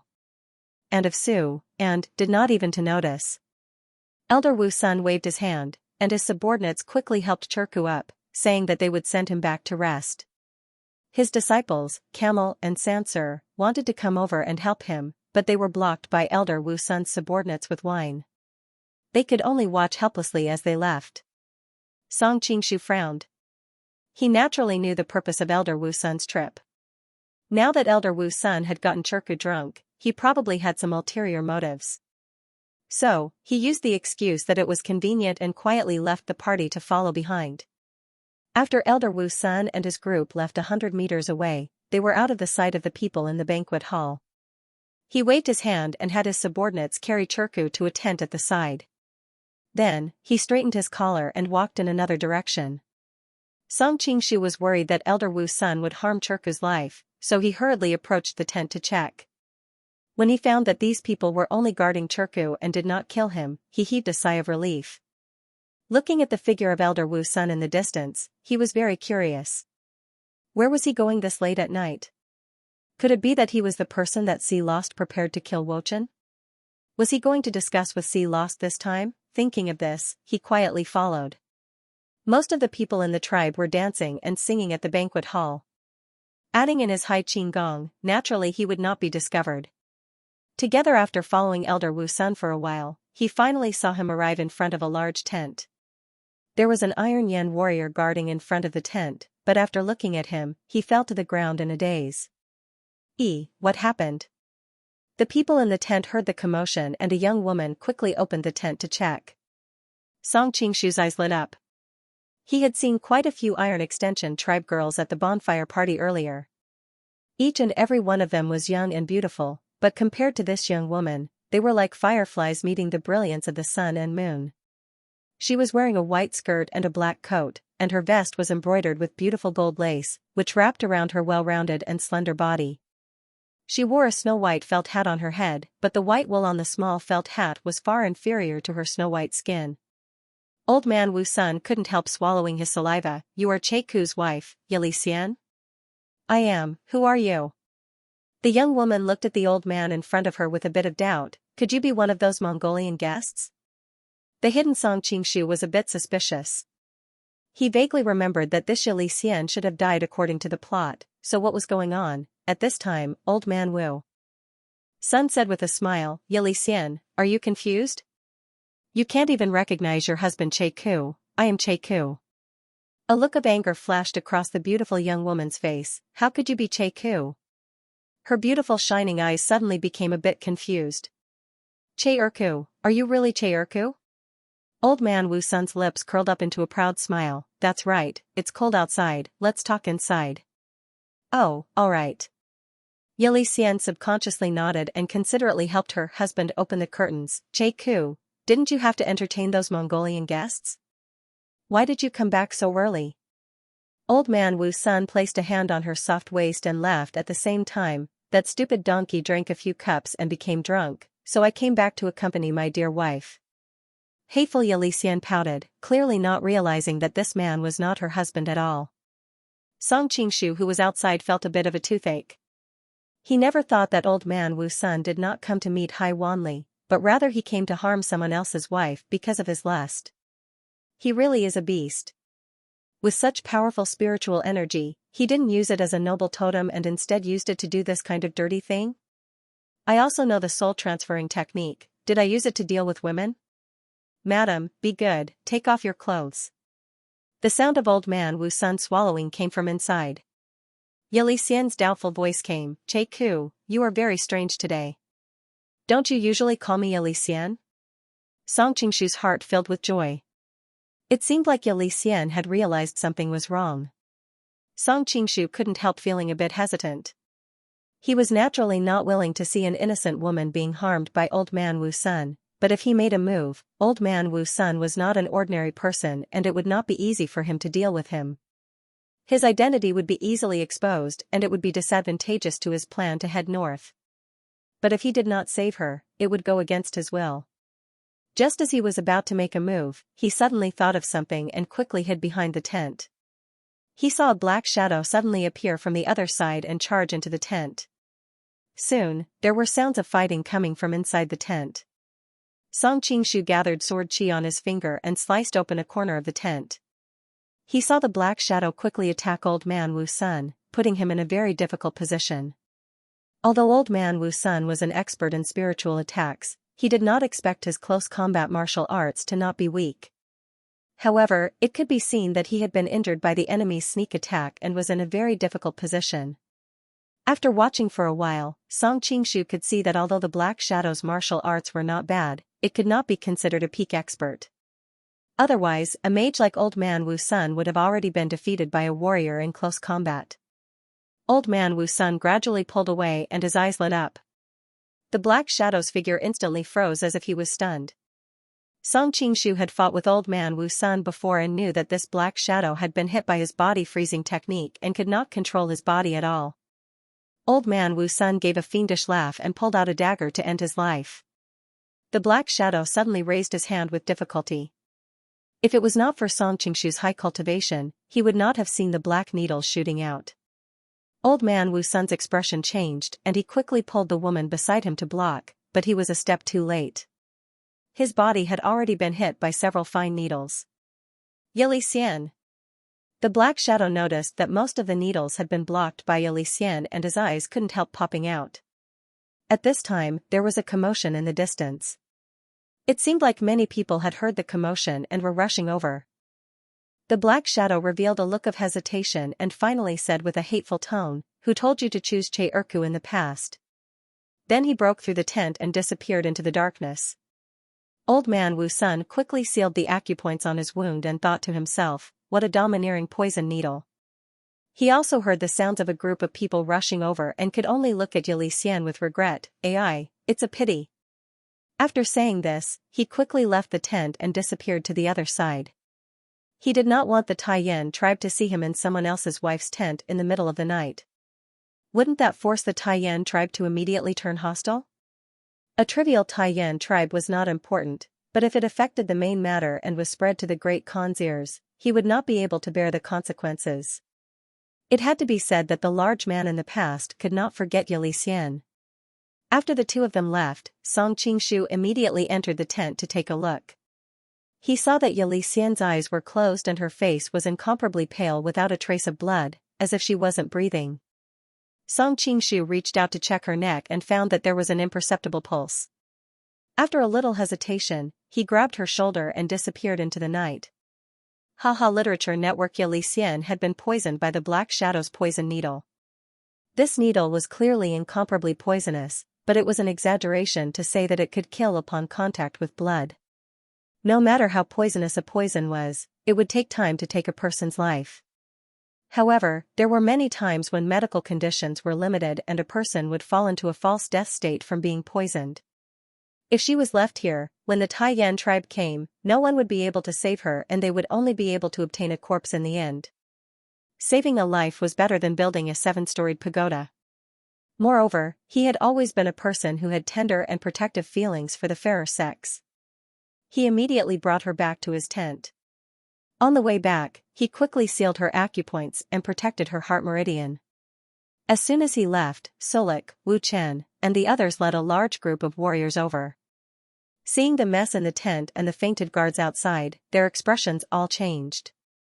Very quickly Che Ku stumbled over, muttering to himself, "Yili Xian, my Yili Xian, where did you go? I shouldn't have drunk so much wine." At this time, another beautiful young girl also rushed over after hearing the news. Some people were born to be the focus of everyone. It was clearly night time, but everyone seemed to see a bright moon shining brightly, as if they had seen an elf on the grassland. "Father, what happened to my mother?" The beautiful young girl had a look of panic on her face and the tears in her eyes were like pearls, making the surrounding men feel pity for her. Supu walked over and comforted him, "Ah man, don't worry. There are no bloodstains here, so I think your mother is fine. She was just kidnapped. Don't worry, I will immediately gather the men in the tribe to search for her." Solok also comforted her, but his eyes swept over the clothes on the ground. He recognized that it was Yili Xian's clothes and thinking about how beautiful she was, it was unknown how many men coveted her when she was a young girl. Now that her clothes had fallen, perhaps she had already met with misfortune. However, he was Che Ku's friend and enemy, so naturally he would not say this at this time. Wu Chen and Bo Er on the side looked at each other, thinking that it was no wonder that old man Wu Sun wanted Ah Man to be a guide. This young girl was truly beautiful. Wu Chen even felt a bit of regret in his heart. He had seen Huajing before and although she was not bad, her appearance was far inferior to this beautiful young girl in front of him. If he could marry this young girl, however, this thought was suppressed as soon as it rose. At his age, he had long passed the age where he was greedy for beauty. He could clearly distinguish what was the most important thing in marrying a wife. Huajing was the Khan's most treasured daughter and a current Mongolian princess. So what if this young girl was beautiful? She was destined to become a plaything of the rich and powerful. How could she compare to the wealth and power that a princess could bring? On the other hand, Bor's eyes glinted. He was thinking that he had to get his hands on this beautiful little girl so that his life would not be in vain. Bo Chen was about to marry Princess Huajing, and this place was also the princess's fief. Even if he had the guts, he would not dare to touch other women. However, Wu Sun might not be the same. He had heard him talking about this woman in Helen City. He must think of a way to snatch this woman from his hands. Where did this fellow go? The two of them had their own thoughts, but on the surface, they still comforted the Taiyan tribe. At the same time, they ordered the Mongolian warriors under them to help search.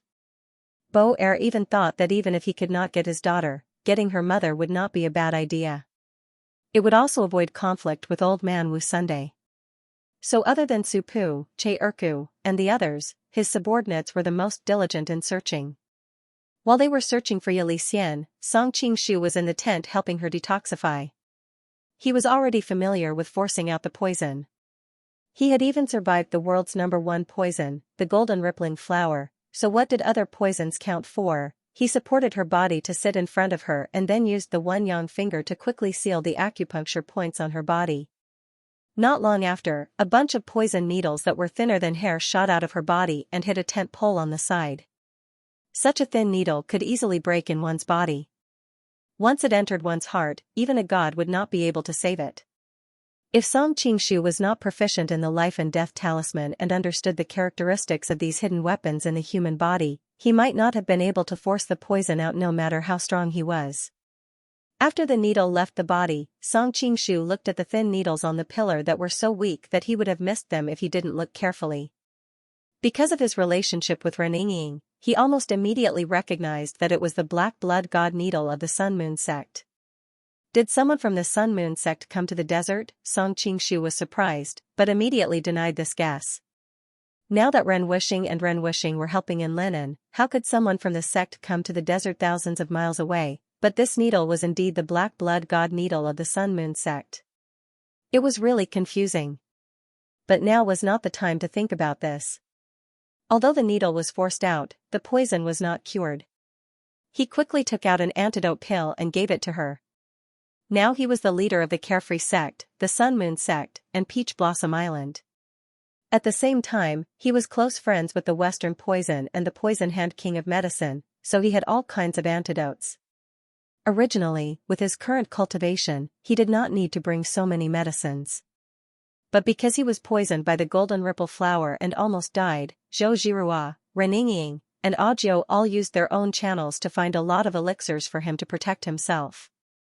Even Huang Rong secretly gave him a lot of Huang Yasher's collection last time on Peach Blossom Island. Song Qingshu naturally did not want to disappoint their good intentions. At the same time, in order to make them feel at ease, he carried these medicines with him. He did not expect it to really work. As the medicine gradually dissolved, Yelixian groaned and woke up. Where is this? She felt so weak that she didn't even want to move her fingers. She gradually saw the situation in the tent and suddenly remembered what happened before. She felt a man pressing against her from behind and couldn't help but cry out in alarm. She subconsciously wanted to get up and escape. Don't move, you've been poisoned and I'm helping you force out the poison.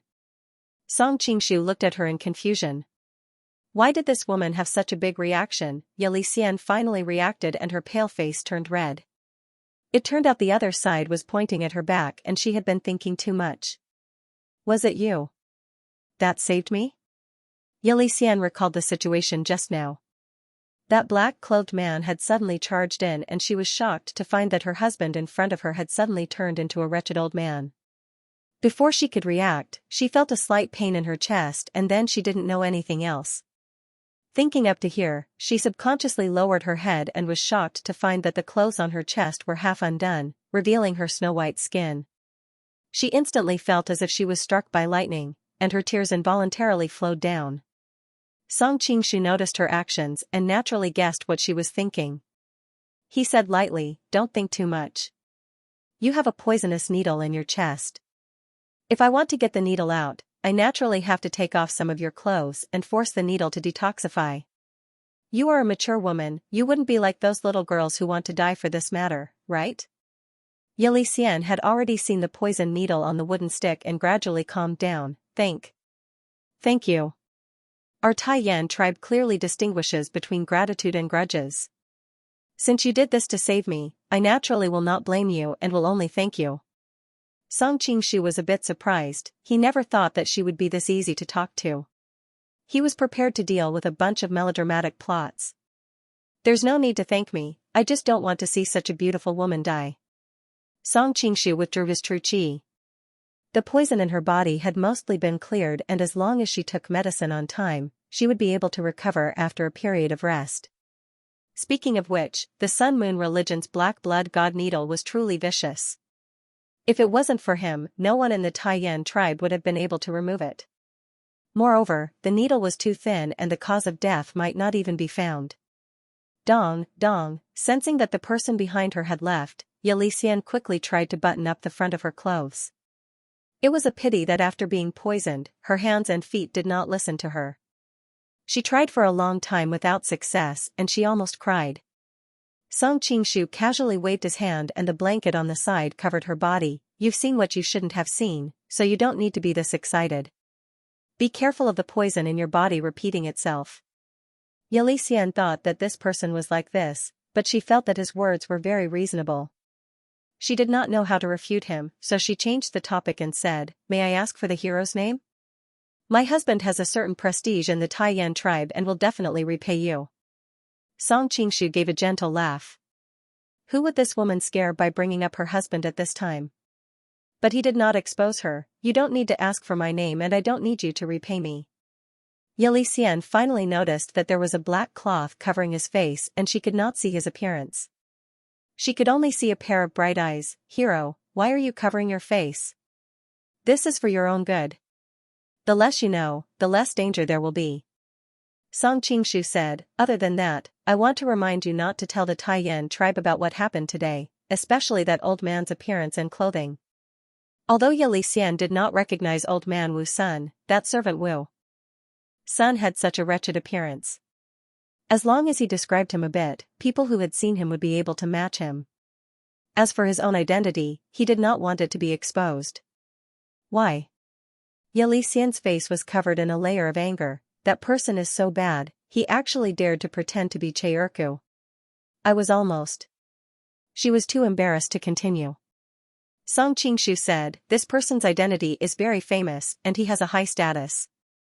Once this matter is exposed, it will only bring disaster to your tribe. Ye Xian's face was filled with stubbornness. Our Taiyan tribe is full of men, how could we be afraid of other people's power? Even if the one in trouble today was not me, but the other sisters of the tribe, we will definitely take revenge for her. Song Qingshu suddenly felt a toothache. The moral system and values of the nomadic tribes on the prairies were very different from the people of the Central Plains. Perhaps his words would not have any use at all. Suddenly his heart moved and he said, why don't you think about why you unconsciously thought of him as your husband when that person looked at you? I don't know either. Ye Xian was filled with fear as a look of fear flashed across her face. Could it be that he is a demon from somewhere? Song Qingshu guided her from the side. In the legends of your tribe, doesn't it say that there is an evil spirit in the desert? Ye Xian's body trembled. That's right, it must be him. The legends say that the evil spirit in the desert can steal a person's soul and can kill people without leaving a trace. It must be him.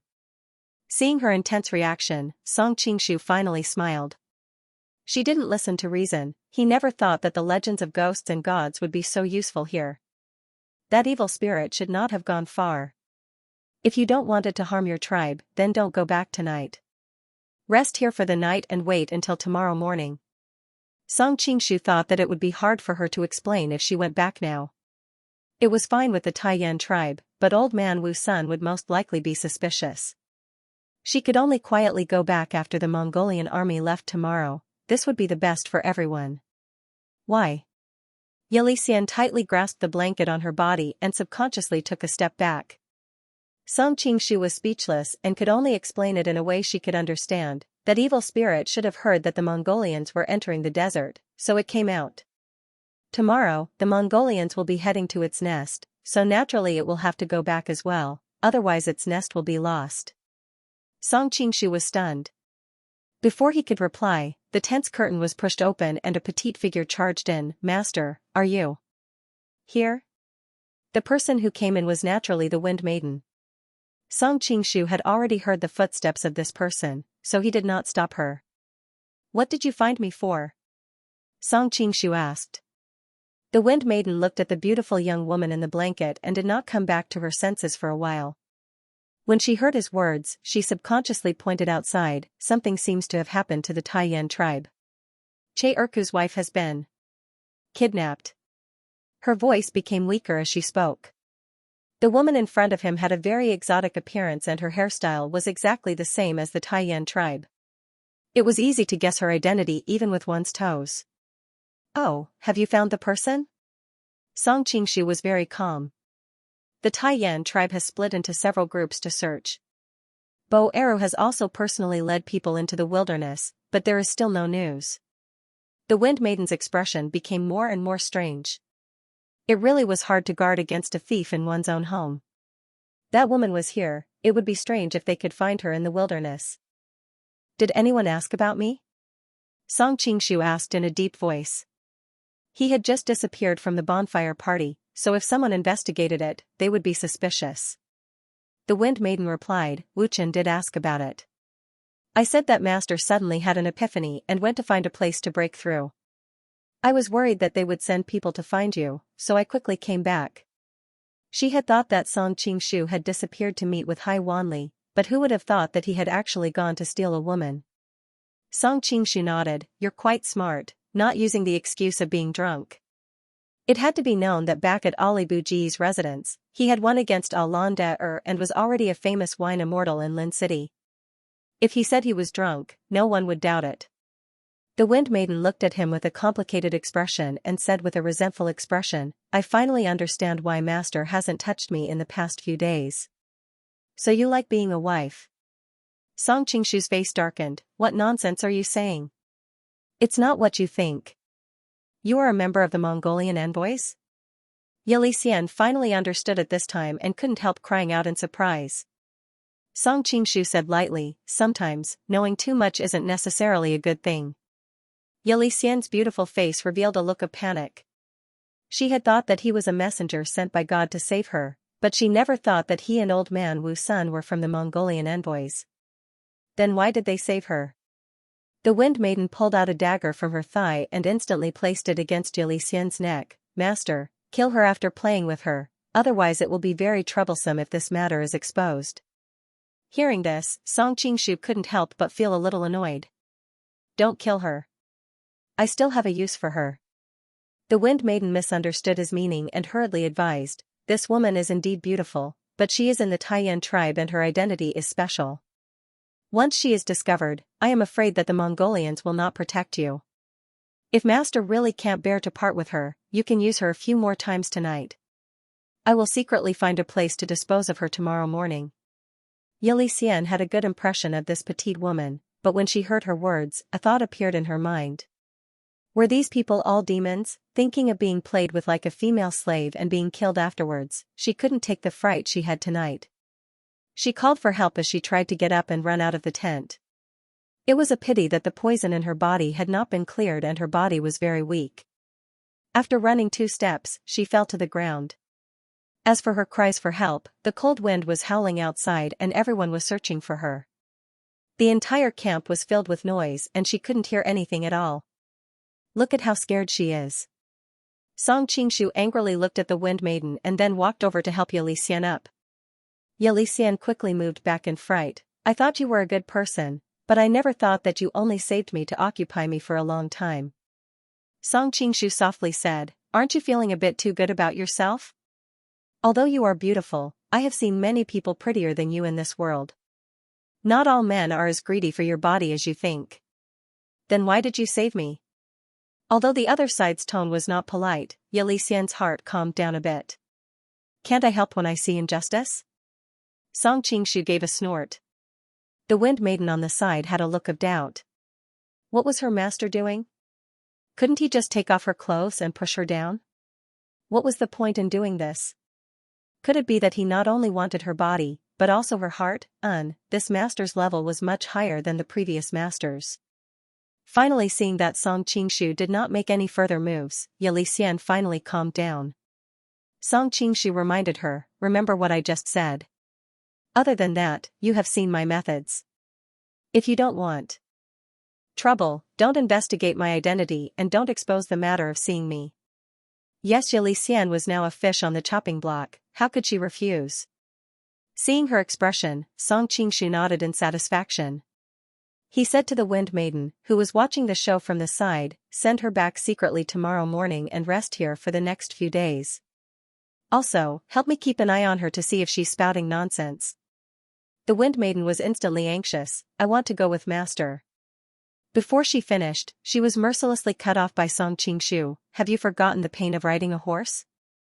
The burning pain on her inner thigh made the Wind Lady unable to continue her words. When she thought about how it would be even more difficult to ride a horse in the desert, she had the urge to retreat and no longer resist the other party's arrangement. It's getting late, it's time to rest. You sleep on the bed with her.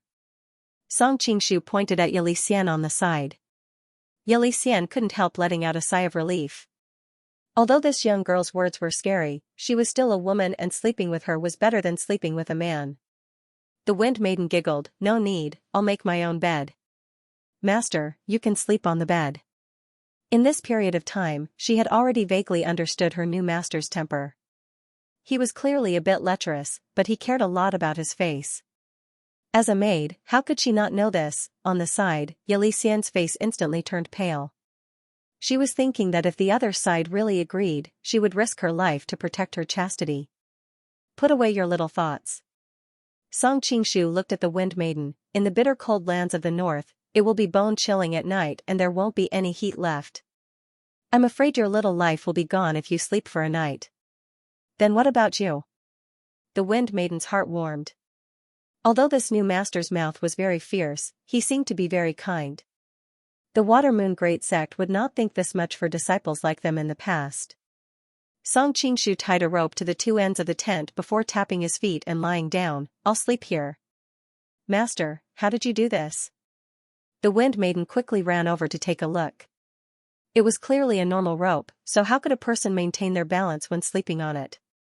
Xian on the side also looked at this strange scene with wide eyes. Was this man really a messenger sent by Allah? It's fine as long as your heart is calm. Song Qingshu couldn't help thinking of Xiaolong knew. If he knew this earlier, he would have been more careful when he was playing with Li Qingluo, otherwise she wouldn't have left without saying goodbye. Thinking of this regret, the rope couldn't help shaking and he quickly gathered his thoughts. If he accidentally fell down after acting cool, it would really be shameful. On the morning of the second day, the large group gathered to search for Gao Cheng's treasure in the depths of the desert. Supu wanted to stay behind to help a man find Li Xian, but he was rejected by Bo Erchen and Bo Erhu. Even a man had to go because their main mission this time was to find Gao Cheng's treasure. As for the wife of a tribal warrior, who cared about her? Song Qingshu's heart turned cold. He finally remembered that when he was heading north from the western summer country, he had met Li Wenxiu and Supu being attacked by the Watermoon main sect. When he appeared and killed the Watermoon main sect, the two of them had seen it. Thinking of this, he broke out in a cold sweat. He had been so tense in Helen City that he had forgotten about this matter. Bo Er was reorganizing the army on the side. He wanted to find Li Xian last night and have some fun, but who would have thought that he wouldn't be able to find a single hair after working all night? His heart was filled with anger, so he was shouting at his subordinates and did not hear what was happening over here. Bo Chen heard Supu's words and looked at Song Qingshu with a bit of suspicion. The main sect should not have come to the Taiyan tribe before, right? Of course not. Song Qingshu's heart was filled with waves, but his expression did not change. This little brother must have recognized the wrong person. Seeing his natural expression, Supu was also a bit doubtful. Oh, maybe I recognized the wrong person. Just like how the people of the country could not tell what foreigners looked like, when people of other countries looked at Chinese, they were also completely blind. The Taiyan tribe belonged to the Central Plains, so there was a clear difference in their appearance compared to the people of the Central Plains. Song Qingshu did not think of this. His mind was filled with thoughts as he tried to think of a way to solve this problem. At this time, he saw Supu's eyes light up and he quickly ran to the side. "A man, you're here?" Song Qingshu looked back and finally understood why old man Wu Sun could not forget them and why Li Wenxiu lost to her in the original work. It was rare to see such a beautiful young girl. Standing there timidly, she was like the most beautiful flower on the grassland, causing people to involuntarily feel a sense of tenderness and care for her. Song Qingshu couldn't help thinking of the vase with Princess Xianxia's face in Xingqing Palace. To a certain degree, the two girls were similar, like they were both elves of the plains. Looking at this young girl that looked similar to Li Xian, he couldn't help feeling a bit of regret. If he wanted to last night, he could have tasted the most beautiful flower on the plains. Of course, this was just a fleeting thought. It was normal to think about many things, but whether or not one took action was the difference between humans and beasts. Supu and the others didn't let me find my mother. They forced me to come here. Seeing her lover, a man couldn't help but rush over and cry beside him. I was also forcibly brought here by them. Supu comforted his lover while glaring at Wu Chen and the others. Chen said in a deep voice, "The search for the treasures of Gao Cheng is a mission personally ordered by the Great Khan. No one can afford to delay it." But seeing a man's pitiful appearance, he couldn't bring himself to say anything harsh, so he said, "You don't have to worry, I'll leave a 100-man team here to help find your mother." Beside them, Surik and Turku also tried to persuade them. They were older and could naturally tell that the Mongolians did not come with good intentions. If a conflict really broke out, they would be the ones to suffer. Only then did Amon wipe away her tears and join the team. In addition to her and Supu, Turku's disciples, Camel and Sansur, were also in the Taiyan tribe. They were all famous warriors in the tribe and were very familiar with the surrounding terrain. Baidu before setting off, Song Qingshu finally saw old man Wu Sun, who had just arrived. He noticed that his face was pale and there was a faint green aura between his eyebrows. He laughed inwardly, knowing that the old man was probably affected by the black blood poison needle last night. Knowing the answer, he asked, "Great shaman, why do you look so pale? Are you sick?" Old man Wu Sun smiled awkwardly. "Maybe I drank too much with Turku last night, and then I was blown by the cold wind, so I'm not feeling well." Song Qingshu sneered inwardly. He even competed with Turku in drinking, almost forcing his wife onto the bed. Hearing this, Erchin turned around and said, "If Great Shaman is not feeling well, why don't we set off a few days later?" Hearing his words, A Man and Supu both showed expressions of anger. After all, their biological mother was missing and no one knew whether she was alive or dead. These Mongolians did not take it seriously and still set off. But this old man just caught a cold, and they actually wanted to postpone the journey for him. Was there any justice in this world? It was a good thing old man Wu Sun had a guilty conscience and was worried that something would happen if he stayed here. He did not want to face the anger of the Taiyan tribe alone, so he quickly said, No problem, it's just a small matter. It will be over soon. Although he said this, his heart was filled with worry. The hidden weapons that the mysterious person used last night were too vicious. Even if he used the Xianxia to block most of them, he had still been hit by 3 poison needles. Although the poison on the needles was overbearing, with his cultivation, it was not a big deal. He could force it out after some time, but the needles were too thin. If he was not careful, they would break into pieces and stay in his body. How could he force them out in a short amount of time? He could only use a large amount of qi to protect his heart, preventing the broken needles from entering his heart. Even a god would not be able to save him if that happened. Song Qingshu noticed the difficult expression on his face and could guess the situation he was facing. Although his cultivation was high, it was mainly focused on the spiritual aspect. He was still lacking in close combat, otherwise he would not have been hit by that person's poison needles last night. Looking at it now, it seemed like the poison needles had not been completely forced out and his strength would be greatly reduced. The group of people all had their own thoughts as they set off in the direction of the desert. After the large group left, the Wind Maiden finally let Xian leave. After a night of rest, although Xian's body was still weak, she could barely move by herself. Thank your master for me. Xian had been worried that that person would have bad intentions towards her last night, but that person had been sleeping peacefully on the rope. Now that she had regained her freedom, she thought back to her speculations about that person yesterday and her heart was filled with embarrassment. She thought that she had treated her benefactor like an enemy and she had let down God. I'll remind you again, you have to keep last night's matter a secret. Also, don't ask for master's name. The Wind Maiden harumphed in annoyance. This woman was so beautiful, and she was tall and slender. Most importantly, even her breasts were so huge. She had slept under the same blanket last night, and the stark contrast between the two was making her doubt her life. I know. Xian gave an unsound. Seeing that the other side was not interested in talking to her, she gave a slight nod and walked back to her home. When she came out of the tent, she found that her husband was drinking wine at home. His entire body was haggard and there was still dew on his hair. It was clear that he had been running around in the wilderness all night. She couldn't help feeling a bit of pain in her heart. Che Urku, drinking wine at this time is too harmful to the body. Quickly go to sleep. Che Urku looked up in disbelief. Seeing his beautiful wife standing in front of him, he couldn't help calling out in surprise, Xian, are you all right?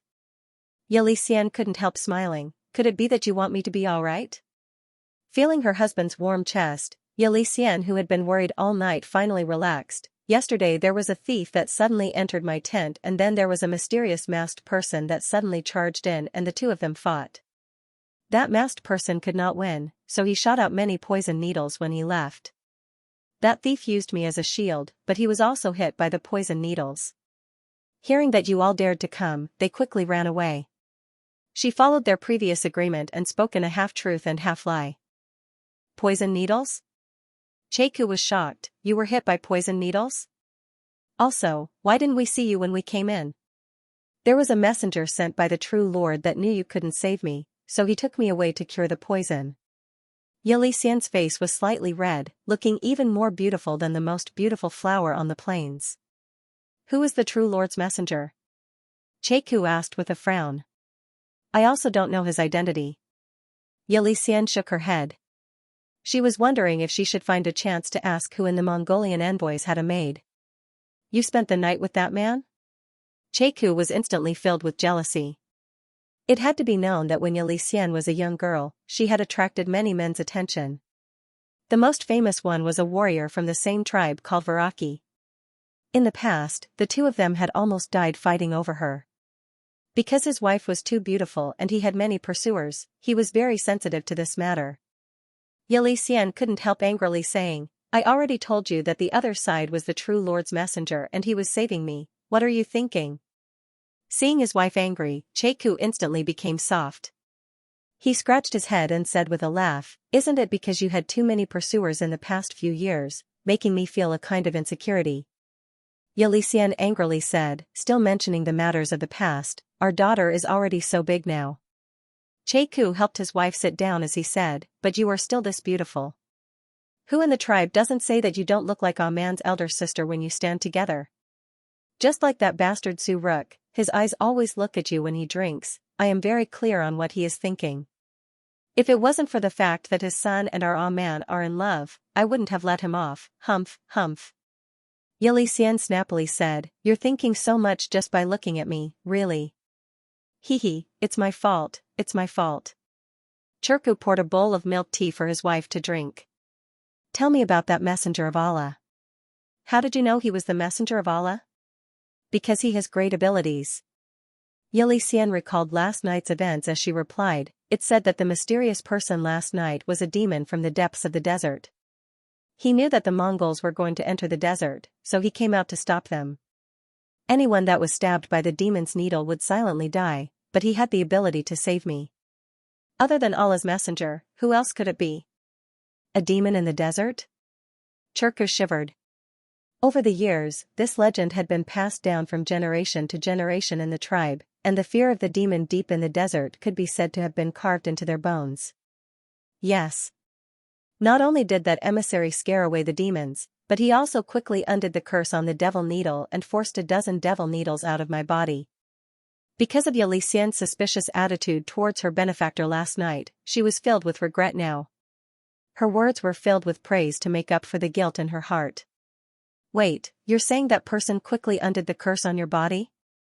Cherku sensed something strange from his wife's words. That's right. Xian looked at her husband strangely. Cherku angrily said, since that person saved you early in the morning, why didn't he let you come back and let you spend the night with him? That's because the demon is still around the tribe and he's worried that my return will bring disaster to you and Aman, Xian explained. What bullshit demon, Cherku is not afraid. I'm just afraid that my wife will be bullied by others. Cherku angrily roared. Tradewind Literature Network Xian was also a bit angry, what do you mean by saying this? What do I mean? Cherku pointed at the clothes she was wearing, I clearly remember that you weren't wearing these clothes yesterday.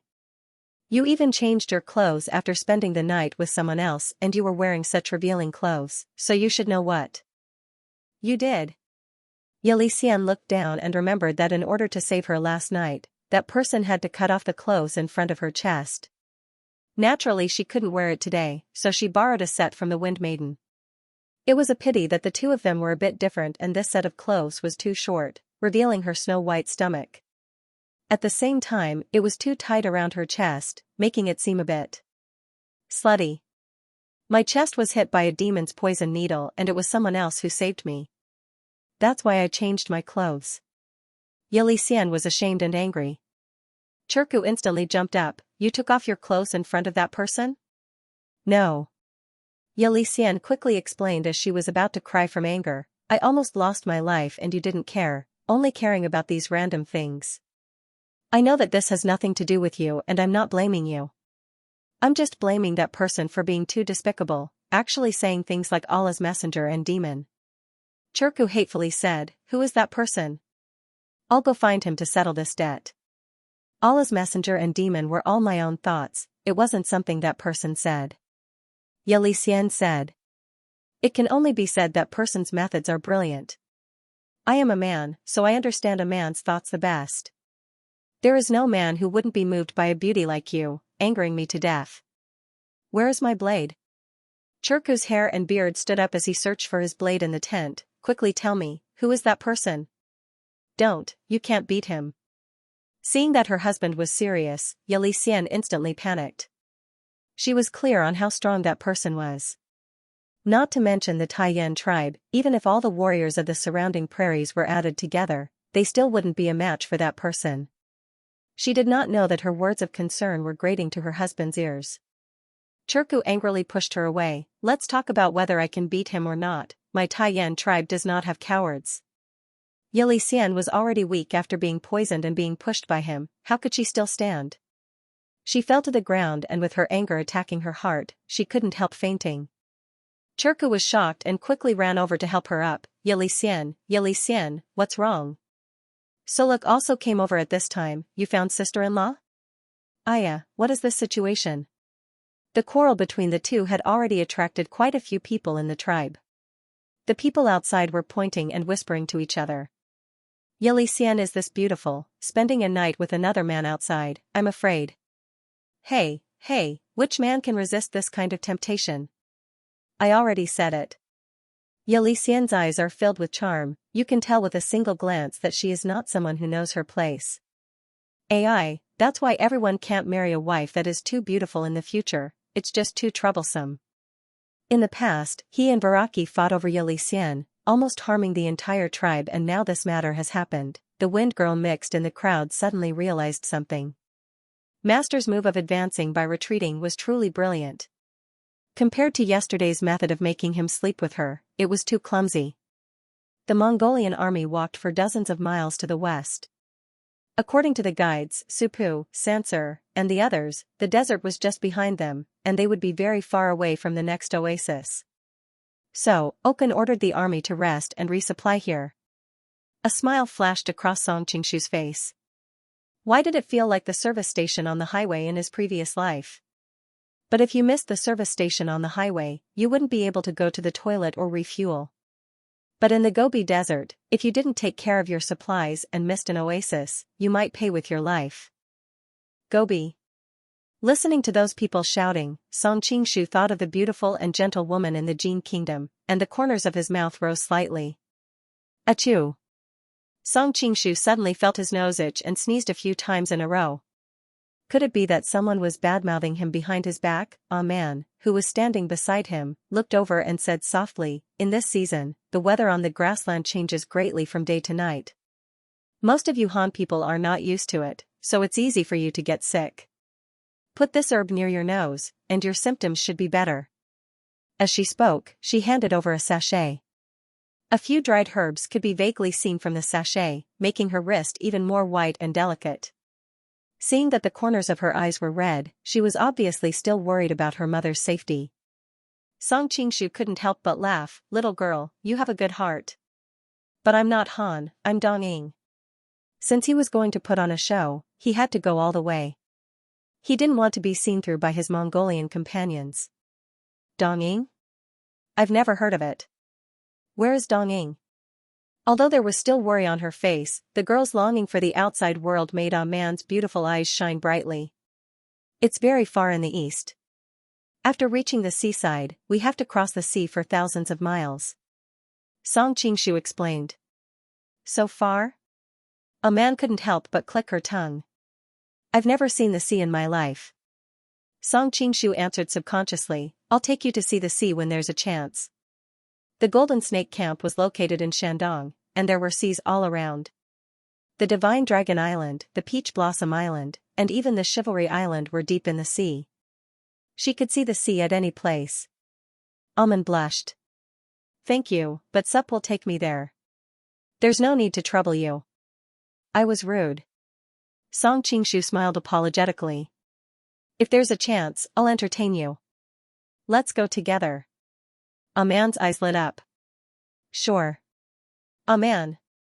Supu rode over from nearby and stared at Song Qingshu with an unfriendly expression. Supu, this uncle said he'll take us to his place to play, and we'll be able to see the sea. Alman looked at her lover with excitement. Supu snorted and pulled Alman to the side. What's so good about the sea? It's not as good as the grasslands. My dad said that the Han can't be trusted. Who knows what kind of evil plans they have? Feeling the hostility from the youth, Song Qingshu couldn't help but laugh. Of course, he wouldn't get angry because of this. The only thing he was curious about was that he seemed to be intimate with Li Wenshou last time. What was the relationship between the three now? Unfortunately, it wasn't convenient for him to ask. Otherwise, Supu would be sure that he didn't recognize the wrong person. That would be troublesome. He's not a Han, he's a Japanese. Almond looked back at Song Qingshu apologetically and hurriedly explained to her lover. Japanese? Never heard of him. Look at his shifty-eyed face, he's obviously not a good person. You should stay away from him in the future. These men are all lusting after your body because of your beauty. Although Supu deliberately lowered his voice, how could he hide it from Song Qingshu's eyes and ears? Electronic bookstore Almond's face turned red. She said in a low voice, Supu, you can't think so badly of others. Supu snorted. Have you forgotten about your mother? It's because she's too beautiful. As he spoke, he noticed Almond's pale face and hurriedly apologized. I didn't mean that. Your mother will definitely be safe. Almond ignored him and walked to the other side with a straight face. In the distance, Song Qingshu glanced at the herbs in his hand. He was grateful to the little girl, but he didn't want to see her sad all the time, so he said to her using secret voice sending, Don't worry, your mother is fine. When you return to the tribe, she will welcome you at home. Almond looked around in shock. Who's talking? Supu, who had caught up, was confused. I'm talking to you. Almond shook her head. It's not your voice.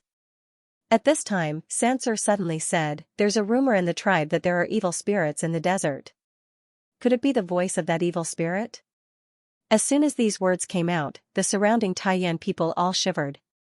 At this time, another disciple of Churku, Camel, laughed and scolded, Xianxia is really a coward.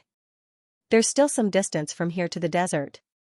Even if there are evil spirits, they won't run so far. Both Xianxia and Camel were Churku's apprentices. Camel was as strong as Camel, so people called him so, and few people even remembered his real name. Xianxia was shorter in stature, and was more agile. Hearing his mockery, Xianxia's face turned red. Nonsense, when have I ever been afraid? Which young man in the tribe didn't like Almond? How could they let it go after losing face in front of their sweetheart? Soon, they started fighting with Camel. Only Almond clasped her hands in front of her chest and prayed in her heart. That voice was not scary at all. It was definitely not a demon. Could it be that Allah took pity on us and specially told me about my mother? Thinking of this, she became spirited. She found a secluded place and prayed very sincerely. Unfortunately, the voice never appeared again. She quietly knelt on the grass, her face full of piety and holiness like a goddess from heaven. Even the Mongolian soldiers around her, who were used to burning, killing, and looting, could not bring themselves to blaspheme her. Song Qingshu glanced in the direction of Elder Wu's son and saw that he was sitting on the ground with his eyes closed. Obviously, he was concentrating on forcing the poison out of his body. Song Qingshu secretly sighed in relief. Fortunately, he was poisoned. Otherwise, if he tried to do something bad to Almond along the way, it would be difficult for Song Qingshu to deal with him in public. After replenishing their supplies here, Wu Chan and Boer called for their respective tribes to set off, and the group continued westward. The further west they went, the more desolate it became. Before, they could see many short bushes, but now they could only see occasional patches of green. Most of the bushes were dried up and half buried in the desert. Everywhere they looked, there was only yellow sand. After walking for more than 100 miles, they finally reached the next oasis. The sky was already dark, so Wu Chan and Boer ordered the main army to set up camp here and rest for the night. The Mongolians were preparing to set up tents, but they were stopped by Supu. It turned out that the desert here would be cold at night, and sometimes there would be sandstorms. Ordinary tents would not be able to withstand it. So he, Xianxia, and Camel taught the soldiers to dig sand pits, and then lay in the pits with blankets wrapped around them. A dozen sand pits formed a circle, and a big fire was lit in the middle. This way, they could keep out the cold and not be afraid of the sandstorms. The Mongolians fought in the north and south, so they were used to this. After the order was passed down, the soldiers quickly dug the sand pits and lit a bonfire to share the dry food. After teaching the Mongolian soldiers how to dig the pits, Supu planned to go back to talk to Almond. He accidentally angered her during the day, and he did not know if she had calmed down by now. Supu was shocked. He was also a famous warrior of the Taiyan tribe. Just as he was about to take out his scimitar, he suddenly saw the delicate and pretty face in front of him. He hurriedly put away his scimitar and grabbed her with a face full of surprise. "Ah Xiao, it's you." The girl in front of him was naturally Li Wenxiu. Noticing his excitement, she was also very happy, but she still calmly withdrew her hand. "You and Ah Man are always so lovey-dovey, how could you possibly think of me?" "Ah Man, hee hee. I." Supu awkwardly scratched the back of his head, not knowing what to say. Li Wenxiu faintly sighed. "I know your father hates Han people the most, so you don't need to explain anything to me. This time, I came here to save you." "Save me?" Supu was stunned, looking at her with some confusion. Li Wenxiu said, "Do you remember the time when we were chased by Chen Yuanda, and then fell into the hands of another evil person?" "How could I forget that?" Supu felt a chill on his back when he thought about it. Li Wenxiu asked, "Then why are you still with that evil person, as if nothing happened?" "That evil person?" Supu was stunned. "Isn't he already dead, killed by that great Han hero?" "I didn't expect that there would be such a great hero among the Han people. His means are too high, he is simply like a god. That young master is indeed powerful." Recalling the elegant demeanor of that person, Li Wenxiu's eyes also lit up. "But now I want to talk about the evil person who was killed. Now he has appeared again, it is the Dongying person who was with you. I asked the people in the tribe about it, it seems to be called the Shueiyue sect." "It's him." Supu exclaimed, "No wonder I felt that he was a bit familiar, I even asked him at that time, but he directly denied it. You also know that you Han people all look the same, so I didn't think too much about it." A trace of bitterness flashed through Li Wenxiu's heart. Could it be that in his eyes, I am no different from other Han women? But she was not jealous at this juncture. She hurriedly gathered her thoughts and said, "It is him, I will not mistake him." Supu also had some doubts in his heart. Now that Li Wenxiu was a Han, she could naturally tell the difference between Han and Li Wenxiu. Hearing her affirmation, how could he still have any doubts in his heart? For a moment, he could not help but feel as if his soul was about to leave his body. That person was clearly dead, how could he suddenly come back to life? Could it be that he is the legendary desert devil? Li Wenxiu rolled her eyes. She didn't know what was going on, but everyone in the Taiyan tribe was afraid of the legendary demon. Her father was a member of the Imperial College, so he had been influenced by the 4 books and 5 classics since he was a child.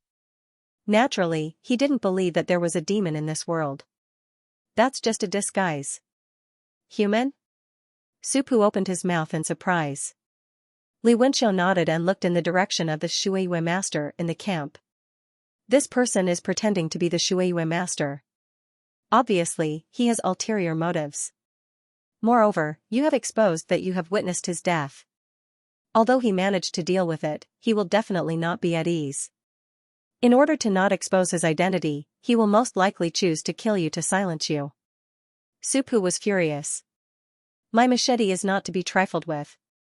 Li Wenxiu carefully considered her words and said, "Although you are considered brave in the tribe, what you have learned is more suitable for fighting on the battlefield. I am afraid that you are not as good as those martial arts masters in Jianghu." Supu was instantly discouraged. "Yes, when I faced the Shueiyue master last time, I had no way to fight back." Li Wenxiu said, "Since this person can pretend to be the Shueiyue master, he must be as strong as him. We can't fight him head-on." Supu suggested, "Why don't I go and expose his identity? There are thousands of warriors on the Mongolian side. No matter how strong he is, can he fight against thousands of soldiers and horses?" Li Wenxiu hesitated for a moment, but still shook her head. "No, what if he is with those Mongolians? Think about it, they have been together for a long time. How can they not see through him? If we rashly expose him, we will be in great danger. This won't work, that won't work. Then what should we do?" Supu suddenly became anxious. "Don't worry. In the next few days, you will be in the light and I will be in the dark. We will secretly investigate and see if the Mongolians know his identity." When Li Wenxiu said this, she felt a little guilty. She came up with this idea not without her own considerations. In this way, she could often meet Supu. Supu didn't worry about it. "That's a good idea. Then you have to hide yourself. Don't let the Mongolians find you. It is said that the Mongolians love to take beautiful Han girls like you as their wives. Li Wenxiu stared at him with a faint smile. What? You don't want to? Su Pu's face became hot. He blurted out, you are my friend. Of course, I don't want to see that happen. Just friends? Li Wenxiu's heart flashed a trace of sadness. She hurriedly said, you should go back. If you stay out for too long, people will suspect you. Well, take care of yourself. Su Pu poked his head out of the sand dune and looked around. Seeing that no one was paying attention to him, he quietly returned to the camp. Over the next few days, the group went deeper and deeper into the desert. In the end, even Xianxia did not come to these places. Baohu had to divide his cavalry scouts into several groups to scout around, while the main force set up camp and rested. When Song Qingshu was meditating, he suddenly felt something. He opened his eyes and found a beautiful girl hesitating near him. Her face was full of hesitation. Miss Aman, what can I do for you? Song Qingshu was a little curious. Aman gently bit her lip and said hesitantly, I have a lot of things on my mind. I don't know how to say them, but I can't find anyone else to talk to. Song Qingshu chuckled. Aren't you very close to Su Pu? Why don't you tell him? Aman suddenly became anxious. I can't tell him. Song Qingshu suddenly understood. It seems that the things on your mind are related to Su Pu. This little girl was really naive. She probably thought that he was a good person because he had said a few words to them and invited them to see the sea. Sigh, if it were someone else, she probably wouldn't even know that she had been sold. Aman's pretty face blushed. She made an almost inaudible sound. It's just that he has suddenly become mysterious these days. Many times when I talk to him, he's absent-minded. Sometimes he sneaks around and avoids me. I don't know which girl he's meeting with. Song Qingshu curiously asked, are there any other girls in this group besides you? Aman shook her head. Although I didn't see him, I can feel that he must have gone to see one of them. So you're jealous? Song Qingshu laughed.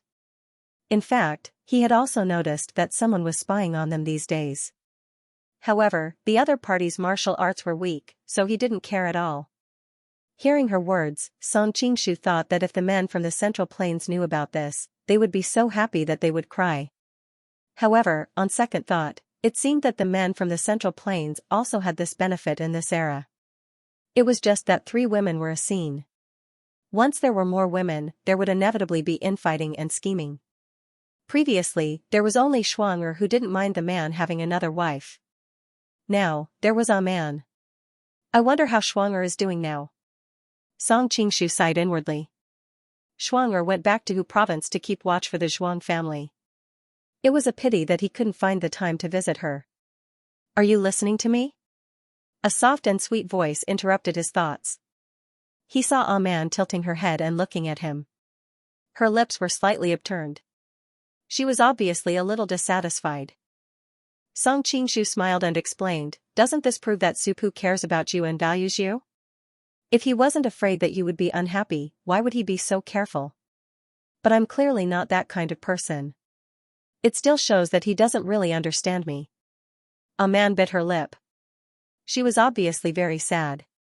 Song Qingshu couldn't help but sigh that women were really naturally sentimental. Even such a kind girl would seem a little pretentious when she was conflicted. A man, why did you come here alone? Su Pu's voice sounded. He quickly ran over. I just have something to say to him, a man explained. What's there to say between you and him? Su Pu didn't explain.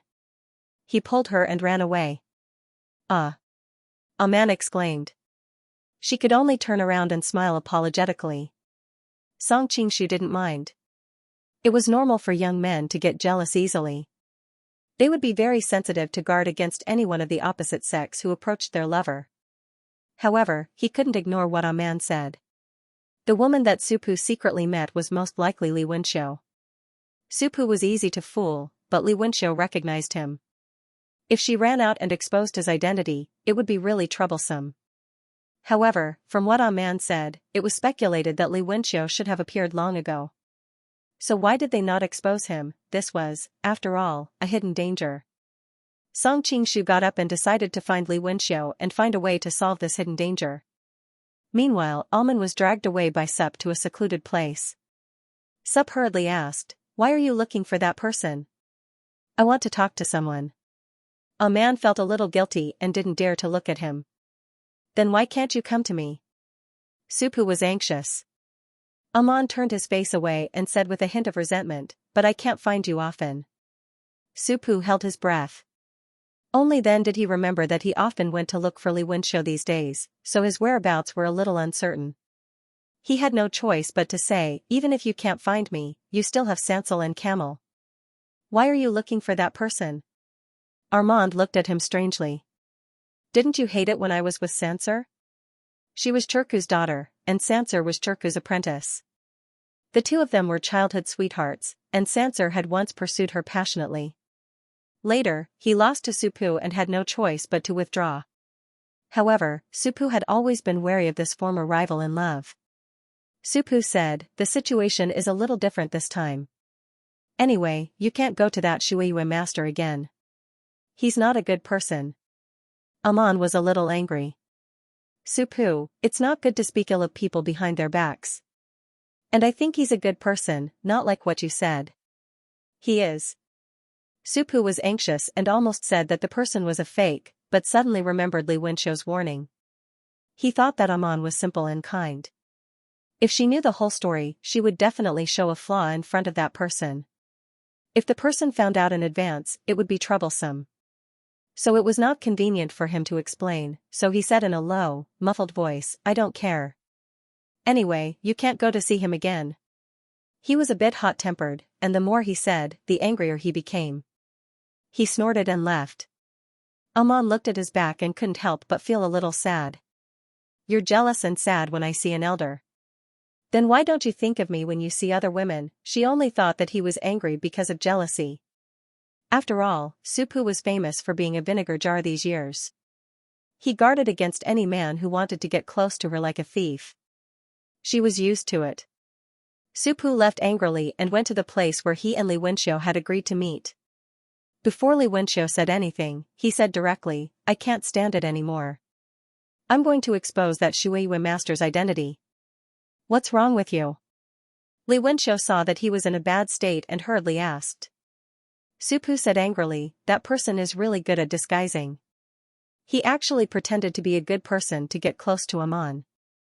Amon is too kind to really think of him as a friend.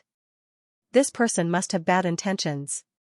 I'm worried that after a long time, Amon will really be deceived by him." So it was because of Amon. Li Wenxiu faintly sighed in her heart and immediately replied, "That's fine. During this period of time, we've been investigating in a roundabout way. It seems that the Mongolians don't seem to know that he is a fake. We'll find a way to inform the Mongolians and let them deal with him. You won't have this chance." At this moment, a cold voice came from behind. The two of them were startled and hurriedly turned around. They saw a woman in an apricot-yellow Taoist robe standing not far away with a horsetail whisk in her hand. Although her tone was cold, her voice was soft and sweet. Her manner was charming. Coupled with her bright eyes, white teeth, and fair skin, she was really an outstanding beauty. Supu couldn't help but exclaim, "Are all the women of the Han family so beautiful?" Li Wenxiu thought in her heart, "I've never seen you praise my appearance before. But today, seeing a strange woman, you actually got excited." However, she also had to admit that although this woman was dressed as a Taoist nun, her skin was delicate and her appearance was gentle and beautiful. Perhaps there were only a few young ladies in Linen who could compare with her. Just as he was about to ask about her identity, the Taoist nun coldly stared at Supu, "You're courting death." Over the years, many evil people in Jianghu inevitably fell in love with her beauty. But if they showed any evil thoughts in their expressions, they would be killed by her palm. Now, how could she be an exception to a young man of a different race? Li Wenxiu was shocked and hurriedly pushed Supu aside. She stretched out her palm to meet the attack. When their hands met, she let out a muffled groan and flew back a few steps. A trace of blood had already spilled out from the corner of her mouth. Obviously, she had suffered a serious internal injury. "Xiao, what's wrong with you?" Supu hurriedly went to check. Seeing that she was injured and vomited blood, he couldn't help but be furious. He pulled out his waist knife and was about to rush over. Li Wenxiu hurriedly pulled him back. No, you're no match for her. She had already found that her right palm was numb and had lost feeling. Obviously, she had been poisoned at the moment when they fought. However, the Taoist nun didn't continue to attack. Instead, she looked at her with great interest. You're Xiao? What's your surname? My surname is Li. Li Wenxiu was a little puzzled as to why the other would suddenly ask such an irrelevant question. But now that the enemy was strong and she was weak, she had to stall for time and see if she could think of a way to deal with it. Surname Li. The Taoist nun's expression became more and more strange. Are you willing to die for this young man of a different race? The Taoist nun chuckled, but I don't think this boy will die for you. You are injured like this, but he still doesn't dare to risk his life.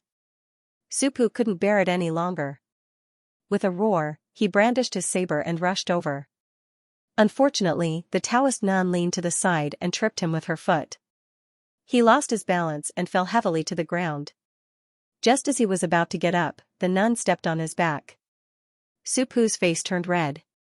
He could see that the other foot of the Taoist nun was only as small as a 3-inch golden lotus, but it was this foot that was stepping on his back. He, the bravest among the youths in the tribe, couldn't get up no matter how hard he tried. The beautiful Taoist nun's face was amiable, but her words were extremely cold-blooded. I'm in a good mood today. I only want to kill one person. You two choose, who will die and who will live. I offended you. If you want to kill me, it has nothing to do with her. Supu's hands were tightly pressed against the ground, but he still couldn't get up. Oh? You are willing to die for her? The beautiful Taoist nun teased. Of course I'm willing. Supu suddenly thought of Aman. He was going to spend the rest of his life with Aman. If he died here, the beautiful Taoist nun snorted, you really are a heartless thing. She raised the horsetail whisk in her hand and was about to sweep it at his head. Li Wenxiu exclaimed, no. The beautiful Taoist nun stopped halfway and frowned. This person is saying sweet things to you in front of you, but he is not even willing to die for you. You still want to save him? Li Wenxiu smiled sadly, Senior, you misunderstood me. We are not lovers, just friends. He has someone else in his heart. How can he abandon his lover for an unrelated woman like me? Supu's face turned red, Xiao. But he didn't know how to explain. Who is his sweetheart? I'll kill her along the way to help the two of you. The beautiful Taoist nun said. Supu and Li Wenxiu were shocked and hurriedly refused. Love is something that can't be forced. If you have to rely on harming others to barely keep your lover by your side, what's the point? Hearing her words, the beautiful Taoist nun was stunned and muttered to herself, love is something that cannot be forced. Li Wenxiu saw that her expression alternated between anger and sadness, as if she was deeply touched. She took the opportunity to say, it seems that Senior is also a sentimental person. Please forgive me. His gaze fell on Supu's leg, thinking that he couldn't say that he was lifting his leg. Senior, am I very old?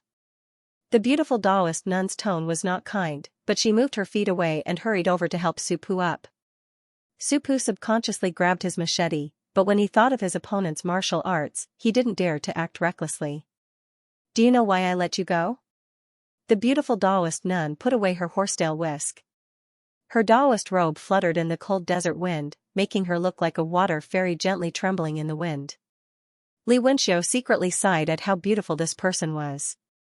She replied, I'm sure Miss is cold on the outside but warm on the inside. Deep down, you're actually a kind person. Kind? A sneer flashed across the beautiful Taoist nun's face. If those who knew her in the Wulin of the Central Plains knew that someone described her as kind, they would probably laugh their heads off. You don't have to flatter me. The reason why I let you go is just that I'm your elder sister. Elder sister? Li Wenxiu was a little confused. My elder sister has married into the Jia's mansion. Have you mistaken me for someone else? Are you Li Wenxiu? The beautiful Taoist nun asked. Li Wenxiu nodded subconsciously. How do you know? That's even more correct. The beautiful Taoist nun said, I'm your elder sister. I got lost in the temple fair when I was a child. Fortunately, my master later rescued me and took me in. Not long ago, I came to Linen to recognize my ancestors. Elder sister? Li Wenxiu was stunned. She remembered that there was indeed such an elder sister in her family who got lost when she was a child. She had always been a knot in her parents' hearts. The beautiful Taoist nun nodded and told her everything about her origin and the Li's mansion in Linen. She was Li Macho, the Scarlet Serpent Fairy. At that time, Song Qingshu asked her to stay at Blackwood Cliff to monitor the Sun Moon sect. As a result, Ren Wuxing moved to Linen with the elites of the sect to take care of Ren Yingying. Naturally, there was no need for her to stay at Blackwood Cliff. Moreover, after receiving Song Qingshu's message and knowing her origin, she went to Linen with him and met her father Li Shouzhong and sister Li Wan. Ren Yingying organized the Prince Qi's mansion in Linen. When she learned that Song Qingshu went north from Xia to Mongolia, she was worried that he was surrounded by strong enemies. Unfortunately, she was unable to attend to him at two places at once, so she thought of sending a capable person to the north to help him. It just so happened that Li Macho learned that her third sister, Li Wenxiu, had been lingering in the desert these years and had not returned home. Her parents had always missed her, so she took the initiative to come to the desert. Ren Yingying considered that she had run amok in Jianghu under the name of Scarlet Serpent Fairy. Whether it was martial arts or intelligence, she was the best choice. Naturally, she was very happy to agree. Thinking of the way Ren Yingying looked at her and the words she said to her before she left, Li Macho felt a little uncomfortable. She wondered if she had misunderstood something. "You really are the elder sister." Li Wenxiu couldn't help but feel happy. Since she was a child, she had often seen her mother wash her face with tears. Now that she knew that she had returned safely and was so beautiful and capable, how could she not be happy? In addition, she had been alone in the desert all these years. Now that she had suddenly met her family, tears flowed unconsciously. Supu was stunned on the side. He never thought that this beautiful Taoist nun would be Xiu's elder sister.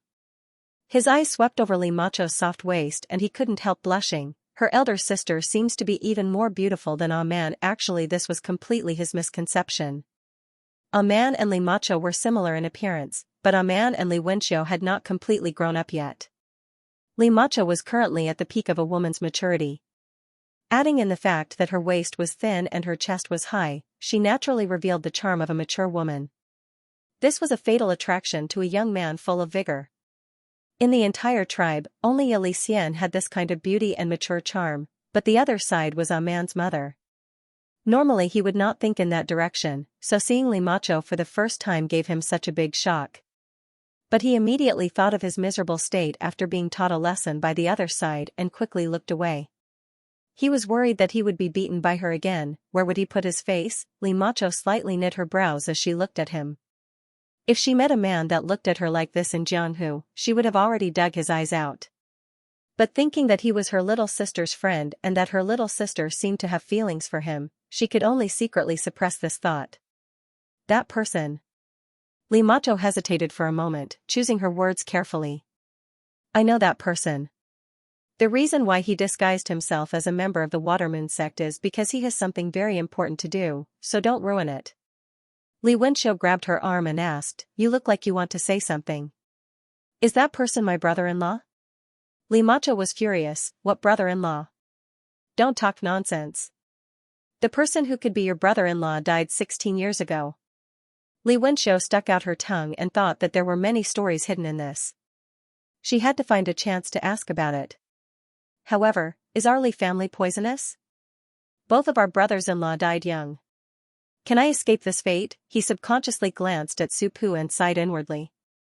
His originally joyful heart was tainted with a tinge of gloom. Since he is my friend, then don't worry.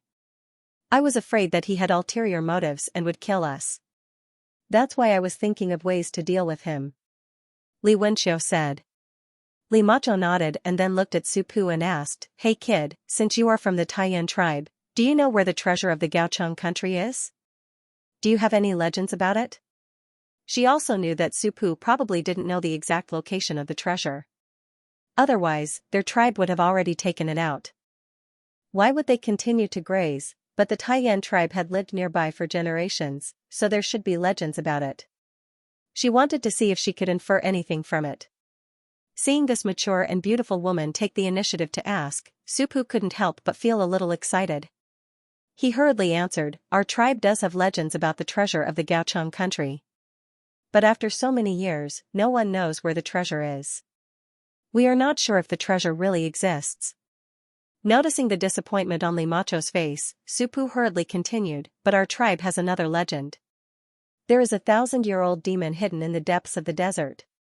Anyone who touches it will die silently. That's why no one has ever come back alive from the depths of the desert. Demon? Li Macho sneered, it seems that the treasure is in the depths of the desert. Someone doesn't want others to get close, so they spread the rumor of the demon. In the martial arts world of the Central Plains, she was a demoness who made people tremble with fear at the mention of her name. If a demon ran into her, it was hard to say who would be afraid of whom.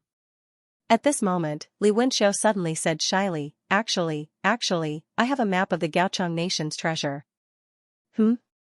Li Macho looked at her in confusion. Li Wenqiu told Li Macho how she got the treasure map. Li Macho's expression became more and more strange. You said that the person who saved you was the Golden Snake King Song Qingshu? Yes, Li Wenqiu nodded subconsciously.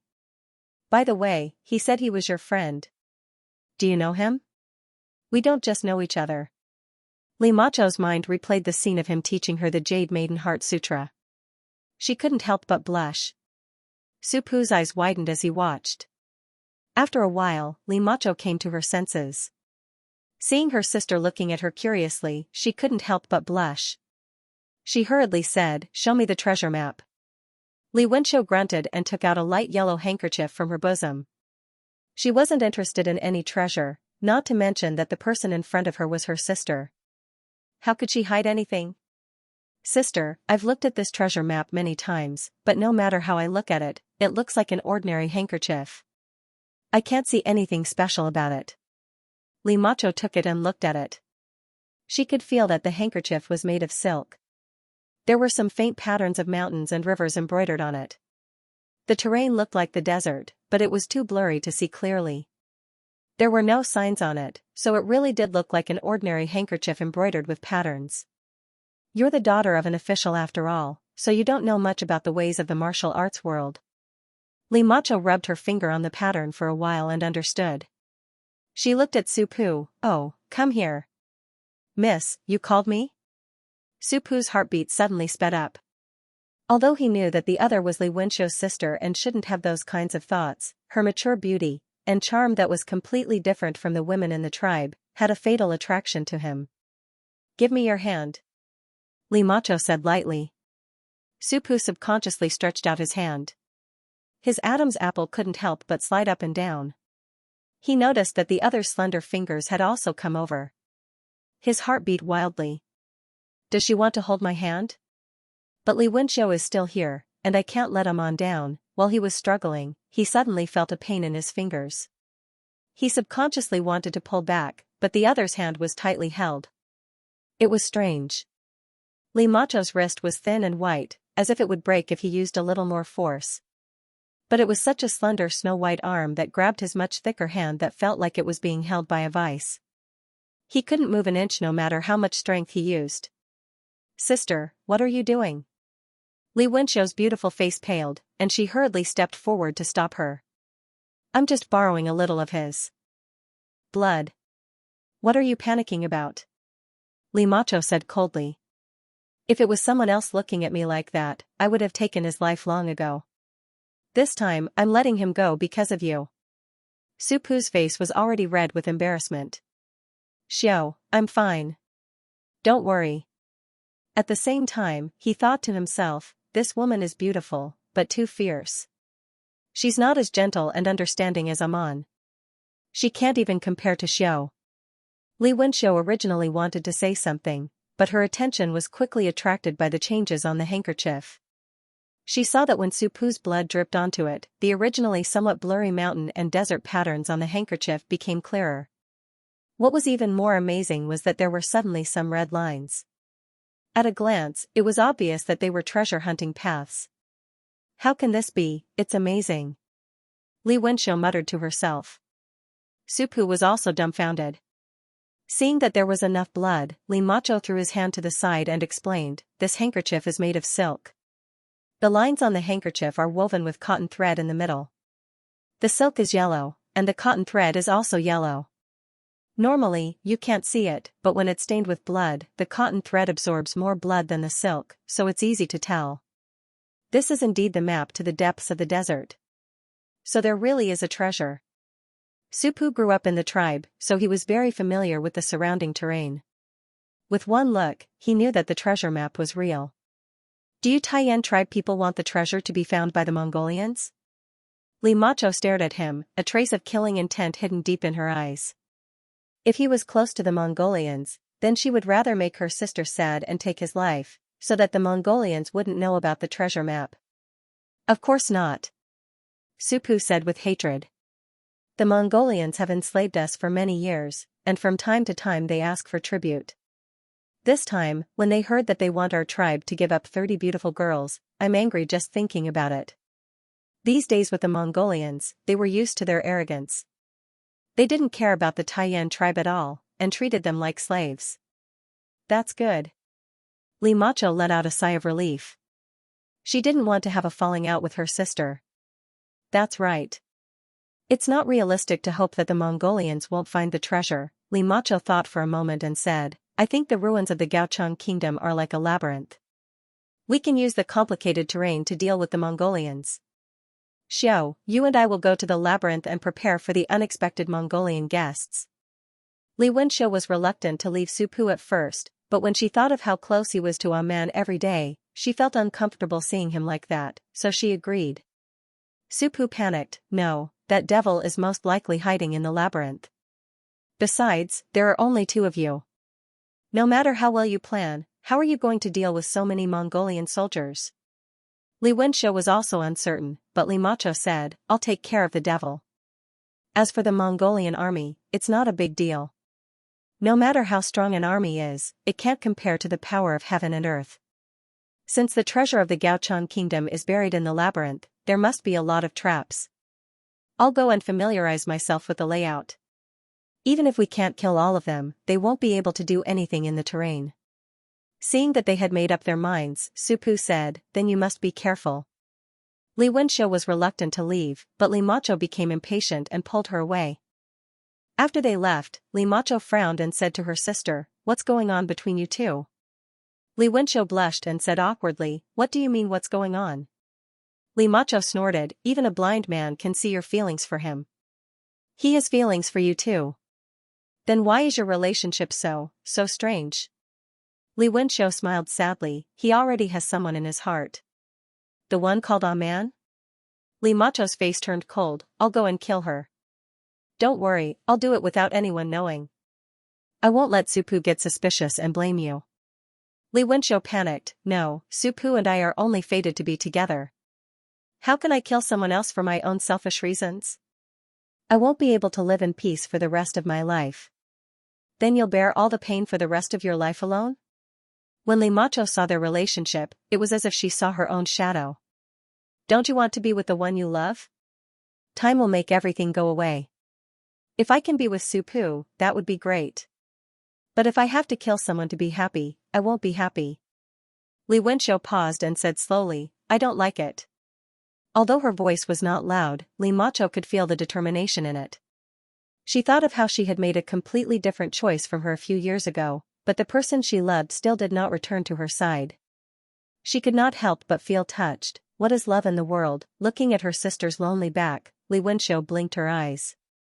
She keenly sensed that her sister seemed to be hiding a love wound. She hurriedly chased after her and chatted with her about the things that happened after they were separated all these years. At the same time, she tried to find out what happened to her. Meanwhile, in the Mongolian camp, Song Qingshu heard about Supu's unusual behavior from Amon, so he patrolled around the camp and happened to bump into Supu, who had just returned. He asked tentatively, who did you see just now? Song Qingshu was confused. Supu's reaction was different from what he expected. If he met Li Wenxiu, he would definitely talk to her. But he didn't guard against her at all.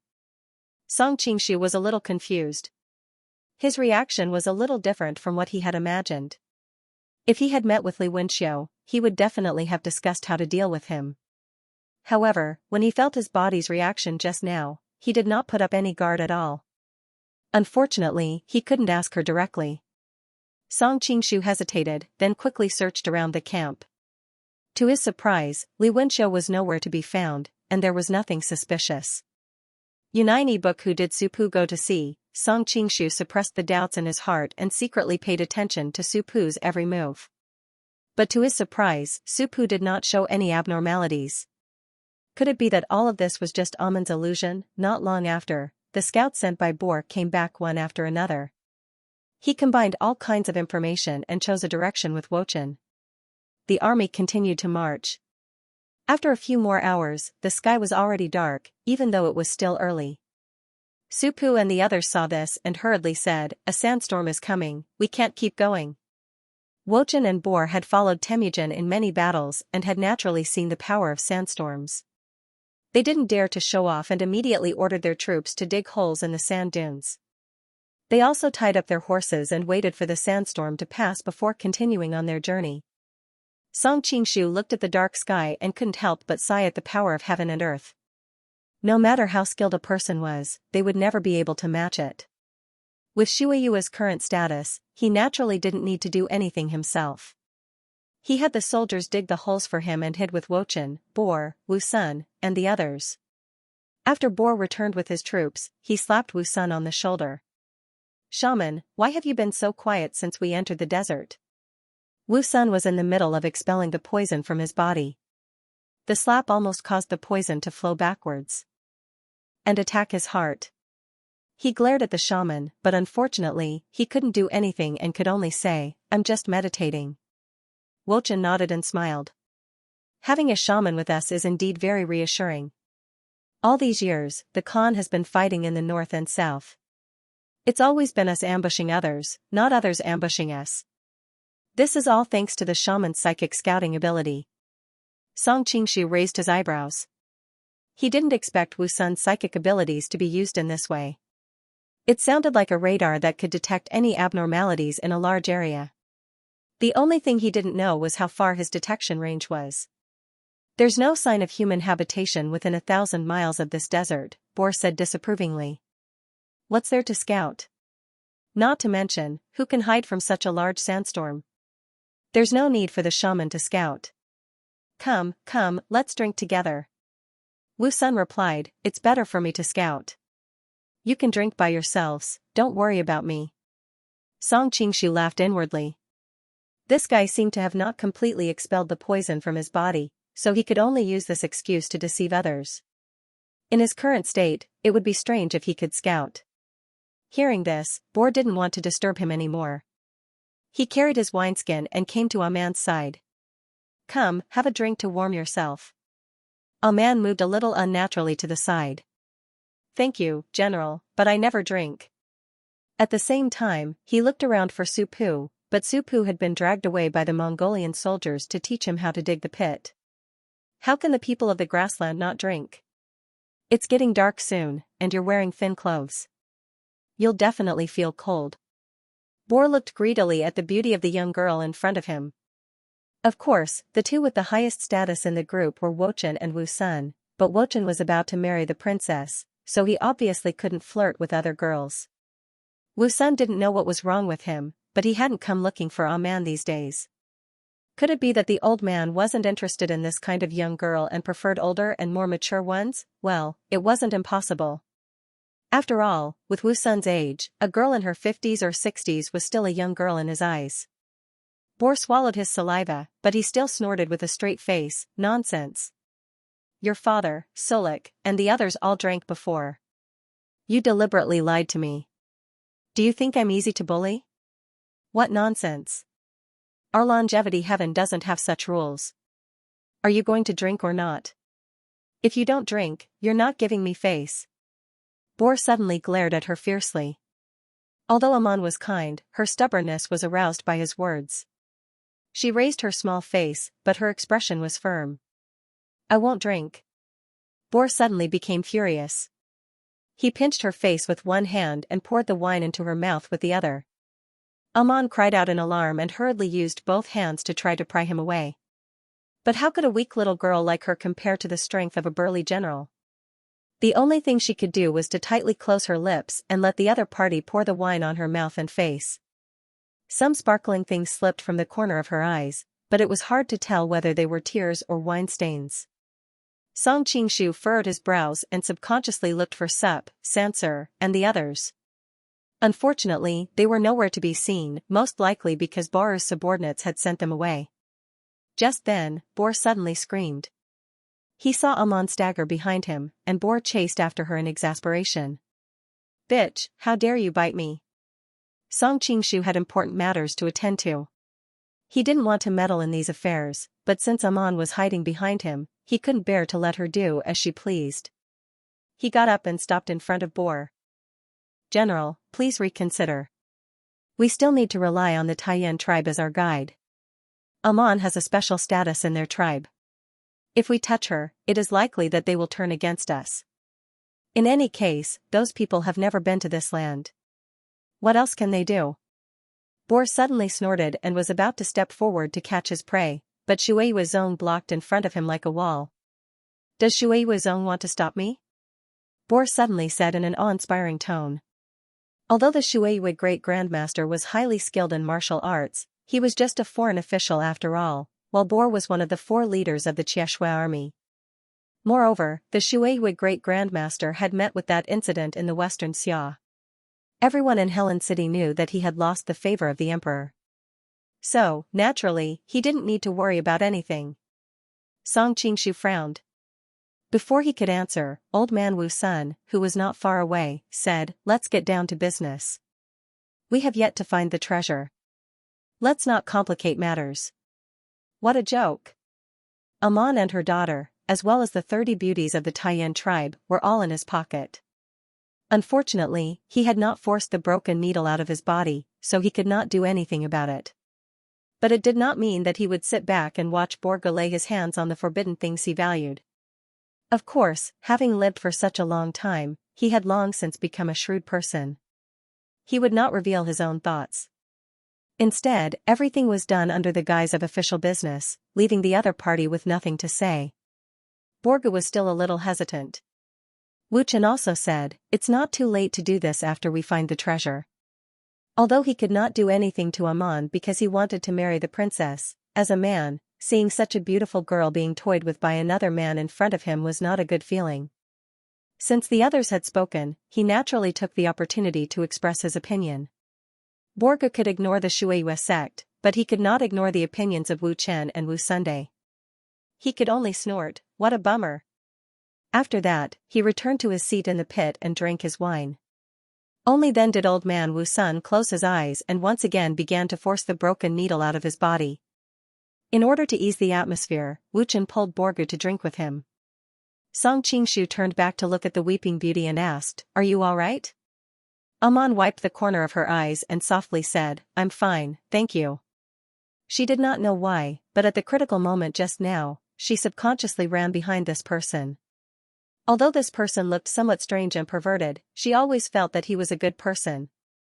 Love you ebook. Sure enough, in the end, it was he who blocked the danger for her. Song Qingshu said, "Don't tell Supu and the others about what just happened." Why? Amon did not understand why she could not tell her lover about the grievances she had suffered. Song Qingshu said, "You know the temper of Supu and the others. They will definitely pull out their scimitars and fight to the death with Borgu. But there are Mongolians around, Borga does not need to do anything. His subordinates will naturally help to kill them. At that time, Borgu will have even less scruples." Amon blinked her eyes. "But aren't we here to help the Mongolians? If they kill people at will, won't the Khan hold them responsible?" Song Qingshu secretly sighed. This grassland girl was as innocent as a little white flower, completely unaware of the dangers of the world. He had no choice but to say, "Borgu is, after all, a high-ranking general. When the time comes, he can casually kill Supu and the others on the charge of murder. It is reasonable and legal, and even if the Khan wants to blame them, he can't do anything. Moreover, is the Khan close to them or to you Taiyan people? Why would he help an outsider like you?" "I understand." Amon bit her lip and whispered to herself, "The Mongolians are really bad." At this time, Supu and the others also came back. When they saw Amon leaning against Song Qingshu, their expressions changed greatly. They hurriedly ran over and pulled her aside. "How many times have I told you not to get close to him?" Amon frowned. "Supu, you misunderstand. He really is a good person." Supu suddenly wrinkled his nose and sniffed near her shoulder. "Why do I smell wine on you? You never drink? Did he force you to do it?" He glared at Song Qingshu and was about to pull out his saber and rush over. Amon hurriedly stopped him. "No, it's not what you think. I just accidentally bumped into someone, and the wine in their hand spilled on me." "Is that really what happened?" Supu was a little skeptical, but he knew Amon's temperament. He knew that she never lied, so his anger was mostly gone. Amon kept Song Qingshu's words in mind. In order to protect her lover's life, she did not dare to reveal what had just happened. Borgu and the others snorted and continued to drink with their companions. Looking at the young couple whispering to each other, and Supu still looking at him warily from time to time, Song Qingshu secretly sighed. This kind of scene had played out countless times in the past thousands of years. When a young couple who had just entered society met an uncle who had a successful career, the jealousy in their hearts would cause the young man to be at a loss. The uncle didn't even need to do anything despicable. He just needed to naturally show his normal side, and the huge contrast between him and the young boyfriend was enough to make the young girlfriend waver. This was not anyone's fault. It was just human nature. Enemy attack, this thought appeared in everyone's mind, and they quickly grabbed their weapons to gather. Why would there be an enemy attack here? Just who is the enemy? How many enemies are there? Many questions appeared in the minds of Wochen, Borchu, and the others, but they still quickly passed down orders. However, the sky was covered in yellow sand, and it was impossible to see where the enemy was. Only the faint sounds of battle could be heard in the sandstorm. Even though the Xianxia soldiers had been through hundreds of battles, they were still beginning to panic. Wochen and Borchu were experienced generals, and they were able to quickly determine the approximate location of the enemy based on the direction in which the warning sounds had disappeared. They quickly gathered their soldiers and deployed their troops in that direction. Unfortunately, they were met with a volley of arrows, and the Mongolian army was instantly thrown into disarray. Fortunately, the Mongolians were experts in mounted archery, and many of their soldiers knocked their arrows and shot them back. Unfortunately, they were currently facing a sandstorm, and not only could they not see the enemy clearly, they were also fighting against the wind, which greatly reduced the power of their mounted arrows. On the other hand, the power of the enemy's arrows was multiplied by the wind. "Retreat, retreat! Spread out and circle behind the enemy's flank." Borchu immediately realized that they would definitely lose this battle, and he quickly passed down the order. The greatest advantage of the Mongolians was their mobility. In the past, when they were fighting to the west, they would often defeat many with fewer troops, and they would rely on their great mobility to circle around the enemy's weak flank or pretend to retreat in defeat to lure the enemy in and surround them. Although Borchu was not a top-notch general, he had been by Temujin's side for so many years, and even if he had never eaten pork, he had seen pigs run. But at that moment, a pale yellow figure suddenly rushed out of the sandstorm and stabbed Borchu in the throat. The people around him cried out in alarm, and by the time they were about to go help, his corpse had already fallen to the ground. It was as if the sound of a death drum was beating heavily on the hearts of the Mongolians. Borchu's soldiers finally came to their senses and wanted to rush over to avenge their master, but the yellow figure was like a dragon swinging its tail. She had appeared suddenly and disappeared just as suddenly, quickly disappearing into the sandstorm. Where would they go to find her? "It's her." Song Qingshu, who was nearby, was shocked when he saw this. Even though it was just a glimpse, he had already recognized that the other party was the yellow-clothed Hu Qingtong. Her heroic spirit had left a deep impression on him in the past. Now that he had personally witnessed her elegant demeanor on the battlefield, it was truly breathtaking. "It's the people from the Wooden Table Ethics Department." Now that they were in close combat, everyone could clearly see the attire of the attackers. They were camels riding archers, and the riders were all wrapped in layers of black scarves, revealing only their eyes. In addition, they were facing away from the wind, so the sandstorm did not affect them too much. There are also people from Zungar. Someone also recognized the identity of the other army, and the hearts of the Mongolians immediately sank to the bottom. It should be known that the Wooden Table Ethics Department and the Dzungar Khaganate had caused a lot of trouble for the Mongolians in the western regions over the years. After fighting them for so many years, they naturally knew their strength. If they were surrounded by them now, they would most likely be doomed. Even though Chen kept giving orders in an attempt to salvage the situation, Borchu was the leader of this group of Xianxia troops. He had been killed as soon as the battle began, and the fact that this group had not immediately collapsed was already due to the high quality of the Xianxia troops. However, in the sandstorm, it was as if they were surrounded by enemies from all directions. Without a direct leader, the Xianxia troops quickly fell into a situation where they were separated and surrounded by the enemy. Song Qingshu could see that the Mongolians had already lost. Of course, he would not help the Mongolians kill the people from the Wooden Table Ethics Department, but he still had to put on a show. In the end, he pretended to be fighting while retreating. Listening to the book in the end, the sandstorm grew stronger, and it was almost impossible to see anything beyond a meter. The Mongolians completely collapsed, and many began to flee. Song Qingshu also took the opportunity to walk to the edge of the battlefield. What surprised him was that he ran into Amon on the way, but she had already been separated from Su Pu and the others. She was tied up by a knight from the Wooden Table Ethics Department and placed on a camel. Obviously, this was how prisoners were treated on the battlefield. This surprised Song Qingshu. He had thought that the people from the Taiyan tribe had contacted the Wooden Table Ethics Department and the Dzungar Khaganate to organize such an ambush. However, looking at the way the soldiers of the Wooden Table Ethics Department treated Amon, it did not seem like they had discussed this beforehand. Who informed Wu Qingtong? Or has her battlefield acuity really reached such a level that she can accurately grasp the movements of this Mongolian army?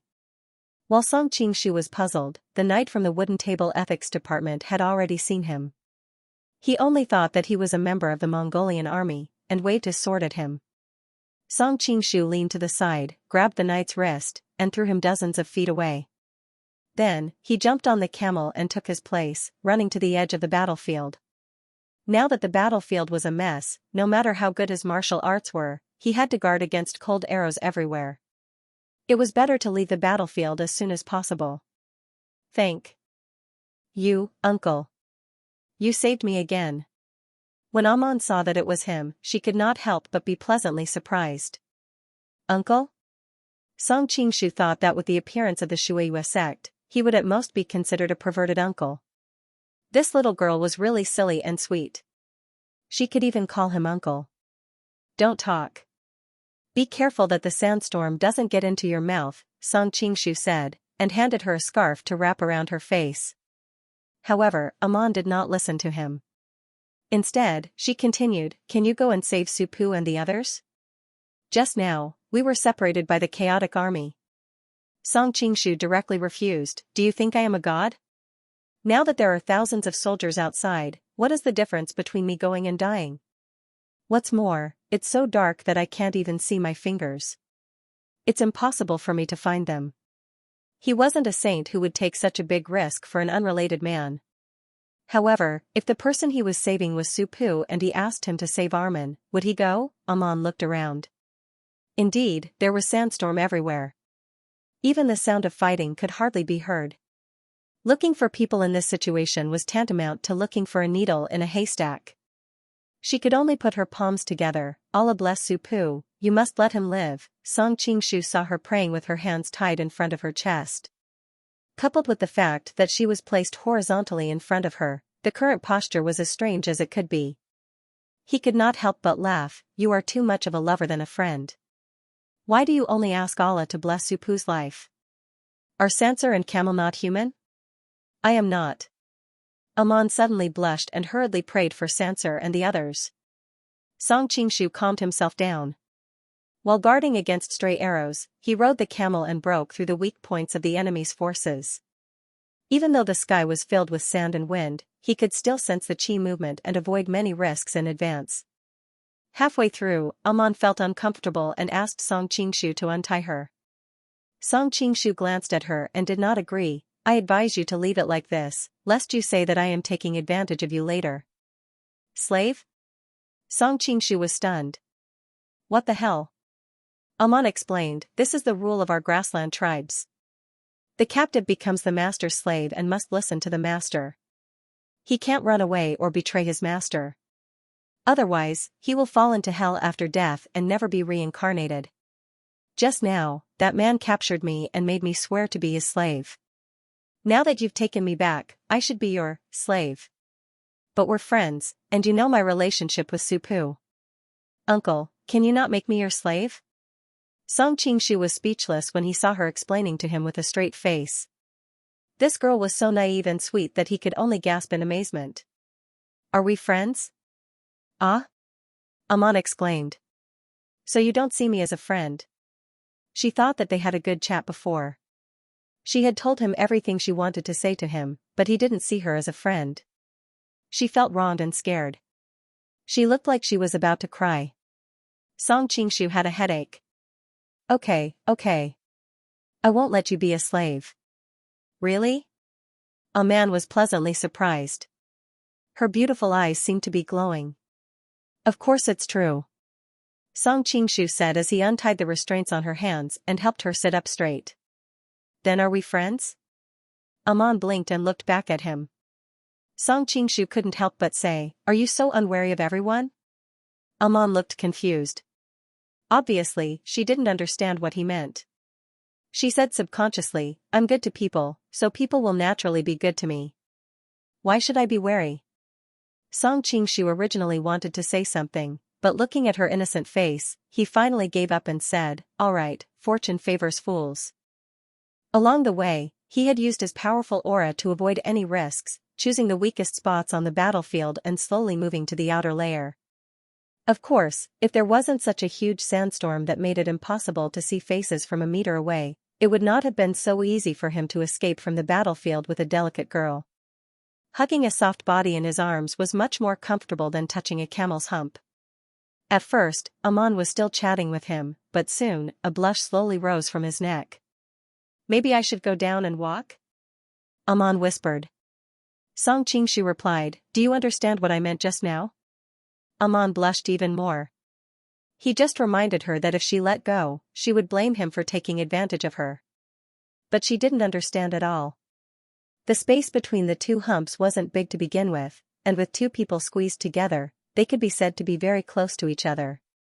They could even faintly feel the warmth of each other's skin. For Amon, this was a little too intimate. Hold on a little longer. When we are completely out of the battlefield, I will put you down. Now, Song Qingshu did not want to take advantage of a little girl, but there was no need to deliberately slow down the journey. Amon looked back and could still vaguely hear the sounds of fighting in the sandstorm. She could only agree. Although she was a little uncomfortable, she was not the kind of person who would pester endlessly. She knew that she could not lose the big picture because of a little. After trotting on a camel for a while, Amon suddenly exclaimed, Sen, forest? Following the direction of her finger, Song Qingshu was also a little surprised. How could there be such a big forest in the depths of the desert? Could it be that the sandstorm and the war had caused everyone to fight so hard that they had unknowingly come to the edge of the desert? Originally, he was worried that it was a mirage. It was not until the two of them rushed into the forest that he was sure that his eyes were not playing tricks on him. Let's rest here for a while. Song Qingshu got down from the camel. Just now, the two of them sat in such a narrow space. The girl's body kept rubbing against his arms. Although it was not him who took the initiative, it was still not good. Bookhouse seeing that he took the initiative to get down, Amon secretly breathed a sigh of relief and said, okay. After fighting in the sandstorm for most of the night, they did not expect that the sky would already be bright. They could already vaguely see the sunrise on the horizon. Song Qingshu's fire was ignited. He took out the dry food from the camel's bag and gave it to Amon. Amon was obviously very hungry, but she still chewed slowly. He could not help but sigh at how beautiful women looked even when they ate. Perhaps it was because she did not sleep for the whole night, or because she was frightened. Amon leaned against a tree and fell asleep after eating. Song Qingshu put a layer of clothes on her and also closed his eyes to rest. After an unknown amount of time, there was suddenly a noise in the distance. Song Qingshu and Amon were awakened one after another. Looking at the clothes on her body, Amon's little face was slightly red. She said to Song Qingshu, "Thank you." Song Qingshu nodded and immediately flew to the top of the tree to look into the distance for a while before coming down. Amon asked nervously, "Is it the enemy?" "Enemy? Who do you think is the enemy and who is the friend?" Song Qingshu could not help but sigh. Amon replied, "Of course the enemy is the people who attacked us last night. As for the friend, it is naturally Supu and the others, and of course, Uncle." She originally wanted to mention the Mongols, but for some reason, when she thought of Borchu's previous attempt to molest her, she really could not associate them with the word friend. Sometimes what you see is not necessarily true. The people who attacked us last night may not be the enemy, and those who were with us last night may not be our friend. Song Qingshu knew that she most likely did not understand, so he changed his words. It was a group of scattered Mongol soldiers, about a dozen of them, and Supu was also with them. Wu Chen, Wu Sun, and the others were all there, but all of them were covered in dust. Wu Chen's helmet was missing, and his battle robes were stained with blood, but it was not clear whether it was his or the enemy's. Elder Wu Sun's shoulder was clearly wounded by an arrow, and even after a rough bandage, the blood still stained his white robes. As for the other Mongol soldiers, they were even more miserable, with only a broken arm or leg hanging off their bodies. In contrast, Supu and the others were in a much better state, as if they had not experienced many battles.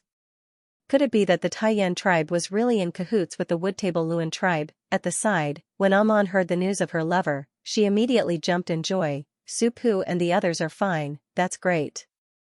There's someone over there?" The commotion here and the fire alerted the Mongols in the distance. They all acted as if they were facing a great enemy, and each of them drew their scimitars, ready to fight. "We're all on the same side." Song Qingshu knew that they were attacked last night, and by now they were like birds startled by the mere twang of a bough, thinking that there was an ambush here. Seeing that it was him, Wu Chen couldn't help but sigh, "That scared me, I thought I was going to die here this time." Elder Wu Sun noticed that Amon was with him, and they seemed to be very familiar with each other. He couldn't help but snort, "The great Sek's ability to run away is really good, to have escaped to this safe place so early." Before Song Qingshu could reply, Wu Chen spoke first. "Ah, you can't say that. With such a large sandstorm last night, no one could see each other clearly, so it's normal for them to get separated. Didn't you and I just reunite?" Song Qingshu nodded inwardly, as expected of Princess Xiaoluan's father. He had some bearing. "Are you the only ones left?" Wu Chen's expression was solemn. "The others have probably all been wiped out. These people had a hard time escaping. In this treasure hunt, they had not even touched a hair of the treasure, and in the end, 2,000 Mongol troops had been wiped out, and even their commander Borchu had died in battle. How could they report to the Great Khan when they returned?" At the side, Supu was in a good mood. He had thought that Amon had died, but now that the fairy-like girl was standing in front of him, he hurriedly ran over. "Amon, you're fine, that's great." "Eh?" He suddenly noticed that his lover was wearing clothes that belonged to another man, and his expression immediately changed. "Female slave?" Supu's expression changed and he quickly asked what was going on. A man told him how she had been captured. Hearing that she had been saved by the Watermoon sect, Supu revealed a look of gratitude.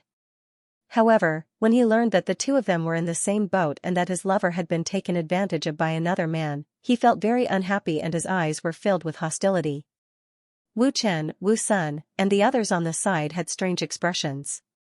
They thought that the Watermoon sect's luck was not bad, actually obtaining this kind of chance to be a hero and save a beauty. However, what was the point of doing this? Wouldn't it be better to just make her his female slave? Could it be that he wanted to win her heart? These Japanese devils really knew how to play around. Wu Chen was fine since he was about to marry the princess, but Wu Sun was a bit unhappy. It had to be known that Yali Xian and Aman were already considered his exclusive property. How could he allow others to touch them? However, he had just experienced a large defeat and was injured, so it was not good for him to fall out with the Watermoon sect at this time. After hesitating a bit, he said to Wu Chen, "How about we go back to Yilin and gather our men to take revenge for this?"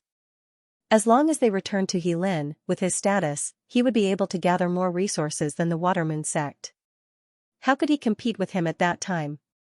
If they continued to stay here and allowed Aman to mix with the Watermoon sect's playboy, who knew when the soup would be taken by him?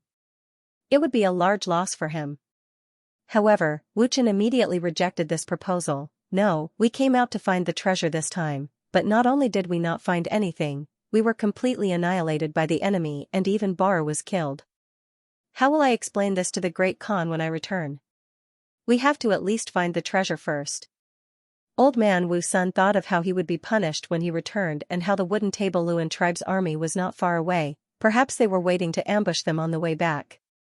He did not say anything else, but he secretly thought that he had to pay close attention to the situation and not give the Water Moon sect a chance to make a move. Supu wanted to bring A Man and the others back to the tribe. After all, they had never been to these places before and could not be used as guides. At the same time, he wanted to bring A Man away from danger, especially that Japanese. He felt that he was the most dangerous person. As for his previous agreement with Li Wenxiu, he would send A Man back and then come back to look for them. However, his proposal was immediately vetoed by Wu Chen.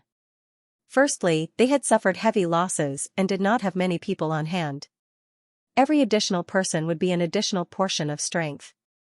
More importantly, if they leaked their whereabouts after they left, wouldn't it be all over for them? When they noticed that the Mongolians around them had placed their hands on the hilts of their weapons, Su Pu and the others knew that if they did not agree to it, blood might spill on the spot.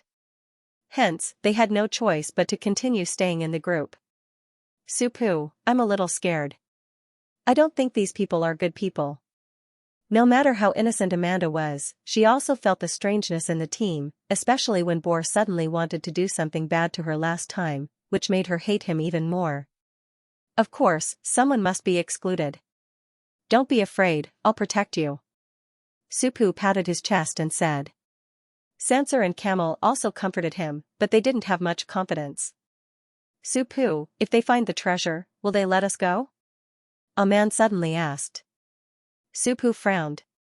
Xianxia and Camel also came over and whispered, in my opinion, I'm afraid they won't let us go. We have to plan ahead. Supu nodded.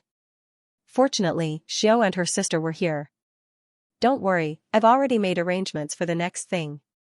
At the same time, Xiao's sister's smile appeared in his mind, and he felt like his mind was wandering. She doesn't seem to have smiled at me. Then why did I think of her smile? Xianxia and Camel hurriedly asked about the plan. Supu's expression turned cold, and he said nothing. Although he was a little reckless, he knew what was important. If the Mongolians knew about it, they would be finished. Jiuzhou Chinese. The Mongolians temporarily rested, while Wu Chen summoned Wu Sun, Song Qingshu, and the others for a meeting. He pointed to the mountains in the distance and said, I have someone who is good at geography with me. He pointed out that according to the terrain, the capital of Gaochang should not be built in a place without a water source. And this unbelievably large oasis is probably near Gaochang ancient country. Oasis? Song Qingshu looked at the endless mountains and forests, and he wanted to say, how can this be called an oasis? It's possible that the underground water veins have changed over thousands of years, creating this forest in the depths of the desert, a perverted man beside Wu Chen explained. Obviously, he was that expert in geography. Many things were essentially the same. The Han people called it geomancy, and other ethnic groups also had their own names. Report, footprints have been found in the distance. The scout who was sent out to investigate rushed back. Footprints? How many people? Wu Chen immediately became nervous. Could it be that the wooden table Luan tribe had caught up? It seems to be the footprints of a person, the scout replied. A person? How could there be someone in this place? Wu Chen, Wu Sun, and the others looked at each other. They really could not understand how footprints could appear out of nowhere in the depths of the desert. It has snowed in this area for the past 2 days, so the footprints are still very clear, extending all the way into the depths of the mountains. This subordinate did not dare to continue investigating and came back to report. The scout continued to report. Could it be the evil ghost in the desert? Xianxia and Camel, who were standing to the side, were trembling. Their voices were filled with panic. It was obvious that the legends they had heard since they were young had been carved into their bones. Evil ghost? Wu Chen and Wu Sun sneered. They were naturally not afraid of these illusory legends. It seems that someone is playing tricks on us. As expected, someone deliberately spread the news to avoid the discovery of the treasure. Since someone is leading the way, it saves us the trouble of looking for it. Pass down the order, we will set out immediately. Song Qingshu could not help but say, could it be that someone deliberately set up an ambush? Wu Sun chuckled and said, the major sects are really so timid, hee, so cautious. If it is the Mu Zhuoluan tribe, since they already know where we are, there is no need to waste time. If it is not, then there is only one person. With so many of us, what is there to be afraid of? Wu Chen smiled and said, Shaman is right. Let's go. Everyone followed the footprints into the depths of the mountains. The more they went, the more difficult it became to walk. Fortunately, the footprints were very obvious in the snow. However, the terrain was dangerous, and the road was rugged. In fact, there was no road at all. They could only follow the footprints of the people before them through the hills and valleys. The road in front of them was endless, and the 2 lines of footprints in the snow seemed to lead straight to hell. Supu became more and more worried. What if Xiao and his sister encountered the evil ghost? Would they be all right? Sister Xiao's martial arts were so high that she would not be afraid of the evil ghost. But if it was an evil ghost, would martial arts be of any use? Beside him, Xianxia also felt a little scared. However, he did not want to show his fear in front of the goddess, so he said to Supu, Supu, you are trembling all over. It is not fun to be scared. Why don't you wait here for me? If we find the treasure, I will definitely give you a share. Supu was enraged, you're acting like a hero now, but when the evil ghost comes out, let's see who will run first, you or Camel? Camel and Xianxia were martial brothers, so he naturally spoke up for him, haha. We still have the strength to run when we see the evil ghost, unlike you, kneeling on the ground and trembling in fear. Supu was angry, but he couldn't say that he was worried about Xiao and the others, so he was depressed for a moment. Fortunately, a man came out to smooth things over and persuaded them to stop bickering. There's a path in the forest. Wu Chen noticed that even though it was overgrown with weeds, there were still some traces of an ancient path. Looks like we found the right place this time. Elder Wu Sun was also a little excited. This time, they had suffered such a crushing defeat, and now there was finally some good news. The group was greatly refreshed, and they continued to walk forward. After walking for a long time, a man suddenly exclaimed, oh no, this is bad. Supu hurriedly asked, what's wrong? A man pointed at a shining silver bracelet on the side of the road ahead, saying, look. This is the bracelet I dropped earlier. The bracelet was about 2 or 3 feet in front of them, but they didn't know why it suddenly appeared here. A man said, I dropped the bracelet, and I thought I would have to look for it when I came back. How did it end up here again? Wu Chen frowned, take a good look, is it really it? A man didn't dare to pick it up, so Supu went forward and lifted it up. Before a man could identify it, he had already recognized it, saying, yes, it's hers. Saying so, he handed the bracelet to her. A man didn't dare to take it, and said with a trembling voice, you threw it on the ground, I don't want it anymore. Supu said, is it really a trick played by the evil ghost? Even though it was daytime, everyone felt a chill run up their backs, and their expressions were very strange.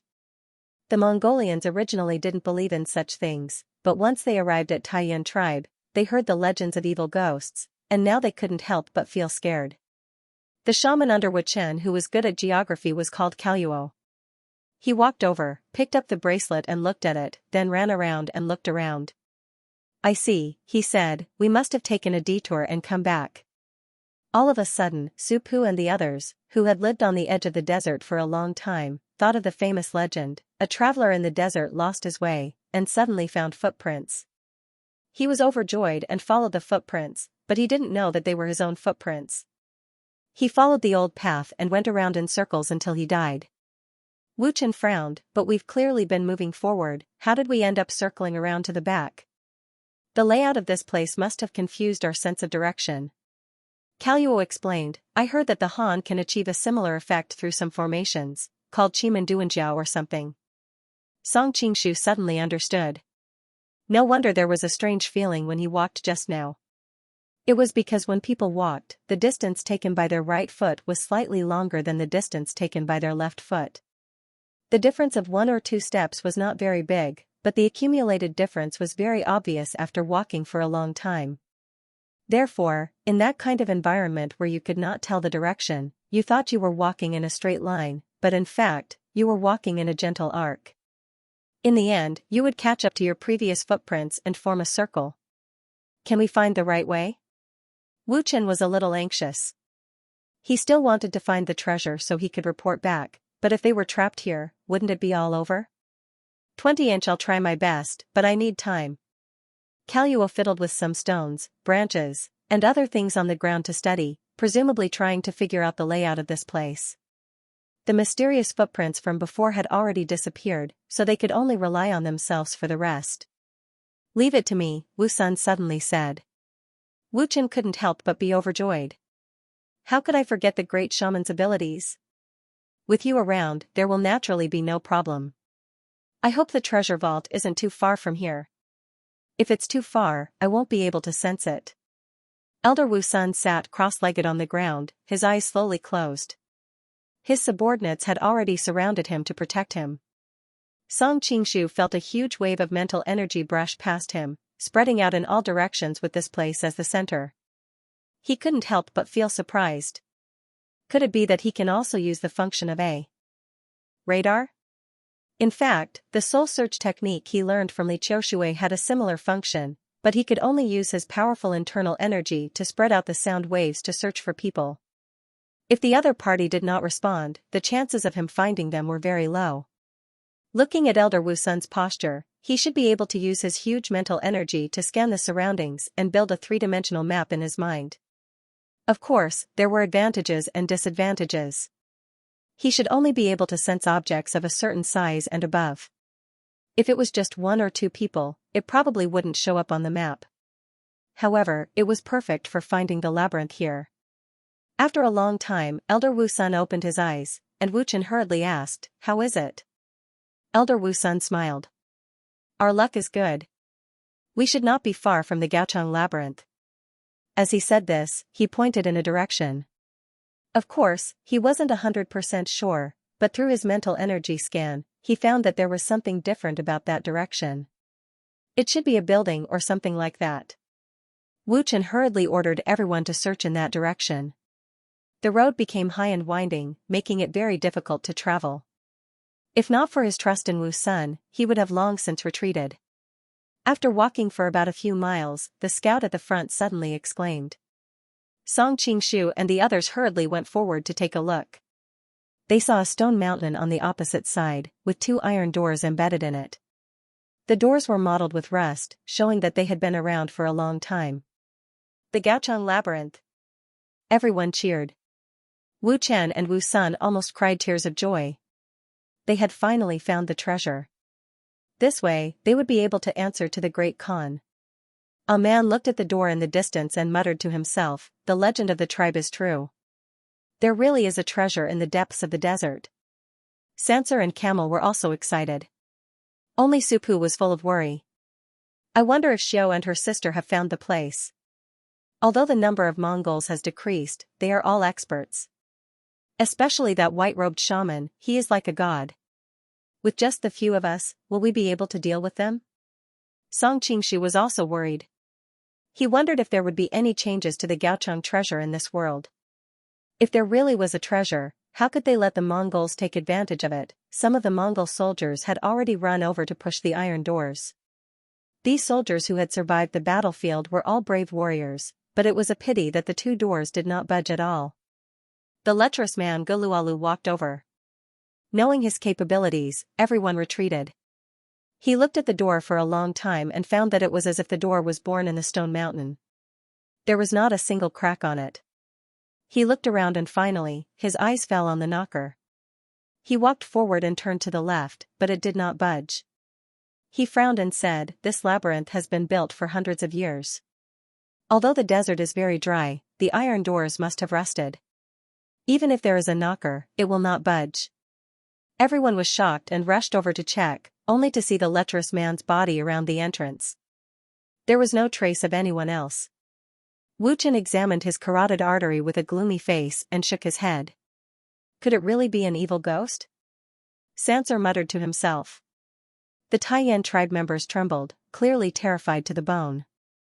"There's no evil ghost," Elder Wu Sun said in a low voice. "Take off his clothes and check if there are any wounds on his body." The Mongolian soldiers quickly took off Karluk's clothes.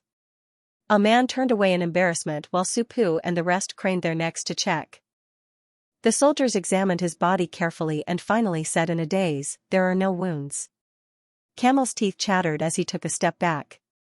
"I knew it must be an evil ghost coming for us." Elder Wu Sun turned to look at Song Qingshu.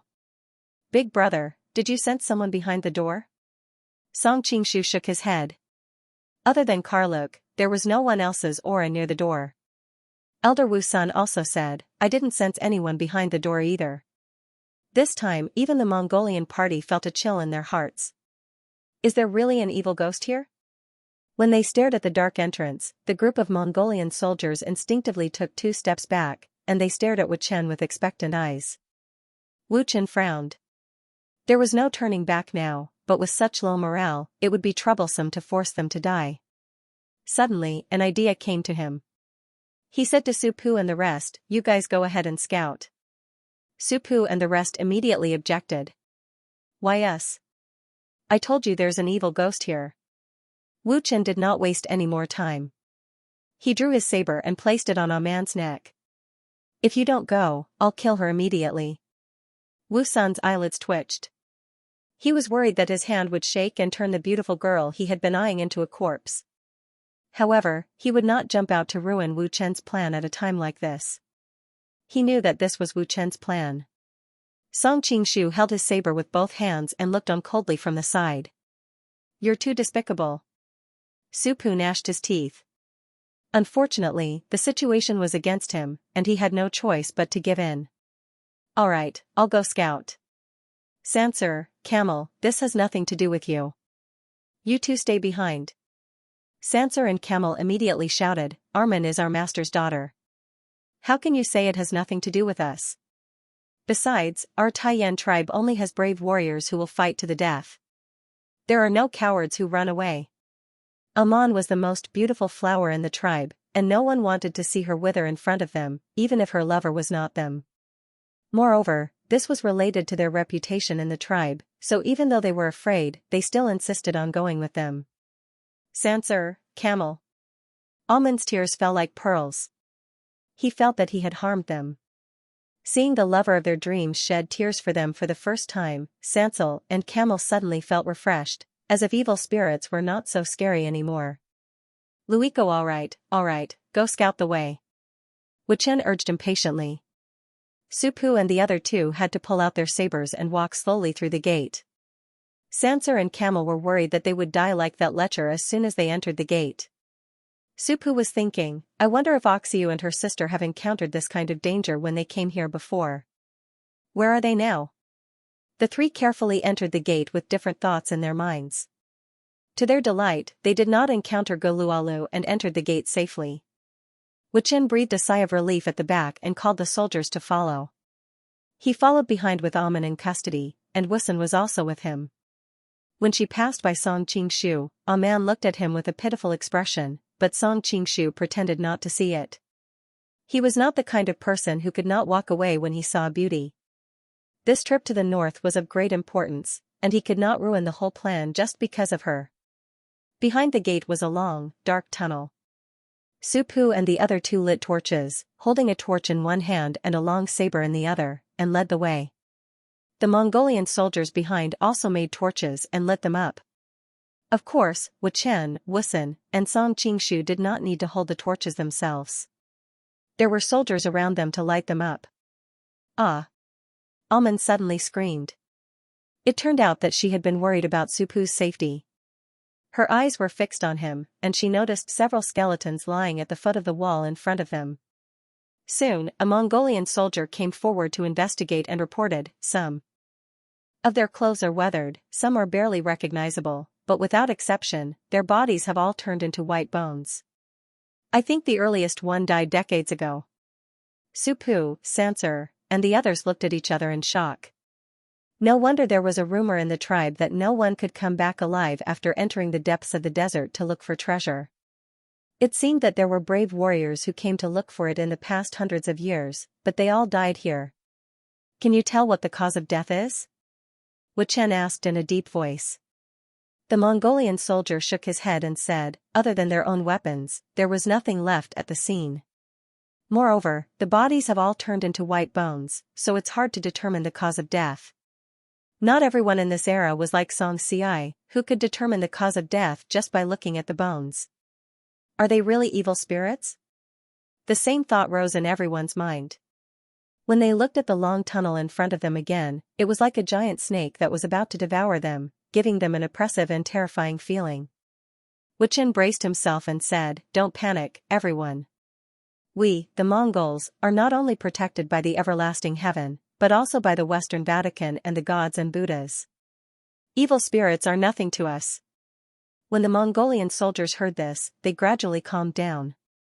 These years, the Zen sect, Tantra sect, Juanjin sect in the east, and the Vatican in the west had sent countless people to preach to the Great Khan. Speaking of which, they were indeed protected by the gods and Buddhas. Thinking about it this way, they were not so afraid of evil spirits. Not long after the group of people continued to walk, Song Qingshu suddenly noticed some murals on the stone walls on both sides. It was a story of the brave warriors of the Gaochang kingdom fighting against the invaders, but in the end, they were defeated and retreated to this place. The whole story gave a feeling that it was not because the army did not work hard, but because the enemy was too arrogant. Thinking about the identity of the invaders, Song Qingshu felt a little strange, because in history, it was the famous general Ho Junji who destroyed the Gaochang kingdom. Suddenly, he noticed that the eyes on the murals were a little strange.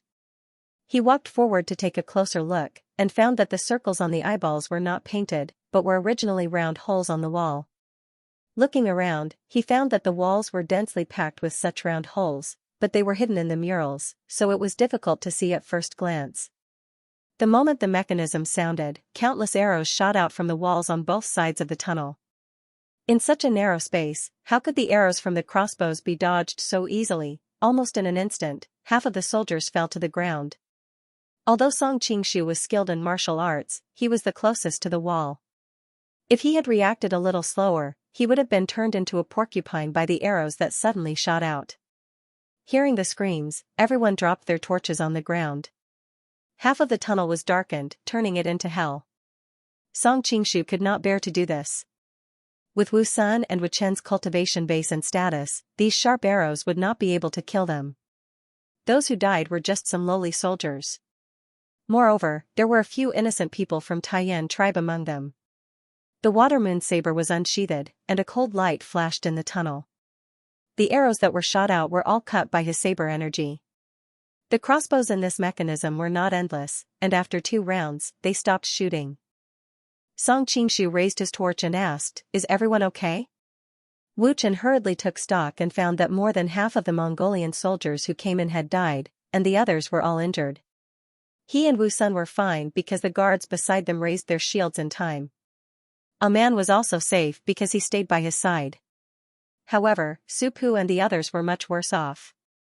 Su Pu and Xianxia were both hit by the arrows. Fortunately, the injuries were not fatal, and at this moment, they did not care about their own injuries. Instead, they desperately covered Camel's neck, but blood continued to gush out. Camel's mouth gurgled, but he could not speak a complete sentence. With an arrow in his neck, even a deity could not save him. In the end, he could only die in Su Pu's arms. Camel. A man immediately burst into tears. Su Pu and Xianxia also had tears in their eyes. Wu Chen did not care about their life and death. Instead, he thanked Song Qingshu and said, "This time, it is all thanks to the great sect's help. Otherwise, we would have lost more people." Wu Sun stared at the saber in his hand with some surprise. Previously, when he heard that Su Pu was a deserter from Xingqing Prefecture, he felt a little disdainful. Now that he recalled the saber energy, he also felt a sense of fear. If he fought with Su Pu, he must not let Su Pu get close to him, or else he would be in danger. At this moment, Su Pu heard this and glared at Song Qingshu fiercely. "Why didn't you help earlier? Otherwise, Camel wouldn't have died." Just then, Song Qingshu frowned. Camel's neck was already shot by an arrow in the first round. How could he have saved him in time? But he was too lazy to explain. However, he did not bother with Su Pu. He sheathed his saber and ignored Su Pu. Alman hurriedly explained on his behalf, in that kind of situation, Uncle couldn't care less. Besides, we were saved by him. Man and Su Aman, Su and Su, in that uncle, we, Su of Su, uncle, he, said, Su. What made Su Pu depressed was that his lover always sided with Su Pu. He thought that Su Pu was not really from the Shuiyue sect, but he opened his mouth and did not say anything. Then, he wondered why Xiao and the others did not warn him. Could it be that they, too, were? At this time, Wu Sun was discussing with Wu Qin. The design of this trap is too vicious. They placed the trigger mechanism at the rear end, so that our entire army would be within the firing range of these crossbows. It is indeed vicious. But what I am more curious about is that this is a ruin from 1,000 years ago. No matter how intricate the mechanism is, it should not be able to function properly after such a long time. How could these crossbows still work? After all, Wu Qin was born into the most powerful clan in Mongolia. After following Temujin for so many years, what kind of situation had he not seen? He immediately realized that something was amiss. It is indeed strange. Wu Sun nodded. Could it be that someone deliberately set us up? Song Qingshu also thought to himself, could it be that this was a trap set up by Lost in the Sea? But how could she be so resourceful? Wu Chen's expression was solemn. No matter what, now that things have come to this, we can no longer retreat. From now on, we must be on full alert. Although Su Pu and the others were devastated, under the pressure of the Mongols, they had no choice but to temporarily put down the body of their comrade and wait for their return to the tribe to bury him. 186 Chinese net. However, their hearts were filled with doubts. Would they still have the chance to return to the tribe? Not long after the group of people walked down the corridor, 3 forks appeared in front of them. Su Pu could not help but stop.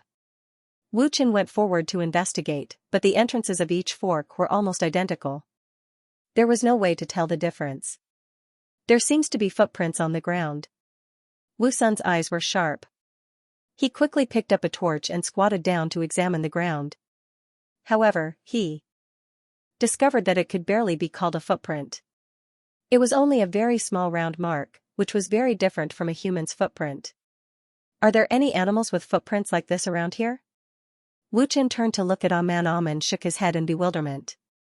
No animal's footprint would be this small. Even a rabbit should have a toe print. But this is an even circle. Ah, she suddenly exclaimed, could this be the footprints of that evil spirit? Wu Qin glared at her fiercely. Shut up. You need to spread lies to confuse people. Those traps were clearly made by humans. There are no evil spirits in this world. If anyone dares to mention this again, don't blame me for being merciless. After last night's terrible defeat, and just now, half of his men had died. The morale of his soldiers was at rock bottom, and he could not allow this woman to talk nonsense anymore. Listen up, brothers. As long as we find the Gaochang Kingdom's treasure, I will share my share equally with all of you. Everyone will have a share. Roar. The morale of the soldiers, who had been at rock bottom, instantly became spirited. Although there were many people to share, this was the accumulated wealth of a country. If everyone got a share, it would be enough for them to live the rest of their lives in luxury. Wasn't this the purpose of going to war? Song Qingshu sighed inwardly when he saw this.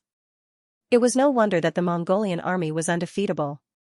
They really did not hold back when it came to rewarding their subordinates. Many of the armies from the dynasties in the Central Plains had their salaries taken away from them, and it was already considered good if the soldiers could get their share on time. Most of the time, they would even have to fight on empty stomachs and without pay, so how could they possibly win? When he was with Ajiu, he often heard her talk about the fall of the dynasty. At that time, many of her father's generals were like sheep in battle, suffering all kinds of crushing defeats. After they surrendered to the Manchurian Qing, each of them seemed to have become a different person. Each of their subordinates became a tiger and a wolf, which made her hate these traitorous generals. After Wu Qin regained his morale, they discussed the 3 forks. Wu Sun suggested, let's split into 3 teams and explore one side each. We'll meet back here later. No, splitting our forces is a taboo. Wu Chen shook his head and refused. Since this place is called a labyrinth, the paths must be winding. It's better for us to go together. What's more, there might be people lying in ambush against us. Splitting our forces will be exactly what they want. Although Wu Sun boasted that he was not afraid of evil spirits, there was no need to take the risk. Thus, he agreed and the group took the right side first. After the previous experience, the group walked very cautiously. Supu and Xianxia were forced to walk at the front even after their wounds were bandaged. Suddenly, another 3 forks appeared in front of him. Wu Sun couldn't help but say to Wu Chen, "You have foresight. There must be many forks ahead. If we split our forces again and again, I'm afraid we won't have enough manpower." Wu Chen didn't feel complacent. Looking at the 3 forks, he felt that trying them one by one was not the way to go. So, he ordered Supu and Xianxia to each go to one cave to investigate, while he sent his men to the other cave to see if they could find any pattern. After glancing at Amon, Supu and Xianxia reluctantly left. Who knew that not long after they left, they suddenly heard Supu scream. Everyone hurried to the source of the sound, but they only saw a torch and a scimitar on the ground. As for Supu, he was nowhere to be seen. "Big brother, did you feel someone just now?" Old man Wu Sun subconsciously turned to look at Big Brother Shueyue, only to find that in a flash, Big Brother Shueyue was already running towards the entrance of the cave. He couldn't help but secretly exclaim, "This guy's lightness skill is really good." Not long after, seeing him return with a heavy face, everyone hurriedly asked, "How was it?" Song Qingshu shook his head. "Not long after I chased forward, 3 more forks appeared. I chose one and went in, but it was another fork. I was worried that I would get lost, so I retreated." Under such circumstances, no matter how good his lightness skill was, he couldn't catch up. Hearing his words, Amon felt her vision go black and she fainted. "Amon!" Xianxia hurried over to support her so that she wouldn't fall, unwilling to let these Mongols touch her again. Everyone knew that 2 of his companions had died, so they didn't bother to argue with him. Old man Wu Sun pulled Wu Chen and Big Brother Shueyue aside to discuss, "What should we do next? It seems that there are still countless forks ahead. If we try one by one, who knows how long it will take?" Wu Chen said bitterly, "If it wasn't for the sneak attack by the Woodtable Luan tribe in Galdan, I have 2,000 warriors under my command, and we can directly search every cave. Sooner or later, I will catch that bitch Hu Qingtong and humiliate her." Wu Sun laughed, "I heard that Hu Qingtong's sister is even more beautiful." Wu Chen squinted at him. "Princess Xianxia is naturally the Khan's. As his subordinates, how would we dare to have any ideas about her?" Wu Sun sensed the warning in his tone and felt a little unhappy. "The most beautiful Princess Xianxia is the Khan's, and the second most beautiful Hu Qingtong is yours. What about me?" But he also knew how high the status of the Hongdurat tribe was in Mongolia, and he could not compete with them, so he could only think of other people. He heard that there was a peerless city in the Dzungar Khaganate, and the descendants of the dual cultivators were all stunning beauties, and they were good at dual cultivators. TSK, the work must be good, and he heard that the dual cultivator princess of this generation had also come out. Then, he suddenly thought of something and hastily asked Song Qingshu, "Great sect, I heard that Galdan brought people from the residence of dual cultivators to the Western Xia's marriage selection. Have you seen the princess of dual cultivators in Western Xia?" Guzi Xian, Song Qingshu was startled and answered subconsciously, "Yes, why? How does he look?" Wu Sun chuckled. How could Song Qingshu not know what this old pervert was planning? He snorted angrily, "She usually covers her face, so I can't see what she looks like." "You should be able to see his body and skin, right?" Elder Wu Sun asked. "Graceful and alluring, skin like cream." Thinking of Guzi Xian's flirtatious appearance, Song Qingshu couldn't help but feel his heart heat up. "TSK, you make it sound like you've touched it before." Wu Sun rolled his eyes. He had already made up his mind that when he breached Peerless City in the future, he would definitely snatch the dual cultivator princess away. Wu Chen coughed, "Let's get down to business first. What should we do with the current situation? I checked just now, and I can't see any signs or anything like that at any fork in the road." Song Qingshu said, "In fact, we can keep walking on the right side. If we keep walking, there is a high probability that we will find our destination. This was the method of walking through mazes concluded by later generations. Many mazes kept walking along the right side of the wall, and one would eventually find the exit. Of course, this method had its limitations. The entrance and exit had to be on the same line. If they encountered a maze that was shaped like a circle, where the entrance and exit were not on the same line, this method wouldn't work.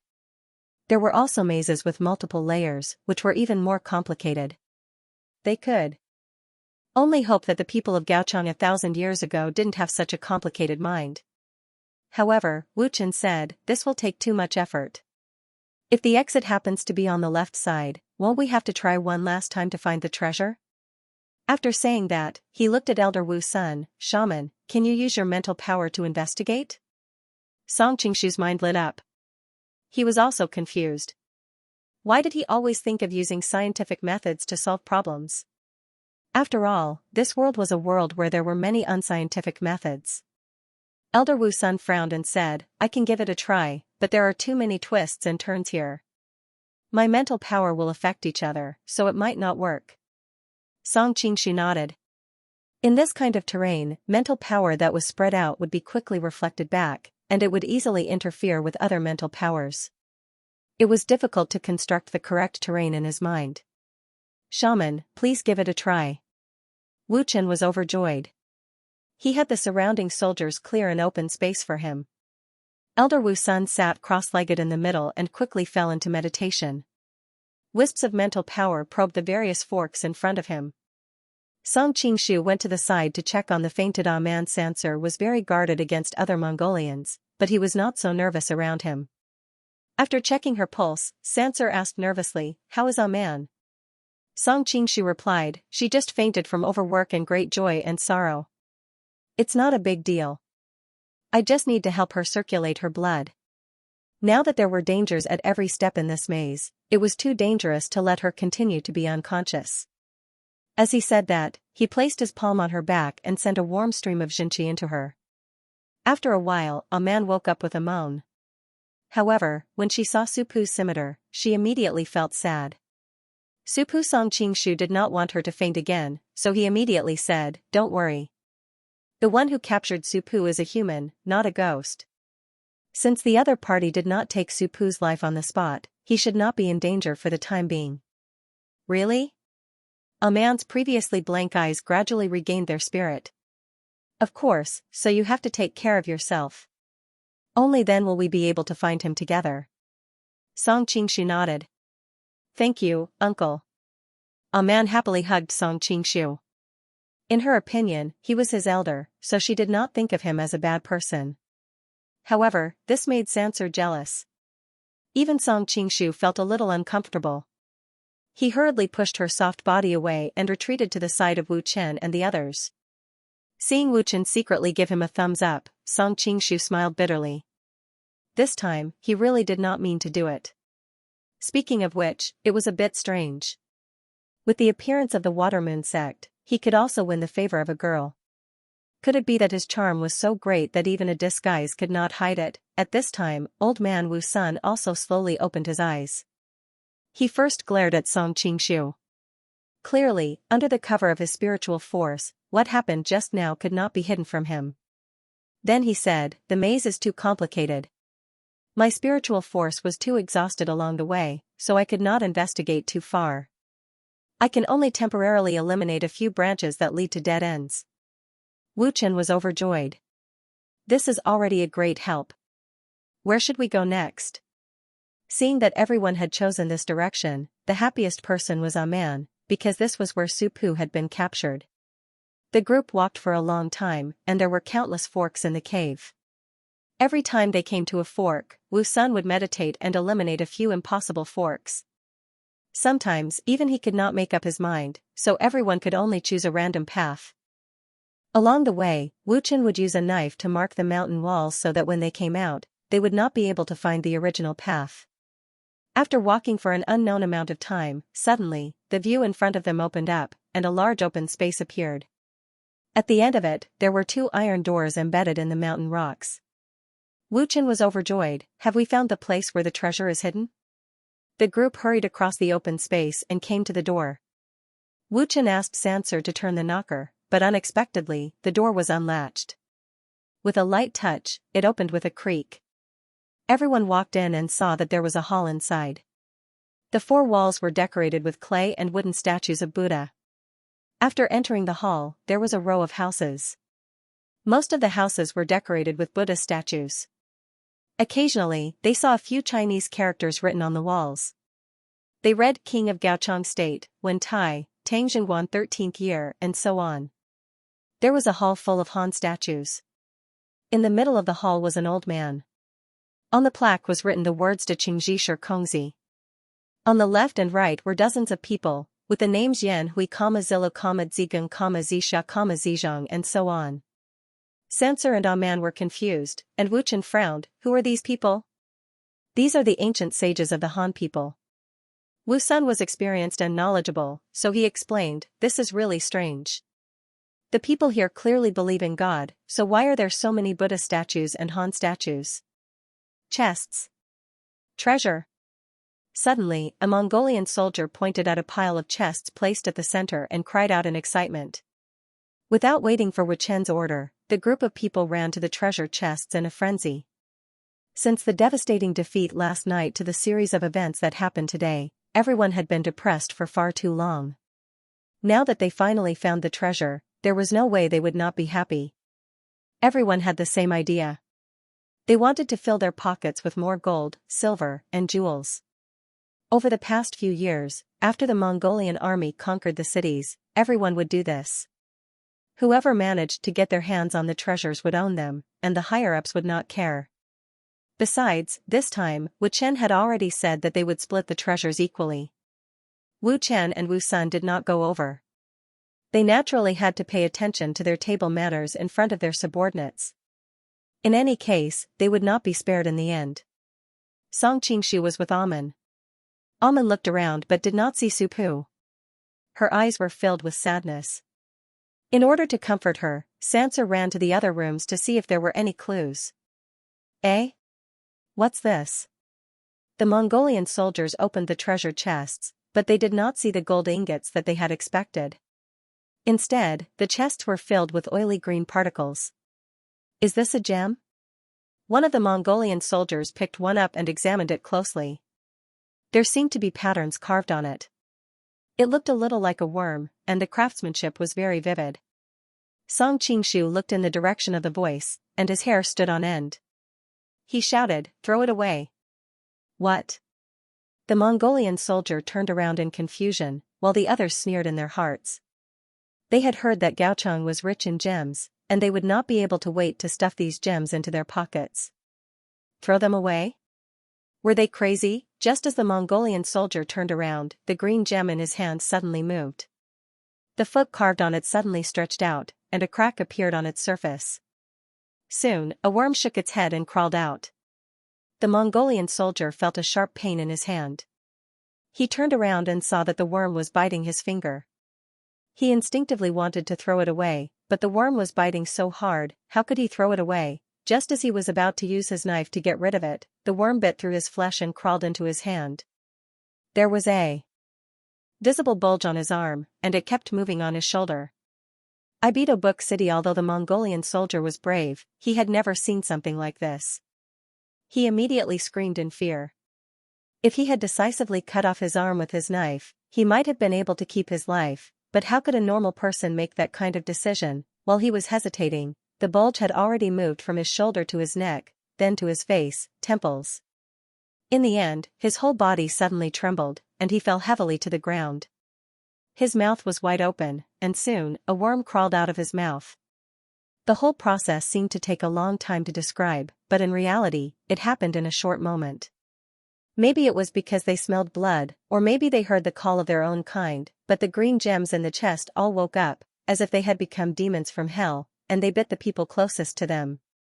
The Mongolian soldiers' screams rose and fell. The worst thing was that many of them had greedily stuffed a lot of green gems into their arms, and as a result, a large number of worms went straight into their stomachs. Soon, their flesh was eaten clean, and they turned into dried corpses. Why did Song Qingshu have such a big reaction? It was because he recognized these things at first glance. When he watched the Mummy series, the scene of the tide of scarabs devouring human bodies left a huge psychological trauma in his heart. Other than the color being a little green, this thing was exactly the same as a scarab. The densely packed worms in the chest all woke up, and the Mongolian soldiers quickly fell to the ground while screaming in pain. Then, their bodies were covered with green worms, and not long after, they turned into a pile of skeletons. The remaining worms spread out in the house, looking for new prey. Seeing that the whole house was about to be filled with green worms, everyone ran out with all their might, and Song Qingshu was no exception. This thing had traumatized him too much, and he did not want to have anything to do with it. As he ran, he saw a man, who had been knocked to the ground, and hurriedly pulled her into his arms. At the same time, he saw the dumbfounded Wu Chen at the side, and subconsciously pulled him along. After running for an unknown amount of time, Song Qingshu could no longer hear the rustling of the insects behind him. He stopped and panted heavily. Just now, what was that thing? Almond's voice was still trembling. It should be a sacred beetle. It feeds on the flesh and blood of living creatures. It is often placed in ancient tombs to prevent grave robbers. However, this thing should be produced in Egypt. Why would it appear here? Song Qingshu said with lingering fear. Many thanks to Great Sect for saving my life this time. Wu Chen, who was sitting paralyzed on the ground, gasped for breath. He had fought in many wars, but this was the first time he had seen such a strange thing. Song Qingshu was stunned. He did not understand why he had saved him just now. Speaking of which, it seemed to be more beneficial for him if he died silently here. However, in that kind of situation, it was difficult for him to not save him. In the end, he was still too soft-hearted. Forget it, Princess Yaluan had specially given him a gift. This time, he would return the favor. Uncle, did you see Xianxia? Almond asked with some fear as she tightly grasped his sleeve. Song Qingshu replied, I just saw him run in another direction with Wu Sun and the others. He originally wanted to save you, but Wu Sun forcibly took him away. It's good that he is fine. God bless us. Almond let out a long sigh of relief. To the side, Wu Chen could not help but say, this place has been here for at least a few hundred years, if not 1,000. What kind of worm can live for so long? A man exclaimed, it's an evil ghost. He said he's been living here for 1,000 years.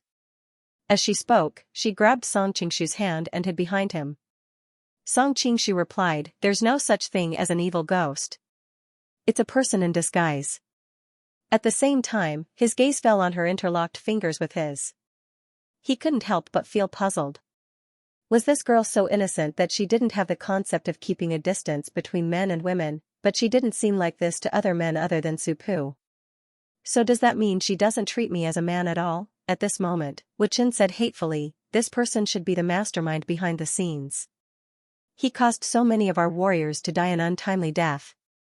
We need to settle this debt with him. With that said, he drew his saber and rushed in the direction of the voice. Song Qingshu also pulled on Man's little hand and followed. Who's playing tricks here? Sancer's voice could be heard from afar, followed by another scream. A heavy object fell heavily to the ground. A strange laughter came from the tunnel again. That voice repeated, I've been living here for 1,000 years, 1,000 years. Everyone who came in died. Sancer! A man exclaimed. She could tell that something had probably happened to her companion.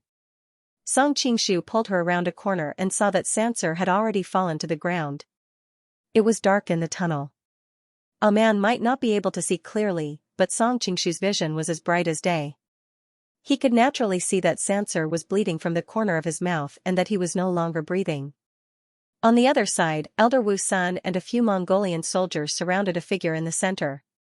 The Mongolian soldiers were all trembling. If it wasn't for Elder Wu Sun holding the line, they would have probably fled in all directions. A man let out a cry. If she wasn't leaning closely against Song Qingshu, she would have probably fainted from the shock. The figure in the center vaguely looked like a human. Under the illumination of the fire, this ghost was wearing a white robe. His face was covered in blood, and his white robe was also dripping with blood. He was extremely tall, at least 5 feet taller than a normal person. Silent Night looked extremely horrifying. The ghost suddenly stretched out its hands. Its 10 fingernails were longer than its fingers, and its hands were covered in blood. The ghost cackled strangely and said in a shrill voice, "I've been living in the labyrinth for 1,000 years and I don't allow anyone to disturb me. How dare you guys block my way?" Old Man Wu Sun sneered, "Stop pretending to be mysterious." Just as the ghost was about to mock them, his body suddenly stiffened and he fell heavily to the ground. Wu Sun walked over and tore off the blood-stained white robe on his body. He found a man who looked like a member of the Taiyan tribe lying on the ground. He was standing on 2 stilts. No wonder he was so tall. With the robe covering him, no one could see anything special about him. They would only subconsciously think that he was a tall ghost.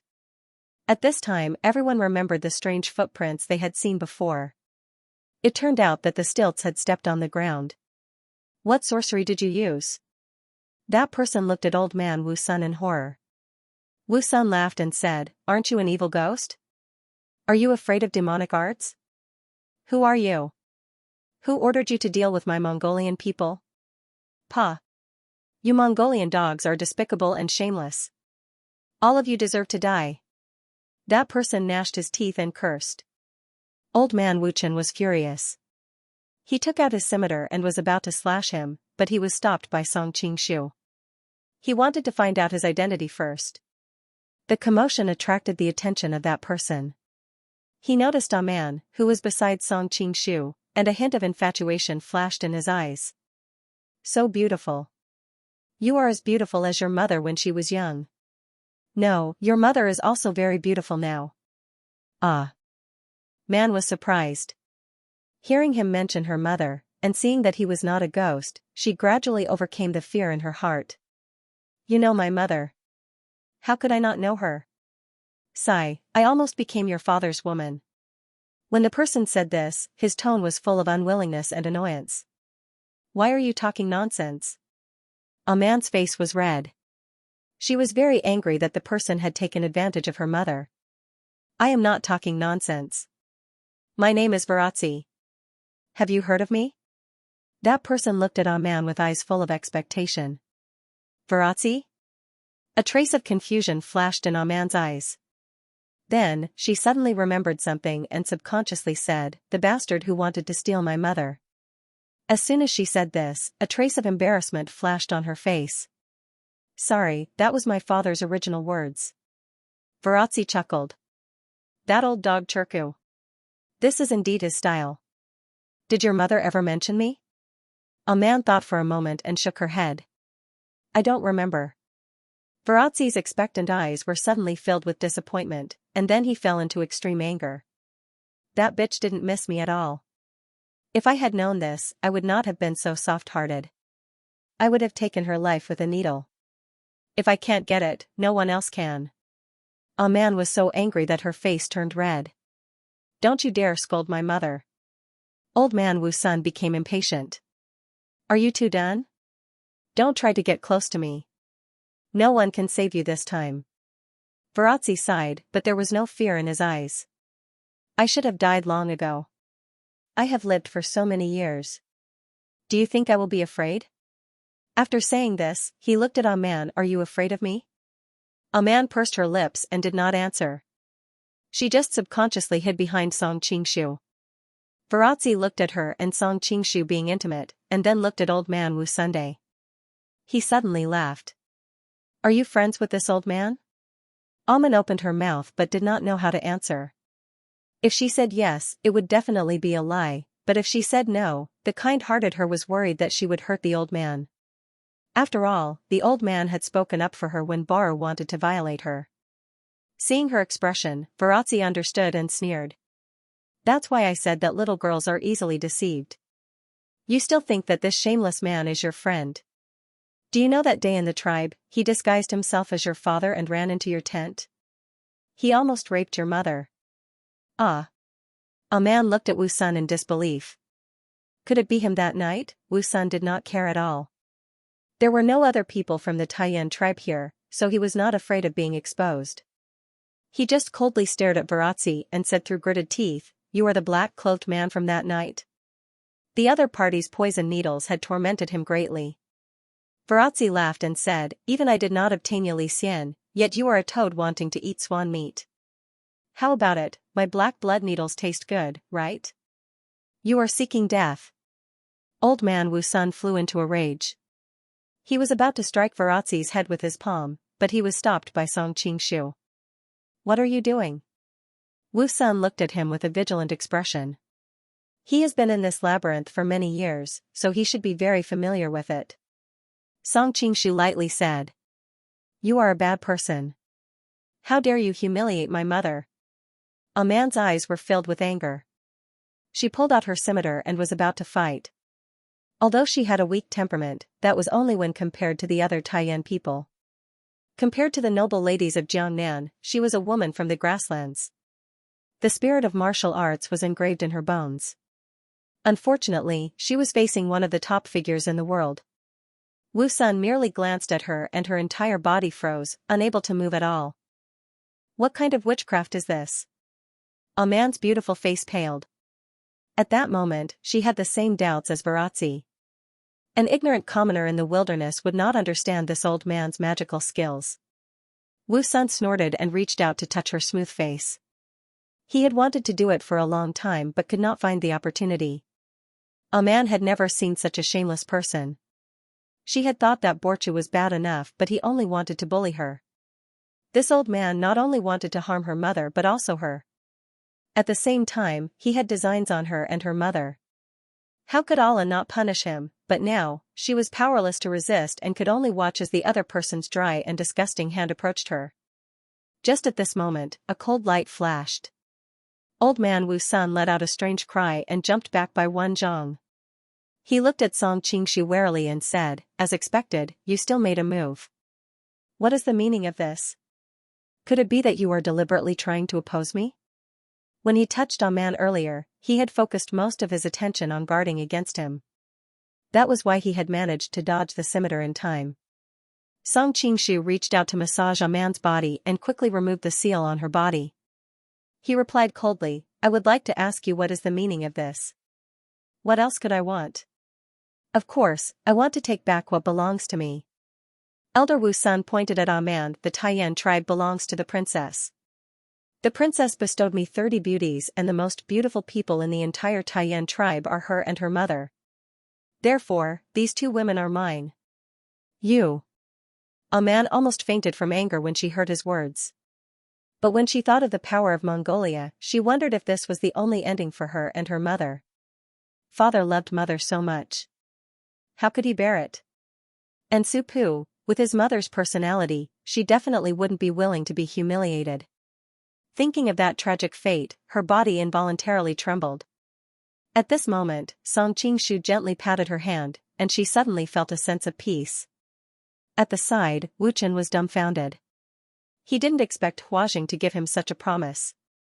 Thinking that this was Huajing's fief, wouldn't it be his private property after they got married? This beautiful mother and daughter pair should have belonged to him. Song Qingshu snorted coldly, even if the princess promised you 30 beauties, she did not say which 30. What kind of person is the princess? She can always force married women to marry you. It's fine if Li Xian is married, but a man isn't, right? Wu Sun tightly knit his brows. The other side's martial arts made him feel a sense of dread, so it seemed like he had to take his time. He would put Li Xian aside for now and wait for the Empress of Helen to gather an army to demand for her. He was still a 10,000 household, how could the Water Moon Great Sect and Taiyan tribe contend against the people under him? At this time, Wu Chen also came out to mediate. Great Sect, since it's like this, just give a man to him. There is no need to hurt everyone's friendship for a woman. Although he was a bit greedy for a man's beauty, he was clear that he was going to marry Huajing and had no fate with this woman, so he might as well help her. After all, Wu Sun had a high status in Mongolia. If the Great Khan did not blame him, then forming an alliance with him would be beneficial to the future of his family. City. Hearing his words, a man was filled with fear. After interacting with him for this period of time, she knew that the people with the highest status in this group of Mongolians were Wu Chen and Wu Sunday.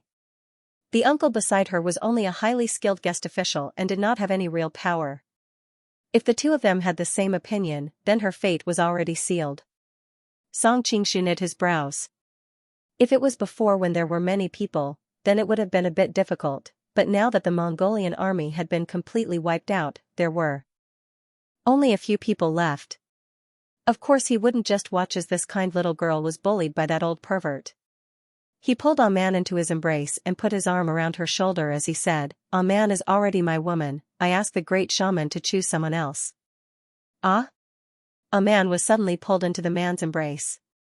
She was in a state of panic and shyness, but when she heard his words, she immediately understood that he was trying to protect her. Although she was pure and innocent, she was not stupid. Of course she would not refute him at this moment, but her heart was filled with gratitude. Seeing Ah Man nestling in his arms with a bashful expression, Wu Chen was dumbfounded. He thought that this guy was too fast. Wu Sun, on the other hand, felt as if his heart was bleeding. He faintly felt as if the top of his head was glowing with a green light. He could not help but grit his teeth and said, "How is this possible? Her lover is obviously that young man called Supu." Song Qingshu shrugged his shoulders and said, "Young love comes and goes quickly. How can a reckless boy like Supu be worthy of being entrusted with the rest of his life? A man naturally knows how to choose with a mature and steady man like me, don't you think so?" A man knew that he was deliberately saying this, but she still felt ashamed in her heart. It was as if she had really done something wrong to Supu. However, seeing that everyone was staring at her, she could only nod imperceptibly and say, "Yes." Wu Sun felt as if his heart was about to explode. He had been eyeing the little white flower, but in the end, someone had beaten him to it. That kind of anger and frustration was simply indescribable. No wonder this guy had been running around by her side these past few days. It turned out that he had been planning this all along. Wu Chen's expression was also extremely interesting. However, he felt somewhat relieved in his heart. Previously, he had suspected that the Shueiyue Great Master had changed his temperament, but he did not expect that he was just playing tricks. That's right. How could a brat like Supu compare to the Shueiyue Great Master's skill in dealing with women? Looking at the girl's bashful expression, it seemed that the first soup had already been drunk. Song Qingshu continued, "Great shaman, I'm sorry. I didn't know that you were also interested in her. Who told you not to say so earlier? Now that she has become my woman, it wouldn't be good for me to give her to you, would it?" Wu Sun was seething with anger. Just as he was about to explode, Wu Chen hurriedly stepped in to smooth things over. "Great shaman, since they are already asleep, let's just forget about it. After all, the most important thing right now is to find the treasure. The Great Khan is still waiting for our news. Afterward, I'll pick 30 beautiful girls from my fief and gift them to you." Calm down, calm down. Why make a fuss over a woman?" Hearing his analysis, Wu Sun gradually calmed down. The task given to him by the Great Khan had not been completed, so it was indeed not a good time for internal strife. Moreover, if a conflict really broke out here, he might not be able to defeat the saber in the other party's hand. Shueiyue Great Master, just you wait. When we return to Helen City, see how I'll deal with you. How dare a mere guest minister steal my woman? Even if this Aman was not mine the first time, I'll definitely get my hands on her second and third times. And that maid of yours called Wind Lady, I'll definitely play with her until she's crippled and let you taste the taste of anger." Seeing that Wu Sun had acquiesced, Wu Chen walked over and lifted Viraki up from the ground.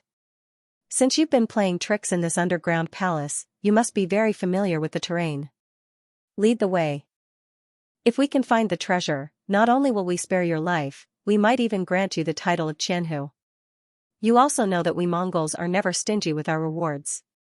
Even if we used to be enemies, as long as they work for us, we will not mistreat them." Viraki glared at Song Qingshu with hatred. Obviously, he was extremely unhappy to know that the daughter of his first love had already given herself to this man. "I don't want a Qianhu. Just give me the Taiyan tribe." At this time, a man was nestled in Song Qingshu's arms. Her pretty face was flushed, making her look even more beautiful.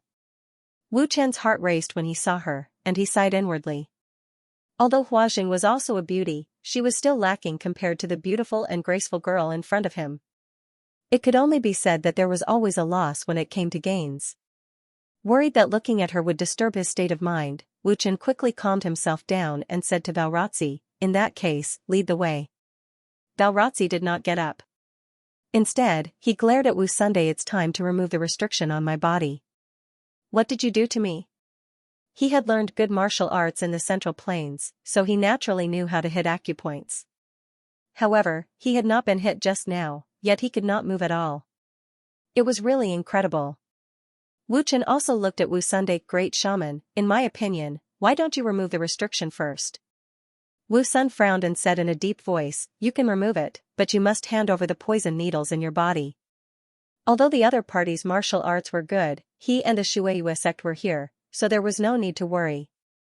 However, the poison needles were too insidious. If he suddenly shot them at close range, he might not be able to defend himself. It had not been easy for him to force the broken needles out of his body. He did not want to have a taste of this again. Valrazzi was naturally unwilling, but he did not need his consent. Wu Chen gave a look, and some Mongolian soldiers searched his body and found the poison needles. After a series of traps just now, only 5 Mongolian soldiers were still alive. Soon, the soldiers searched his body. Looking at the poison needles as thin as a cow's hair, Wu Sun's face twitched. These needles had caused him so much trouble during this period of time. He was so angry that he slammed his palm against the needles and broke them into pieces. Only then did he completely relax. The restriction on Valrazzi's body was removed, and he led the way with a gloomy face. Wu Chen did not dare to completely trust him, so he let him walk in the middle of the group. His subordinates would scout ahead, and he only needed to point the way. As expected of someone who had been playing tricks in this maze for many years, Valrazzi was indeed familiar with the way. The group turned here and there, but they did not encounter any more traps. Finally, he led the group to a staircase and said, "There are no treasures in other parts of the maze. If there really are treasures, they should be at the end of this staircase. Why is it so dark?" Wu Chen frowned, sucking in a breath of cold air as he stared at the dark tunnel before him. Every step was made from giant rocks, and the whole thing spiraled upwards. Everyone was clearly holding torches, but the air around them seemed to be a little strange. The light could not reach far, and could only illuminate a few inches around them. Any further and the light would be greatly weakened. He was worried that there was a trap on the wall, so he cautiously raised the torch and came to the wall. Only then did he see that there was nothing unusual on the wall. "I don't know either. This place has been like this since I found it," Valrazzi replied. Old man Wu Sun frowned. "Since there might be treasures here, why have you not taken them out after so many years?" With this said, everyone looked at Valrazzi in the middle with vigilance. Valrazzi replied in a muffled voice, "This staircase is very long and I haven't reached the end even after checking several times. Then again, I only want Xianxia, everything else is just floating clouds to me." Wu Sun was stunned at first, but then he broke out in laughter. "I never thought that you would be such an affectionate person." "Ha, ha, ha, relax, as long as you make a great merit this time, the Great Khan will give you the Taiyan tribe and Xianxia will be yours." Although he said this, he was sneering inside. "Once I find the treasure, I'll take care of you, so how could I give Xianxia to you?" Thinking of Xianxia's mature and plump body, he thought that if it wasn't for you that night, I would have already obtained what I wanted. His gaze landed on a man at the side. Seeing that she was holding hands with the Shueiyue Great Master, inseparable and intimate, he felt as if he had eaten shit. This beautiful mother and daughter pair had actually been taken by another man before him. 135 Chinese. Hearing his words, a man's face turned red with anger. Just as she was about to explode, she remembered that Song Qingshu had fallen out with the other side because of her. She didn't want to make things difficult for him, so she endured it. A hint of excitement flashed across Valrazzi's face. He glanced greedily at Amon's face before he turned around and began to lead the way. Wu Chen gave a signal with his eyes, and 2 Mongolian soldiers approached him from both sides. It was obvious that they were guarding him against any mishaps. They also arranged for people to carve marks on the stone steps that everyone had walked on, so that they wouldn't be able to find the way back. After walking for a while, the group finally understood what Valrazzi meant when he said the staircase was very long. The group walked for the time it took for an incense stick to burn. Logically speaking, most of the stairs should have reached the end by now, but looking around, there was still an endless staircase extending into the darkness. It was as if everyone was walking on the road to hell. What's going on? Wu Chen grabbed Varazzi and asked. Varazzi replied, didn't I say it before? I've come here several times to check, but I've never reached the end. What's the longest you've walked in the past? Wu Chen asked. About an hour, Varazzi replied. Everyone frowned when they heard this. An hour was not long, but it was not short either.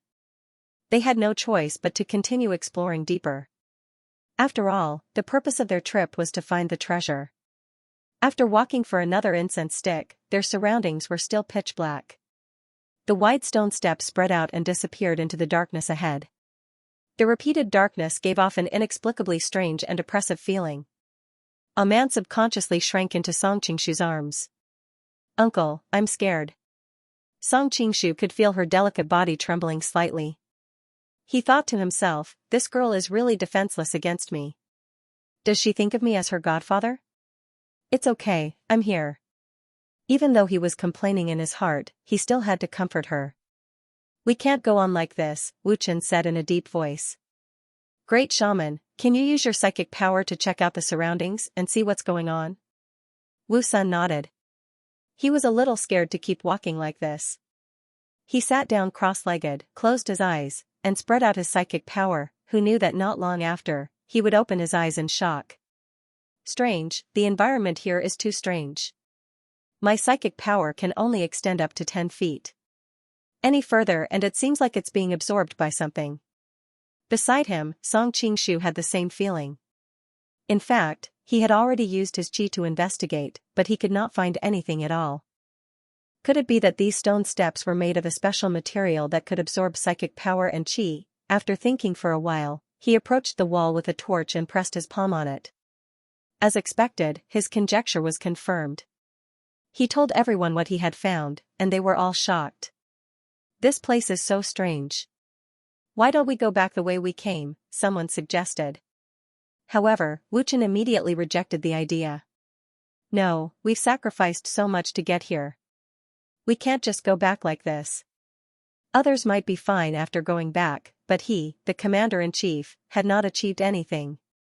Instead, he had lost many soldiers and generals. The Great Khan might not kill him for the sake of the Hongjiara clan, but his future would be over, and there would be no hope of marrying the princess. Song Qingshu was a little hesitant. He naturally did not want to work for these people, but with Shuiyu's status, there was no reason for him to refuse. Fine, I'll go ahead and explore first, then come back and tell them that there's no way out, lest they really find some treasure. He told Amon to stay where he was and let the Mongolian soldiers protect him while he quickly went up the stairs in front of him. Previously, when he was traveling with them, he had some scruples, but now that he was alone, there was no need for him to hide anymore. He used his lightness skill and ran up the stairs as if he was flying. With his cultivation, there was really no trap that could hurt him. However, although he was fast, the stairs seemed to be endless. He walked for a long time, but it was still endless darkness. Suddenly, he stopped, because he could faintly hear some movement in front of him. Is there really someone lying in ambush here to deal with the Mongolians? The thought flashed in Song Qingshu's mind, and he quietly hid in the shadows. The sound was getting closer, and he could already hear the conversation. What the hell is this place? Those insects just now are too strong, at least there are no such insects here. Everyone be careful, there might be danger in the darkness. Hearing the faint conversation of a few men and women, Song Qingshu only felt that the woman's voice was a little familiar, but he could not remember who it was. He only saw it clearly when the few people came closer. So it's her. The person who came was dressed in a yellow robe, and there was even a green feather in her hair, which made her look as delicate as a spring flower, as beautiful as the morning clouds. Who else could it be but Hu Qingtong? Beside her were a few warriors from the Muzhuoluan tribe, and they all looked a little disheveled, as if they had just escaped. Why is she here? Why are there so few people around her? Song Qingshu immediately felt a headache. One must know that Hu Qingtong led the Muzhuoluan tribe and Galdan's allied army to annihilate the Mongolians. Logically speaking, she should be leading the army to search for the fish that escaped the net, so why was she here alone, with just these few guards? Wu Sun alone could take care of them. If they continued forward, once they encountered Wu Chen, Wu Sun, and the others, they would immediately turn from hunters to prey. He did not want that to happen. I've lived here for 1,000 years. Anyone who disturbs me must die. It was inconvenient for Song Qingshu to show his face as a member of the Watermoon clan, so he had no choice but to follow Varatzi's example and scare them away to prevent them from running into each other. Ah? The few soldiers from the Luan tribe screamed in fear. Hu Qingtong, on the other hand, was calmer. Who's playing tricks here? Song Qingshu was secretly impressed. Hu Qingtong was indeed a heroine. In such a strange situation, she was actually not afraid at all. However, he could not let her be like this today. He did not waste any time and directly attacked with a few gusts of wind from his fingers. The knives in everyone's hands, including hers, were instantly broken. Get lost. I have been sleeping here for 1,000 years. Don't disturb my peace. Hu Qingtong's expression changed. Regardless of whether the thing in the darkness was a human or a ghost, it was not something that they could fight against. Since the other party had the intention to let them live, how could she bite the bullet and send herself to death? Sorry to disturb you, Senior. We'll leave now. She cupped her hands and hurriedly called for the guards beside her to retreat along the path they came from. Seeing them leave, Song Qingshu heaved a sigh of relief. If he continued forward, he would inevitably catch up to them again. He hesitated for a moment, then turned around and walked back. He wanted to go back and tell Wu Chen and the rest that there were no treasures here and let them leave first. On the way back, Song Qingshu suddenly frowned. He could not help but stop and look back. Looking at the wide stone steps that extended into the distance, he did not know why but he had a strange feeling in his heart. However, he could not tell what was strange about it. He shook his head and chased these distracting thoughts out of his mind. He continued walking back, but along the way, he could not help but think about the strangeness. Finally, he returned to the previous place.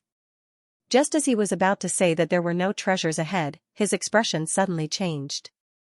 This was because he saw Hu Qingtong kneeling in front of Wu Chen with a knife on her neck. The guards beside her were all lying in a pool of blood. A few Mongolian soldiers had also died. Now, there were only 2 left. What's going on? Song Qingshu could not help but ask. Hadn't he seen Hu Qingtong run in the other direction? How had she appeared here? Wu Chen laughed loudly. Speaking of which, this is really the blessing of the heavens. We were waiting for you here, but this woman suddenly charged over. Ha ha ha, I was originally worried that we would be punished by the Great Khan after this crushing defeat, but now that we've captured the yellow robe of green feathers, the remaining people of the Muzhuoluan tribe are nothing more than clay chickens and pottery dogs. Ha ha ha, we've taken care of the Great Khan's greatest worry. All of us have done a great service. Clearly, he was extremely excited. When he spoke, there was a lot of laughter mixed in. Hu Qingtong turned her head to the side, her chest rising and falling rapidly. Clearly, she was not calm at all. What the hell was going on? Song Qingshu was a bit confused. He had tried everything to avoid this situation, so why had he still ended up like this? Suddenly, he noticed something else. There was no sign of Amon anywhere. He hurriedly asked, "Where's Amon?"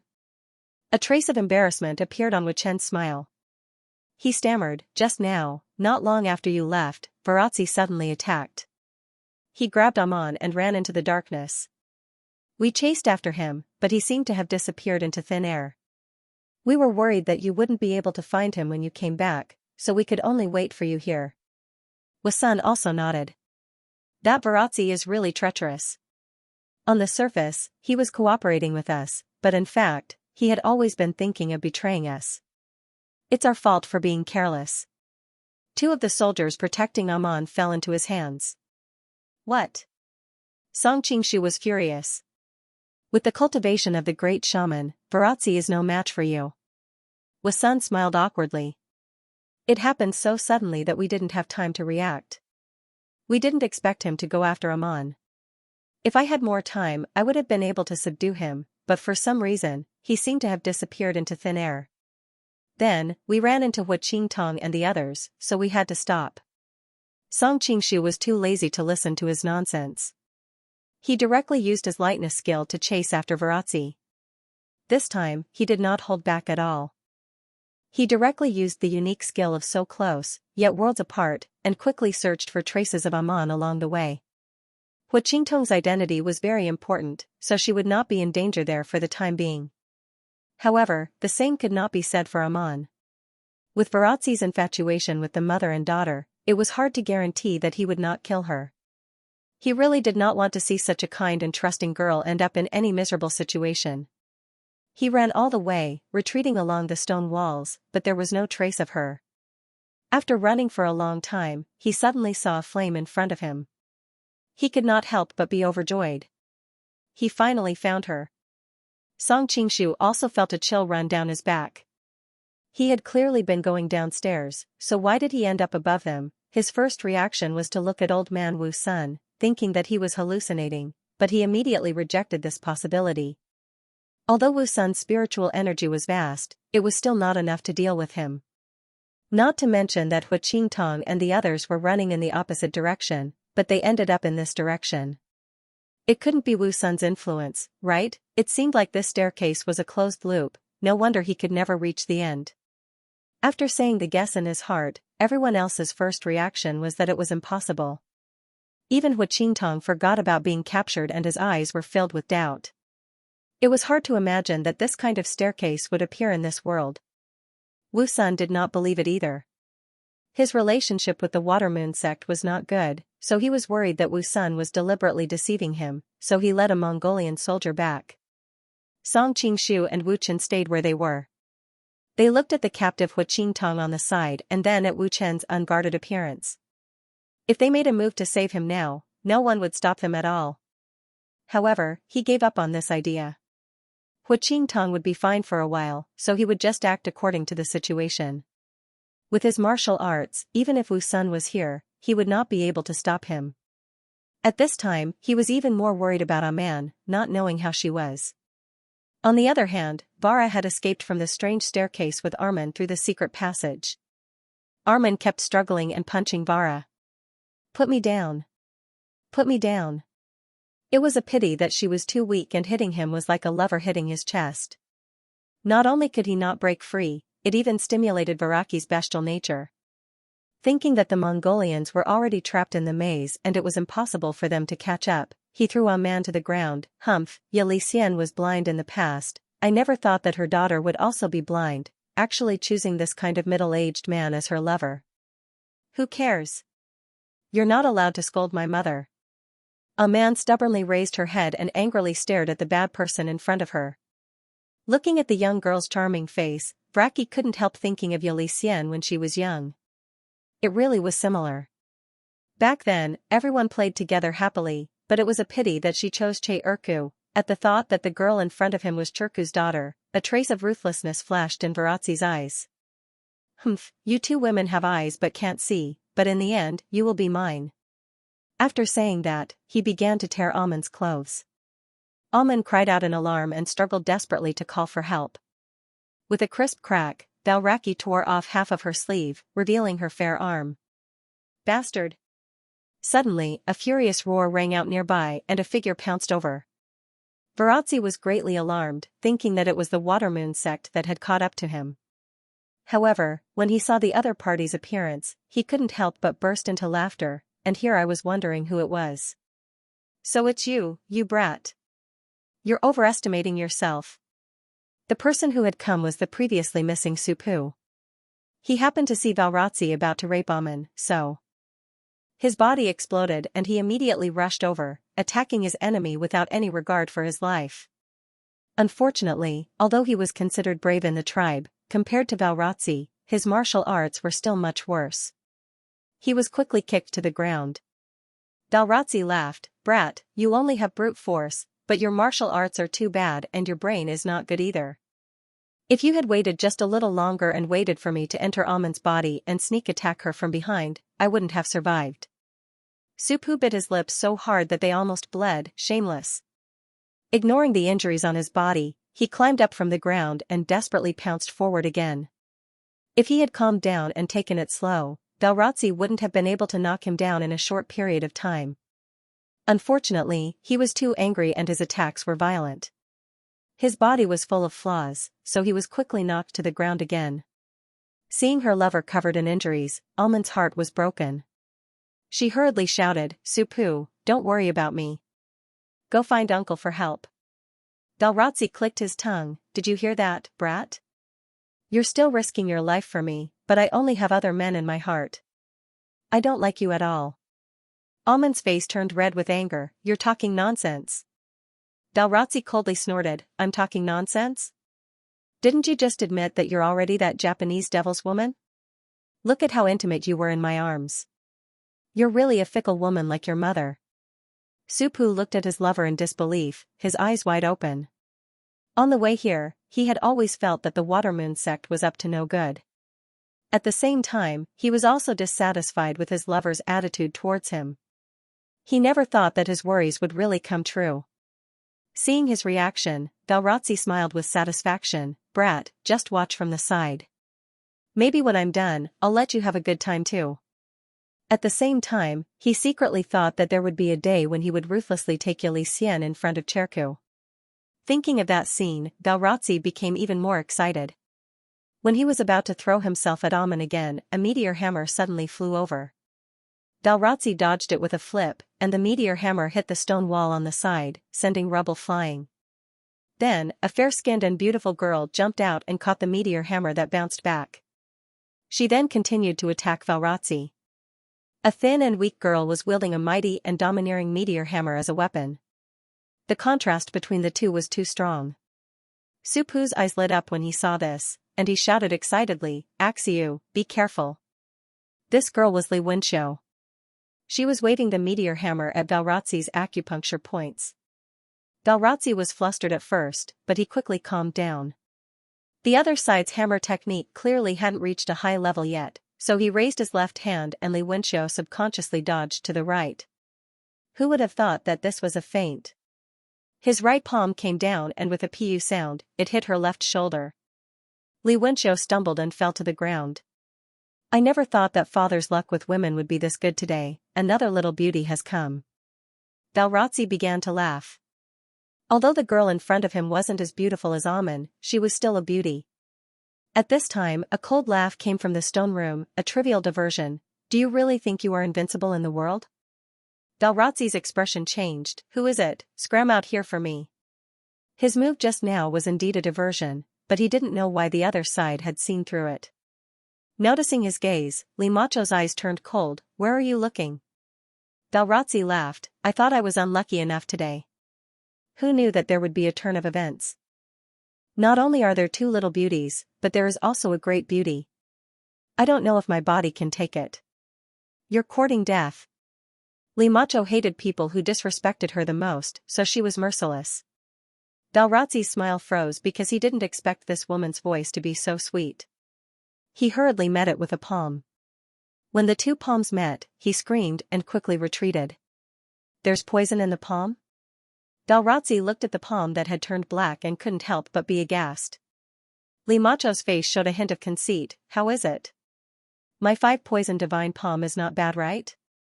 "5-poison divine palm, you are Scarlet Serpent Fairy Limacho?" Valrazzi's expression changed. He remembered many legends about this woman. A few years ago, she had turned the martial arts world upside down and was a well-known female devil. "You actually know me?" Limacho was a little surprised. She didn't expect that there would be someone in the desert thousands of miles away who knew her. Valrazzi was silent. When he failed to fight for Xianxia, he ran to the Central Plains to learn martial arts.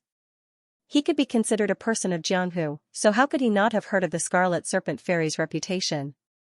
If he still had the black blood god needles on him, he might still have the confidence to fight, but all the poison needles had been taken away by the Mongolians. Facing this female devil, he was afraid that it would be a disaster. In a moment, he analyzed the strength of the enemy and himself. He grabbed a man on the ground and threw him at the other side. He quickly ran to the stone door on the side. Limacho shook the horsetail whisk in her hand and gently wrapped it around a man's waist. She raised her left hand and the soul-freezing silver needle shot out. Balrazzi screamed and fell to the ground. Soul-freezing silver needle. Balrazzi was an expert in using hidden weapons, so he naturally knew what he had been hit with. Thinking of the 5-poison divine palm and now the soul-freezing silver needle, he was really unlucky today. It's good that you know, Li Macho tiptoed and lightly came to his side, holding a pill in her hand. The soul-freezing silver needles are extremely poisonous. You should know that this is the antidote. As long as you tell me how to break the stairs, I will give you the antidote. A man and Li Wenxiu on the side widened their eyes, secretly admiring her qigong. Her posture was incomparably elegant, it was really enviable. At this moment, Li Macho's hand that was holding the antidote was as smooth as jade, and her fingers were slender. Normally, Livraki would have teased her, but now he did not have the courage to appreciate it. Have you surrendered to the Mongols? Li Macho calmly said, that has nothing to do with you, just tell me what I want to know. Balraki remained silent. He knew that Li Macho had always been cruel and merciless. Even if he said something, she might not let him go, not to mention that he had just offended her. Li Macho frowned and coldly snorted, if you don't say it, then don't blame me for being impolite. As a demoness that made Jianghu tremble with fear, how could she not have some methods of torturing people? Just as she was about to make a move, suddenly a black shadow leaped out, and almost instantly appeared behind her. Li Macho was shocked, and hastily dodged to the side. The qigong of the ancient tomb sect was originally the best in Jianghu. Not to mention, with the help of Song Qingshu, she had also practiced the ancient tomb sect's highest heart sutra, Jade Maiden Heart Sutra. Compared to before, her martial arts had improved greatly. Kanshunetha? The black shadow clearly did not expect that his confident attack would miss, but his reaction was also very fast. His palm smoothly swept across, and still covered all the major acupuncture points on her body. At this moment, Li Macho's beautiful face turned pale.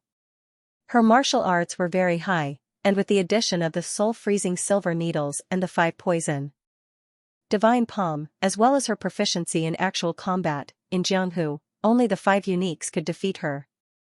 Otherwise, she would not have been able to run amok in Jianghu for so many years. After practicing the Jade Maiden Heart Sutra, her confidence was unprecedentedly high. She reckoned that even if she were to fight against the 5 uniques, she would still be able to put up a fight. However, she did not know where this black shadow came from, but he actually made her feel powerless. She had only experienced this kind of feeling twice in her life. The first time was when she faced Song Qingshu, that devil, but the two of them did not really fight, so it was ineffective. The second time was when she faced the Eastern heretic, Huang Yaoshi. At that time it could be said that she was completely subdued. Huang Yaoshi did not even need to make a move. Just the melody of the rising tide almost made her fall into qi deviation. But at that time, she relied on her wit and combat experience to successfully escape from her opponent. This time, she could not help but feel powerless. Logically speaking, her martial arts had improved a lot, and she could even escape from Huang Yaoshi. But now, she felt powerless. Could it be that this person's martial arts was much higher than Huang Yaoshi's? But how could this be possible? Thoughts flew in her mind, but her hands did not stop. 3 soul-freezing silver needles shot out without leaving a trace. In the dim environment of the maze, it was almost undetectable. She only saw the person's hand slightly raise, forming a black hole-like thing. After the soul-freezing silver needles shot out, they disappeared without a trace. Li Macho's pupils shrank slightly. Before she could react, she felt a numbness in her shoulder. Her major acupuncture point had been sealed by the other party, and she could not move. On the other side, Wu Sun did not believe it. He personally led his people to walk around, and as expected, he came back from behind the crowd. The crowd's hearts immediately sank. Doesn't that mean we can't go back the way we came? Wu Chen swallowed his saliva, obviously very nervous. This place is too strange. Just now, I went back, but I still came back, old man Wu Sun said with a frown. Wu Chen's voice trembled a little. This place can't really be haunted, right? He could not help but be shocked. Going down like this, only to come back from above, go up and come back from below, the endless loop was really beyond the imagination of ordinary people. It was more like the legendary ghost hitting the wall. Even old man Wu Sun was a little uncertain. He was the great shaman of Mongolia, and it could be said that he believed in ghosts and gods more than others. Hu Qingtong, who was at the side, sneered, "You are the higher-ups of Mongolia, and yet you still believe in ghosts and gods." Wu Chen hurriedly looked at her. Could it be that Miss Hu can see through the mystery? He knew that Hu Qingtong had always been resourceful, and maybe she already knew something. Hu Qingtong's face turned slightly red. Although I can't see through it, I also understand that this is clearly a brilliant formation. Think carefully, and you will be able to find a way to break it. She still had an army outside, and as long as she went out, she would have the hope of escaping. Only Song Qingxu was silent. Why did the characteristics of this ladder seem so familiar? The more he looked at it, it was like the soul-suspending ladder mentioned in Ghost Blows Out the Light. The soul-suspending ladder was also known as the Penrose ladder. It was a geometric paradox proposed by the British mathematician Penrose in the 20th century. It referred to a ladder that always went up or down, but never reached the end. On this ladder, it was never possible to find the highest point or the lowest point. However, in theory, such a ladder could not be achieved in three-dimensional space. It was only possible in a higher dimensional space. End of chapter 2342. Don't forget to subscribe, like, and share the video to support the channel.